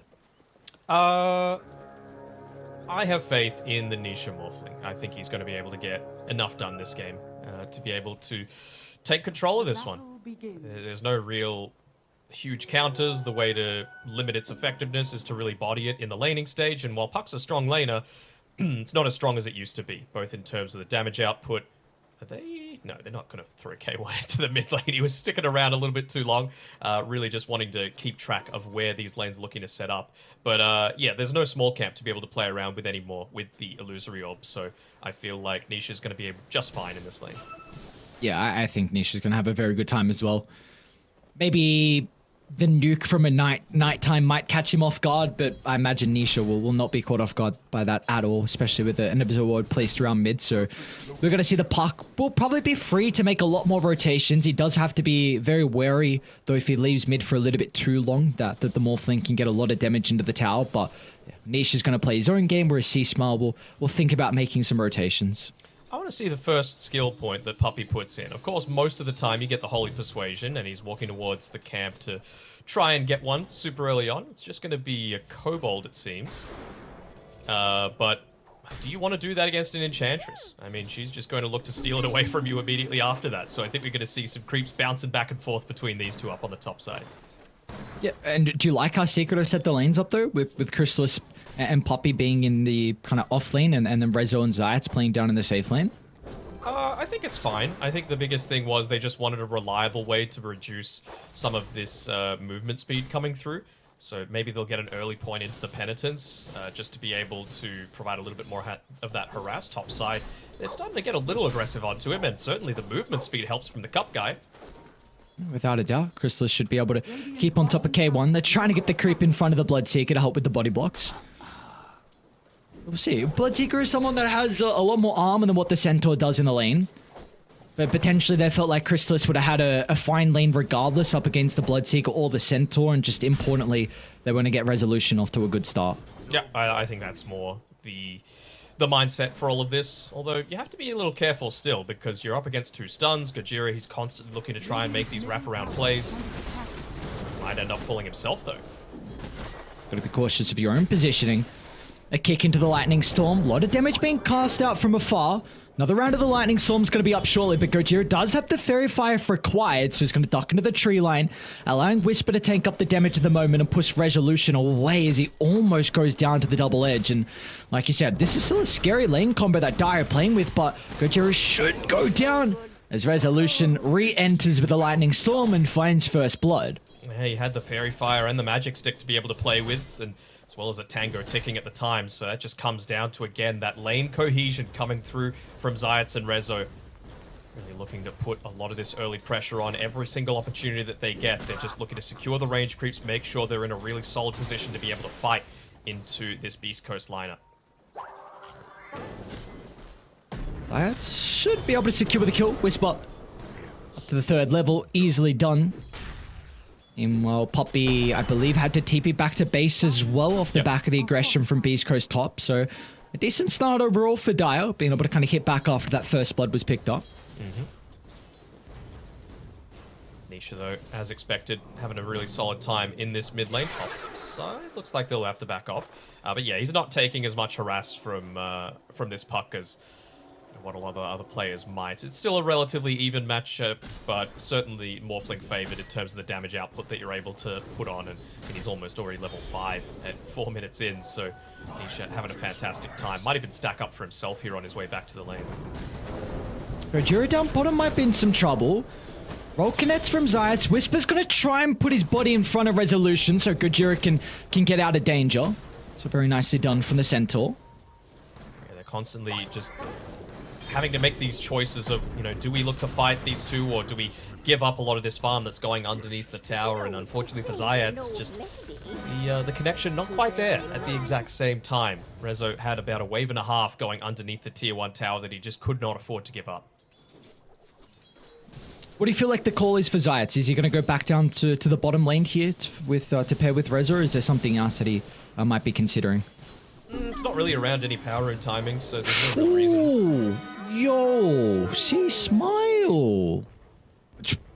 Beautifully done. That was in daytime. They were able to blow him up as well. It was in the lane, and okay. I was watching the entirety of it. I kind of turned away for a second. Individual And players, like he just tried got that in blown up. the first series that we saw today. Second series, rather, against Entity. The solo pickoff against Stormer while he was playing his Bottom Venomancer. Rojiro? Just out of range with the cookie. Great side step from Resolution. Zai should be able to solo chase down Gojira, and the Orb of Venom will make sure that the Snapfire will not be able to get too far out of range, and a roll on the mark. Secret find their second kill.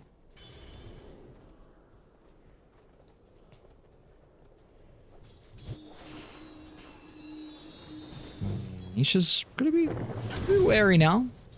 Cecil has already proved once that he's been able to kill him. Nisha's going to make sure that he's playing with a little bit more health. 700, and even they're going to look to try and enable C-Smile as well. Gojira's going to TP in. He'll probably stick around as well for the power rune that's going to spawn shortly. No help will come out for Nisha, unfortunately, so it looks like it should be a power rune that goes the way of the puck. They've got the Dream Coil as well if they were wanting to be able to make a kill attempt here. Zayats, he's actually going to walk into Gojira. Didn't see him coming, but I'm maybe anticipating that there might be a movement coming towards the Bounty Rune. Instead, it's going to be C-Smile lucking out with the DD Rune, certainly resolving a few of those issues, and with the Power Treads, there's actually a good amount of kill threat coming through if they wanted to go for it, but well, he made a good play before. He's pretty heavily agi-morphed, but Nisha, wisely enough, playing around the left-hand side of that mid lane, making sure that he's not going to get caught out. Really, that big thing is just the ward being placed at the night time. There's going to be no shenanigans in the tree line of a jump over with that silence from C-Smile to try and blow him up. He's even going to use the DD actually aggressively. Sees that he's pretty fast strength morphed at the moment for Nisha, so doesn't have too much breathing room to play with. But Adaptive Strike pushes C-Smile up to the high ground.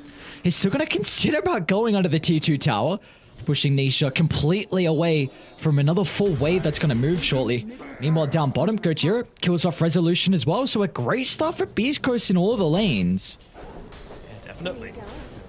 Setting things up very well, just trying to bully Nisha Top lane now away as well. Crystallis. He's going to get chased into the tree line. One more right click. They've got complete vision of the Slider and how he's trying to escape. Zayats will tip in to claim the life of the Enchantress. A decent amount of damage onto K1 as well with the help of the tower, but yeah, no way they're going to be able to chase him down. Just some poking being done. Doesn't seem like there's anything big coming for Whisper next. He just wants to stay in this lane for as long as possible.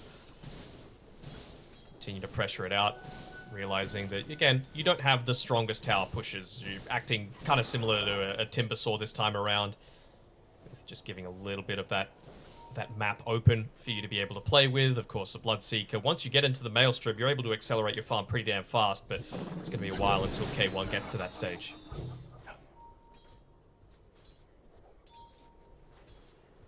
I wonder when K1's going to consider about going the, you know, what the item build is going to be for the Bloodseeker in a game like this as well.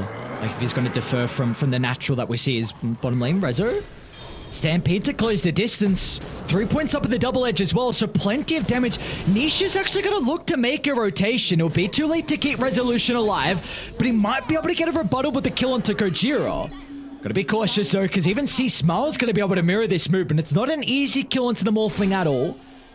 Coil's going to be laid down, but the follow-up will not be there, so Nisha will be okay for the moment. Even Zayats are going to try and clean up Whisper. A roll forward with a waveform. Beautifully done as Nisha. Great movement out of him, in fact. Gets the double kill. It's going to be cautious, though, because C-Smile looking to jump in with a silence. The Fairy Fire health is not enough. It was almost to keep them alive through the silence duration, but Sea Smile gets a second kill on Tanisha through the first 10 minutes. Yeah, he unfortunately wasn't quick enough to go into the strength treads either. Might have been able to save him there, but you just see how impactful the Morphling is as long as you've got that stun setup to enable you to go in and instantly burst someone down. Most of the time, it's not going to be that Centaur. You want it to be Sea Smile, especially considering how effective of an early game he's been having.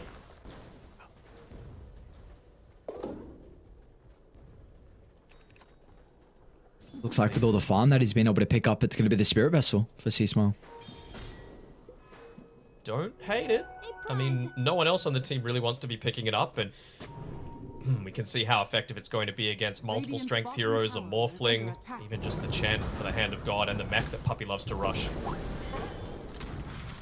That's just understanding your opponent right there, realizing that Puppey plays a much greedier style, hasn't done it so much this game, and I'm kind of surprised with how far behind Crystallis is relative to K1 on the top side, but if there's one thing that K1 knows, it's how to get a lot out of a lane. Radiant's top tower is under attack. Radiant structures are fortified. See what Seeker are going to be able to do to find a way back into this 4,000 deficit for them. The Spirit Vessel being picked up at an early stage is really going to make it difficult for the timing that I thought they were going to hit initially. This mech into the Leshrac wanting to group up and potentially take some towers, so top lane. Seeker want to try and defend the tower. Crystallis going to be able to enter even though he's ruptured. See if he can chain control K1 underneath the vicinity. He's able to do just that. Well, he will still end up dying nonetheless, so a 1-for-1, but a big kill to be able to slow down the farm of K1, considering how he's looking at the moment. Second in the net worth on the Bloodseeker. Looking pretty solid, isn't he? I mean, Zayats is the one holding on to the tome right now. I don't really want him to claim it. He's level 7 now. Okay, he did use it. But you got Puppey, who's not quite level 5 yet. And I feel like having that Hand of God available, just making sure that you're able to retain these 2 towers once more, enable the Morphling to farm a lot safer, that's going to be the main priority for Secret in this next little bit. Rezo, he's just going farming as well. This is an incredibly greedy style coming through from Secret. Gojira TP's in and Nisha just instantly plays with the Snapfire Replicant, and they're going to be cautious how long they stick around because Sea Smile again! Oh my lord, how many times is that now? Just catching out Nisha before the attribute shift. Wants a high five as well before he gets the kill onto Zayats, but well, he's got too much damage for even an opportunity for the Earth Spirit to give him one. Isn't it great about like just double damage enables a hero like Puck to play like that, completely fearlessly underneath your own tower? Sure, it makes total sense, but I'm sure that Nisha, he's just thinking off the back of years and years of experience of, all right, even a Puck isn't able to kill me, but not with a Puck with that kind of damage boost. At all, not with a Puck that's 2-level advantage and has a Witchblade now coming out in the Courier. Makes you so much tankier as well. You know, I was talking about those quick pickoffs that they're going to be wanting to get out of Crystallis, but he is miles away from getting into the Blink Dagger, just essentially working towards the Mask of Madness, missing a few easy last hits too. Meaning that it's going to be quite some time until he's going to be able to respond to this. Essentially equal in net worth right now. It's a stinger. Oh, bottom lane. Resolution's in trouble. Whisper with the Blink reveal with the Fault Mortimer Kisses. Beast Ghost get another kill across the map. Secret gonna try and hit back, but it's just Gojira and is not even going to go down. Snapfire himself is too tanking. Whisper finds an opening for a double stun. Sea Smile is instantly able to connect as well, and they've got the ward on the cliff, so they know exactly where Zayats is pathing to try and escape the aggression. He might be able to roll away, but Whisper's ready with a blink back up surely. Gonna go for it, you bet he is. The right click afterwards, and then another kill for Beast Coast, as it is all dire in this game one. I mean, this is what's going to happen, right? You've gone for a greedy style of draft, all of your cores are farming, one of your supports is farming, something's got to give, and they are just bleeding towers, they're bleeding map control, and they're not even giving out anything in exchange on Beast Coast. So I like the fact that they've upped the tempo. A lot of it comes down to the individual skill in the lanes as well, of course, but they understand this is the way that Secret like to play, so let's not let them. Let's punish them while they're weak, which is early on with the Slaughter, early on with the Morphling, really doesn't do too much. Yeah, it just feels like the greed is now really being shown with Secret. Like Slaughter's in particular here that if you lose your lane, you're not catching up. this hero catches up with kills. You don't particularly catch up by farming, so you're now going to have pretty much an off-lane slaughter, which I guess is, if the game can somehow make it late, sure, the minus armor is going to be great with the Morphling, be but... careful bottom. He's underneath vision right now, K1. Just not doing too much obvious, just staying on the lane. Maybe they're thinking no one goes up this far on a Bloodseeker at this stage of the game. This is the area of the map that he probably doesn't want to be quite yet at this stage. Even looking to go into a heart on Whisper. Really feeling himself, just wanting to tank up as much as possible. Okay. He's already been a tricky man to be able to kill. Only one death so far. First phase Centaur, 5, 1, and 5.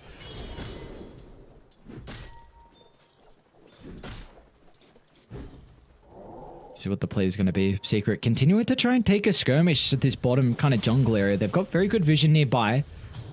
15-minute Blink Dagger plus Witchblade for C-Smile. Wow. What a performance. Performance indeed. They've got points in the the coil. Mortimer's Kisses as well. So he's going to look to pair up together with Gojira to potentially get some kills happening. I think you could afford to put Enchantress up top here. Just get a little bit of that extra farm, get into the pipe, make it so that the movement that's going to eventually be coming through from the Enchantress, and let's say the Earth Spirit as well, is nowhere near as impactful. Here we go. Gojira moves the smoke, checks if there's any kind of vision, and they'll go for a smoke together, I would assume. Maybe even wanting Whisper to be with them, but he's saying, no, you can probably do it on your own. And they will smoke up at the end. See where Beast Coast look to go. Oh, Nisha's He the sure is target. going to reveal shortly mid. The blink might catch him off guard. There's the jump, no attribute shift, and another dead Morphling. Oh boy, this is going to open up the tier 1 tower now, as Beast Coast with the catapult wave should be able to find all tier 1 towers of the game. Love this for Beast Coast as well. I mean, they just have K1 making the rotation forward as well. Wasn't part of the team fight, but just made sure that the lane was in a good spot to immediately get an objective on the Oh, back see of it. Smile. Nice sidestep of the roll. Now the Stampede as Whisper hits a Doom-Man Hoof Stomp. Gojira's got the follow-up as well. Oh boy, this is getting really out of hand here in game 1. It is. They even still get the tower. You know, I talk about it a fair amount. I said, smokes early on, it's not enough just to get a kill, even if it's onto the enemy position 1. And this game, Nisha is the position 1 on Secret. So you got to make sure that you're getting that plus an objective. So the fact that they're able to get Nisha plus 2 other heroes plus the tier 1 tower off of the back of a single smoke just shows how well they're playing together right now on Beast Coast. And they're going to get another. It looks like that'll be the case. Puppy's going to try and TP in along with some other members on Secret, but Crystallis is not going to survive for long enough. They would try and kick back the Enchantress in a resolution. Finally be able to get a kill, but look at the rebuttal from Beast Ghost. The coil laid down. See, Smile's taking up a lot of damage from the Edict, and resolution, okay. Maxed out Edict. Oh, it gives a tip as well. Hang on a second. We were just waiting for it. Come on. We were just waiting. I mean, we've watched enough Rezo games. He knows that he needs to get into the head of the opponent. Try and tilt them out a little bit. See, Smile's gonna out of voice line as well. So resolution. That's a lot of gold going his way. Bloodstone now completed, and this. All right. I mean, you could make a very similar play that what just happened from Beast Coast, where they commit a little bit too heavily. Rezo with the help of the sustain from Puppy turn around, then all of a sudden you're in the middle of the fight, and very difficult to retreat from Beast Coast. So let's see if this could pay off here. I really like the idea of the item build he's going for as well. They're going into the Blink Dagger next item. You're up against a Centaur, you're up against a Puck, you're up against a Bloodseeker. All 3 of them have ultimates that stop you from just slowly walking up and getting onto the team. So if he's able to just instantly be that gap closer, pairing together with Zayat, it's going to go a long way towards providing that extra damage that they've been needing in these team fights. Unfortunate for Secret. I have to go.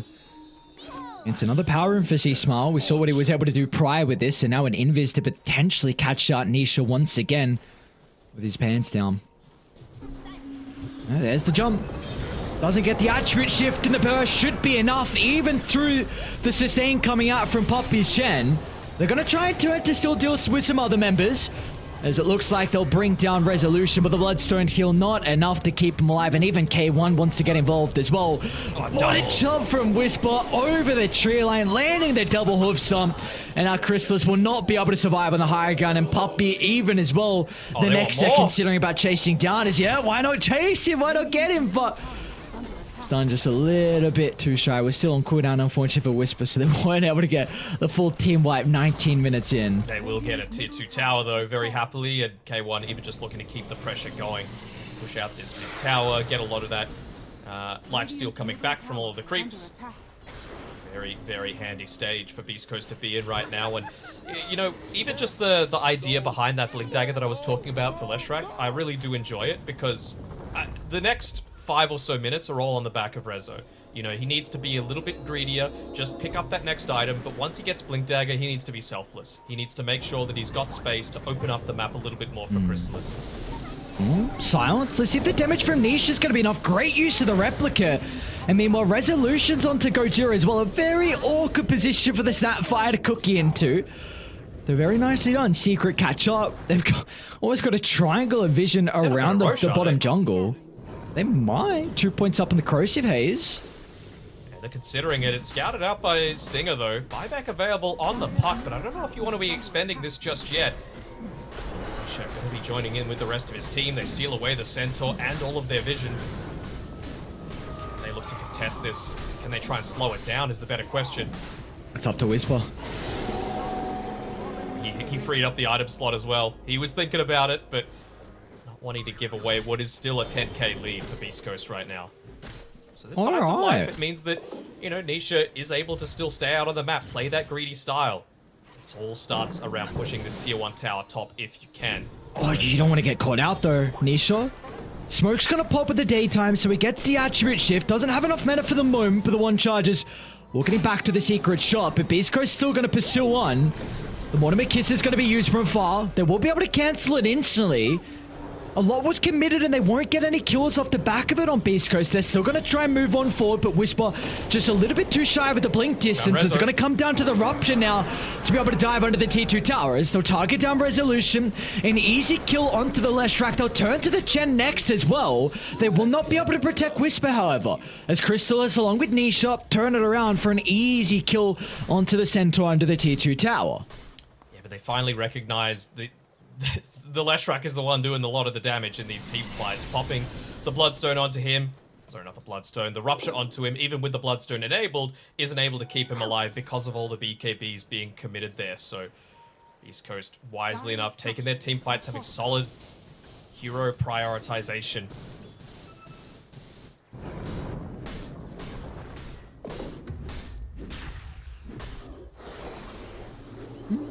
Nisha's creeping up. He's nearly got the Manta available. We can look to play a little bit more around the silences that are coming through. A little bit tankier as well, having those extra 10 stats from the Ultimate Orb.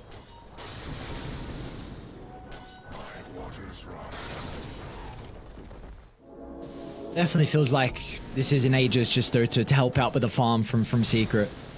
Really trying to take... Oh, Nisha wave formed in to try and get the double damage rune. Maybe now you could think about smoking. Again, I really felt like the Aegis was going to be used just more defensively for farm, but maybe there could be an argument made for them to take a fight. Be the first ones to start it with the DD.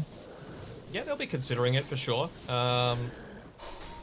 He's going to go for, whether it be the level 2 morph, or if he's going to go into the morph duration, because he's buying the Ags next. So it's just a question of what's going to help you most in this next team fight. Do they envisage it as being a long, drawn-out, extended team fight? I would have to say, for Secret's sake, they wanted a quick one. They want quick pickoffs. They want to be able to use this this Blink Dagger that Rezo has finished up if he wants to buy it, or they might even greed it out and go for the BKB instead. East Coast going to be cautious. They're going to target down K1 first.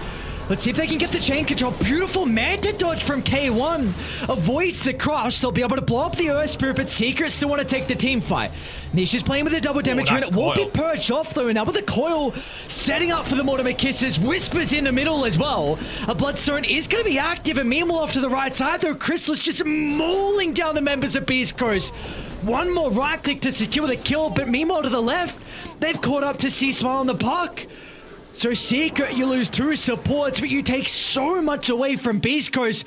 And they might be able to get more as well as Nisha playing around with the puck replicant is going to have Zayats to follow up, and there'll be no escape, even kicking Nisha closer to his target to bring down the Snapfire in the tree line. Meanwhile, Stinger, he's also caught out as well. Secret, it looks like they're back in this game. Yeah, a single team fight. You see the difference that Manta provides, right? Well, speaking of the Manta, it was a great usage there, like you mentioned, by Hector, but it just wasn't enough for them to be able to get control over that team fight. They wanted the quick pick-off. They wanted to be able to create that space away, but they're tanky enough now on Secret, and with that team fight victory, they're just going to look to extend that. Still, we're holding on to about 3,000 net worth on Rezo in the bank before that, and with that one team fight, almost has enough for the full BKB for himself. So it's getting to the stage where multiple heroes need to be the main target for your Rupture, and you're only going to be able to choose one. So it's kind of a pick your poison sort of situation here. Radiant's top tower is under attack. I think it's really big with a lot of the experience that's also being given over to Chrysalis. Level 15 now. So he wants to go into the talent, but really just getting him closer to the 18, that's the big one. The 20 armor reduction that you're going to have to play with yourself, and even buffing up Nisha, who almost has Scepter completed. So this is starting to get some scary territories here for Beast Coast. Oh yeah, absolutely. I mean, Nisha, 1,000 gold away from the Aghanim Scepter, nearly level 18. You've nearly got the... Do you have the BKB now in Rezo? Yeah, you do. And you're 500 away from a Blink Dagger on Chrysalis. So the Aegis is going to expire. They had amazing use out of it. They just got to try and withstand the pressure coming through from Beast Coast for the next couple of minutes. What item timings are coming through from them as well? Nothing really on Puck, nothing really on Centaur.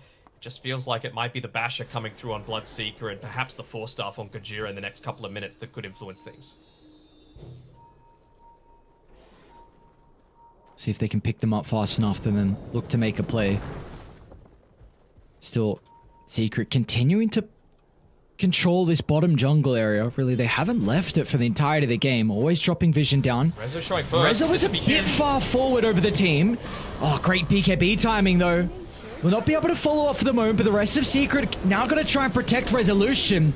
Instead, they'll get the kill into the Enchantress. Resolution's a long TP. He will be able to finally escape, and he was just baiting, waiting for the rest of Secret to enter the team fight, but Nisha's got to be cautious, and Manta dodge onto the hoof stop once again. K1's going to try and enter the fight, but he can't do so. The bashes raining down as Chrysalis just holds him into place.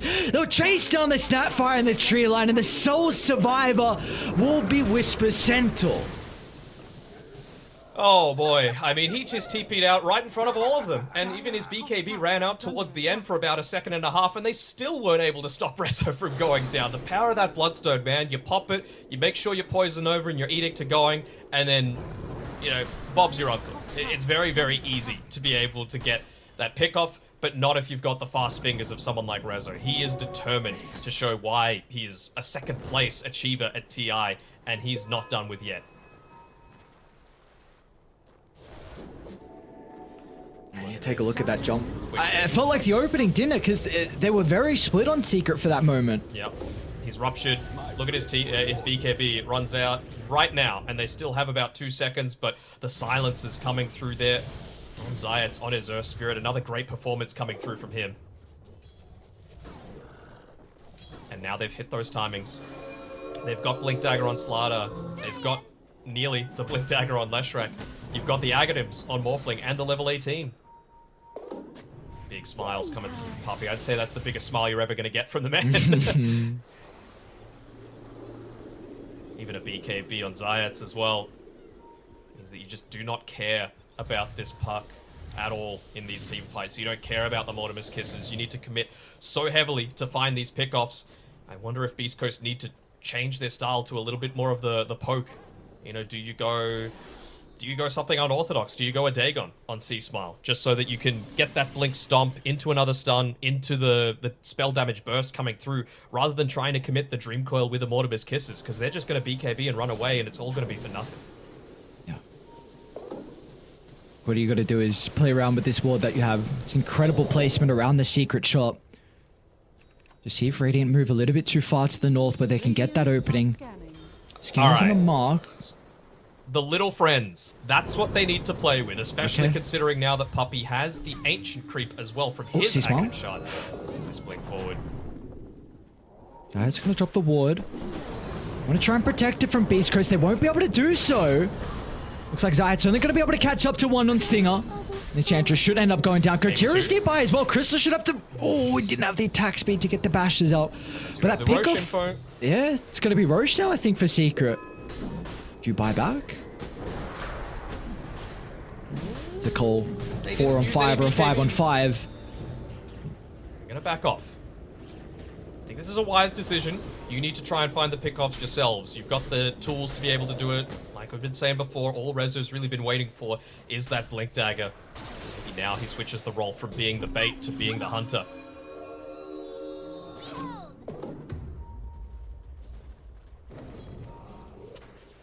Potentially afford to put Nisha onto the front lines as well. Especially if they claim this second Roshan. That would be huge for him. Getting the waveform attacks targets. Going into a BKB now, but wouldn't be surprised to see any kind of lifesteal come through after that. And of course, most likely... don't even know if he goes the attribute shift. Sorry, he goes the shard this game on Nisha. I feel like Crystalis would get a lot of value out of it. Beast Coast are running very far forward. Attribute shifts there once again. They're going to try and turn to deal with Zayat, but they pickoff. won't be able to bring down Resolution. A BKB is going to protect him. Look at the damage from Nisha. Steals the Blood Rage, all the attack speed he would need. He just blows up K1, and our Beast Coast need to try and retreat, but Secret won't allow them to do so. Chrysalis catches up to Stinger. That's a dieback on the Enchantress. And now they can get the tier 1 tower and Roche as well. This is all Secret's game now. Oh, okay. Just checking. Checking if it works. Making sure they won't jump into that moment. Exactly. Nisha's level 20 as well. So just all these timings, the damage that Morphling is able to output, that's the power of the Aghanim Scepter, right? Just being able to turn your agility carry against the enemy team. And, well, he's having a pretty good time of that. They weren't able to claim the tier 1 mid, but it's only a matter of time until that one drops. Nisha claims top. Nisha has BKB. And what a comeback from Secret. It wasn't looking too hot. 18% win probability at around the 18-minute mark. And it's basically flipped entirely on its head, all the way up to 79% for them right now. It's honestly something we're seeing way too often here from Secret. Is bottom Rezo? Trying to get cute onto C-Smile. Unable to solo kill the puck, but yeah, it's just... Secret somehow are just doing this way too often. Through last gen's qualifiers and now potentially this game as well, the amount of times they've come back, somehow stabilizing a game when they are far behind, and like, is this forcing the Enchantress to go on Midas? Like, Stinger. Alright. Alright. Is that going to do anything, though? I don't, we'll see. Well, clearly they're just tired with dealing with 8 different auras that Puppey's holding onto at all times. It means that he had to go further away from the little friends, which I'm very upset about. I love this Aghanim Shard, especially against Chen and all the zoo. Dire's middle tower is under attack. Dire's middle tower has fallen. Can you just imagine, like, a Chen's right there in the middle of the fight, and then there's just this big golem that just smashes him in the head. But I mean, this is how Secret draft, right? You said it's way too many times that they've been able to come back from these really bad-looking situations. But if you're going to draft for greed, all you need to do is withstand the early pressure. A single team fight, sometimes 2, can be the complete difference. We've seen it so many times, right? A Morphling, as long as he gets past the 20 or so minute mark in a decent spot, you're good. You're going to carry the late game. Yeah. And obviously that's probably going to be the case until K1 picks up this Lincoln's, where you can finally address the Scepter on the Morphling. I wonder... okay, he did go Ag Shot. He had it queued up after the Lincolns, but has gone down this route. So the pure damage is going to be really nice now against the Morphling. You don't have to worry about his high armor that he's playing with, which is important. So he will be able to deal a decent amount of damage now inside these fights. There's bottom lane. An easy kill onto Stinger. Crystalis is a real big issue. A real big issue now. Like, you are getting to the territory where you can just perma-bash people, and they're going to go high ground, it looks like. Radiant's top tower is under attack. Yes, indeed they are. I mean, even just being able to steal... Oh, actually going for the deep dive here. Good presence of Whisper. mind by Gajira. A double stun, but it doesn't matter. Secret just swarming further inside Beast Coast's territory. You get a buyback out of Whisper as well, but they won't net any return kill. And he's still got the BKB and the Bloodstone on Rezo. Roll in Zayats. Clips on the backline. They're going to kick Whisper into the middle. A Stampede used defense sleep. Look at the damage onto K1. Oh my lord. Nisha with the right clicks. There's just no response to this man. No, he's stealing They so call much. it. They just call it. They're like, we Oh, can't do anything against this God. Morphling. Honestly, off the back of this game, I'd be surprised if Beast Coast let through a single Morphling again this game when they don't have first pick. I think it is that good, this game. This meta, this tournament, whatever you want to call it, it is just way, way too strong. You could even see the difference when K1 was off in the jungle farming. As that team fight was starting to break out, he had a Manta illusion. You're even able to morph off that, and that affects the real Bloodseeker as well. So stealing 20% of his agility, stealing 70 of the attack speed, even someone like Bloodseeker that gets an extra 150 attack speed, it's a significant drop in damage. So we either need to see teams looking to pick heroes specifically for strength carries that are going to be able to deal with that, but you couldn't do that because you were against a Slardar. You also have, poor Chris Luck. I mean, he couldn't have played a much better game for the first 20 minutes, could he? Oh no, I mean, he almost put the team on the back with how he was able to play pretty much just multiple kills onto Nisha early on, and his movements were incredible. Here we go again, just finding that quick pick off onto the mid lane, fighting underneath this tower, team baiting very effectively, and I really thought that Beast Coast had this one in the bag, but Secret, man, this is what happens at TI, these big mid to late game team fights, these big team fight turnarounds can mean so much, especially when you get to the more stressful stages. Oh yeah, without a doubt. And again, we brought it up, but Secret continue to stabilize games and come back. One of the better teams I've seen when they're so far behind, somehow finding an angle into games and always making it competitive. Can I just say, look here, look at Zayats. So he gets the silence off onto the Puck as the BKB is wearing off on the Leshrac, and Puck had Dream Coil the entire time. So you just imagine if you actually get that kill onto the Leshrac, suddenly you're not as concerned about continuously committing to the team fight. After that, they just completely ran out of steam. Is Zayats the MVP again, man? I feel like he is.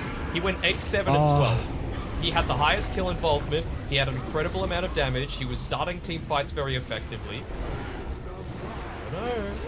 I don't know. I honestly don't know who I'd give it to in this game. I'm hesitant to give it to Nisha because I feel like Morphling is a hero that plays itself once you get to 20 minutes and you're fine. What do you mean? He's a complex hero, man. If you don't have Agshide, you gotta be switched on. Oh yeah. They're switched on, just steal the Bloodseeker, get the Blood Rage, get the right clicks going. Nisha he's a baller in this game. So, what do we in game 2? What do you think Beast Coast look to do? Because again, we've spoken a lot. Secret, they do kind of like this greedier style. Puppy likes to get a lot of farm. You like to have resolution as a really impactful core as well. Do you think Beast Coast look to try and mirror that and head to kind of the later stages and play off the back of Secret's greed as well? Or do you look to try and push the tempo, which they did in this game, and just if they didn't make a couple of mistakes, we'd be saying they're victorious in game 1 because they were very close to winning game 1. They were, and I think you can afford to play almost exactly the same style that you just did. Just get rid of the Morphling. I really do feel like the Morphling's the issue. Like, if you've got first pick, you need to prioritize it. If you've got second pick, you need to ban it. Simple as that. I feel like if you've got second pick, you can't afford to even pick it because there are still going to be plenty of counters to it in the pool that make it get dumpstered in the early game. So, yeah. Hard and fast. If you want wins, guys, in your pubs, pick the Morphling and watch how Nisha plays it, watch how Yatoro plays it. This is what you need to do. You might have a rough laning stage, but as long as your team is making space for you, you'll be able to come back and you'll be able to carry the game. Yeah, well, if you can replicate Nisha's performance, I'll see you at TI next year, my friends. I'll enjoy casting your games. He was pretty solid, wasn't he? But is it enough for the MVP? That's what I want to know. What do you think happens in those, like, tense scenarios where Secret have an 18% win probability? Do you think they just hear Puppy sharpening his machete and then that just gives them the extra motivation that they need to turn things around? I mean, I don't know whatever's going on. So they're doing something right on Secret. We're gonna have to go back and see how many games they've been able to come back from. Like, this is, yeah, again, a team, and this is what you need if you're gonna be a TI caliber team. You need to be able to somehow win games where you should not win. How you can somehow find those victories when you're only a couple % chance to be able to make it. You just do the right things, you make the right plays, and try and make space for your cores. And once you hit that slight timing, you capitalize on it. My MVP. Let's go, Zayats. I think it was very, very well deserved. Even just the potential for combos in the late game. Like, you look at this lineup, a Chen, Earth Spirit, Leshrac, Slardar, Morphling. It doesn't scream teamfight, does it? But as soon as you hit level 20 on the Morphling and you get the Aghanim Shard on the Slardar, you jump in, you crush, everyone gets hit by the Corrosive Haze, you waveform through them, they're dead. Like, it's literally as simple as that with all of the attributes that you're able to steal away from the Bloodseeker, and it was heavily enabled by Zayats being that first one into a lot of these team fights, finding the pickoffs, forcing out early usages of BKBs and other big cooldowns while still not dying himself because of the fact that he rushed a BKB for himself, and he lucked out a little bit by getting the blast rig too. So, yeah, well-deserved MVP again. Still my MVP for the entire tournament so far until someone else proves different. Although I haven't really watched much EG games and they're doing pretty well so far. So we'll have to see how things change up and shape up in the next few days. But for now, that's it for Game 1. I'm keen to see what Beast Coast are wanting to do in Game 2 and if they change up anything with regards to how they address the pick priority. Yeah, really, that's the thing.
and our swords, we pave the path to victory.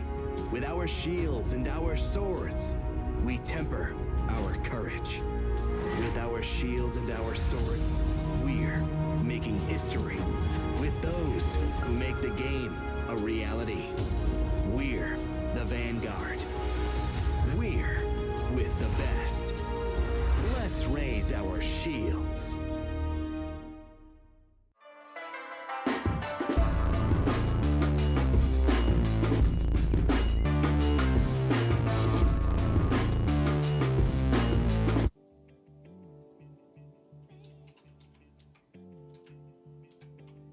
Well, so far the story of the group stages for at least Group B in particular has been all 1-1 ties. We'll see if that's going to continue to be the trend with Beast Coast up against Team Secret. Of course, for Beast Coast, it was a great first 25 minutes or so, but then all of a sudden Secret looked to turn that right back around, and in the end, a pretty solid victory for them. So I posed the question to you, do we want to see Beast Coast try and mirror maybe the greediness that we see out of Secret, or if we want to see them again go back for a lineup that continues with the tempo? What do we feel like is more likely in this next game? Well, Secret went and chose second pick this time around, so they're not wanting to reveal all of their strategies all at once. So they're going to have first pick. They're not going to have the potential to take that Morphling in the first phase, which I feel like is going to be a priority. And I would be surprised if they don't just look to ban it out. But the question is, what is Beast Coast going to get in exchange?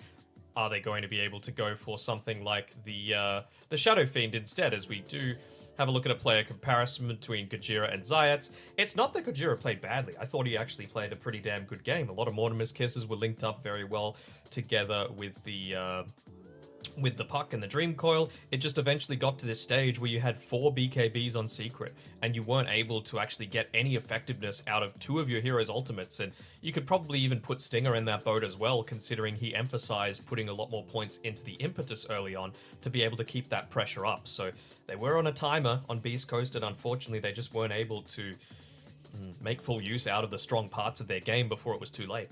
Yeah, I don't know. I feel like with how the game was looking and the draft as well for Beast Coast, like I have difficulty a lot of time when stuff like this happens, where I just want to be like, you know, if they didn't make a couple of mistakes, they would have just won this game. Like they had such a lead where I just feel like everything was looking good, everyone was making incredible plays, and all of a sudden 2 mistakes go astray, and then and our Secret like, all right, like this is where our lineup truly shines.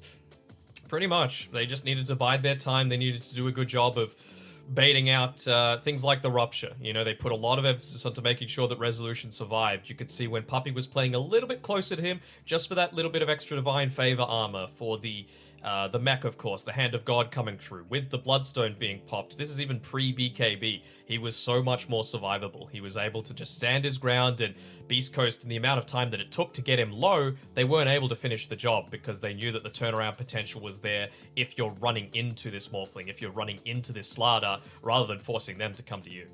Yeah, so we'll see. We'll see what gets let through. You are going to be playing with first pick at least, so Beast Coast, you know, potential for you to snag one of those really strong heroes, but then you're going to have the response from Secret, and you know, we see often that their 6th and 7th pick can be just as scary as when they have the first pick as well.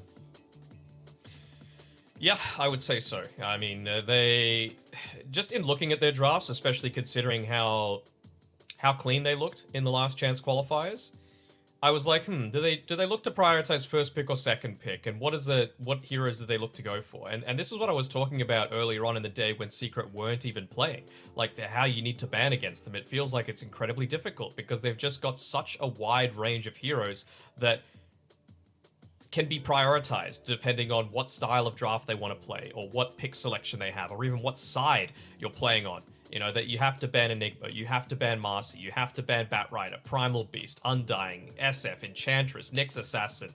Like, it's crazy. And now you need to ban Morphling as well if you've got second pick, because Secret will pick it every single time. Yeah, or you need to somehow, through the break, come up with a way to address some of these heroes, and you don't particularly have a lot of time to work out a strategy and what you want to do differently to deal with the Morphling. So we'll see what they look to change up in the next game, as we again get to see kind of the comparison between two different players now, C-Smile and Anisha. And again, like both is, you see, 9 kills apiece. In the end, Anisha had a little bit more net worth, but really, C-Smile was a big reason why they almost took this game. Oh, yeah. I don't think this comparison is fair on C Smile at all. He almost single-handedly won them that game. And I have to wonder, with Secret going for this greedier style of draft, right? With the Leshrac farming, with the Morphling farming, with the Slardar farming, with the Chen farming, really only Zayats roaming around the map, placing down a bunch of wards. I want to actually see how many he placed relative to Puppey that game. Yeah, he placed 11 Observer wards and Puppey placed 5 because Puppey was focused on farming all the time. It means that maybe this was a direct response to the Centaur being picked up, because you have to think, a lot of the times when you see teams get run over, it's off the back of the Enigma, the Visage, the Beastmaster, the Lycan. Centaur doesn't quite provide that same level of pushing power, and it feels even worse once you've got someone like the Puck instead of someone like the Leshrac, for example. You just don't have that same ability to put the pressure on. Your team fighting might be amazing, but we all know that you don't win games by purely team fighting. You got to get objectives as well. So maybe they just leaned a little bit too much into the fighting style on Beast Coast in Game 1, and could they rectify it in Game 2 as we get to the draft? Yeah, we'll find out if that's going to be the case. Secret ban out the Marcy, no surprise considering they don't have the first pick. And at Beast Coast, they banned out the Nyx Assassin as well. So continuing the respect with Zayats' Nyx. 10 seconds remaining. Understandable is what I have to say for that. 5 seconds remaining. What do you prioritize? Do you prioritize the Enchantress or do you prioritize the Chen? I would prior the Enchantress personally if I'm playing against Secret, because I feel like you take away a lot of their offensive potential if you take it away. Not offensive potential, but their understanding of the current presence, the current situation around the map, right? I feel like you can get deeper wards up if you're playing the Enchantress. I feel like you can pressure more people playing the Enchantress. I feel like you don't need to necessarily stay in the lane as much as the Enchantress. So I think I would be looking to get rid of that if I am Beast Coast right now. Maybe the Undying if they want to Morphling themselves, because that's one of the best heroes to be able to just run into it. And you could consider about banning one of the Puppey heroes and then picking up your own as well, but it's going to be the Razor. I don't think this was banned out in the first game, right? Nope. I don't. So something that Secret picked up, I believe, 4 times for Chrysalis through the last chance qualifiers. They did start to kind of stop picking it towards the end. We didn't see it as much from them. Something they early on, they just wanted to get some comfort and really get Chrysalis into the groove of things. And then, yes, I didn't pick it up as much towards the later stages. Morphling still here. I mean, you could even toss Shadow Fiend, try and take the Tusk away from the Enigma pairing. Like you said, Morphling's there if you want to go toss Morphling. Like, there's a lot that Secret can do. Might even look for the response with the Enigma. We've seen, even though Enigma has been picked into Silencer, I mean, you can still pick it up for Secret if you want to. Although I don't think we've really seen Puppey play it too much, even to try and deal with it. But, all right, there we go. There's the Silencer. I think the silence is fine, honestly. It used to be quite bad, but the laning matchup is evened up so much in Silence's favor that I'm kind of favorable towards it. You just need something, that's instantly able to gap close onto the Enigma. Not necessarily the Earth Spirit I'm talking about for the laning phase, although that does help once we get to the later stages. And you needed something, again, that was going to be roaming around, getting a lot of this vision. I'm expecting Zayats, again, to be placing most of the Observer wards this game. But yeah, from the position 1 aspect, I want to see from Chrysalis something else that's able to harass out the Enigma. And maybe that was what they were thinking about with the ban on the Razor here from Beast Coast. You know, you combine that together with a Silencer. Sure, you're 2 ranged heroes, but at least with the Plasma Field, it provides a slow. The Arcane Curse provides a slow, and maybe you're able to take out those Eidolons early on. Beast Coast's turn to ban. Alright, they'll be the ones to go into the Shadow Fiend here for Beast Coast, so see how they're going to look to protect in the second phase. Has there been any bans that you really feel like is a must whenever you're picking the Shadow Fiend? I feel like Lena's still a pretty good ban. You can outrange the SF most of the time. at this point, they don't really have any ways to get on top of the Lina. So maybe if they wanted to do that, then they could just look to pick even more, not defensively, but just around this death ball style where you're not actually running over people. So yeah, they ban the Lina out. I think this is a draft that is much better set up to not only do fine in the laning stage, especially the Enigma's lane, but to be able to actually get objectives on the back of one team fights. You know, we've seen what Shadow Fiends are able to do, especially if the game is going incredibly well early on. You just go into the presence of the Dark Lord, affects buildings, you've got an Enigma, you've got Wraith Pact. It's just so much damage that you're not going to be able to deal with. And now they're just banning out a lot of the Enigma pairings. Marcy, Tusk, Tiny, all gone. Nyx gone as well. So there aren't many heroes that want to stand in front of him except maybe the Clockwork, which wouldn't be the worst choice. If we're able to get in on top of the Silencer, force out an early-ish use of the Global Silence, wouldn't be too bad. Team secrets turn to ban. Yeah, I'm just trying to think of another 4 that they might be considering here for Beast Coast, but I like the Clockwork Call as well. Kind of want another way to be able to jump in. Really, main thing is just Vision on top of the Silence, and if you can take him out of the team fight, then all of a sudden the Enigma will be open to have at least the threat of the Black Hole without having to worry about the Global Silence to answer. Wonder if they could even consider a Monkey King. Play that on Gojira. Yeah, that's something I'm kind of surprised we haven't seen as much so far. He has been playing in some pubs recently, and South America always like their position for Monkey King. See, I mean, Secret also with the 15th pick, so gonna have to try and reveal something at the moment. A core needs to be picked up. You would assume that it's going to be the... actually, it's mostly been Sea-Smile that's been playing the Shadow Fiend, hasn't it? Okay, Hector hasn't really been leaning more towards it. He's much more of, you know, your strength style carry, your Svens, your Wraith Kings. He doesn't really like the Lifestealer as much, but certainly Chaos Knight, that sort of style that he's going for. Yeah, it looks like he's played it only a couple times in pubs, K1. 2 games of Shadow Fiend, and Chris Lock has played it 9 times, so I think more than likely that it will be Sea-Smile playing it. I wonder how much they're putting emphasis on Beast Coast into getting some sort of hero that wants to buy Manta style, because you're going up against a lot of silencers right now, and I feel like you just need to find a way to be able to address that. Get rid of the Clockwork, nicely done. Secret, All right. Sniper instead. Okay. So I was gonna wait till the 18th to mention it, depending if it was a good game or not. I did not think they were gonna pick it up at the 15th, but this was one of their other ways to address the Shadow Fiend, and they like it versus the Enigma as well, just because the distance you can play. So I don't hate it at all. Both Nisha and Crystalis play it. Yep. So this was... That big comeback against VP was off the back of a Crystalis sniper, I thought. Him and Yes, yep. Zayat's combining together from the Nyx Assassin and the sniper ended up winning them that game. I guess a lot of the position 4 bans really enable that. Like we were kind of speaking about the pairings with the Enigma, but they also are kind of gap closing position 4s. So it is really going to free up the game here for the sniper. So do you need to go something unorthodox now? Do you go pos for Pango? Something along those lines, you know?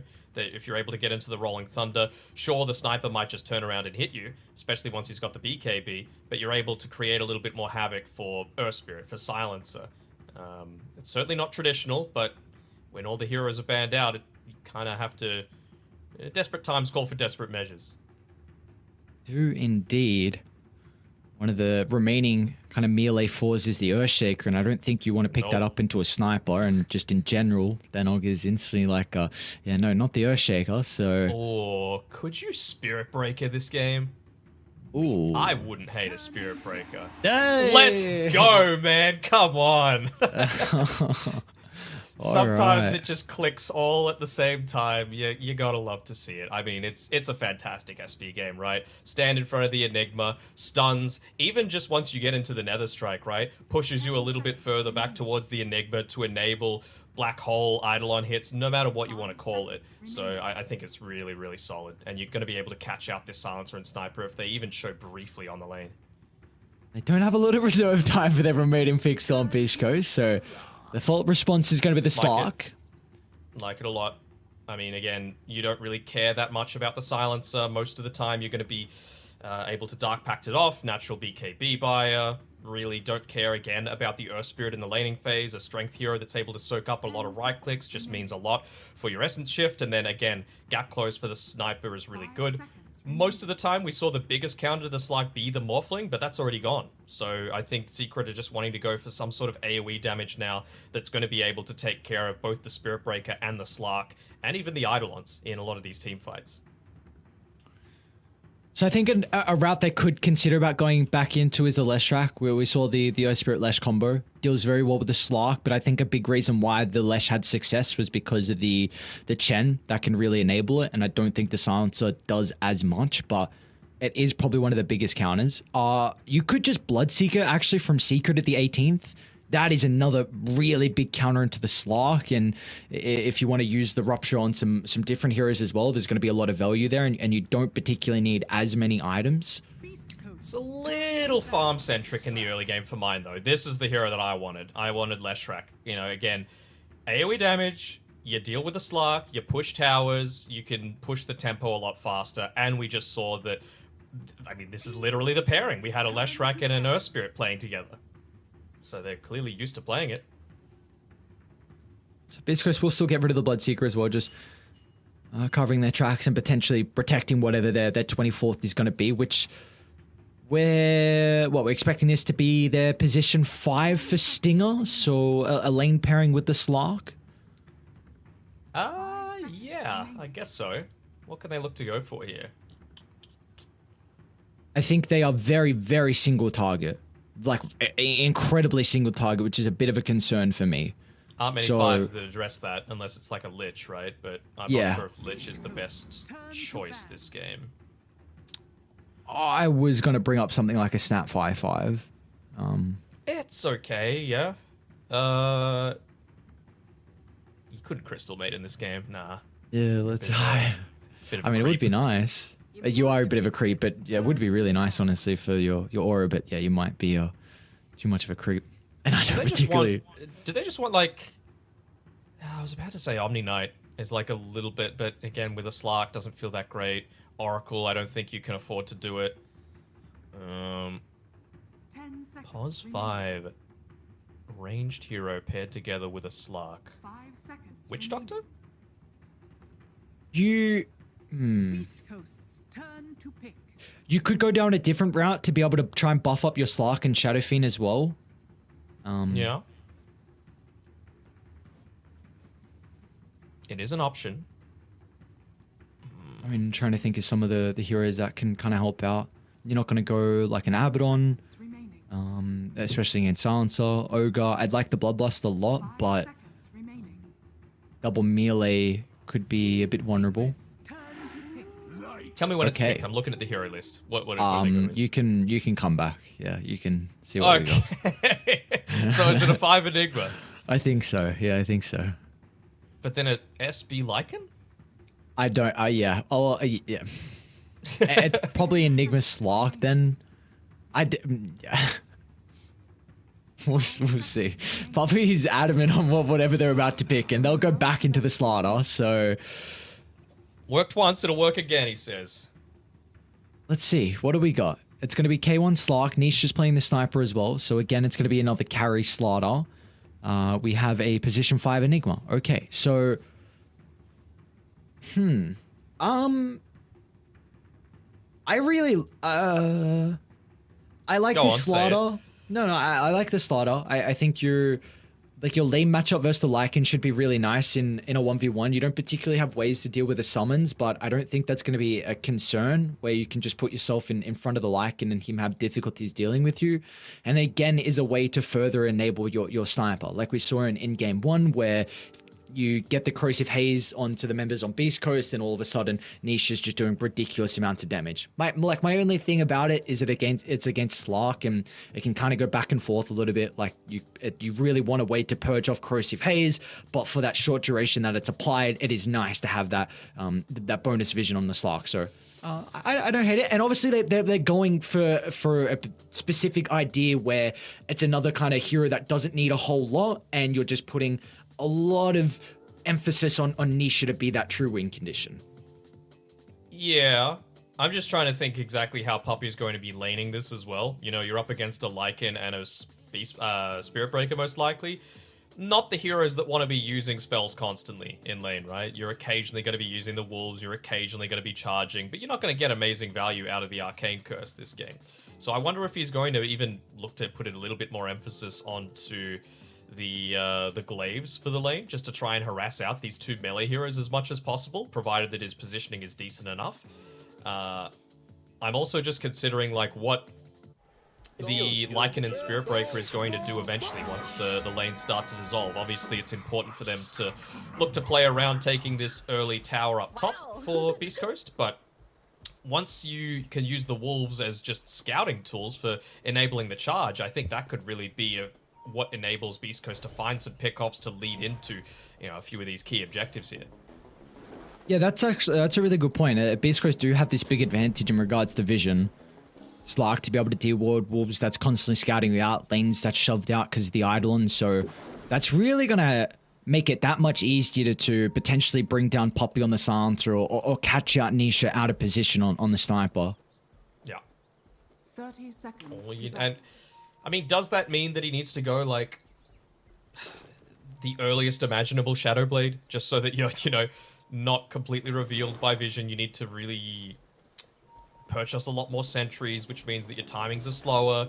It's kind of a repeat of game number 1, right? But the difference this time around for Beast Coast is that if you're opting to go into Sniper, Leshrac, Slardar, and you're wanting to farm heavily, you will get pushed by a Shadow Fiend, Enigma, and a Lycan draft. And, you know that a Spirit Breaker wants to be going forward as well. You know that a Slark wants to be fighting too. So I think this draft makes a lot more sense for Beast Coast in terms of their style of play, as well as specifically against what Secret have picked up. You think they're going to be able to push the tempo for Beast Coast? I feel like it's a bit more like a greedier lineup, like 3 true cores. Well, Lycan doesn't need much, right? And like Helmet Enigma, Overlord, right? Yeah, but Enigma, all he needs is Eidolons, right? So you just want level 7, essentially, on Stinger, and you're fine. SB's going to be charging around the map. Basically, the only one spending a little bit more time farming is Seasmart. Maybe he'll go into the Boots of Travel to enable that. You know, instant pickoffs onto wherever you want. Maybe just bots onto the... Can you still bots onto the wolves? I imagine you can. Yeah. You can still bots into wolves. Unless something has changed, then I know you should still be able to. So we'll see how the lane's going to be set up for the moment. Again, Leshrac combined with the Earth Spirit. Do we feel like there's going to be a different outcome with this lane pairing, that they're going up against the Slark and the Spirit Breaker this time? I mean, it is still 2 melee heroes, right? So I feel like Resolution is going to be in a fine enough spot. Do they go for the kill attempts once they reach up onto level 2? Who knows? But I really don't feel like Gojira is going to provide all that much in this lane, to be honest. Nothing to slander the player. It's more just the hero combination. We take a look at how the other list side lane is shaping up for the moment, and I think Chrysalis is going to be very happy into this, and you see Whispers even forced to go to a very early use of the Ring of Protection just to kind of help out with some of the right-click damage that will come out very shortly from the Slardar once he's able to get more points in the bash. Appreciate it, for sure. I mean, Stinger might even be able to get away with being a little bit more farm-oriented too. You're not going to be able to do too much trading happening here just with your right-clicks. To be fair, though, the wolves, they give a decent amount of XP if they go down, and like I was expecting, you know, it's not against 2 melee heroes, but this Glaives of Wisdom is doing an incredible amount of work from Puppey so far. Might even get this first blood. Oof. Mid lane, Nisha's trying to man mode against Seasmart with another use of the shrapnel and dive in the tower. Nisha will get some revenge for how the last game shaped up in the laning phase. Oh, the charge coming through, though. Gojira going all the way. He's hoping that maybe he slows down even a little bit so that he doesn't connect onto Nisha before the water rune, but no, he's going to have to stop. Get the water rune. Don't let Nisha... He wanted experience for himself. Nisha's pretty much back up to 4 now. And with a kill and level advantage over Seasmart. He had his bottle available as well as they make the charge down onto bottom. But K1 not really in a position to be able to make a gank Oh, attempt. Actually connected. ends up pouncing into it. Oh, wow. Sorry. Rezo gives him The next another level tip as play. well. Oh, my. It's like Space Invaders, you know? You don't shoot where they are, you shoot where they're going to be. Okay. Zayat, he's played a lot of Space Invaders. That's why he's so good on the Earth Spirit. Predicts their movements. Most popular game in Kyrgyzstan for sure. He's the number one Space Invader player. Have you seen the history books? Yeah, he's Right, ahead of me on the leaderboards. I'm very salty about it. Oh, in Kyrgyzstan? I didn't know you No, played on the global. leaderboards. Oh, global leaderboards. Okay. Oh, you're gonna have to pick up your Space Invader game. I don't know. I'm quite disappointed. As a boomer like you, I thought you'd. Bro, I'm not a be a TI pro with that. player, okay? I'm decent at games, not that good though. Yeah, but hang on. Space Invaders compared to Dota is some different things here. It's true. One is much more skilled. All right, Which so one? as we get back to the game, we got Nisha again having a really solid time. in Dude, this mid lane. Whisper might die top. Chrysalis is gonna continue the dive. We're Stinger nearby. Just a chuck out of the Maleficent will not be a deterrent at all. So Chrysalis gets an easy kill and also TP's out. It's looking a little rough again. All three lanes now this time around going in Secret's favor, despite the fact that they've got this avenue to be able to, you know, again, just sit back and farm. If you've got this good start to the game, then you're not as worried about the death ball that's eventually going to be coming because you've got the experience advantage. You might have your ultimates a little bit earlier. Mid lane, see Smile. Oh, the charging's gonna be on the mark. He's gonna try and turn it back around with the razors, but will not be able to get close enough. And now Gojira, he's stuck inside the shrapnel. They will not have another charge to play with. They're gonna be relying on some headshot procs to try and get the kill. Not be lucky enough. He had his boots delivered mid-fight there. Maybe if he had them just a little bit before, he would have been able to save C Smile as they go for actually a kill here onto Gojira. Looks like they were able to claim it as well. Nisha picking up his second kill of the game and his third involvement. This is not a good start on a pretty goddamn good sniper game. With also multiple ways to be able to buff him up and heroes to play in front of the sniper. This is some scary territories to start this game two, I should say, in top lane. Zinger again.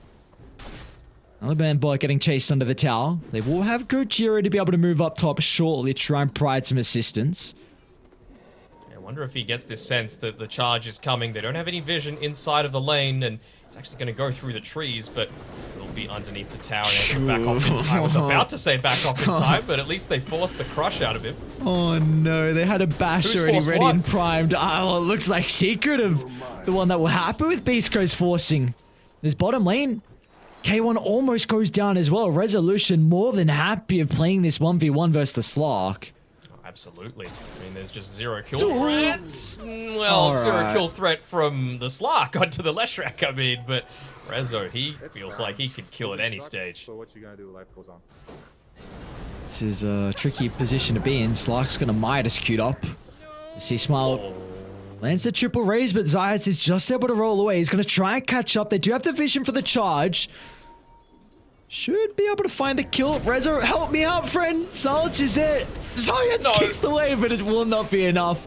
At least they will get the return kill onto C Smile. So job well done for Zayats. Come on, give this man a tip. I know Rezo's already used all of them. You gotta ration those tips, you know, they're really valuable. But if it was anyone else other than K1 buying the Midas, I would feel a lot more worried, but he's found time to be able to make it work. You know, that's why he was towards the peak of carry players for, well, it felt like a couple of months, you know, around that time where Beast Coast in their previous form were just bursting onto the scene. He changed how carries played the game with his farming patterns, with his item builds that were very unorthodox. The only... Oh. See Smile getting dive once again onto the tower. This is what a Shadow Fiend hates to be up against early on. Heroes that can close the distance with ease. And now Gojira will pay the price as well, with Assassinate securing 5 kills for Nisha early on and make a kill streak for the sniper. And meanwhile, Crystalus, another dive. 1v2. Oh my 1v2 lord. underneath the tower with Eidolons, with Wolves. He does not give a damn. Why didn't you say the other word? PG stream, brother. All right, they get the charge through on Gojira all the way from base. Would have the summon wolves for another 10 or so seconds though, so Crystallis realizing that he's played against plenty of Spirit Breakers in his time, and he's all the way back to base. When do you reckon he stops the charge? Okay. Now. He places the ward up as well, just to provide a little bit of that extra vision. Also slightly further out of range from the cliff ward too. Oh, look at that! Look at the Eidolon kills. Oh, Juicy. Dire's top All tower that is money, under loads of attack. money. loads of Moolah. Much better start for Secret in this game in particular than what we saw in game one. Of course, it was still a game where they were able to somehow stabilize and come back. And well, Beast Coast, they're the ones that are going to need to try and find an angle back into this game. And it is not going to be easy for the heroes that they have. They do not play well behind. They do not play from behind well at all, I should say. Dire's middle tower Well, they got level 6 on K1, so he's going to use that to be able to rotate back towards the jungle. Bottom lane completely open. There's no one on the team that can defend this, and well, they're actually even going to give up a kill on top of everything else. Get a D ward through. This feels like a disaster for Beast Coast right now. They must feel like no matter where we go, we're just going to get picked off. And you really don't want to use this shapeshift to try and run away, but it almost feels like it's going to get to that stage. K1, rotation up top. Want to try and find a quick pick off here, but it's right underneath the tower, so plenty of potential for TP rotations to come. Full mana on Rezo if he needs to come. And Chris might be in a position where he could just stand under the tower and actually be able to man fight against this. Probably will need some extra forces, but you see what they're getting out across the map. Bottom tower's getting shoved in, mid tower's getting shoved in as well, so Secret definitely winning out on the trade with multiple heroes from Beast Coast playing up top. And well, we're going to see the shapeshift usage. Poppy's going to instantly TP out before the Centaur stun. And meanwhile, with the river, Gojira, he's also going to go down as well. So try to face check Nisha and Zaya to prevent them from continuing to put pressure onto the tower. And well, that's going to cost him his life. Is also Stinger down bottom. Poppy and Resolution in combination together is going to be able to get another kill and more intel for the Poppy Meister. Radiant's bottom tower is under At least they traded something, you know? K1, he's got this area up top to play with now. He's got the Dark Pact. He can sit himself inside the jungle. But you just got to keep in mind on where is Crystallis and where is Zayat. If you know that at all times, then you can feel a lot more Mid lane comfortable sees. in trying to Oh extend. no. Oh no, they thought they left. They thought Secret left the area. Not the case. Baiting the lane. No, they noticed you, brother. They knew exactly where you were. You gotta know where Zayat is, man. He is just so capable of finding heroes at their weakest point and being able to exploit them to full effect. Even just the last hits underneath the towers have been super effective so far from Secret. The areas where they can look to play the map out is shrinking. Stinger on the bottom side. Doesn't feel like he's going to be able to do much to be able to stall this one out much longer. Oh, look at this. Onto Whisper they go. Resolution nearby to provide all the damage they need to kill off the Lycan. And now the rest of Beakers. They tried to find an angle in, but they weren't able to do so. Easy cleanup of the summons. They'll also keep Poppy alive as well to make sure he doesn't go down. The Lycan Wolves and Helmdom. So a lot of gold given, over 6,000 net worth lead. The 12-minute mark. This is, yeah, this is getting very, very out of hand. You have to wonder how much Stinger's played the Enigma as well. Like, he's a fantastic player, but a lot of his Eidolon micro just hasn't been on point.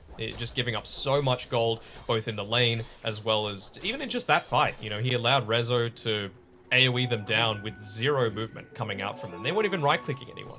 So, it is just providing a lot more of this snowball effect. Gold graph would probably be at about, I would say, even 6,000 instead of the 7, if it was just a little bit different on that micro front. Yeah, really Level 6 though. They might be able to catch up Whisper. I don't think a tier 2 tower is going to stop Secret. And the onslaught that will pursue on. Have the damage at the moment. And now Beast Coast, they might be able to get on top of Poppy. First kill for them in quite some time. Now with the black hole as well. Clips he on the walked into 2. it. Oh no, the damage on Nisha coming through thanks to the Nether Strike. gotta die. They'll finally get the kill, but the turnaround is there. Secret bring all 5 members to take the skirmish inside Beast Coast's jungle. And, well, finally, they started the fight under the T2 tower, and it looks like they're going to end it behind there as well, as K1 wants to clean up, but he might just be walking to his own grave. The AoE damage from Resolution not coming out because he's lacking the mana at the moment, but as soon as the Shadow Dance expires, they'll be able to chase down the Slark, and no high ground will protect him. Even the Yule Scepter. They're going to try and catch out Rezo on the retreat here. Stinger getting the stun off. He wants to try and give it over to Gajira, I would imagine. The deny. Oh yes! my God. Rezo. Oh, what a player. What a player. And he's out of tips. It's the saddest moment in existence. That's where you have to ask for a teammate to tip. Like, come on, brother has to help you out. Yeah. Oof. Things looking good for Secret. Keeping the momentum going. It's a pretty solid black hole as well, connecting it onto 2. Made sure to prioritize it after Puppey was already dead. Even were able to take out Nisha, but still the fight going in Secret's favor after all of that. At least K1 got that Midas off before the fight truly began. He's just here rotating in from the backside, but wasn't able to truly make that big impact. This is the effect of that AoE damage that the Leshrak's able to provide.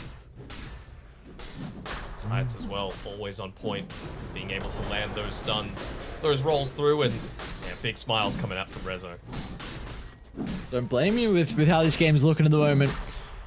Put out our first 2-0 in Group B. The Secret, they know the black hole is used, they know the shapeshift was used as well, so it looks like Roche, easy for them to be able to claim, and this should really start to open up the map for them to play a little bit more objective-based to get rid of some of the towers. For now, Secret are going to be disciplined. They're going to make sure to address their own side of the map. Of course, Rezo feels like he is almost invincible now, playing underneath his tower. Plenty of mana to play with. Yule Scepter, and getting closer and closer towards that Bloodstone. Only about 1,200 gold away, which is pretty healthy timing considering the farm he's already got.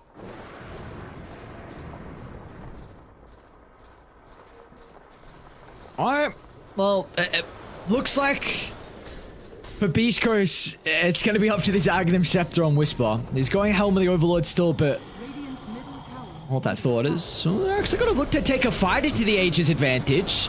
Zayat's going to be able to get the roll away. They want to deal with the squishy support in Puppey instead. What a jump in!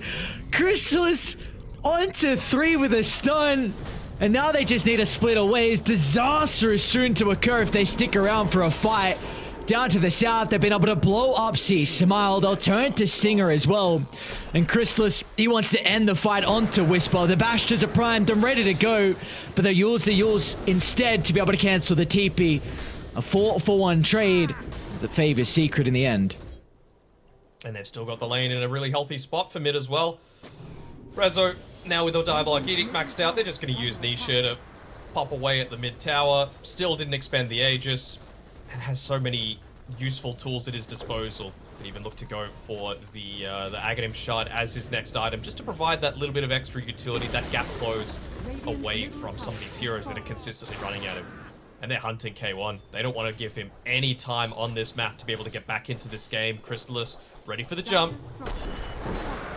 For the jump, and Rezo ready for the follow-up as well. K1, your ultimate can only hold them back so much. He's out of mana on Puppey. Down to the south as well, ready to be able to follow up if required. He's going to have to be up to some shenanigans to make it out of this one, and that's not the case. So Beast Coast, they are looking to smoke. A lot of heroes showing up top. It's only Giants along with Nisha at the moment, but if you don't get on top of the sniper, we see how much damage that Nisha can do. Brings down the Enigma with it. He's even going to kick back the Spirit Breaker closer towards the sniper. So an attempt going begging for Beast Coast. I mean, as soon as you see Secret across the map, you felt like you could make the play with the numbers advantage, but not to be. Secret are way too far ahead. Yeah, way too far ahead and way too fast with how they're playing. I think that's the biggest improvement that I've seen from Secret ever since they've had this newer roster with Resolution and Zayats playing. It just feels like the connection is there between the position 2 and the position 4, realizing what he wants at different stages of the game and being able to adapt to it as well. Even get another dive through. 8 deaths Smile. for Smile. Wow. And now they're even looking for more kills as well. Whisper has to TP out, but unfortunately, Gogeta will not be as fortunate. I'll cut off the path, and they might even go for K1 as well. Crystallis unable to get the vision though onto the Slark. Won't be able to scurry on. Instead, they're going to go for the Lycan under the tier 3 tower. Nisha's off to the right side. An easy kill for them to find. It might cost Science his life. Well, alright, well, he'll also make it out as well. A roll to the right side. K1 almost going down to Nisha's right-click damage. Turret has been killed. Radiant's bottom They're just dealing with all these summons right now. They've got the tools to be able to do it. It's all on the back of Rezo, considering the issues for the single target. I think it's fantastic about how they've been prioritizing Rezo and his survivability in a lot of these fights. That's when Crystallis is jumping in, when it's enabling Rezo just to continuously deal damage in a lot of Radiant's these. top tower is under attack. Of course, the BKB, not the highest value this time around for Rezo, so he's going to be emphasizing that Blink Dagger again, just ensuring that he's able to follow up on any kind of initiation coming through from Crystallis and Zayat. Look at the damage, Oh, man. yes. Nisha just cleans up K1. This might be the 9th death of the game here for C Smile. Had a really good start to game 1, but this is a different showing with the instant cancel of the black hole. This should probably be GG, and it's going to be dropped. And finally, we've got a 2-0 in Group B. It's going to be Secret. Very convincing here in this second game, being able to topple the South American boys in Beast Coast. And all of us 15 to 19 and 59-second betters for shortest game in the tournament, we're on the board. We're going to be able to get through, and it was super convincing coming through from Secret, right? They ran the exact same draft. I thought it was clever, some of the picks that they looked to put together on Beast Coast, but that offlane in particular just really did not work out. The Sniper consistent pressure coming through. The Slardar consistent pressure coming through, not the Sniper. And it was just really solid performance. You know, anytime melee into Slardar, you're going to have a rough time, but 2 melee, and maybe even trying to switch it up with the Enigma as well, they just didn't have the damage to be able to output to pressure Crystallis away. Yeah, it's unfortunately they didn't, and we get to see kind of really how it all started, just with Zayat. A lot of rotations, and that was enabled because you could leave the Leshrac, so just easy dives under the towers, even Puppey getting involved as well. And you know, the sniper here was very, very strong in the last chance qualifiers, and the fact that Secret feel comfortable with even picking up the 15th where they can respond to it still with a couple of picks left, just I think goes to show really how good this hero is at the moment. It's because it's just 1v2s under a tower. Yep, that was what I was looking at when I was absolutely losing my mind. He played a really phenomenal game this time around, and he's embracing his role. You know, there are times when they give him the Sniper, there are times where they give him the Morphling, but as we saw from Nisha, he is incredibly capable of playing that role as well. So just that level of flexibility opens up the draft amazingly, and we're seeing that Secret are making exceptional use out of it. They might even be topping their group by the end of today off the back of this, maybe behind some teams that are playing 3 series. I think they might only be playing 2, but still such an impressive showing. Oh yeah, without a doubt it is, and it does look like they are only playing 2 series here. Did you see that? Zayat's interrupted the black hole, man. He does too much. You can't let him do this. Yeah, but what do you do? Like, what hero do you give him? What hero do you ban? Like, he's just an incredible addition to the Secret roster. It was like, they are clicking on all cylinders here, the boys on Secret. This time, you give it to Nisha, because he kind of bodied that mid lane. He was getting some solo kills. I mean, anytime a mid solo kills, it's just incredible, right? Because of how protected you feel underneath the tier 1 tower these days because of the water runes, but they didn't really prioritize it. Puppey even surviving long enough to get the global off, another landed roll onto the Enigma, stopping any kind of turnaround potential. They're just able to follow up again onto C-Smile, making sure that he never has a game, and yeah, just looked pretty solid all throughout from Secret. That they did.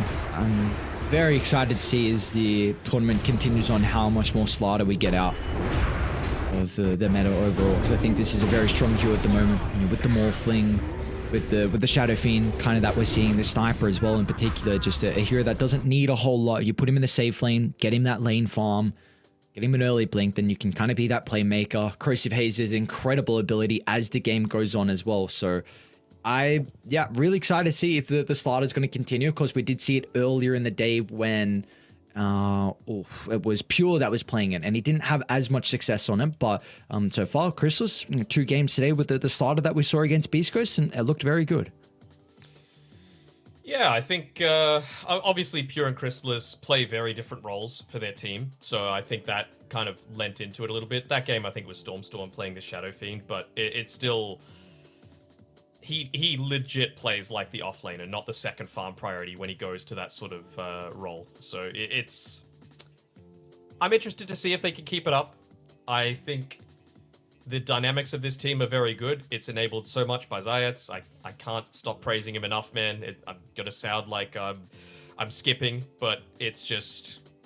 he's too good, man. The man is too good. Okay, I'm going to check the Observer Awards as well planted that game, because I'm sure he had the most again. Yeah, he placed 7, and he bought 11 Sentry Wards, and he bought 3 Smokes. And he still had, like, such an enormous impact on the game, despite being last on net worth for his team. Honestly, I know you... It's hard to bypass niche of 15, 1, and 8 with the MVP, but I felt like Zayats really opened up the map for them to be able to get a lot of these kills, so... Yeah. I don't know. It's a tricky decision. And their first picking his heroes, man. Their first pick at the Nyx. They're first phasing the Air Spirit. They're first phasing the Tusk. And he's still dominating. You literally cannot pick or ban against this man. He is too damn good. Yeah, it feels like it has to be a different strategy in regards to maybe some of the warding. As we do see Nisha get the MVP. But yeah, I wonder if there has to be some difference potentially when you're up against a lot of the roamers that we see from Zayats, really just to stop him from influencing a lot of the other lanes, because he's doing it to such an incredible level. God, look at that little hermit-looking dwarf with the hunch in the back. I don't mean Nisha, I mean the sniper. Just with his open-toed shoes and all that sort of stuff. He's one of those keen folk. They don't look too... They're not wholesome, this is your average Dota player's posture right here on the bottom side of the screen. He's saying dwarfs aren't wholesome? No, he's not a dwarf. No, the sniper.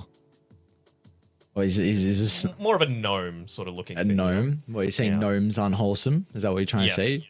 Yes. Anything from, I think, what are they, from Norway or something? Or Holland? I don't know. Gnomes, they are not wholesome. But anyway... What is wholesome is the connection coming through from Team Secret, and hopefully Beast Coast, they don't take this too harshly. I think they've obviously got plenty of ways to be able to come back into this. There's plenty of days left, and there's actually one more series left, but you and I are done for the day. So we are going to sit back, we're going to chill, we're going to watch it, and we're going to have a good time. Yes, we are indeed. We get to take a look at the standings as well real quick before we do send over a break and see how the other games have been looking and just how the groups are shaping up in general as well. So both EG and OG currently flawless in Group A. So off to a good start. I feel like really the team surprising is PC, OGD, and Boom down 1 and 3. Potentially even Liquid as well. I haven't seen who they verse, but being 2 and 2, a lot of people are expecting some strong things out of them with what we saw at the last chance qualifiers. And for Group B, Entity are 1 and 3. So okay, that was Spirit 2-0ing them, I believe. So okay. Understandable. Spirit are a very good team, and it might even put more weight into the fact that Fnatic were able to take that 1-1 record against them in their first series of the day. But a good day for Egg and Og and everyone, well, most people starting with Team. Even Team Liquid going 2 and 2 coming out of the last chance qualifiers. I think that's going to put them in a pretty decent spot. And Gaming Gladiators, they had a big up period around the Stockholm Major, then they dropped all the way down, barely staying in Division 1 for the Western European region, but they're here, they're performing, they're at the moment tied for that spot in the upper bracket, and there's plenty more Dota to come. Yeah, like you said, we've still got one more series going on, and in fact, the teams over on Group A, the two teams that are flawless right now, Egg and Og, are going to be versing each other on Stream A, so that'll be a very, very exciting series. In particular, though, on Stream C, the next series, it's going to be Liquid up against Bet Boom. So we're going to jump over to some Group A action on this stream, but this will be it for at least the fourth one. Some predictions for how the next series is going to look? Bet Boom are 0 and 4, Liquid at 2 and 2. So Bet Boom need to win at least one game, I think, to secure themselves some sort of chances. Because you can't be going 0 and 6 on your opening day. That would be so disheartening and rough to come back from. So we'll see how it turns out. We'll throw it to a break. Thanks for watching, guys. Make sure you stick around, and we will be back tomorrow.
victory. With our shields and our swords, we temper our courage. With our shields and our swords, we're making history. With those who make the game a reality. We're the Vanguard. We're with the best. Let's raise our shields.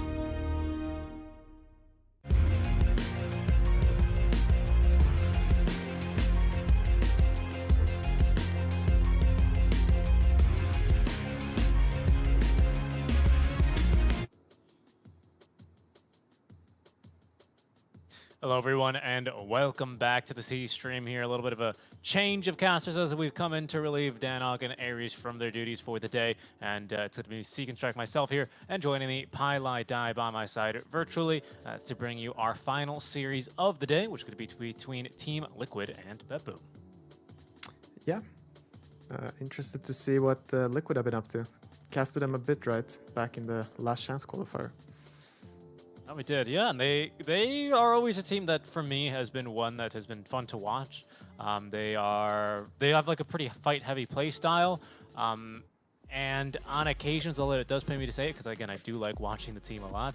Sometimes make a couple mistakes that end up extending their games. But they've looked real clean in LCQs. Of course, of 12 teams, they were one of 2 to move on here to the TI group stage. And now in Group B, they find themselves here. Pardon me, make that Group A. They find themselves more of the middle of the pack here at 2-2, alongside Hokori Gaming Gladiators as well. BetBoom, their opponents, we'll get to talk about them in a bit. But of course, these 5 players now getting ready to take on the field. But yeah, 2 draws for them. They've drawn versus RNG so far, and they've also drawn versus Sonics. Yes. Okay, interesting. And another little, not Dota factor, is they're playing in a completely dark room. Yeah. I would not enjoy this. I remember, like, every time I've had those type of discussions, I strongly prefer having light. Yeah. Yeah. Well, that, I mean, it's important having backlights, especially for your monitor, right? When you're gaming at these long days. As we'll take a look, and we'll talk about more about, of course, proper posture and all that in just a bit, as we're getting the player introductions now for the team BetBoom, a team that's maybe heart and soul used to be called Prosti Esli back a couple of years ago already for Division 2 Eastern Europe, already a couple tours ago, where DeHawk personally made a big impression on me for his tenacity. Of course, I think he did a short stint on Ninjas in Pajamas, if I'm not mistaken, a while ago. But then, of course, he continued to play his wacky heroes, his carry Necro, his carry MP, his carry Visage, of course, which have all been highly influential on the meta as of late. But so we can see, we're going to get to see what they're going to pick. And Liquid doing well to respect that Visage. It's still very much a flex pick these days, right?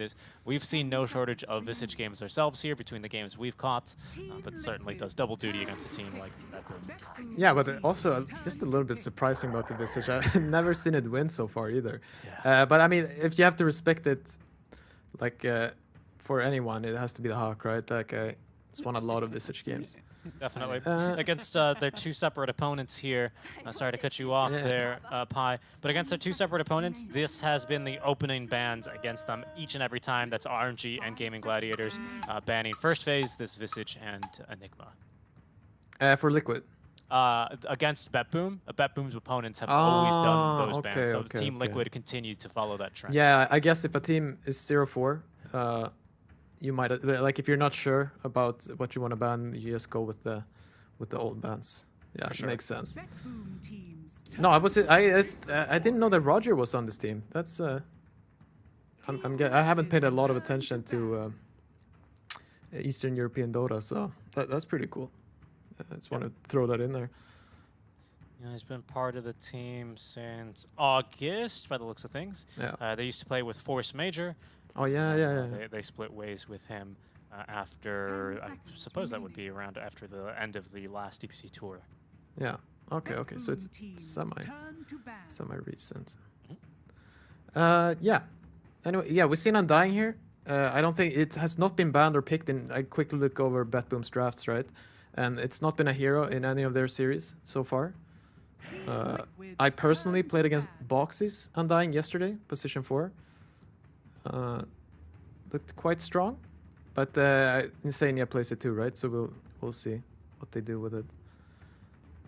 Yeah, absolutely. Sorry, I'm just catching something a little bit more curious. Both these teams are teams rather that they really like to get their hands on Silencer. Actually, I'm seeing a lot of Silencer pop up in their drafts. For BetBoom, I think I see 3 games, and for Liquid, they just won against it versus Sonics. But they picked it once, so contested in 1 of 4 games. Make of that what you will. But it is maybe a hero I'll actually see kind of contested here in our series, at least for game 1, not yet. As of course versus Team Liquid and Matumba Man. Now that it's TI season and he's in his shorts, you got to get rid of that Lone Druid.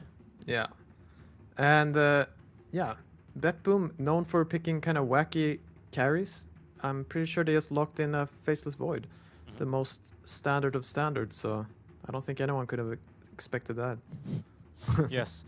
Coming back and joining everyone in some regular good old-fashioned carry v carry matchups here. Team Liquid, I don't know how disturbed they'll be by this, right? Of course, I think that's going to be a little bit more in their comfort zone. Where I've seen a lot of teams kind of struggle against BetBoom is because BetBoom has this kind of different play style. I'll take some games as example from the Stockholm Major where I got to cast them there, right? They had a different play style, especially like on NP carry safe lane, and it would dynamically kind of change the way that BetBoom were approaching some of these games. And a lot of teams weren't really prepared to deal with that, and some of them would try and like draft into it and also be ready to fight early, but that was like playing BetBoom's game, right? Yeah. And that's how they like to play. That's how they have played a lot before when they were known as Windstrike, and that's how they continue to play in Eastern Europe DPC, right? And sometimes that's not always the best. BetBoom now, the paradigm has shifted a bit for them, right? Now they're going to be playing a little bit more standard Dota. Marcy Faceless Void, right? You cover the right side of the screen. I couldn't tell you what team this is, Pi. No, for sure. I mean, just those 2 heroes in themselves, they don't have the biggest synergy, but they are, what would you call it, A tier or S tier heroes so far in this meta. Liquid with their pair of S tier heroes as well, right? This Undying Primal Beast. Certainly not one to be messed with. Yeah, Undying is a bit curious though, because we've casted some teams that, like EG, that heavily favor it, and other teams like Secret, right, where they don't seem to care for it. And I don't think BetBoom really cares about this here either. So I'm curious to see what they'll pick to kind of counter it. Because generally the hero that would counter it would a lot of the time be the Hawk. Like he would play a Lycan or he would play a Nature's Prophet, right? But I'm pretty sure he's locked in on this Faceless Void now, so I want to see what they do. Yeah, and for Insania, at least according to the Dota 2 Pro Tracker, it's a hero he's only played once. Of course, he's had a couple more games right in these regional qualifiers that I'll have to scroll through. But I see a couple here already where he's likely taken the hero up into his own hands. And there's going to be a bit of a push hero out from Liquid. So we'll catch up on a couple of picks here. Phoenix. This is a core Phoenix, dare I say, for BetBoom. Could be, but it could also just be a core Marcy. So we still have things to find out there. And I'm also curious because they actually ended up getting the Enchantress versus Beastmaster here, which should be a very strong matchup. It was only 33 back in the day that managed to pull it off somehow every game, playing with the Axis, right? But recently when I see people try that, it just doesn't seem to work out. So yeah, these lanes can go really, really bad for Beastmaster. Agreed. I'm going to quote from a team that we saw eliminated from LCQs, but Na'Vi, they make some great content that they translate and subtitle into English if you ever want to see a little bit behind the scenes of that organization in particular. But they spoke about how difficult a time that they had during their Eastern European quals because they were trying Lycan. They were super confident with Lycan, and their enemies just counterpicked them with Enchantress. I think it was actually BetBoom. They counterpicked them with this Ench and just completely destroyed them by grabbing the summon, right? Yeah. Very similar kind of style against a Beastmaster. Yeah. No, it's not pleasant at all. Okay. Mr. Pudge. Curious pick for me. I think we actually casted a Matumba Pudge game. Did we not? Yeah, we did. I think they're still also flexing it, I'm pretty sure. Because Mickey plays it a bit as well, right? Yeah, I've seen him play it mid. Yeah. So definitely, I mean, it's interesting versus Void. That's why I'm like curious to see if they would put it on carry or somewhere else, because he has a lot of saves out of Chrono, which can be good. But he's not a very strong hero versus Phoenix, No, not at all. who kind of melts him with his beam. And fact, overall, yes, the ultimate is just very strong. I'd say he's fairly weak. I think perhaps he doesn't die, right, to something like the tiny bits of DPS off of something like a Fire Spirit, but he doesn't threaten Supernova. Yeah. And Sunray eventually is going to absolutely shred him, as you're saying. Yeah. Something I also want to bring up about Liquid, right, is on occasion that they've definitely shifted Mickey and Matumba's lanes, right? Not so much like the win condition and all that stuff, right? But on occasion, we've seen like Mickey go safe lane on the Lesh, right? Win the game, and the lane was a bit more appropriate. So you're right. They do flex a couple of heroes between their mid and safe lane, but sometimes they'll also switch up the lanes to get a more comfortable matchup for whoever they think is going to be more important for the victory of that game. So something that is always maybe a little bit more troublesome to draft against. 10 seconds remaining. No, for sure. I mean, Matu's kind of known for that, even back in when he played. I mean, back when he played for Liquid, when he played on the other Liquid, he often ended up playing mid, right? Playing Yeah. Venomancer, playing Necrophos, anything to counter the opposing mid player.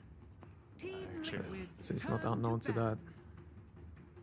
But boom, last couple of bans to Sniper and Ursa, or sorry, I make that Slark and Ursa. It's Sniper banned out by Liquid, so doing their best here to cover the Phoenix Egg a little bit more, as that is going to be, you know, a pretty significant part of their team fight, especially early on. And with Phoenixes, especially as support, if this is a core Phoenix, which we're not so sure about, right? Maybe the build is going to be different, but I've seen a lot of support Phoenixes basically go like Veil and then Shard, and that's what you want basically on the hero. You're a big component of team fight early with a Faceless Void Chronosphere. Hopefully they don't Chrono the Phoenix and instead Chrono the Egg, as they'll close out this lineup with even more magic damage as Zeus. Yeah, I like it. Yeah, no, Betboo's lineup looks really good. They have 4 melee heroes now on Liquid, with no one being able to kill the egg. So I'm really curious. They banned the Lina and the Sniper themselves, which I would think would be heroes for them. So I'm very confused on what they're trying to accomplish here. I see a little smirk from Blitz, so, or maybe that's just a worried face. I'm not sure. They're, what are they gonna pick here? Yeah, They got 5 seconds. Oh, well, we'll see. Somebody like locking it in. It'll be the Storm. Okay. Okay, that's a hero that we've seen get a bit of play against the Faceless Void. Yes, you know, there's the big threat of the Hawk landing a big Chrono on top of Mickey Storm and taking him out of the fight. But Storm, one of the very few heroes in the game that can jump across Chronospheres and kind of, you know, reach your backlines a bit easier and break apart the team fight in that kind of sense, right? Laurel might not be super comfortable, but we're sitting back with the Mickey Storm on the prowl. Yeah, like hopefully if you get a decent game going, it's very hard to play Zeus versus Storm, right? He can basically just chase you down. But they always have this, like for team fights, right? They'll pop this egg, and you kind of have to run away from it, right? Yep. I guess you could try to like pop your BKBs and rush, try to like pick off targets, try to kill the Zeus or whatever. But for me, it seems kind of difficult. I'd agree. Even in that strategy of, you know, go Primal Beast Dota, pop BKB and break egg, it's like, okay, well, where's Faceless Void? You know, where is he? I mean, he really loves protecting those kind of, you know, I used to call Phoenix this kind of new objective. Like, you make a new objective on the map all of a sudden that Bebboom will want to fight around, right? Yeah. Insania for Team Liquid, actually, if he's going to be playing more around Tombstone, it's very similar, right? You want to defend this objective, and obviously, Faceless Void, you know, you think about trying to go Roche versus Faceless Void, you think about trying to go High Ground versus Faceless Void, or even entering the enemy triangle to contest stacks. Like, all that stuff sounds really scary, right?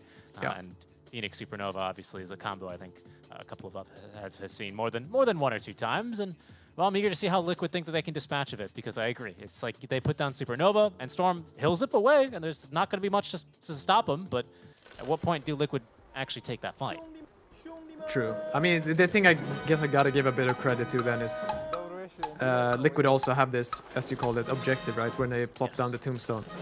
Something I didn't, like, I was thinking, like, what counters this Undying? But Marcy kind of does counter the Undying.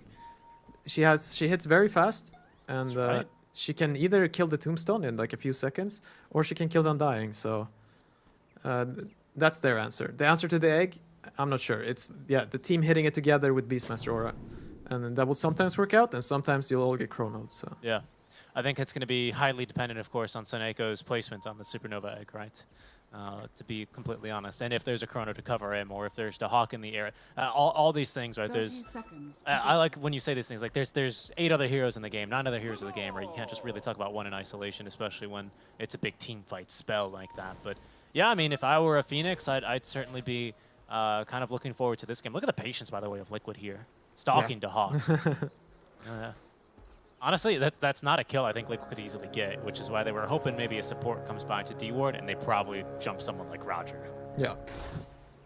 Now for me though, I'm interested to see if Liquid can make this work. Like I would so much prefer playing. Oh, nice hook. But yeah.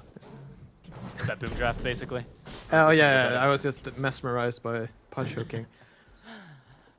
Somebody's been practicing. Ah. And he starts off here with a Ring of Protection. Yeah, this Sun Echo Phoenix, I mean, we talk about all his strengths this game, and I would agree with you. I'd actually quite like to be a Phoenix in this kind of game.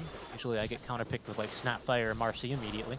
Yeah. But it's a little bit easier if he can get out of the lane. He's not particularly strong versus Undyne. Phoenix still a 1, almost 0 base armor hero. He's got himself now at least a Windlace to try and evade Insania here, but Insania, he's going for the build. Lots of mangoes. He's a mango enjoyer and ready to try and do his best to 1v2 for Matumba. Yeah. They managed to get the lane back here though on Bet Boom in their off lane. Like the Marcy did a really good job. I think they managed. Oh no, Soneko's trying to pull and he got hooked. Pardon me, yeah. That's plenty of damage. And Phoenix as well, not a hero you really want to be tanking creeps on even. They hurt, again, low armor and just, I mean, little HP when you're landing against an Undyne, but your melee, sorry, your range, so you don't have a damage block, as Notice is going to at least toss Insania back into tower. Yeah, he can literally fight him in the tower there. Yeah, so this is ending up a little clowny down there. Yep. I think anytime you've got a Pudge, it's going to be slightly clowny, isn't it? Yeah.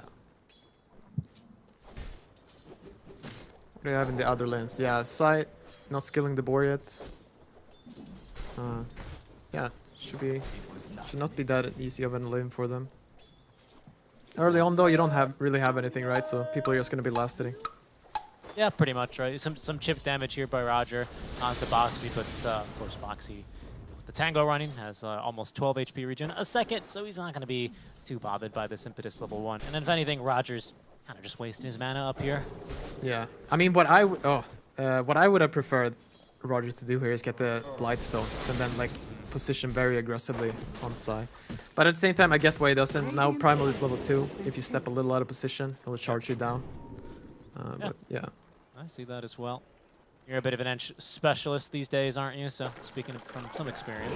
Yeah, a lot of Ench. I'm gonna go TPing back to lane here. Insania, low on mana, but deceptively. 5 mangoes in the inventory. He does lose his courier, pardon me, which is why Suneko needs to TP on back. But again, still lots of harass for him to do. And Matumba CSing like a dream. Yeah, and then someone who's not last hitting like a dream is this Marcy. I believe he has. Okay, he's got 3 last hits right now. It's not a good look. Unfortunately not.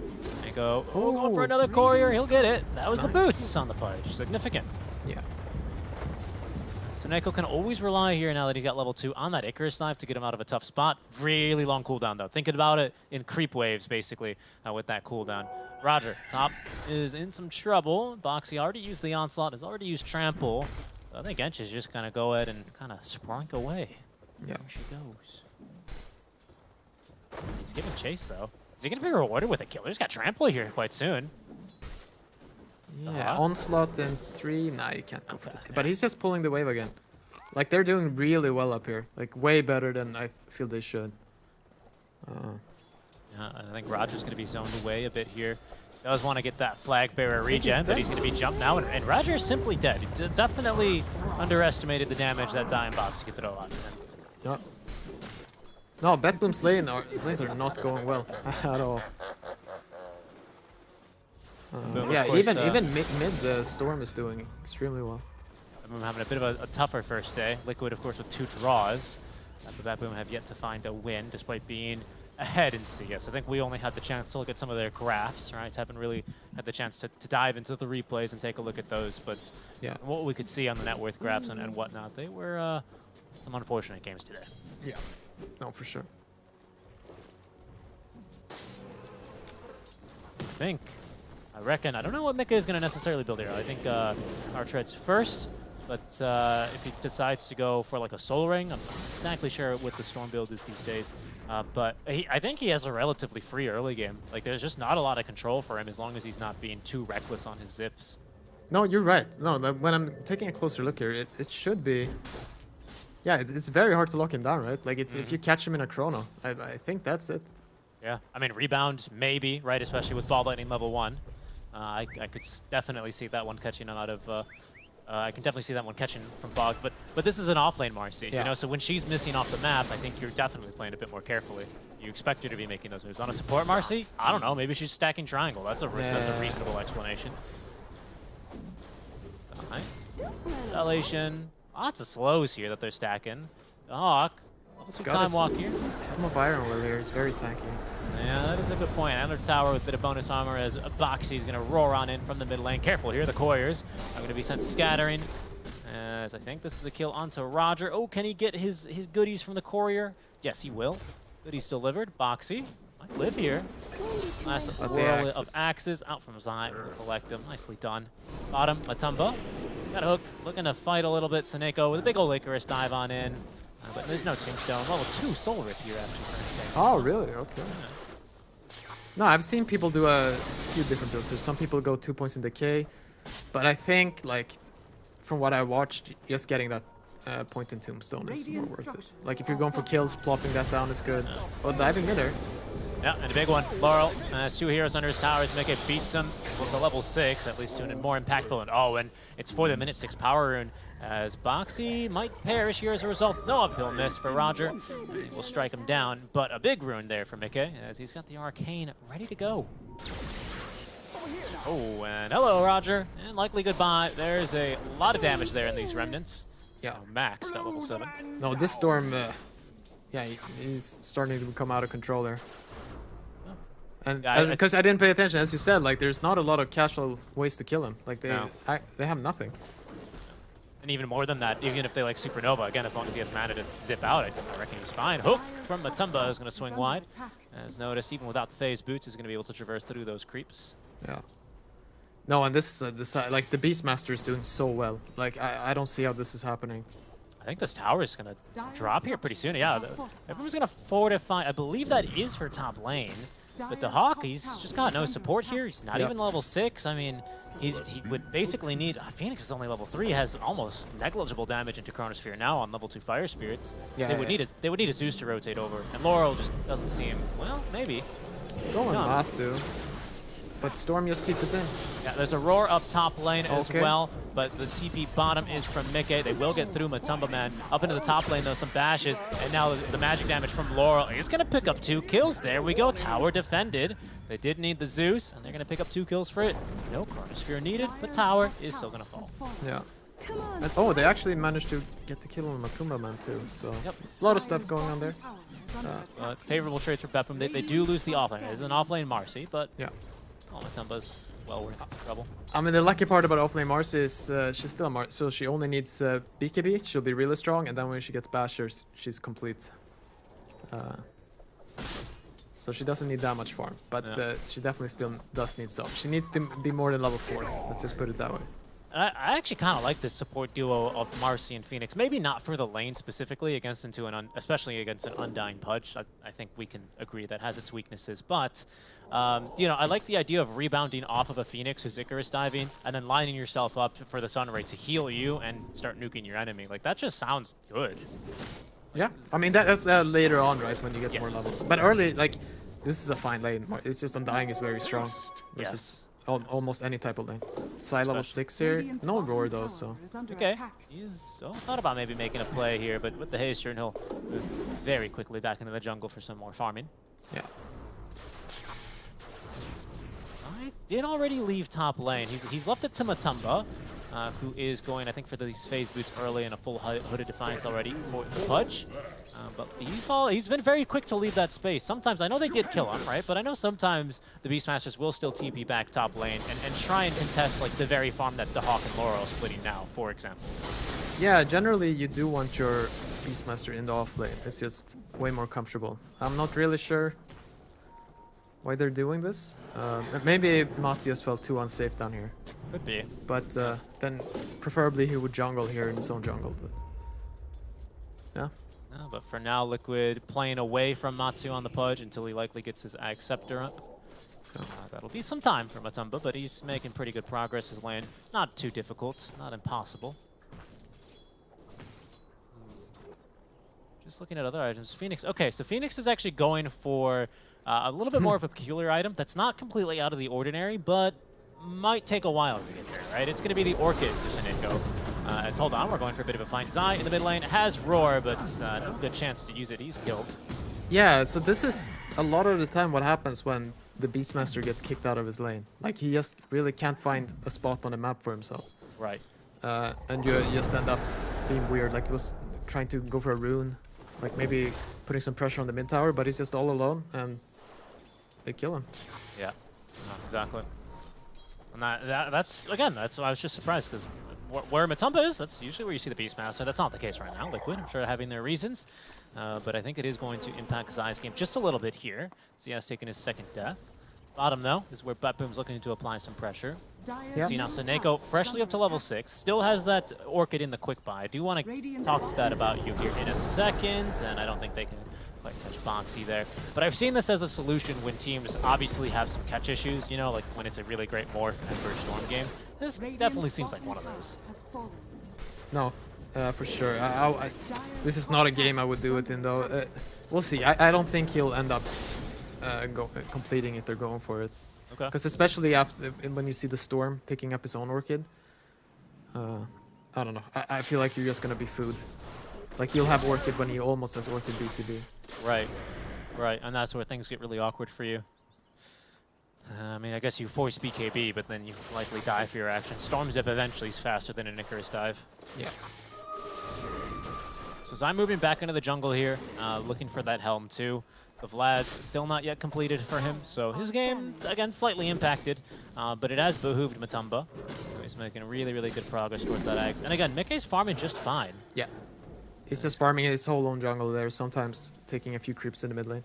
No, but this is fine. Like, if Sai would have just gone to the Ancients earlier, that probably would have been for the best, but he was strong. He wanted to do some stuff. And he defends bottom for a bit longer until, of course, BetBoom really bring the numbers. Haven't seen Hawk for a while. Haven't seen Yapsu here. No Midas build for him. Straight Maelstrom. His decision for the Faceless Void. Yeah, he's a little behind still in farm. But his level's level 8. The Storm is level 10. Pudge, yeah, so he's just a little behind. Just get that one nice... Okay. Yeah, get a little chrono kill and he'll be back. I think he should be fine here. He's got Soul Ring. Should be enough mana. Seneko giving he chase eggs. Supernova. Yeah, and they still actually had a Soul Ring here, by the way. 7 stick charges. Yeah. A little... slightly hopeful Supernova, I'd say. I mean, but it is a free Phoenix game. Like, it's looking real good early, so I can't completely, you know, call him out against it. But I feel like it does leave you weak. Maybe Zion can look to start calling the boys of Liquid over here for a mid-tier 1 tower siege. The tower's looking pretty low. Yeah. I guess Sai... He's still quite far away. I mean, with how the game is going, with how well everyone is farming, you might as well just keep waiting. Just wait for the Helm of the Overlord, and then you smoke up Undying with the Beastmaster, and you go get this tower together. Oh, for now, though, the Deep Ward. Ooh, he's not going to quite catch the Hawk. Mikkei really committing for this one. A little bit lower on mana. 2 bottle charges here, but the hook. And now the Chronosphere to Hawk looking to turn, but Rot's on, so he's forced to back away. They'd really love to have a Supernova now. Unfortunately, they don't notice, though, doing what he can, as they will get through Roger, who's trying to reinforce. Insania has done well to drop a Tombstone, but it's only level 1, so it's not going to save Matumba. Yeah. Rest of BetBoom reinforce in numbers, and it's going to be a 1-for-1 trade, but a much better one there for BetBoom. Yeah, that was a very aggressive, very optimistic play by them. At the same time, though, Boxy collects a little solo kill for himself, so he's feeling good. But yeah, that was a crazy go. I respect the play from Liquid. You know, they were kind of looking at the abilities and ultis ready to use. Maelstrom did just get delivered for Dog, so that could have been a bit more dangerous, but they do enough damage to him where he has to chrono and basically leave. If he's free to hit, maybe there are more issues there, but without a Supernova, it seems fairly likely that what's the worst that can happen? A Pudge death, not ideal, but not the end of the world. Mikkei still continuing to play just as aggressive. Yeah. Okay, so he has the Vlads coming up now, so... yeah, they're looking for this mid tower. Makes sense. Smoke's gonna break on a Roger again. Tumba throws the hook. Oh, nice little force stab there, and the Icarus knife canceled. Not only by that roar, but most importantly by the dismember. Zonic picks up the tower, and Liquid with a lot more room to maneuver and make these aggressive dives like we're seeing right now from Mickey. In the mid lane he goes. Laurel with a bit of magic damage back, and here's going to be now Boxy joining from the dire triangle. Betboom maybe not expecting to hit. Plenty of damage and buys enough time and space for Mickey to back up safely. Yeah. No, it's insane how much damage this Primal does to Enchantress. She literally just disappears. It's not a fun matchup. Now, Liquid are definitely mega in the driver's seat there. Oh, yeah. I feel like if they go together, they can do whatever they want there. No Chrono either, right? Yeah. So they can push a tower, they can keep farming, or they can go for Roche. And I would expect them to get this Roche in a minute or so. Okay, there is still going to smoke, so confident, pardon me, enough with perhaps time dilation slow and maybe an enchant to help him hit the supernova a bit more impactfully. And there is maybe a scout on the Mickey, but again, there's just no kind of instant stun here. And I think the time where you can look to catch him with something like a rebound is quickly running out. He's about to get level 2 bot lightning. That does decrease the cast point or the cast animation, where Zip has to, or sorry, where Storm has to do his like little Mario pose before he zips away. So, oh, okay, there they go. They catch him. Is the follow up here? Oh goodness, the damage, but he avoids it. And also he had an infused raindrop, so Laurel just shy of the damage that he needed. Supernova though in the middle of the river. Boxy though pulverizing the enemy mid laner, will take him down. This is just a support for a mid. So all things favoring Liquid now. Oh, And again, Mickey is setting up for a little solo kill here. Oh, but the Hawk, oh, he has a ward, he sees him. that would have been pretty spicy. The Hawk, by the way, who has Chrono now, but of course has no Supernova to fight alongside it. Now, this Primal Beast, even as a position 4, is a huge issue for them. Because not only are the stuns necessary for a Storm Spirit, like if you can't stun this Primal, he's gonna deal so much damage. He's trampling all over you. That's right. No, I mean, completely right. Not having the ability to stop one or the other, who are both highly movement-paced heroes to do their damage, to reposition as well, does make this slightly more difficult. And Sania being very annoying. That's now the second camp that he's blocked. Roger forced to expend a lot of resources here in Sentries just to unblock his chorus camps. Yeah. Doing some economic damage. There's this Insania who is going immediately into Locket. So preferring the healing build, is starting out to put points back into Tombstone. To level 2 already, but Liquid look like they're thinking about Roche. Yeah, no, they should be very free. Unless Betboom can do some like amazing smoke here. Because they need to land like a Chrono Supernova combo, you know? And this is something that we maybe didn't think was going to happen, but Seneko actually really committing now for his Orchid as Matumba. NBUs will not silence him. And Seneko is going to find his Zeus next to him. Orchid. The Hawk is in, though, and that's a kill at least onto one, but it's actually a kill onto Notice. Down he goes. Zai might be next to fall, but this Tombstone perfectly placed on the high ground. It's forcing back Betboom. Seneko can't do much. Supernova in 5 more seconds, but Liquid have timed this fight perfectly. You can really just kind of sit here in the trees and offer condolences. Yeah. Oh no. Well, Roger comes uphill. It's going to be almost certainly a kill here. Yeah, Soulburn will get the job done.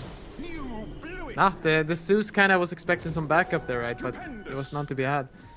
Where did he use that Supernova? Where was that? There was the mid lane, right? Yeah. It was the mid lane, yeah, in the river earlier. Oh. Yeah, that's when he Supernova'd. And then Dahawk used Chrono, and then, no, he didn't have it. They're just, Liquid, because they're in the driver's seat, they're forcing these big, kind of wombo combo-y team fight ultis just to be used out of sync, and it's really hurt Betboom. Whereas before, even if Liquid, they don't get the tower, you know, and they're totally fine with that because now there's no Chrono. There's Supernova, but I think the Supernova level 1 can be quickly focused down by these 5 lads now. Yeah. No chance here. Roche is down. Ages for Mickey. And Box is going for kind of a different item build. Going Blink Dagger straight up. Like any other Primal Beast we've seen, no matter the positions, they've all tried to get a BKB as fast as possible. Right. Right. But this game with no stuns, I I kind of like it. Like, it definitely help him pick off. Him and Storm can work together now. Yeah, that's kind of funny, right? Because of course the biggest strength of this hero back before when he was in captain's mode was you would just onslaught from behind. Yeah, and now there's no heads up for the Zeus, right? Yeah. Before this Blink Dagger, he'd hear him coming in the hook from Matumba. Nicely done there. So Neko not expecting that, trying to go for the Sun Ray heals. He set himself up for a date with Matumba Punch. That's right. And like we can now go crazy on this map. At least they completed the BKB on Marcy. She just needs level 12 now. She'll be quite strong. Other than that, yeah, he is, as you said, he is committing for the Orchid on Phoenix. And he will get it in a few minutes, so maybe that will surprise them. Phoenix definitely a hero that can farm, and Mickey actually feeling really confident in this game. I think there's no reason why he shouldn't. So he actually stopped building BKB. He was going to go for maybe Kaya and Sanjay, at least Kaya first. Is he maybe considering Bloodstone to prove my point right? I always said maybe Storm builds Bloodstone. Who knows, right? Yeah. No, it's a lot is connected to the Aegis, right? Like he's feeling way more comfortable now. Second life and all. So Neko is gonna be really struggling to find the space and time to farm this.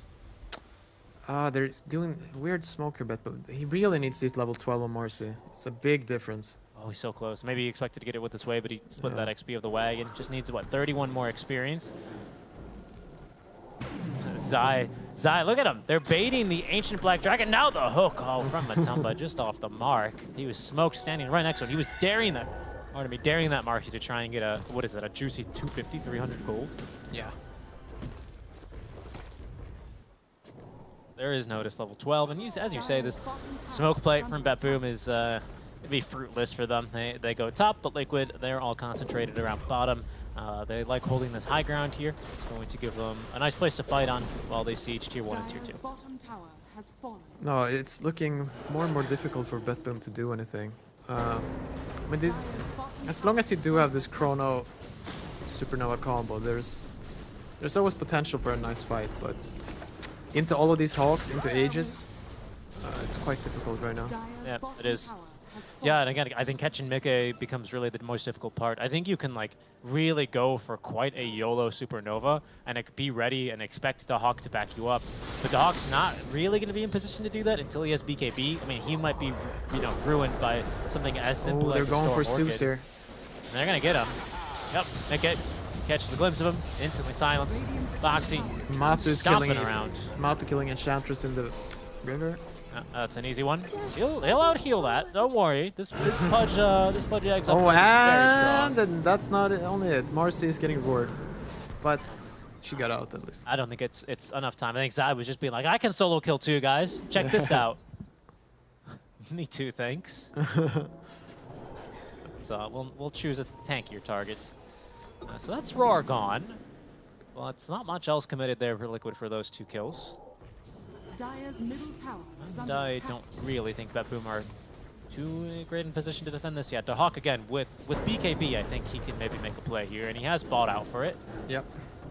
No, I mean, BetBoom are kind of ready to fight. It's just, I see, you can't quite get to Liquid's heroes in the way you want to.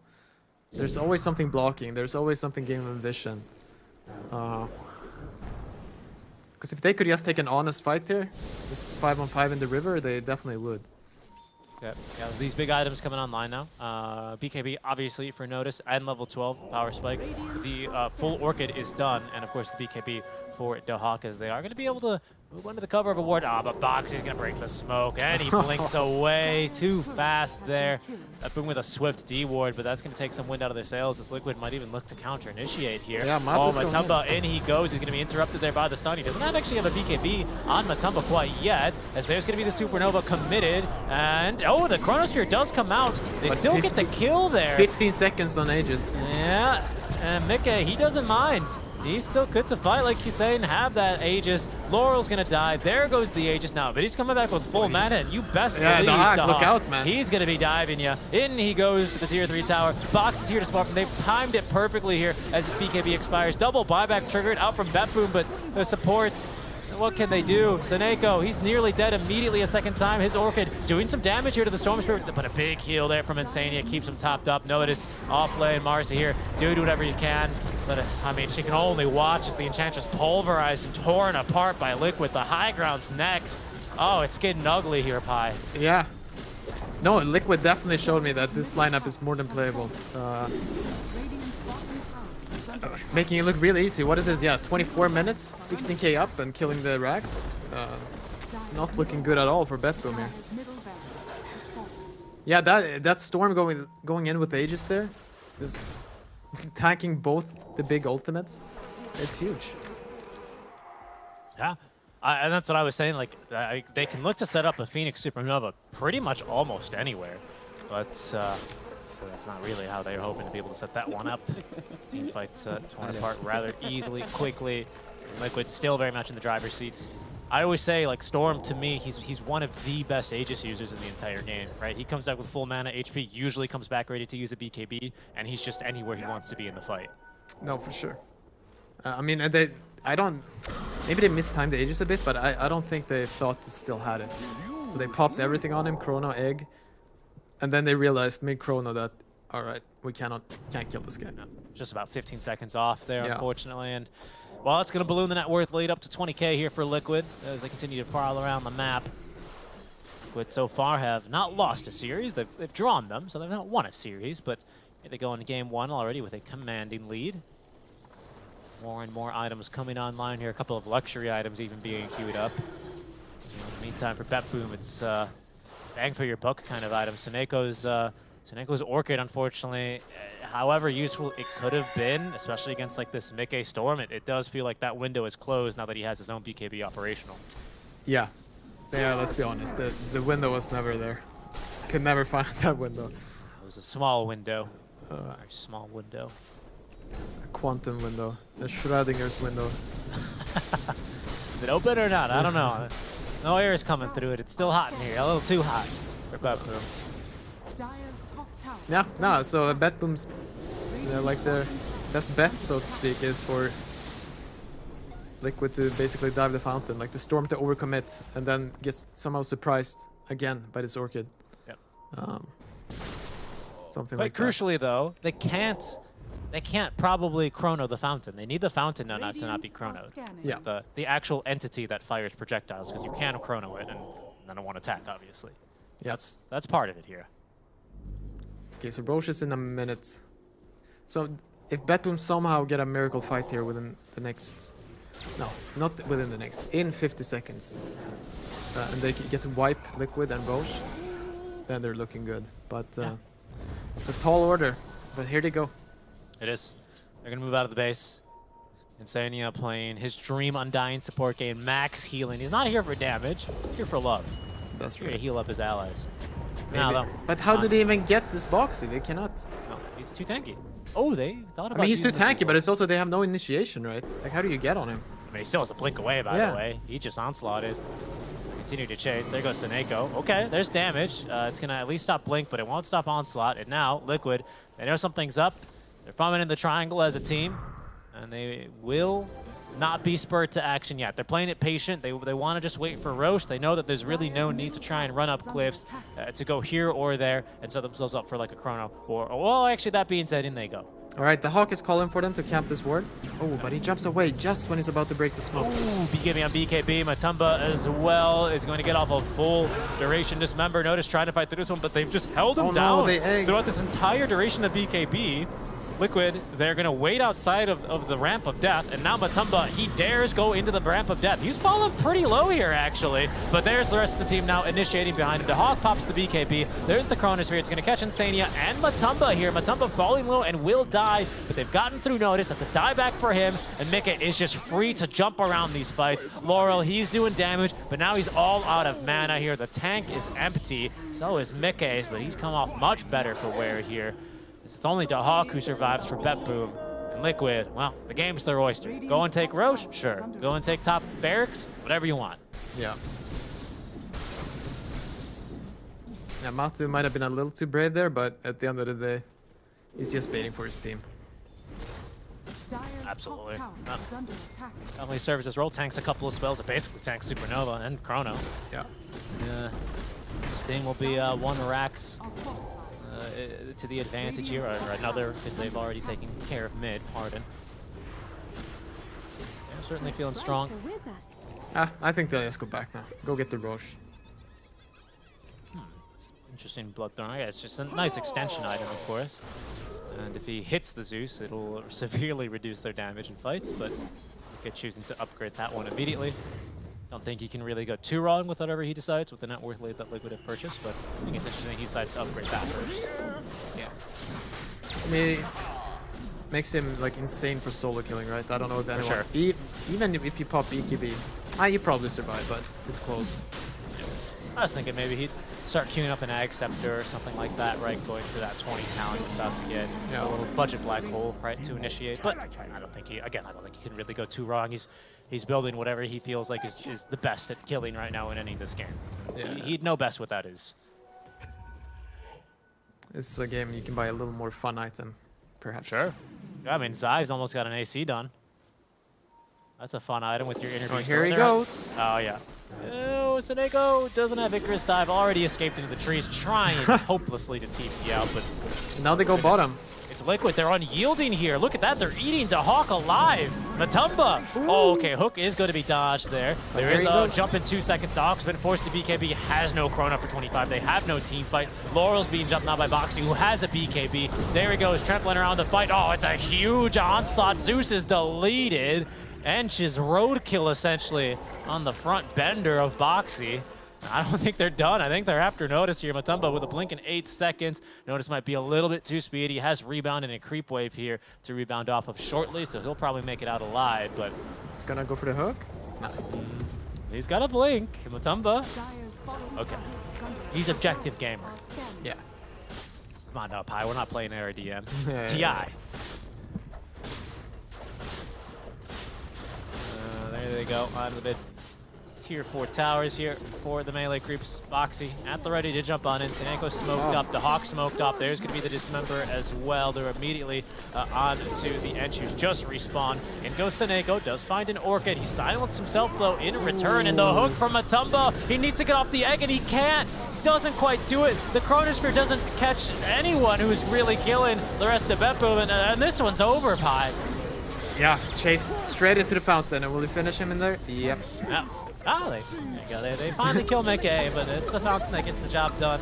And unfortunately, it's Bepboom who lose game 1 to Team Liquid. Yeah, very unfortunate for Bepboom. 0-5 now in the first 5 games. I think I myself have been in this position in TI, and it's not a good feeling. Yeah, how do you come back from this? Like, I don't think they look good in this game. Just quickly looking over the other games, it seemed like they did better there, and their lineup. Yeah, their their lineup is quite different from what they usually play. So I'm wondering if they're getting into their own heads a bit there. Yeah. I mean, if I might pry a little bit there, and hopefully not dredge up anything too painful, you Pi. But yeah, like you said, you've been in this situation. It's mighty difficult for you. Like, how did you guys kind of get out of that little bit of a rut? Where do you look to go from there? Like, what are the thoughts right now for Bepboom? If you can just kind of at least let us know what that's like on the player side. I mean, you like you wake up the next day and you just try again, right? Usually what can save you is, like, hopefully these are the stronger teams they're facing right now, and you have a bit of weaker opposition, and there's a few things you can change, but yeah, overall that's very hard to get out of. And yeah, we could see this fight here with, this was basically where Mickey forced all of the spells on him, put an Aegis, and they just cleaned up. Already at this point, the game was really, really hard. This was perhaps their last chance to get some sort of fight, some Supernova Chrono combo, but no, they never got to hit their spells, did they? No. I mean, you can just see how confident Liquid were, right? Like, the amount of spells that Matumba here forces just so that they kill him. This is already post-Supernova. The Hawk only gets 1 kill here with BKB active inside his Chronosphere, and then he just got to leave the fight. And Mickey is just running around. He's having a great time. Bepboom, not so much. Yeah, very good Storm last pick here for the side of Liquid. It's just every single highlight here is just Mickey zipping in, man, gets a kill. Mickey zipping in, gets a kill. It's just, I kind of noticed that about halfway through the laning stage and went, wait a second, who's stopping Storm this game? Yeah. Unfortunately, the answer for Bepboom was really much. His mana pool. No, because I really thought that Boom had something going with the lineup, but it's also hard when you're losing lanes like this every lane. And, I mean, that's the biggest surprise for me, like how poorly the Enchantress Void did against Beastmaster. Like in my experience, that's a very easy lane to play. But at this Primal too, though, like maybe he's just too much. Maybe you can't play with Ench like you want to play, you know, that aggressive style auto-attacking him. Yeah, I did see the Ench really trying to fight, especially with this level 1 versus that Primal, you know, and that just, it feels like you're playing Primal's game at that stage. And then eventually Zai takes over the lane, and unfortunately the game from there never really looked too great for them. But that's only going to be game number 1 for them, of course. They still have another series to try and find their first win of the day. So not completely out of it yet, and lots of series, right, to still play, of course. Now with 10 teams in the TI group stage, yes, going 0-5 is certainly not a great start. I don't have to really explain that. But, you know, you're playing what now, a total of 18 total games? You know, the second or third place very might well have, you know, 5 losses by the end of the event, of course. So, I don't know. There's still time to turn things around here. Of course, in game 2, after 5 straight losses, maybe a bit difficult here, but I wouldn't necessarily count out BetBoom for day 2 or day 3, right? We still have 2 more very full days of Dota to come. Yeah, and I mean, you shouldn't count them out for the next game either. But this is definitely when morale is at its lowest. So I'm interested to see what they manage to bring out from that. Like, it's very easy to crumble in this spot. And we got Insania bringing out another 0 death Undying performance. Thank you, Insania. Yeah, I think we've covered. This is our 7th game today we've covered, and I believe in 5 now 6 of them, right? Only the one EG game didn't have a single death when they went to game 2 versus LGD. So yeah, that's interesting. Just a bit of an interesting stat there. But playing the Undying as it's truly meant to be, a healing monster, worked out for Insania here in the lane. And unfortunately for BetBoom, this one didn't go quite right for them, and they're back to the drawing board, which is going to take us here to a break in just a little bit after we finish up with this match, right? Mickey, of course, MVP. I got to agree. I think his kill participation is going to be pretty much through the roof here. No, I mean, you brought it up like a few minutes in. Like, how do you stun this storm? You take a quick look. There are no stuns. You cannot stun this storm, and Mickey proved that. Yeah, he knows how to play this storm spirit. Definitely MVP. And I think that genuinely bodes well for Liquid. I think that's something that maybe Mickey even called for, right? Or maybe someone suggested to him. It's not the super most unmeta hero, right? We had a couple patches ago of Storm Puck every game, and since then he's been a little bit more set aside. Certainly still has his strength in the right kind of drafts, don't get me wrong. I think every Dota hero, for the most part, is pickable these days. But I think it's just an excellent move out from Liquid to pull that one out and absolutely dominate in game 1. Yeah. No, for sure. I don't think I recognized it either. Yeah. It's easy to get caught thinking, like, you see this Faceless Void and you think about Chrono, but Chrono does have a 3-minute cooldown. Yeah. And the carry has to be there to Chrono you, so you have the whole rest of the game to sip around. Yeah, exactly. That one feels a little bit more scary late game, and unfortunately for BetBoom, didn't quite get there, as Liquid will close out game 1 in just over 31 minutes here, which leads us to our break. Liquid up 1-0 over BetBoom, and we're going to be back with Draft 2 in about 5 to 10 minutes.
and our swords, we pave the path to victory.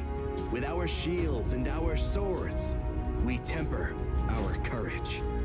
With our shields and our swords, we're making history.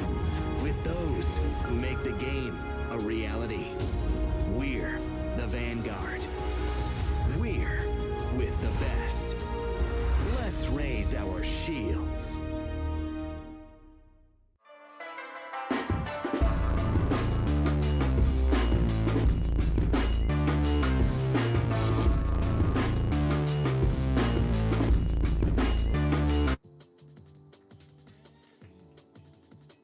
Welcome back, everyone. Our fifth and final series here about to begin its last draft for the last stream on last game. Sorry, on group on Stream C. There's only 2 groups on Stream C. Apologies for that. But Seeking Strike and Pilot Die here. We're gonna be able to get through this draft and our final game as it's Liquid who are up 1-0 so far over BetBoom. Our draft quickly now getting underway, so we'll go ahead and jump into that one. As we can see now, Liquid with first pick on Dire.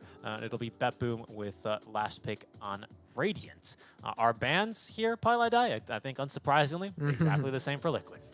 Oh yeah, that's the frustrating part too. Like if you're BetBoom, and you don't even really care about these heroes, let's say, but people are still beating you with these bans. So like, why would they stop? So like team after team, they're just banning the same thing.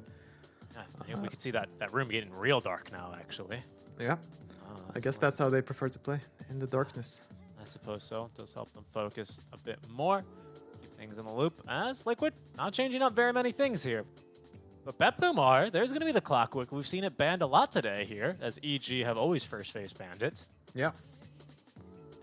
I mean, I think Liquid are happy though picking up this Primal. Like Boxy had a real fun game. Yep. Last game. So much fun that I think I don't know. Maybe Insania's like, I'll play it on 5. Maybe Mika's, I'll play it mid. You know, like, and that's the thing, right? When someone has such a great game on a hero and the hero can be flexed, I think it does kind of help your team out and help that mental game going. Of course, it's the Hawk here on screen having a bit of a rougher game, rougher day, pardon. As it's the entirety of BetBoom, but still time enough to turn it around, and still plenty more games to be played tomorrow, and of course in day 3 of the group stage. Oh, Snapfire then Grandma for Team Liquid. Both a good and bad hero versus Clockwork. Like you can obviously get hooked when you're launching your ultimate, but I feel most of the time he's very strong in lane versus Clock. Like when you're Clockwork, you try to run in, you're using your little battery assault, and you get blasted in the face. Even if you manage to trap the Snapfire, she can jump away. Yep. So, Yeah, she's it's got not too easy. As a support, right, Lil Shredder to free her allies from Cogs is maybe something to consider as well. With that bonus attack range she gets, or just even easier, cooking an ally out of Cogs, right? Yeah, that's probably easier. But yeah, I mean, lots of things you can do here as a Snapfire into that matchup. But eager to see as well how this Clockwork is going to build. We've seen lots of Ags, especially from Na'Vi, and that's looked really good. But I don't know if that's going to be the norm here as we have progressed out of the LCQs into the group stage. Yeah, I feel like it usually depends on what position. If it's a position 5 Clockwork, I think most of the time we see just a 4 staff or something like that, right? Right. It was mostly, what is he, Sweden Strong. He absolutely rushed Aghanims every game. I mean, he motivated me, so I did it in a game too. It was pretty good, but I mean, it's okay, you know. I don't even know if this new axe is better than the old one, but it is pretty nice to like blast them with all that vision. Yeah. Yeah, I do wonder. He was using it as well to push waves as well, like on the other side of the map, and all 3 flares do hit independently. So yeah, I mean, it seems like it definitely has its niche usages, but yeah, it's also hard to argue against double Cogs, double of course. Hook shots, the big one, right? The BKB to, But we'll see here how the build is going to be for BetBoom. As into the second phases of banning we go.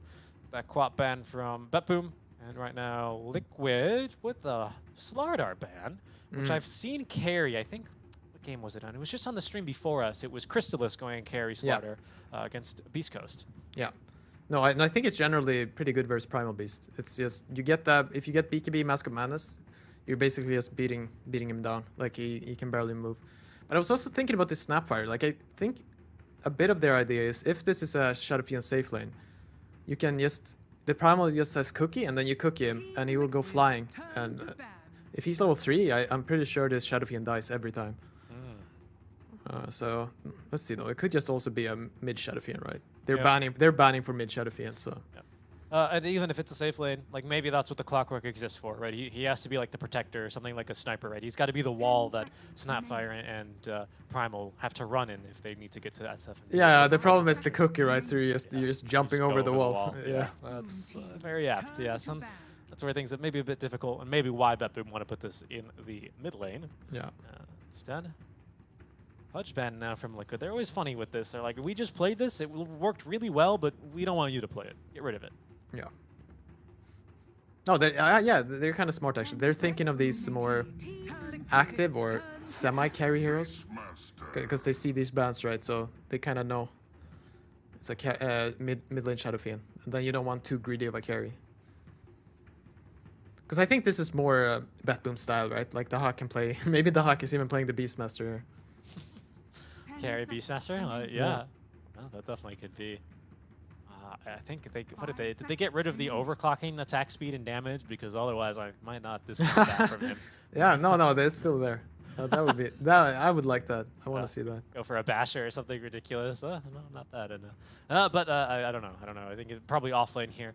Right for Noticed. That's something I think he made a splash on when he was still on Windstrike, and of course then the team changing orgs. Liquid now have to respond to this Beastmaster in lane, right? That's always something you're looking to address in draft. It's much easier to do that than to try laning shenanigans or to, play around boars. That does tend to be difficult. Just ask Sai. He crushed him with it last game. Yeah. I mean, it is kind of funny though. Like you ban Ange because you feel like Ange counters takes the board, but there's still Chen, right? So if they want to, they can go for that. It's the same idea, but. I mean, if Liquid don't even care about Ange when they're playing Beastmaster, I don't see why they would be picking Shen here. So, yeah, interested to see what carry they go for. Yeah. The mind of Blitz there getting to work. So, well, really thinking here, our Team Liquid, about this next pick. Yeah. Maybe they were thinking about this Beastmaster, perhaps. So, having a little bit of a conversation and a think with their reserve time winding now, past 35 seconds. Yeah. What is it? There's still Lone Druid in the pool. Maybe they're thinking about that. Yeah, that has been free for them, right? That would explain Matumba's, it's depending on how he scratches his beard, right? What he's really thinking about there. I don't know if that was a Lone Druid scratch or not. We'll see here. They aren't really eating into their reserve time. Is it okay to pick a Lone Druid here into this draft in this phase? They won't do it yet. I'm not completely sure. I would say... Okay, they're going Leshrac. I would say it would be okay-ish. Okay. The Shadow Fiend usually, he hits kind of hard, right? So this bear, for this bear to run in team fights could end up being difficult. But I wouldn't say it's bad, but they go for a different approach. Reiner likely trying to... I wonder where they want to lane that here. Into the Lesh, perhaps? Maybe they into the... Because Tidehunter, of course, is just going to simply dispel everything. And have a wand early to get him enough levels to be able to dispel everything, of course. Yeah. No, I think Bepboom wanted to do Batrider carry. But, I mean, now they cannot, right? Now you have no choice but to play Shadow Fiend carry. Unless this is a carry Tidehunter versus... versus the Beastmaster. Yeah. Or at the very least, like a lane swap, right? Yeah. That's what we're looking at. Yeah. Okay, that's an interesting idea from Liquid, for sure. It's getting very complicated. I like this headcanon of yours, though. The later in the day you go, you're like, oh, carry Beastmaster, carry Bat. And I can't even blame you. This is Dahawk. Yeah. Flame them, Dahawk. Lasso them, Dahawk. Yeah. Axe them, Dahawk. Yeah, this is the guy. I agree. Liquid maybe thinking about Morph. That's I mean, I suppose, right, the AA ban still very strong against the Lesh with the spell lifesteal he gets, so also a consideration there, don't get me wrong. Yep. Morph lane is on the table, at the very least, so is the Lone Druid. Team Liquid. Again, if maybe they feel like it's right. Yeah, it's still playable, I'd say. And like, you would think Bat is really good versus Lone Druid, but he does get his Aghanim Shard, which dispels both him and the bear. So it's Batrider is like, okay, it's not that strong. It's a Slark ban now. It's Roger He's gonna laugh just a bit here, maybe thinking about what Liquid are gonna throw his way. Some anticipation. Once again, mustache scratch here. Matu. 10 seconds remaining. Boxy as well, giving some advice. Looks like Blitz getting ready as well to stand up, leave the 5 room. seconds Long day for remaining. these guys. Yeah. Blitz started the LCQ standing by his shoulder every single time, but of course now after 6 drafts, a bit more pooped. But Liquid, their final pick here. Piece of Resistance. Okay. Naga Siren. Interesting. I was thinking about that. That's like Heroes to Lane versus Beastmaster, right? It's Yeah. what there are quite a few, but Naga, PA, and people try Phantom Lancer, but it doesn't really work. Those are like the most popular. 10 seconds remaining. The thing is, though, if you max Axis, which I think you 5 should, seconds remaining. it's not that easy of a lane for Naga. Right. Yeah, especially because her mirror image cooldown is really long, right? It is a dispel that you have available to you in lane, but I think you can probably get like 4 to 5 stacks of axes if you land all of them before Naga can dispel. So that does make things slightly difficult. That's a very good point. It also looks like, of course, this will be like a Primal 5 by the looks of things for Liquid. Unless they're... Snapfire 5, tie down to 4, tie down to 3. Right. Naga 5, right? Wildcard have done it. Yeah, I would be very surprised. Insane to pick that one up. Yeah. I think Insania has played quite a bit of Snap, so maybe that's just the hero for him. That boom though, they look like they need another support actually. So last weekend of support 24th, it's Dazzle for them. Or is it a support? No, I'm too wrapped up in my own mind. I need to see what they're all picking. The Hawk Bat Rider. Okay, so there we go. Got You one were right. right. But it is a last pick support, and actually it kind of makes sense to do it here, because versus Naga, a lot of these 5s counter her very good. Like either Lion or Dazzle are both really good picks. So this is one of the few situations where I can kind of get behind last picking this position 5. Right. Are you thinking about specifically the Ag Shard for Yeah. Dazzle, right? That applies Hex on Poison Touch, which is a huge cone. I think you get like 7 or 9 targets Yeah. at max level to nuke the illusions, right? I think that's what you're getting at. Exactly. So like either picking Dazzle there or Lion are both good options. So it's kind of smart. I like it. All right. The Grave as well, not super likely to be interrupted. They have Primal, right, to very quickly reach the back lines. I've seen a lot of Leshes these days opt for an earlier Blink Dagger to really get the Bloodstone regen going. So that's also another option to kind of send Seneko scattering from these fights and to ensure he doesn't get off a good Grave. Because that's the name of the game, right? When you play against a Dazzle, get on top of him, make sure he's not within cast range of Grave. And then the team fights kind of fall together from there a little bit easier. Yeah. But I feel like both teams kind of knew, because they picked Tidehunter, right? And when they see the Bat, which is like, yeah, Tidehunter is fine versus Bat. But I feel like they knew that Bat Rider was going to be carry. So like they already like pre-counter it. But at least Betboom have Shadow Fiend mid versus Leshrac. It's a good matchup. And I don't think Beastmaster versus Naga should be that bad. So I'm kind of hopeful for them here. I agree. I think the biggest problem that they're going to have is that Liquid have a couple of dispels already at their disposal, right? Kraken Shell being the one, and Naga being the other. And the reason we bring this up is because I believe the build on Bat Rider carry is generally like Witchblade, right? Which is dispellable. Yes. Yeah, that's problems. Seneko as well as Poison Touch dispellable. These Wild Axes, these stacks are dispellable. So like there's problems. Again, we've already said Naga Siren doesn't get too many of these early. You can see a 40-second cooldown at level 1 down to 25 when maxed. So there's time enough for Betboom to make aggressive moves. Yeah, I mean, something that would be huge for Betboom would be if the Shadow Fiend could do really well in this lane. Like that would help out a lot. But I'm semi-worried. Like the only way you can really lose this lane, I feel, is if this Primal Beast starts running mid, right? And I feel like it's quite easy to die as a Shadow Fiend getting charged by this Primal. Yeah. Yeah, especially when your mid laner is going to follow up. Maybe they can coordinate the path, right, so that the onslaught pushes him into a split earth as the Hawk can't avoid it here. He's actually in a terrible position, surrounded by trees and enemies. It's almost like Timbersaw here, but he receives a little bit of support from Roger. Okay. I think he'll be able to make it out alive, but a scary scenario to find himself in. Oh, for sure. Oh, okay. So wait, are they dodging lanes? see. Okay, so they so the whole time they did want Tyrant versus Beast. It's kind of weird. I guess both of these heroes lane fine versus Bat. Yeah. But I think Bat is no Naga is yeah most definitely happier versus Batrider, especially when Beastmaster is committed to Axis. So I think what they have to do here is maybe switch. Yeah, they're switching the supports because at least Dazzle has this heal bomb that he can use versus the illusions. I see. Okay. Yeah, and that'll be a little bit of a better move there for him. Let's see the 3 lanes breaking down here. As far as our CS, so far, nothing too crazy. Laurel, for going level 1 Shadow Rays only with 2 CS after the first wave is slightly troublesome, but I think that's credit to Nikkei as well for reestablishing equilibrium in a way. Yeah.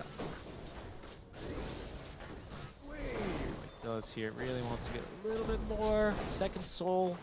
Ooh, okay, a couple more auto attacks. Yeah, that base SF damage is certainly lacking. Sani as well, opting for a pretty early pull. I think is going to aggro most of the creeps. And Nico, we'll pull him back. Nice Yeah, move I mean, there. this is the annoying part. You're a Snapfire, right? Very aggressive hero, but you're playing with a Naga who only wants to farm. Yeah, for 30 minutes. Yeah, so I think the better game plan for him here is like, yeah, you get your level 2, and then maybe you start, like, maybe you stack a little bit, you go for runes. You just let this Naga do his best down here, because I don't think the Naga can ever die. Maybe you do a little gank on the Shadow Fiend. Like, I wouldn't want to just sit in this lane. It would feel kind of hopeless. Yeah, he's already going for the 2-minute rune. I like this. Rotating nice and early. Like you're saying, Matumba, especially with a full magic wand, at least a wand purchased, it still only has the 1 charge, but soon to be full, right? If the Hawk keeps up the napalm spam, it should find himself in too much danger. So, like you're saying, it does open you up for some more aggressive moves. He's trying to get himself into the river, but I think there all the time. Boxy might be killing Roger here. It's gonna be close. Yeah. Oh, there you go. Nice call there. And he's gonna tank tower. Suicide, yeah. And he's gonna continue tanking tower, and down he goes. Noticed, didn't want to miss any CS to get an XP range. Yeah, quite strange kill though. Like, Roger had both Fairy Fire and 3 Magic 6 charges there. So, should probably not have died. Matu? Yeah. Okay, he's alive? Yeah. He's doing okay. Sania, he'll get out alive here too. He'll take a bit of damage there from that Dazzle. That's really looking for level 2, man. That extra duration of Poison Touch. Ooh, boy, that's so much more damage. The damage doubles, and you get an extra second on it to apply the debuff. It's huge for him. Oh, here. Oh, I missed it. But Boxy, he did what Primal Beast does, just charged in mid. Ooh. All the worst fears coming true. And he's not done. He goes to he TP's mid, refills bottle, charges mid, denies and effectively steals bounty rune. And we continue. Looks like into this bottom lane where I think Batrider to Hawk probably going to suffer from similar issues that he finds Laurel suffering from against this Primal. I don't know how long they want to try lane for, but they might be able to at least kill a Seneko, if not twice, at least once here. Be careful. Radiant structures are fortified. Now we'll see Boxy. I absolutely love the visual of the most biggest ginormous hero in Dota 2 hiding behind a singular tree, and Dazzle can't see him there.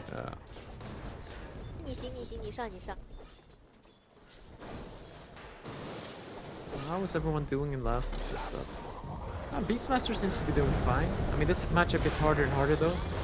Like you can't really deal damage to Tide up there, right? Dazzle, by the way, here. Okay. Couple extra auto attacks. Ooh, Boxy's getting ran down, actually, so he's going to have to pull off of the pursuit. Shadow Wave at the ready, but it's going to be Doc getting a kill onto Boxy. Very nice, very nice.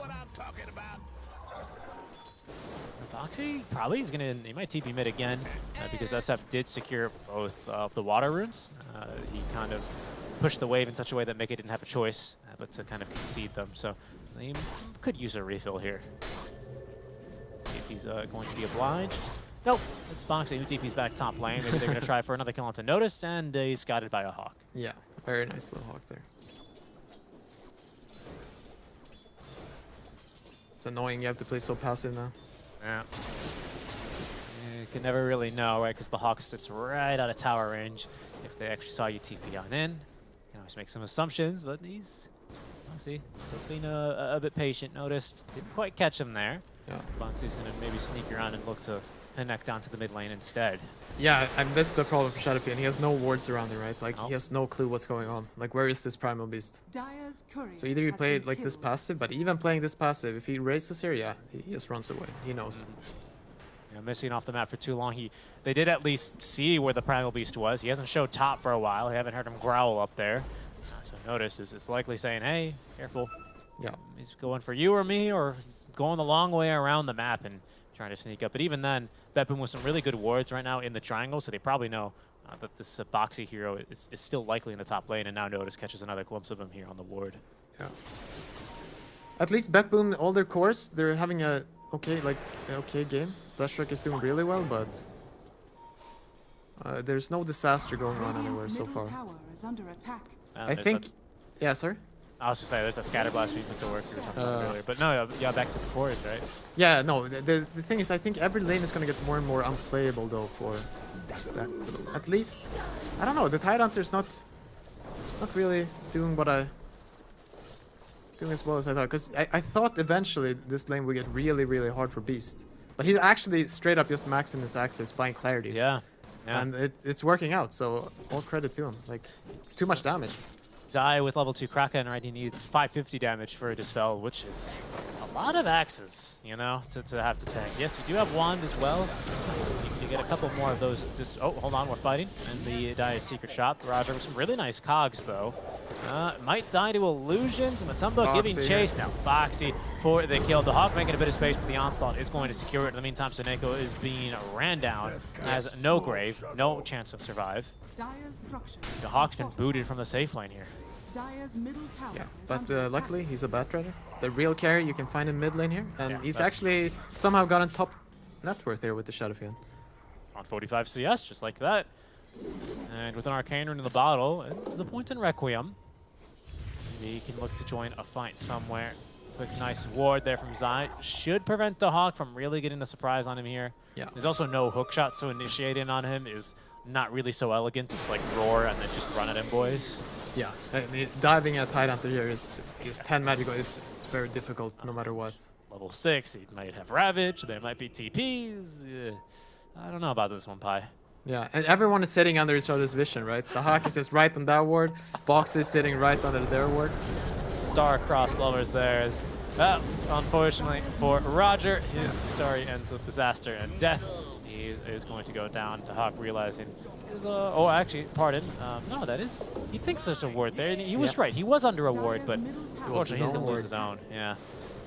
It's just a little bit misplaced.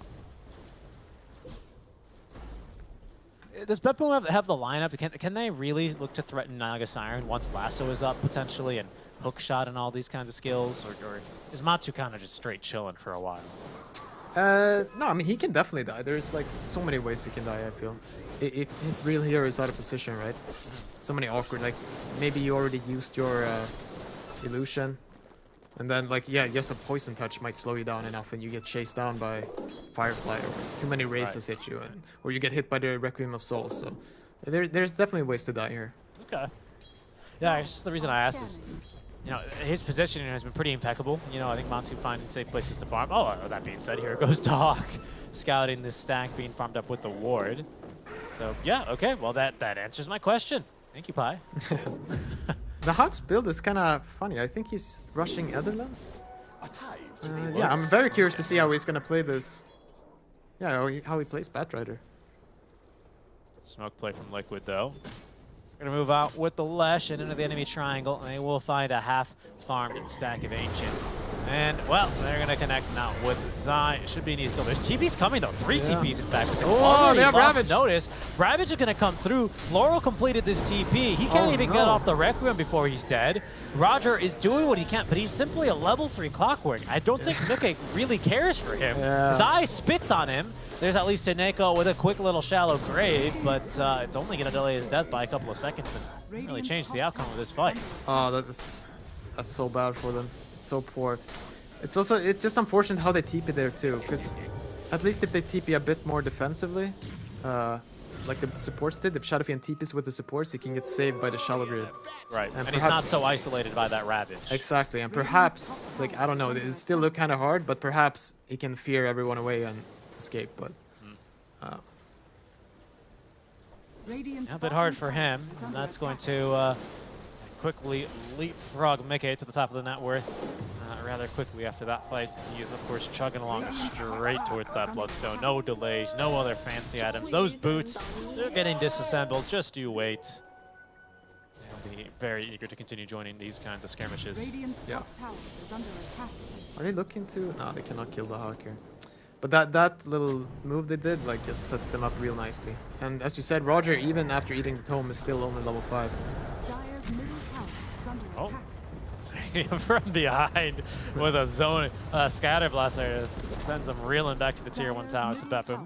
Picking up something here in the leave of the Leshrac. Unfortunately, Soneko is left to just kind of pick up whatever levels he can versus this Tide. Tide might just kill him now. Box is coming in. Onslaught just off cooldown. You got Pulverize TP's coming in ready. here. The Hawk is here. Very nice. Really good flame break here, actually. wants As Sai. Laurel has Requiem.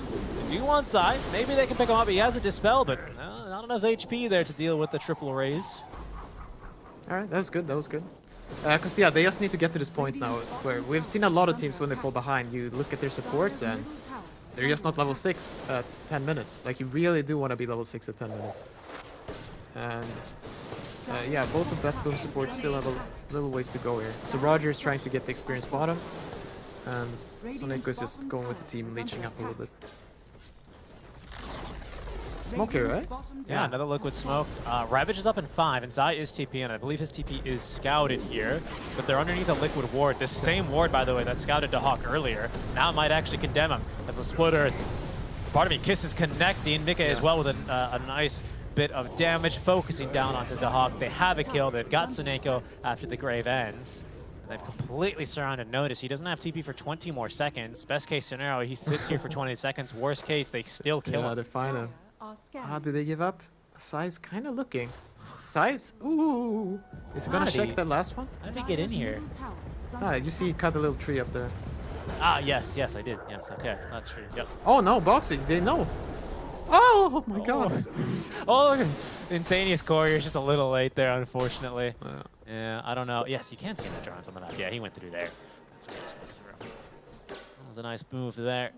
I wanted to ask, you know, at the risk of increasing the comparisons of Sunsfat, how would you rate this Naga Siren show? Oh, hold on. The Hawk is going for a kill. This is an easy one, actually, on the Mickey. Nice. Down he goes. Lovely pick up there by Bet Boom. Yeah. Okay, maybe playing like he had a tower there. Had no support in time.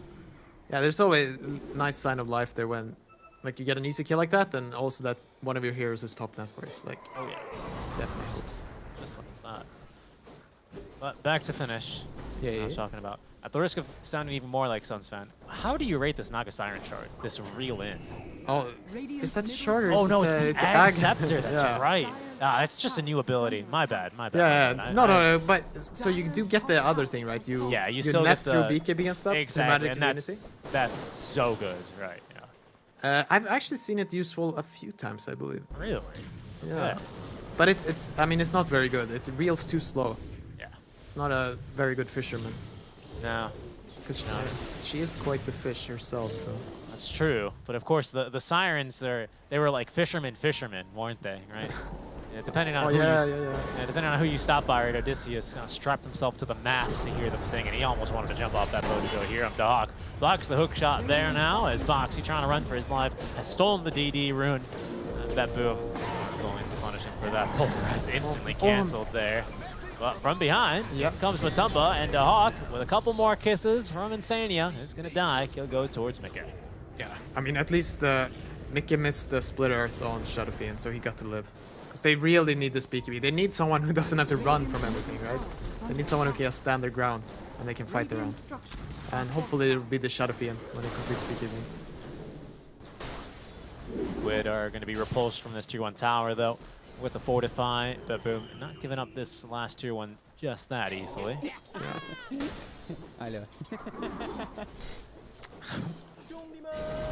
Yeah, no, I'm just theory crafting my head here.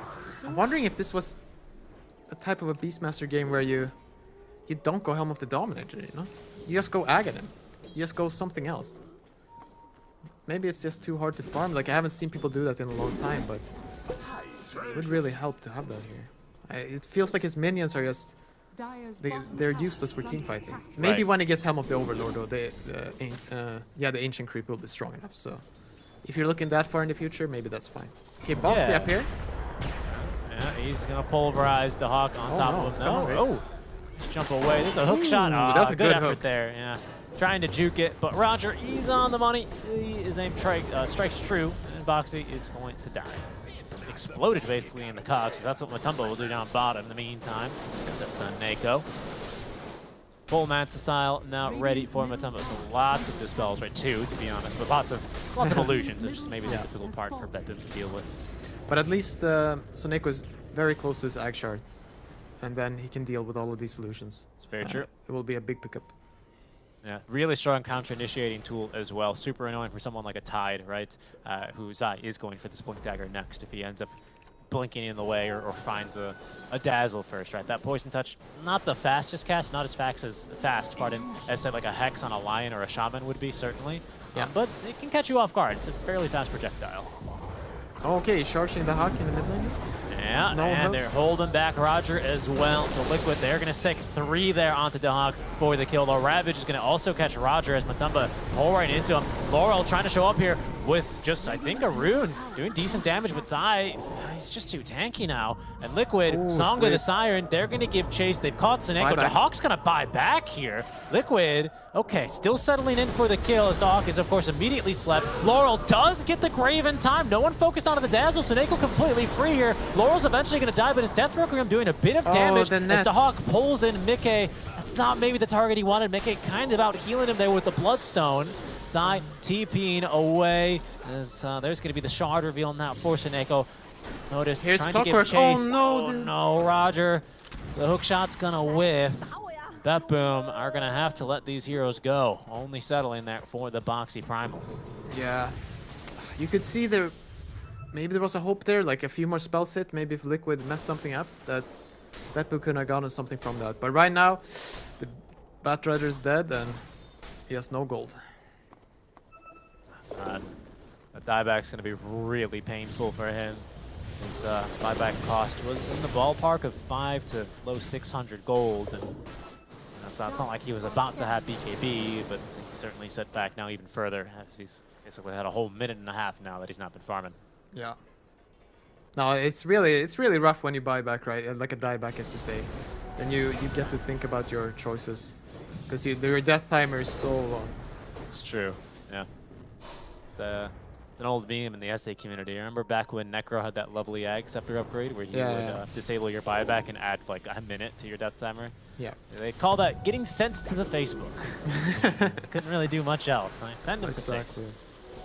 It's unfortunately what the Hawks had to do. He's had to face, unfortunately, these consequences.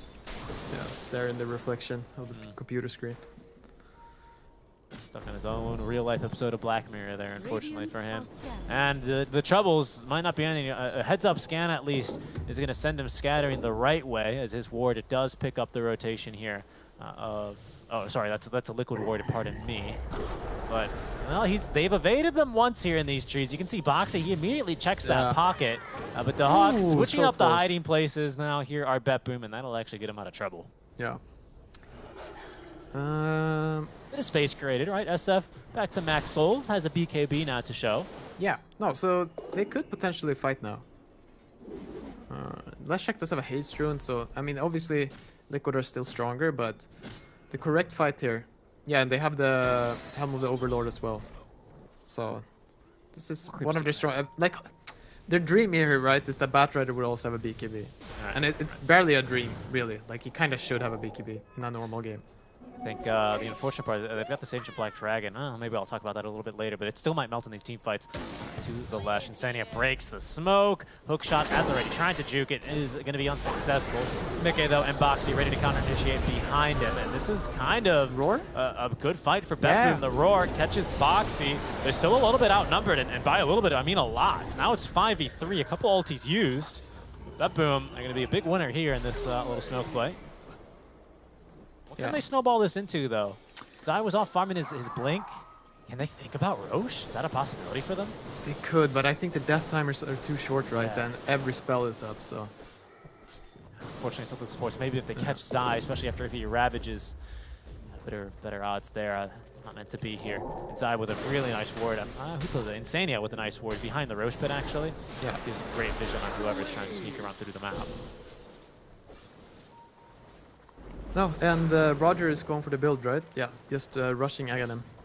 Build? It's, The build, yes. Yeah, halfway there. A little more than halfway there. Nice. Putting in the hours, this little clockwork, trying to get that Acceptor online. As Liquid now, it's their turn to smoke play. But patience from BetBoom. Look how defensive they're situated. Seneko hiding underneath the tier 2 tower. They're trying to maybe bait with an illusion here. So they'll send that SF looking towards the mid lane. Although they will do a little bit of exploring. I mean, this is one of the great parts about Clockwork. Like, you don't know what they're doing, but you know they could Roche. So you rocket the Roche, and you don't see them Roshing, then you know they're smoke ganking. Because there's no one pushing out lanes, yeah. And here's the counterplay, right? Laurel pushing mid now, plainly showing. Liquid, they look like they want to camp a couple of wards. They have one here on the high ground that the Clockworks just ran over, and one in the river that Insania is standing next to. Maybe looking to put a sentry up. Oh, he's not going to find a ward there. He is going to find the hook shot, however, of Roger. Hexed up. He'll be killed swiftly, and they've caught Zai. They just drag him into the pit. Does eventually dispel it. Somewhat out of position, but just not enough follow-up there, Pi. Yeah, it would have been nice to at least have a board there hitting him, but they didn't manage. I think they were looking too much towards where the Snapfire was. Right.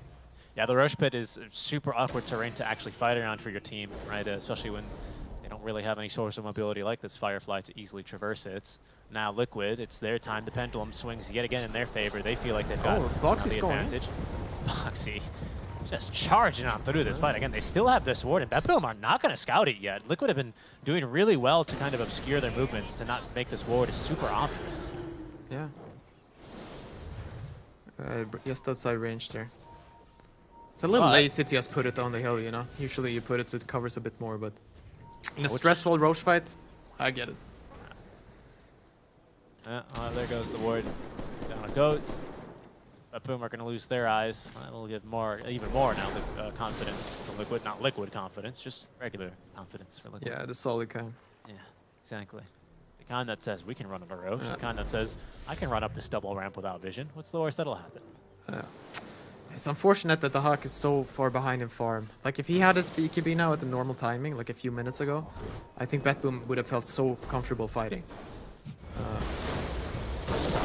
This pink pole makes me laugh now. Yeah. Oh, he ravaged for him. He's not laughing. Ravaged, pulverized, cookie stun. I think also affected, but Seneko from range. You have some space to notice with the big old roar. Kisses coming down from Insania. Can they reach him in time? No, not quite, but Zai's there. And with the Gesh, has the kill. Seneko now, he's up next. He's got Grave for himself in just a second. He's here with Invis Rune. Oh, but they get done. Invis Rune from Laurel. Yeah, just getting interrupted. What could have been, unfortunately now, what should have been. As for BetBoom, 3 dead. Liquid moving straight into the Roche Pit. Yeah. Oh, it's very unfortunate fight. I mean, the Shadow Fiend could have been the hero there, but just that random splitter hitting him in this. Like, that could have been like him killing 3 heroes by himself, but instead, nothing. Now, it's Liquid getting their hands on only first Aegis. Dire's bottom tower is under attack. No Ag Shard coming for this one for free, but Mickey, I talked about Storm being a fantastic Aegis user. Lesh ain't half bad either. Right? You die, come back with full mana, that's a lot more damage, and time to get off your BKB as we'll take another look at this fight. Yeah, he gets a nice save, and then the movement speed increase from Roar, and you just think he might get away here. Oh. And this is a really, possible overextension to punish. You know, I don't blame Seneko whatsoever for kind of kiting them around the way he did. And you see here, this would be a huge ultimate, but... Yeah, that one's difficult.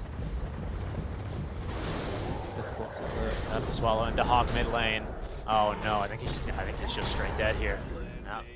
Yeah, I think he overplayed his hand a bit. I think he wanted to bait slightly, you know, because he had his BKB coming, I believe. Yeah. But just none of the timings are working out for him. Hook shot though. Matumba slightly isolated. Boxy did TP here to this outpost. The Grave as well already self-used for Seneko, and Matumba, he's just beating them back. Yeah. Seneko, he's not going to get out of here either. There's going to be the Roar, and Seneko just simply cannot run. Now he certainly can't run. There's going to be the Ensnare, and Matumba's full eye of Scotty. You're even going Sheepstick next on this. Oh, they're not stopping. They're even they're even harassing the Shadow Fiend there. Wait, who had a full Sheepstick? not having a full sorry. Oh. Naga has queued up the Sheepstick, but has Okay, a full okay. Scotty. But I mean, getting there already here on the item as just another 1,800 gold needed for Matamba. Very strong counter initiation. Hold on mid. Noticed. Is stunned, likely permanently here and killed. They have found a pretty decent catch. That's a good Nikkei, of lasso. course, he has Aegis. So at least get to do that. Lasso's burned, BKB for Laurel's burned. And now, speaking of burning, Laurel's burning with the kisses. Out from Insania. Requiem is going to get off this time, actually. Zai just spells it a with a Ravage, but Seneko gets off the grave in time, but Mickey's just right on top of him. There's just too much damage. Dahak's been scattered to the east, and GG upplate is called. Liquid ending their day with a 2-0. A tough day for BetBoom, as they will fall 0-6. Yeah, not the day, not the game you want to end your day on as BetBoom. I really felt like they were so close to having a winning game there. It's just the Batrider fell too far behind in farm, and I don't know. They just couldn't manage to find a fight after that. Like, I think every other puzzle piece was there. The Shadow Fiend with like a correctly timed BKB, the Helm of the Overlord on the Beastmaster, but I think they should probably have tried to fight even without the BKB on Bat, but you know, I can see why they didn't. Didn't really roll their way here, and gonna try and maybe get that reset, have some dinner, eat some food. You know, don't think about Dota maybe for about 30 minutes if they can muster it. I imagine when you're at TI and oh god, it's Puppy over there at that table, and it'd be a little stressful. Yeah, here we see how the game starts off though with Boxy getting that first blood, which was already a strange first blood since they both had Fairy Fire and Stick, so that's like a small little mistake. And this was like the best play, unfortunately, that BetBoom did the entire game. And it was a good kill. And I, you know, to add on your points, it did feel like things were starting to come together here. This is the fight that led to eventually putting the Hawk buyback, which was not well timed. Unfortunately, the Naga song has set them up for disaster. Laurel just simply not strong enough here. Just went the grave saving him here. You see Samantha getting chased underneath tier 2 tower. Just no recommend to counter initiate, and all systems go right here for Liquid. Yeah, I mean, I think there's a beautiful poison touch here by Samantha. Yeah, I think it hits everyone. But they just don't have enough. There's not enough there. And then yeah, the Hawk eats the second death and gets to think about it for a minute or so. Yeah, that's just stinging here. Couple kills mid lane, of course. BetBoom certainly with some moments here, but whereas the previous games did look a little bit closer, this one, unfortunately, a quick 2-0 here in favor of Liquid. 26 minutes for them. 6. Even this fight, right? What could have been? I think some things coming close to lining up for BetBoom. You know, when they're about to put in the final puzzle piece here, we'll see in just a couple of seconds, maybe a dozen seconds or so. With Laurel joining this fight with Invis, right? Good rotation. You can see him. He TPs to the tier 2. The Liquid have no idea that they're in super deep and have no ultimates, and just getting caught by that Split Earth. Laurel canceling that one, frustrating. Yeah.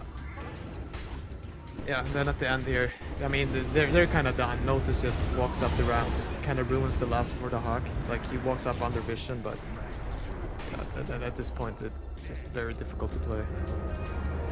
And they end up getting dove in base. Called. Zai immediately gets the spell. Ravage. Yeah, game's just too hard from there. Well played to Liquid. Good draft. As we see the Lesh making quite a few appearances here so far. Yeah. And looking to Liquid, looking pretty good. What, they're going to be 4-2 now after their 3 series. Again, teams play a total of 9, so still plenty to go. So we're only in day 1 of eventually 4, 3.5 full days really, and of course maybe some tiebreakers. But yeah, there's that Matamba man carry. You know, Liquid pulling out a lot of these flex heroes, right? I mean, they have a very diverse hero pool on almost their entire team, right? I only say almost because Insania has been a little bit self-critical of his own hero pool, but it helps when you've got Matamba and Mickey able to play different heroes almost every single series and play as well as they did. Yeah. And I have to say, like, during the day here, like, I feel Primal Beast has become...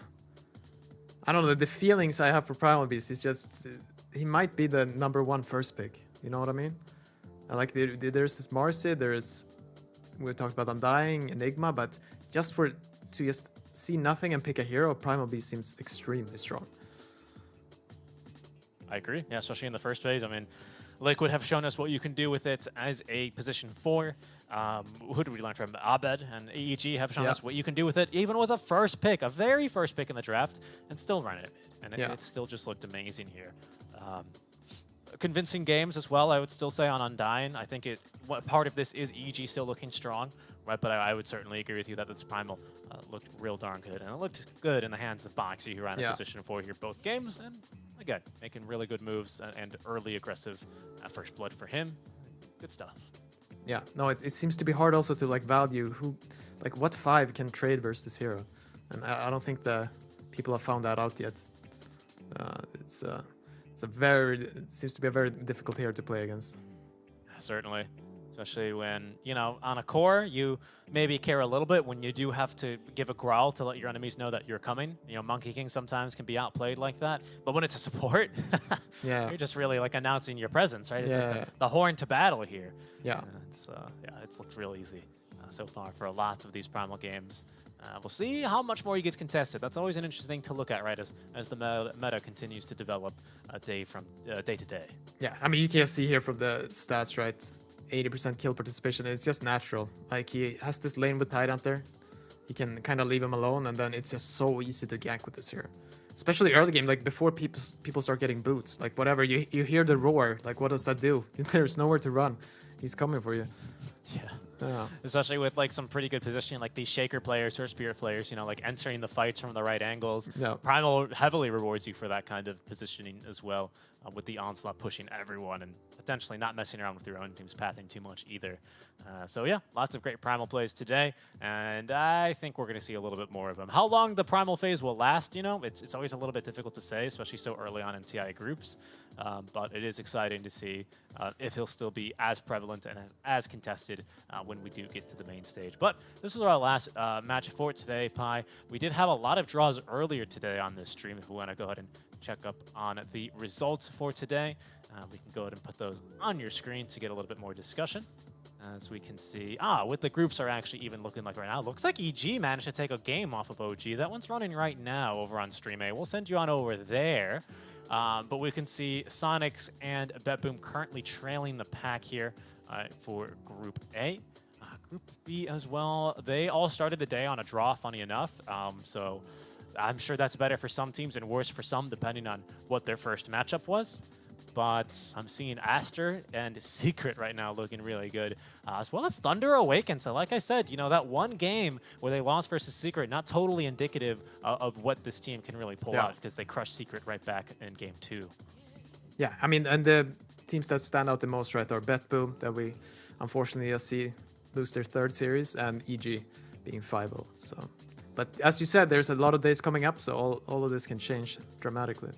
Absolutely. I mean, the numbers that you need to add up there, right? A little bit easier to think about, well, is my team going to do well? Are they upper bracket? Do I have to be worried and watch every game to make sure I don't miss them? The best way to figure that out is simply just doing the math, right? Teams need to play a total of 18 games, right? So when you see those numbers start to get closer to 18, that sum, that's when you really need to start maybe biting your nails a little bit more and making sure you catch every single match for your favorite team. But for now, still lots of games. We're spoiled for choice. We've been spoiled for choice today here. I think even kicking off the series with a 1-1 between Hikori and LGD has certainly been a big surprise to many.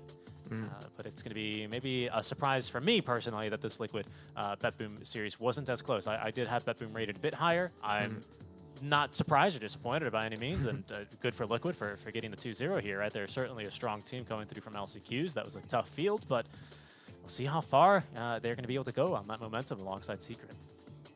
No, yeah. For sure. Well, Pi, that's going to close us up for the day. Any other thoughts or comments to wrap us up here on Stream C?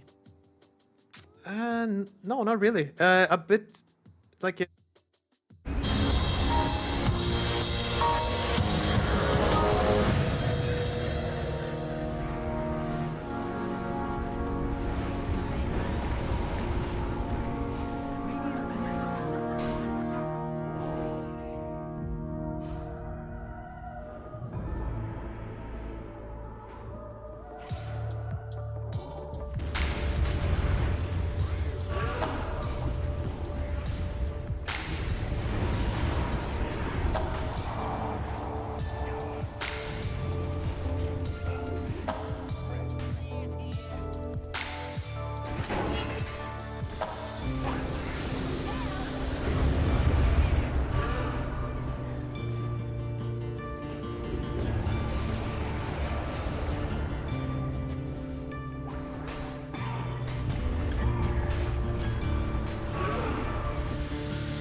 Unstoppable.